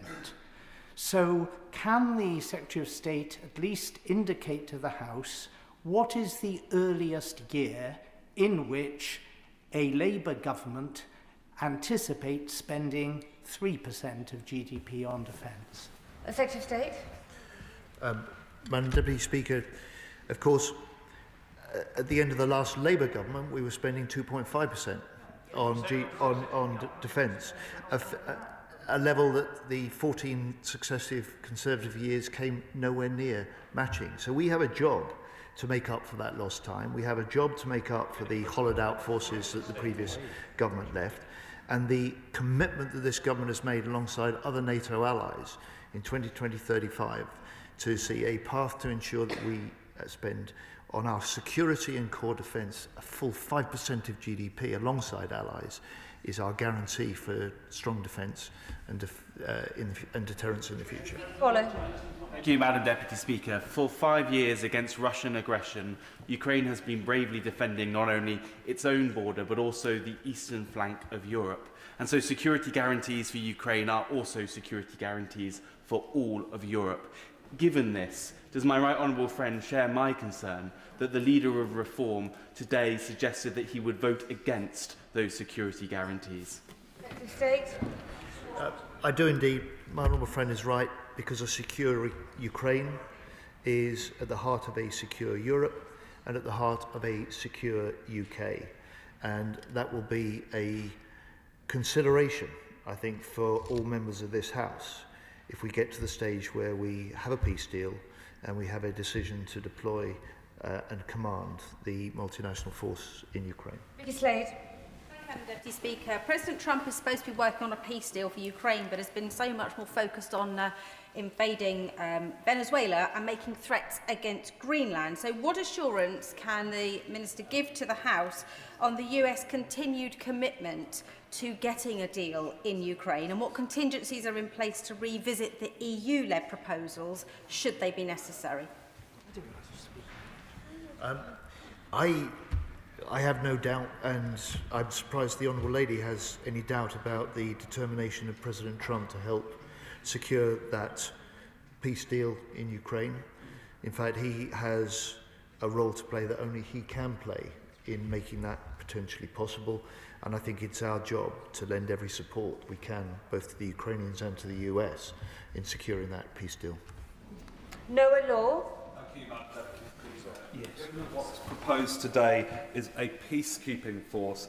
I wonder if the Secretary, as I do, wonders when the leader of Reform will cease his adulation of Putin, ensure there are no further traitors among his ranks, support this peace process in Ukraine and stand up for British interests. Just to be clear to my honourable friend, the primary purpose of the multinational force for Ukraine is not peacekeeping. It is there to reassure Ukraine, it's there to regenerate and help them rebuild the strength of their military for themselves, because in the end it is Ukrainian forces that are their own country's best deterrence and best defence against potential future Russian aggression. John Whittingdale. Thank you, Madam Deputy Speaker. Given Russia's stated refusal to accept any deployment of NATO troops on Ukrainian soil, is there a danger that this agreement will actually make Russia less likely to accept a settlement and it will instead step up their military campaign? If that is the case, can the Secretary of State say whether there was any agreement amongst the Western allies about how we can massively increase the pressure on Russia, perhaps through further sanctions and their strong enforcement, as we have seen in the last 24 hours? Well, the right honourable gentleman tempts me to try and comment on hypothetical what-ifs. What I can say is that security guarantees that have been agreed at this point are an essential element of any potentially successful peace negotiations. And those negotiations will test, and if they reach agreement, will test what at the moment Putin says is his approach to Ukraine and the future of Ukraine. Amanda Martin. Thank you, Madam Deputy Speaker, and I'd like to thank the Secretary of State for his statement and leadership. As the member for Portsmouth North, the home of the Royal Navy, I want to pay tribute to all of our armed forces and to ask the Secretary of State whether he agrees that continued strong UK leadership from our Prime Minister and commitment and consensus across the whole of this House with our allies is vital to enforcing sanctions on Russia and strengthening security and achieving peace in Ukraine, and in doing so, Madam Deputy Speaker, ensuring security in my port city and in Britain too. Secretary of State. Madam Deputy Speaker, I warmly welcome my honourable friend's support for the statement and the wise words that she set out for the House today. She speaks with great authority and great strength for her home town and her city, and I think the House will have welcomed the words she's got. Ben Obsojecti. Thank you, Madam Deputy Speaker. I'd just like to start by recognising the US service personnel from my constituency who played a part in the coordination of the interdiction operation to seize the MV Bella 1 via the Joint Intelligence Analytics Centre Europe at RAF Molesworth, which is part of the US European Command.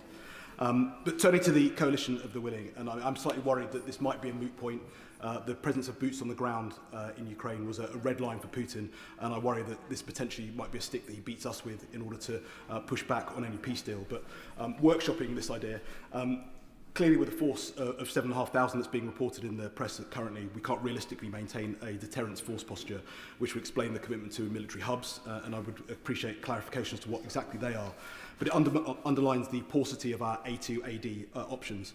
So with Ajax off games for the foreseeable, maybe years, and no viable recce strike capability, what assessment has he made of the urgency to bring forward the next iteration of Project Asgard from Q2 to Q1, given its urgent requirement as a force multiplier on the eastern flank defensive line? Secretary of State. The honourable gentleman is quite right to point to the importance of Project Asgard.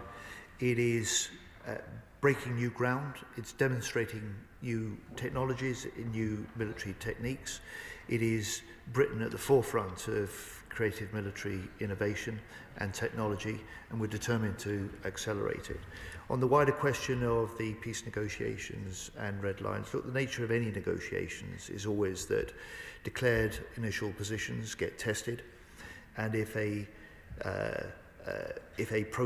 successful process of peace negotiations is secured, then we want to be ready, and we are ensuring that we are ready to play a role in securing that peace for the long term through the multinational force for Ukraine. Mike Reader.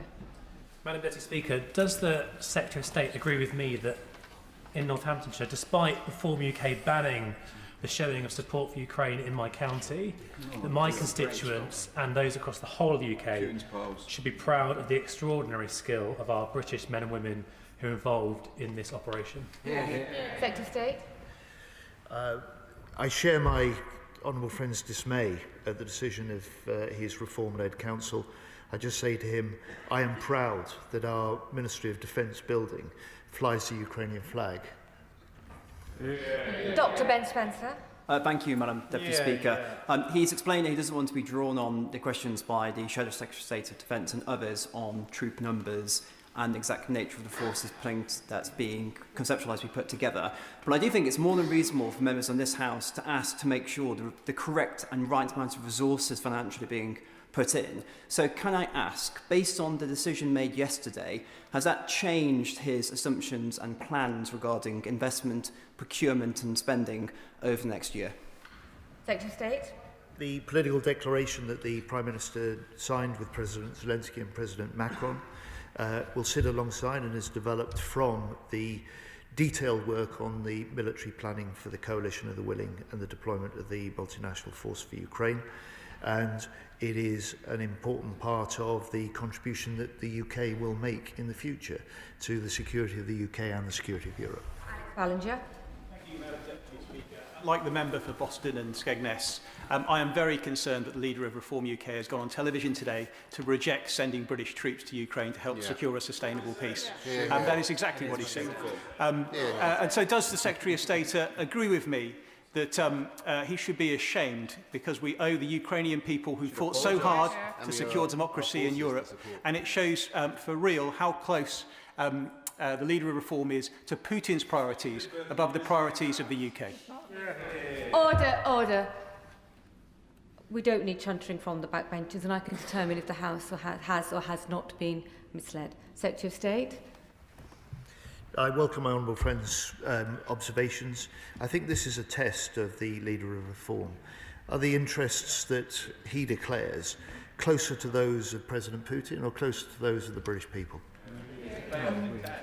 Dr. Danny Chambers. Thank you, Madam Deputy Speaker, and I thank the Secretary of State for his statement this evening. And it was really reaffirming to see the whole House express their unwavering support for Ukraine. We hope our Ukrainian friends take heart from this. We have discussed this evening the heartbreaking situation of over 20,000 Ukrainian children being abducted by Russia. For this act alone, is it the government's position that President Putin should be hauled in front of the International Criminal Court? Secretary of State. Our first focus at this point, I have to say to the honourable gentleman, is to ensure that we give maximum support and step that up alongside allies to keep the Ukraine in the fight, and that we are ready from day one, if there's a peace deal, to play our part in helping lead efforts to secure that peace for the long term. And that peace must involve the full return of all those abducted children. Involve also the pursuit of justice. Jonathan Davis.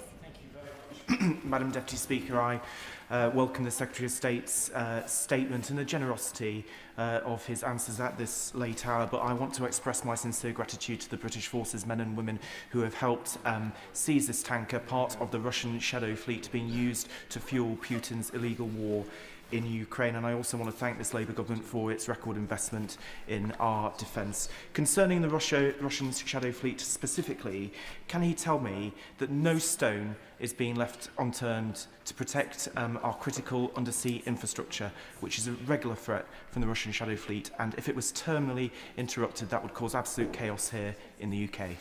Secretary of State. My honourable friend is gently chiding me for overlong answers, and I take that point. He's entirely right about how critical to our way of life, the operation of our economy, and the way that we live is dependent on undersea infrastructure. It's why we're stepping up our vigilance, our surveillance, and our defence of that. Ian Solomon. Thank you, Madam Deputy Speaker. The Secretary of State will know that the NATO Secretary-General said in September that we must prevent spreading NATO forces too thinly. I wonder if he could provide some reassurance to the House on the implications of this potential deployment for the Joint Expeditionary Force and our leadership of that in Estonia.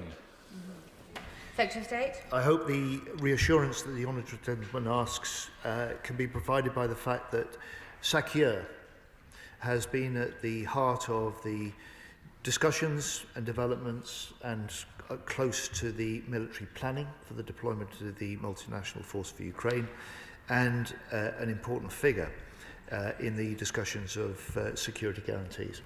Dr. Scott Arthur. Thank you, Madam Deputy Speaker, and I do want to thank the Secretary of State and the Prime Minister for the leadership they've been shown both at home and internationally on this issue. And I also want to pay tribute to 3 rifles from Edinburgh South West who deployed to Finland late last year and were training right up to the border with Russia with their brothers and sisters from the Finnish army. Westminster might feel cold in some places today. It was -28 when they were in Finland. Absolutely incredible. I don't doubt, though, that the same troops now are thinking about what the statement today means for them. And I know from past deployments that their families will also be thinking about what it means for them. So can the Secretary of State commit to any plan that comes to this House for a vote also includes consideration of support for families? And if troops are deployed for Scotland, that will include input from Forces Children Scotland. Thank you. Yeah. Madam Deputy Speaker, we are going out of our way as a government to ensure that our British forces and their families can feel that we're a government on their side, that we take seriously and we want to hear their voices. And it's one of the reasons that we have already legislated for a new Armed Forces Commissioner that will be the independent challenge to government, to ministers, and the independent voice to those forces and their families. Shannon. Thank you, Madam Deputy Speaker. Can I thank the Secretary of State very much for his statement. I think we're all very encouraged by the Secretary of State and what he said, encouraged by the Secretary of State's leadership, encouraged by this government's leadership, and it gives us heart as well, so thank you for that. Russian fighter planes counterfeiting fellow NATO countries' skies, cables under the sea being interfered and damaged by Russian forces, interfering with those Royal Navy ships on the sea and on the water and in the air. United Kingdom of Great Britain and Northern Ireland will not be messed with. It is time, Secretary of State, that Russia got a bloody nose, and today they got just that, not before time. This is a fraught international matter, and maritime laws are not my forte. However, something that I am certain of is that Russia is no ally of ours. Their actions and the sanctions need to be strengthened.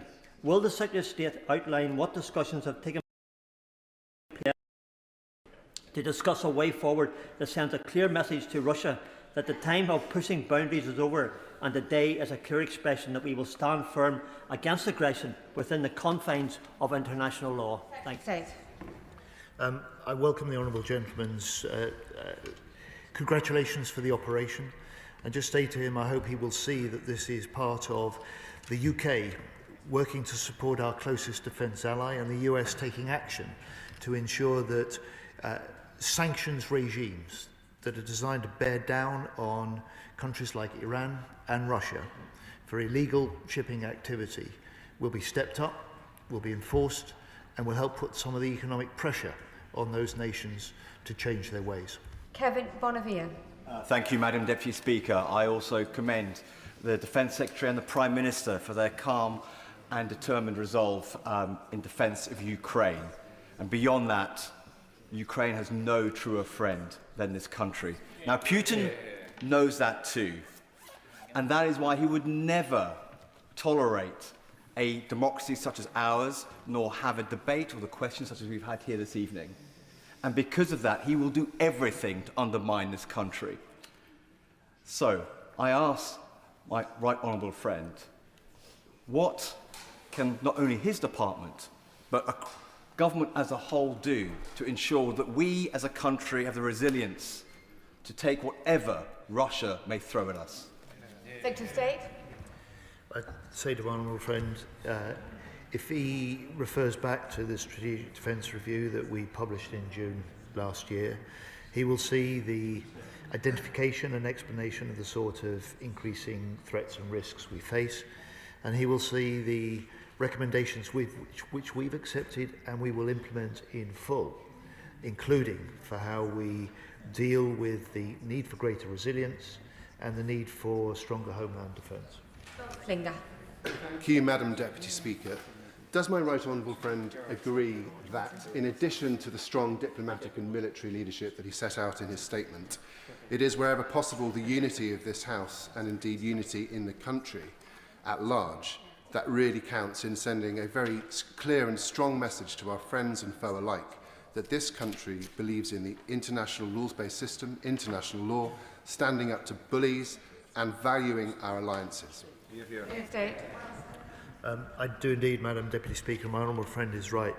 In this new era of threat, this is an era also that demands hard power It demands strong alliances, it demands sure diplomacy, but what all of that is based on is a domestic political unity of values and unity of intent, and I'm proud of the way that the UK sets a standard for that. Final question, Mark Seward. Thank you very much, Madam Deputy Speaker. I welcome the statement this evening, and I would just say to those, primarily outside this chamber, that any deployment of British forces in Ukraine is not going to be a tripwire to a wider conflict. If we don't deploy those forces, if we don't put that deterrent in place, if we don't back Ukraine, if we allow Putin to take Ukraine either now or at some point in the future, that will have devastating consequences for British interests and global stability. But with British interests in mind, and fully appreciating the answer he's given previously on troop numbers, I understand his reasoning for not wanting to share those, can the Defence Secretary reassure this House that this country has the soldiers, the resources, the equipment to ensure that we can provide an effective deterrent in Ukraine without compromising and undermining the other commitments we've made to allies across the world? Secretary of State. I can indeed, Madam Deputy Speaker, and in recent months I have been making sure that Defence has been putting in the investment to ensure that at the point of peace that we are ready to move, we're ready to deploy, and above all, with the safety of our forces in mind, they are properly equipped and they're properly protected to do the job. That is the end of the statement on Ukraine and wider operational update. Point of order, Adam Jogi. Thank you very much, Madam Speaker. When I left home in Newcastle on Monday to travel down to Parliament, the weather was already very bad after a heavy amount of snow on Sunday night. However, for the people of Newcastle, the situation at home has got worse. That's thanks both to the weather and to the complete and utter failure of Staffordshire County Council to grit our roads and keep those who live, learn and work in Newcastle-on-Lyme safe. I've had reports of empty grit bins on Sterndale Drive in Westbury Park and Plymouth Grove too, of our town centre being an ice rink, of the A34 from Newcastle to Tork not being fit for purpose, roads through Cheston, Audley and Madeley being cut off, just like roads in Wolstanton too. So can you, Madam Deputy Speaker, advise me of the best way for me to raise this issue in this House, to get Staffordshire County Council and its leadership, this is serious, to do what my constituents pay for and want, and to do their job, to grit our roads and to do so now? I do not doubt that the matter is indeed serious, but it's not a point of order, and for the matter of the Chair, the Chair's powers do not extend to the Honourable Member's Staffordshire County Council, but he has nonetheless got his very important matter on the record. Right. Do the front benches want to quickly shuffle over?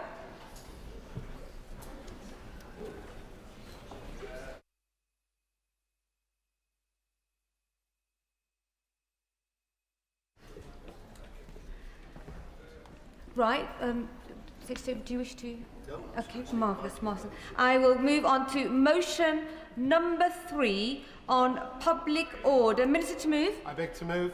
The question is as on the order paper. Has made that opinion say aye? Aye. On the contrary, no? No. The division is deferred until Wednesday next. Motion number 4 on corporation tax. Minister to move. I beg to move. The question is as on the order paper. Has made that opinion say aye? Aye. On the contrary, no? The ayes have it. The ayes have it. Motion on the House of Commons Commission Minister to move. I beg to move. The question is as on the order paper. As many of that opinion say aye? Aye. Of the contrary, no? The ayes have it. The ayes have it.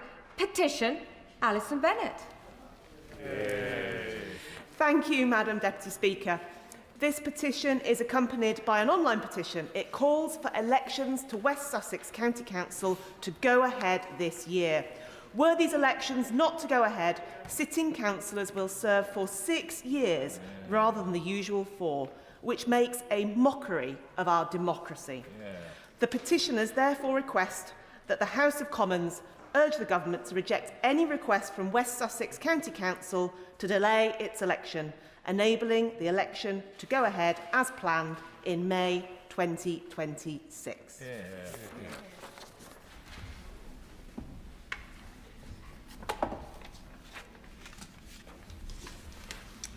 Thank you.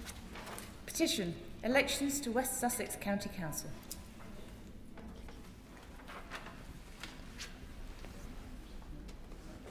I beg to move that this House do now adjourn.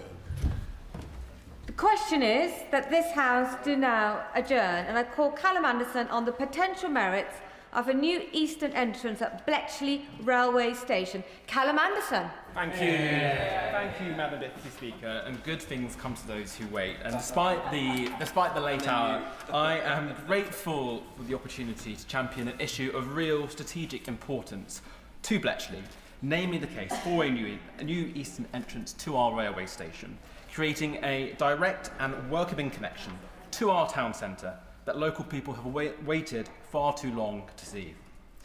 Madam Deputy Speaker, this is more than just bricks and mortar. We need to strengthen our transport infrastructure and give Bletchley a modern shop window through which we can welcome visitors, businesses, investors, and ultimately opportunities from across the UK and beyond. Now, may I first start by thanking the Minister and our right honourable friend, the Secretary of State for Transport, and actually the Rail Minister from the other place, Lord Hendy, with whom I met earlier this afternoon, for their constructive engagement on this matter over the past 6 months. The Minister and his officials have taken the time to listen to us carefully, examine the evidence, and understand the significance of this project, not just for Bletchley, but for Milton Keynes more widely. I know that his department shares the belief that transport investment must go hand in hand with revitalising our communities. Yeah. Madam Deputy Speaker, Bletchley is an incredibly proud town. From the wartime codebreakers at Bletchley Park to its foundational role in building the new town, now the modern city of Milton Keynes, it has played an extraordinary and pivotal part in our national story. Yet, while Milton Keynes has become one of the UK's most dynamic cities and dynamic economies, Bletchley has not always shared fully in that success. And as the city has expanded northwards, the town in itself, that helped build it, was too often left behind. That was not just because of a lack of ambition or resilience. Walk through any neighbourhood in Bletchley, from the Lakes Estate to Newton Lees to Fenny Stratford or the Links Estate. You'll find that our town is home to strong, hard-working communities. But for too long, too many high-quality and high-skilled jobs have clustered elsewhere. Now, that's not to diminish the importance of Bletchley's core economic sectors, from logistics to retail and manufacturing, which employ many local residents and play a vital role in keeping our town and city running. Rather, it's to recognise that they represent only part of Bletchley's potential. In technology, in artificial intelligence and space-related industries, Bletchley has the potential to align directly with this government's industrial strategy and growth mission. And some have already seen this potential, from Starship Technologies to Envisits, Carno, Engines and Pulsar Fusion. These are just 4 of the high-growth, innovative firms that are calling Bletchley home. But I want our town to be much more than that. And that's why I launched our Bletchley Investment Task Force last April, to begin the process of attracting that new investment, new businesses, new jobs and apprenticeships which local people can benefit from. Yet to unlock that potential in full, we need to start with how people arrive in our town. The current station at Bletchley quite literally turns its back on the town's centre. Passengers exit to the west, into a car park with no sight line to Queensway or the town centre. And reaching it requires navigating an indirect, unwelcoming route through an underpass, across a roundabout, because we are in Milton Keynes, and along narrow walkways. It is cumbersome, inaccessible for many, particularly those with disabilities, and it is simply unfit for a growing transportation hub of growing national significance. What should be a gateway instead acts as a barrier, and that is why an eastern entrance is so important. This is not just a cosmetic change, it is a practical shift rooted in connectivity, regeneration and identity. A new eastern entrance facing the town would deliver, I believe, 3 clear benefits. First, it would reconnect the station with the town centre, linking directly to the high street and our bus station, increasing footfall and supporting local businesses. It would make the town work better for residents and commuters alike by shortening walking distances, improving accessibility and encouraging greater use of public transport. Second, it would enable Bletchley to unlock early stage investment in our town centre, particularly the Brunel Centre, but also the old fire station site and other pieces of residential and industrial land located near the station, which otherwise may stall, as well as all other forms of private and public investment key for Bletchley's future. And third, it would help create the proper gateway that Bletchley deserves, a modern, welcoming arrival point, especially for those visiting Bletchley Park and the National Museum of Computing just a few moments away, and which acknowledges Bletchley's pride in its past, but reflects Bletchley's renewed ambition for the future. Does the member give way? Mike, please. Madam Deputy Speaker, I travel through Bletchley on my way to London. I have done for many years commuting. It's been amazing to see the station grow with the arrival of East West Rail on the High Line. Does my honourable friend agree with me that actually there's a fourth benefit to this? It sends a message that the government is serious about investing in the Oxcam corridor, something the Chancellor has championed herself. I thank my honourable friend for his intervention. He's absolutely right. The Oxford-Cambridge Growth Corridor is a critical part of the government's growth mission. It's key to the UK's long-term economic competitiveness. But I know that he would agree with me that if we are to realise its full potential of that growth corridor, we have to genuinely invest and promote the core and the centre, which is the engine of the Oxford-Cambridge corridor, which is not just Bletchley and it's not just Milton Keynes, but it's Northampton too. Madam Deputy Speaker, the Eastern entrance or the case for the Eastern entrance is backed by evidence. And I want to place on record my thanks to the East West Rail team, who have already completed an incredibly thorough and professional strategic outline business case. It demonstrates high value for money, improved passenger experience, unlocked development potential, and support for wider place-based investment, which I referred to just a few moments ago. Would my honourable friend give way? With pleasure. I thank my honourable friend and neighbour for giving way. He is making a fantastic speech and a good case for the Eastern entrance, one that we have made for many, many years, and one that was promised by the previous government, who even claimed, the MP even claimed there was £6 million set aside, yet it is another broken promise by a Conservative MP and a Conservative government. Does he agree with me that the Conservatives have consistently let down Bletchley and have not seen the potential of the place and the people as he demonstrates in his work? Anderson. I thank my honourable friend for her intervention. She's absolutely right. I know she served for many years with distinction as a councillor on Milton Keynes City Council as an elected representative for Bletchley and served as deputy leader of the City Council. And she's absolutely right. She and I and our honourable friend, the member for Milton Keynes North, have been uncovering broken promise after broken promise in our entire city, in every corner. This is just one example. I know that the three of us have fought for funding for a new hospital at Milton Keynes, again demonstrating the last Conservative government's neglect and the neglect of our predecessors for our city. Madam Deputy Speaker, the business case that I referred to that has been prepared by East West Rail has confirmed that it would cut the distance for visitors and commuters by between the station and the high street by over 600 metres, making a meaningful difference to the thousands of daily passengers and would ease pressure on existing station infrastructure. And I believe the time to act is now.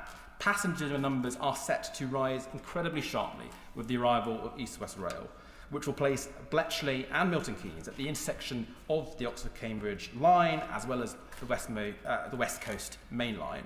And add in the proposed, and I would say very exciting Universal Studios theme park development, the future demand is clear. I will reluctantly give way, yes. Reluctantly. Madam Speaker, I was about to be nice to my honourable friend, but I'm grateful to him for giving way, and I congratulate him on both an excellent speech and for his dogged tenacity on behalf of his constituents in Buckingham and Bletchley. I saw that part of the world when he brought me a pint at his local in the summer, Madam Deputy Speaker, and I hope he'll extend an invitation to you before too long. Now, my honourable friend has just mentioned the West Coast Main Line. Now, as he knows, it goes through his constituency as it does mine in Newcastle-under-Lyme. And to unlock the potential to which he's referred in my area, a direct line between Stoke-on-Trent railway station and Manchester Airport would do much for jobs, for opportunities and for investment. And I wonder whether he'd support my calls for such a connection. Anderson. Thank you, Madam Deputy Speaker. And I think my honourable friend, who is an extremely diligent and dogged campaigner, both in and outside of Parliament, is absolutely right. That towns like Newcastle-under-Lyme and Bletchley benefit from being located near to significant cities like Stoke-on-Trent and Milton Keynes. But it's absolutely really important as well that they are connected to us, so that we can unlock the full economic opportunities and the connections that he has referred to. But I would also say that the eastern entrance, a new eastern entrance at Bletchley Station, is also really critical to unlocking the wider economic regeneration ambitions for Bletchley, as well as Milton Keynes more broadly. Through the Bletchley and Fenny Stratford town deal, which was secured by our Labour-run Milton Keynes City Council, with the support of local councillors, like, as she was serving at the time, my honourable friend, the member for Milton Keynes Central, real progress is already underway. From public realm improvements, business support, upgrades to routes on Saxon Street, they're already transforming the area and building the momentum that we need. And put simply, the eastern entrance is the missing piece that will unlock a revitalised town centre, new homes, better roads and improved public spaces. I've already thanked the team at East West Rail, but I also want to place on record my thanks to the City Council, to the whole Town Deal Board, to Milton Keynes City Councillors serving and former, as well as the council officers, for all the work that they have done over the past few years to help us build that credible, ambitious plan, which now has comprehensive and unanimous local backing. The case, Madam Deputy Speaker, is clear. This is a once-in-a-generation opportunity, and if we seize it, Bletchley becomes a true gateway, not just for the town, the whole town itself, but for the whole city of Milton Keynes. And we don't want to let growth, this opportunity for growth, to pass us by yet again. So tonight, I urge the Minister to work with me, our community, our local political and civic leaders to secure the public investment needed to take this project forward. I will be most grateful for his help in brokering those discussions with those across government and the relevant agencies and boards that may exist who will take these final financial decisions so that we can collectively move this project to its next stage together. A modest commitment now will deliver benefits for decades. Madam Deputy Speaker, Bletchley is ready, the people are ready, our plans are ready and in place. We just need government to partner with us and help build an eastern entrance which ensures that our railway station faces the town just as its people face the future forward with confidence. I call the Minister, Minister Keir Starmer. Thank you, Madam Deputy Speaker. I would like to start by congratulating the Honourable Member for Buckingham and Bletchley for securing this debate and providing the opportunity for us all to discuss the case for an eastern entrance at Bletchley Station as part of the East West Rail project.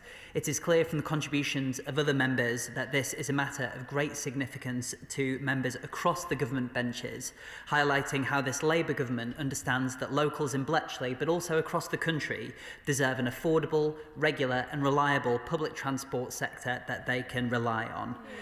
I recognise the importance of this issue to my honourable friend and to his constituents. The town of Bletchley forms a key part of the government's growth plans for the Oxford-Cambridge corridor, as well as forming an important part of Britain's national heritage, being home to the famous Bletchley Park. However, historically, Bletchley has been held back, missing out on the opportunities and investment experienced in other parts of the region or in neighbouring cities such as Milton Keynes and Oxford. The government is committed to addressing this and to realising the potential of the Oxford-Cambridge growth corridor. East-West Rail is an essential part of this and can have a transformative impact by enhancing connectivity between key centres across the region. When it opens in full, East-West Rail will be a game changer for the Oxford-Cambridge corridor as a whole. By 2050, it will add £6.7 billion a year to the regional economy, supporting tens of thousands of new jobs and up to 100,000 new homes, creating opportunities for new, sustainable, connected communities. For my honourable friends' constituents, East-West Rail will create direct rail journeys to Oxford, Cambridge and Bedford, provide more frequent rail services to Milton Keynes and unlock better onward travel by rail to the rest of the country. It will provide connections for the town with these other key economic centres across the corridor and in turn will improve access into Bletchley for people coming there for work, education and leisure, unlocking opportunities for investment. For all these reasons, the Government is pleased to have committed to the delivery of East-West Rail in full, and £2.5 billion of funding was announced for the project at the spending review in June last year. The first phase of the project will provide services between Oxford and Milton Keynes via Bletchley, and when the first East-West Rail services begin, Bletchley will form a key rail interchange in the region between East-West Rail and the West Coast Main Line, drastically reducing journey times and making rail travel easier across the region. The first freight train used this route in June of last year, and a number of charter trains have also run along the line, marking a key milestone for the project. I understand that the Honourable Member's constituents are now keen to see passenger services starting over the route, and I can assure them that the Department is working closely both with Chiltern Railways and other industry partners to begin passenger services over this section of route as soon as possible. In November last year, East-West Rail Company published its You Said, We Did report, which set out its latest proposals for the line following consultation feedback, including at Bletchley Station. This included proposals for more frequent passenger services to run along the line to provide better connectivity for local people, and for partial electrification of the routes to provide faster and greener services using hybrid battery electric trains. East-West Rail Company also set out plans for new and resited stations to provide more capacity and modern and accessible facilities for passengers, including a station at Stewart, by which we will serve the new Universal Studios theme park and the local community. Would the Minister give way on that point? I'd be glad to give way. So much of the route, thank you, Madam Deputy Speaker. Thank you to the Minister for his commitment to East-West Rail. One, that both the Labour-run City Council in Milton Keynes and the 3 Labour MPs have been fully behind. Can he clarify that the commitment to amalgamate both Woburn Sands and Bow Brickhill stations in my constituency, alongside that is a commitment for the 2 bridges that are then needed to ensure that there's continued access to both the housing and key industries like Red Bull Racing?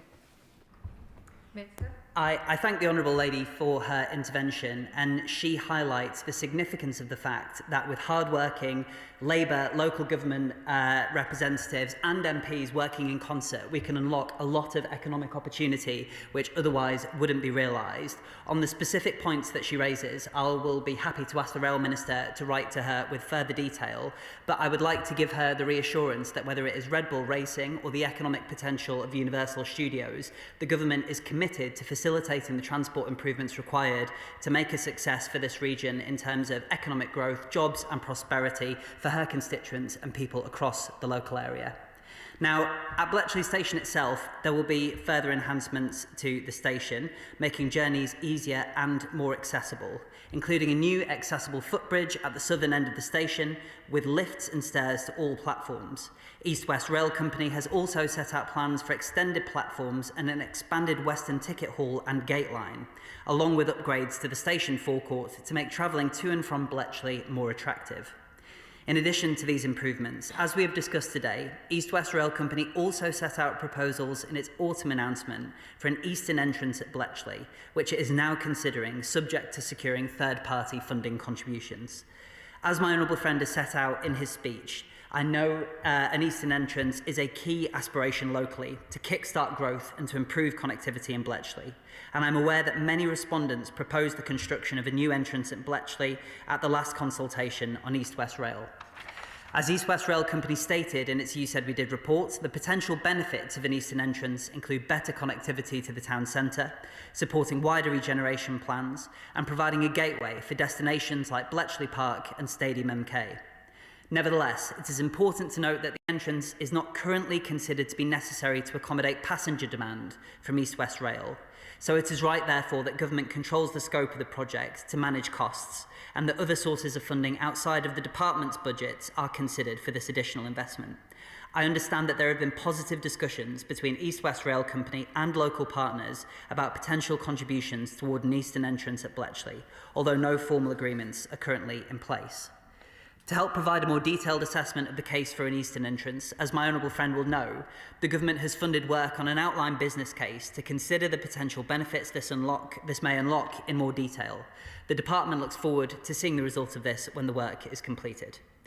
Given the potential benefits from a new eastern entrance and from securing third-party funding, East West Rail Company will be consulting on proposals for this as part of its consultation to be held later this year.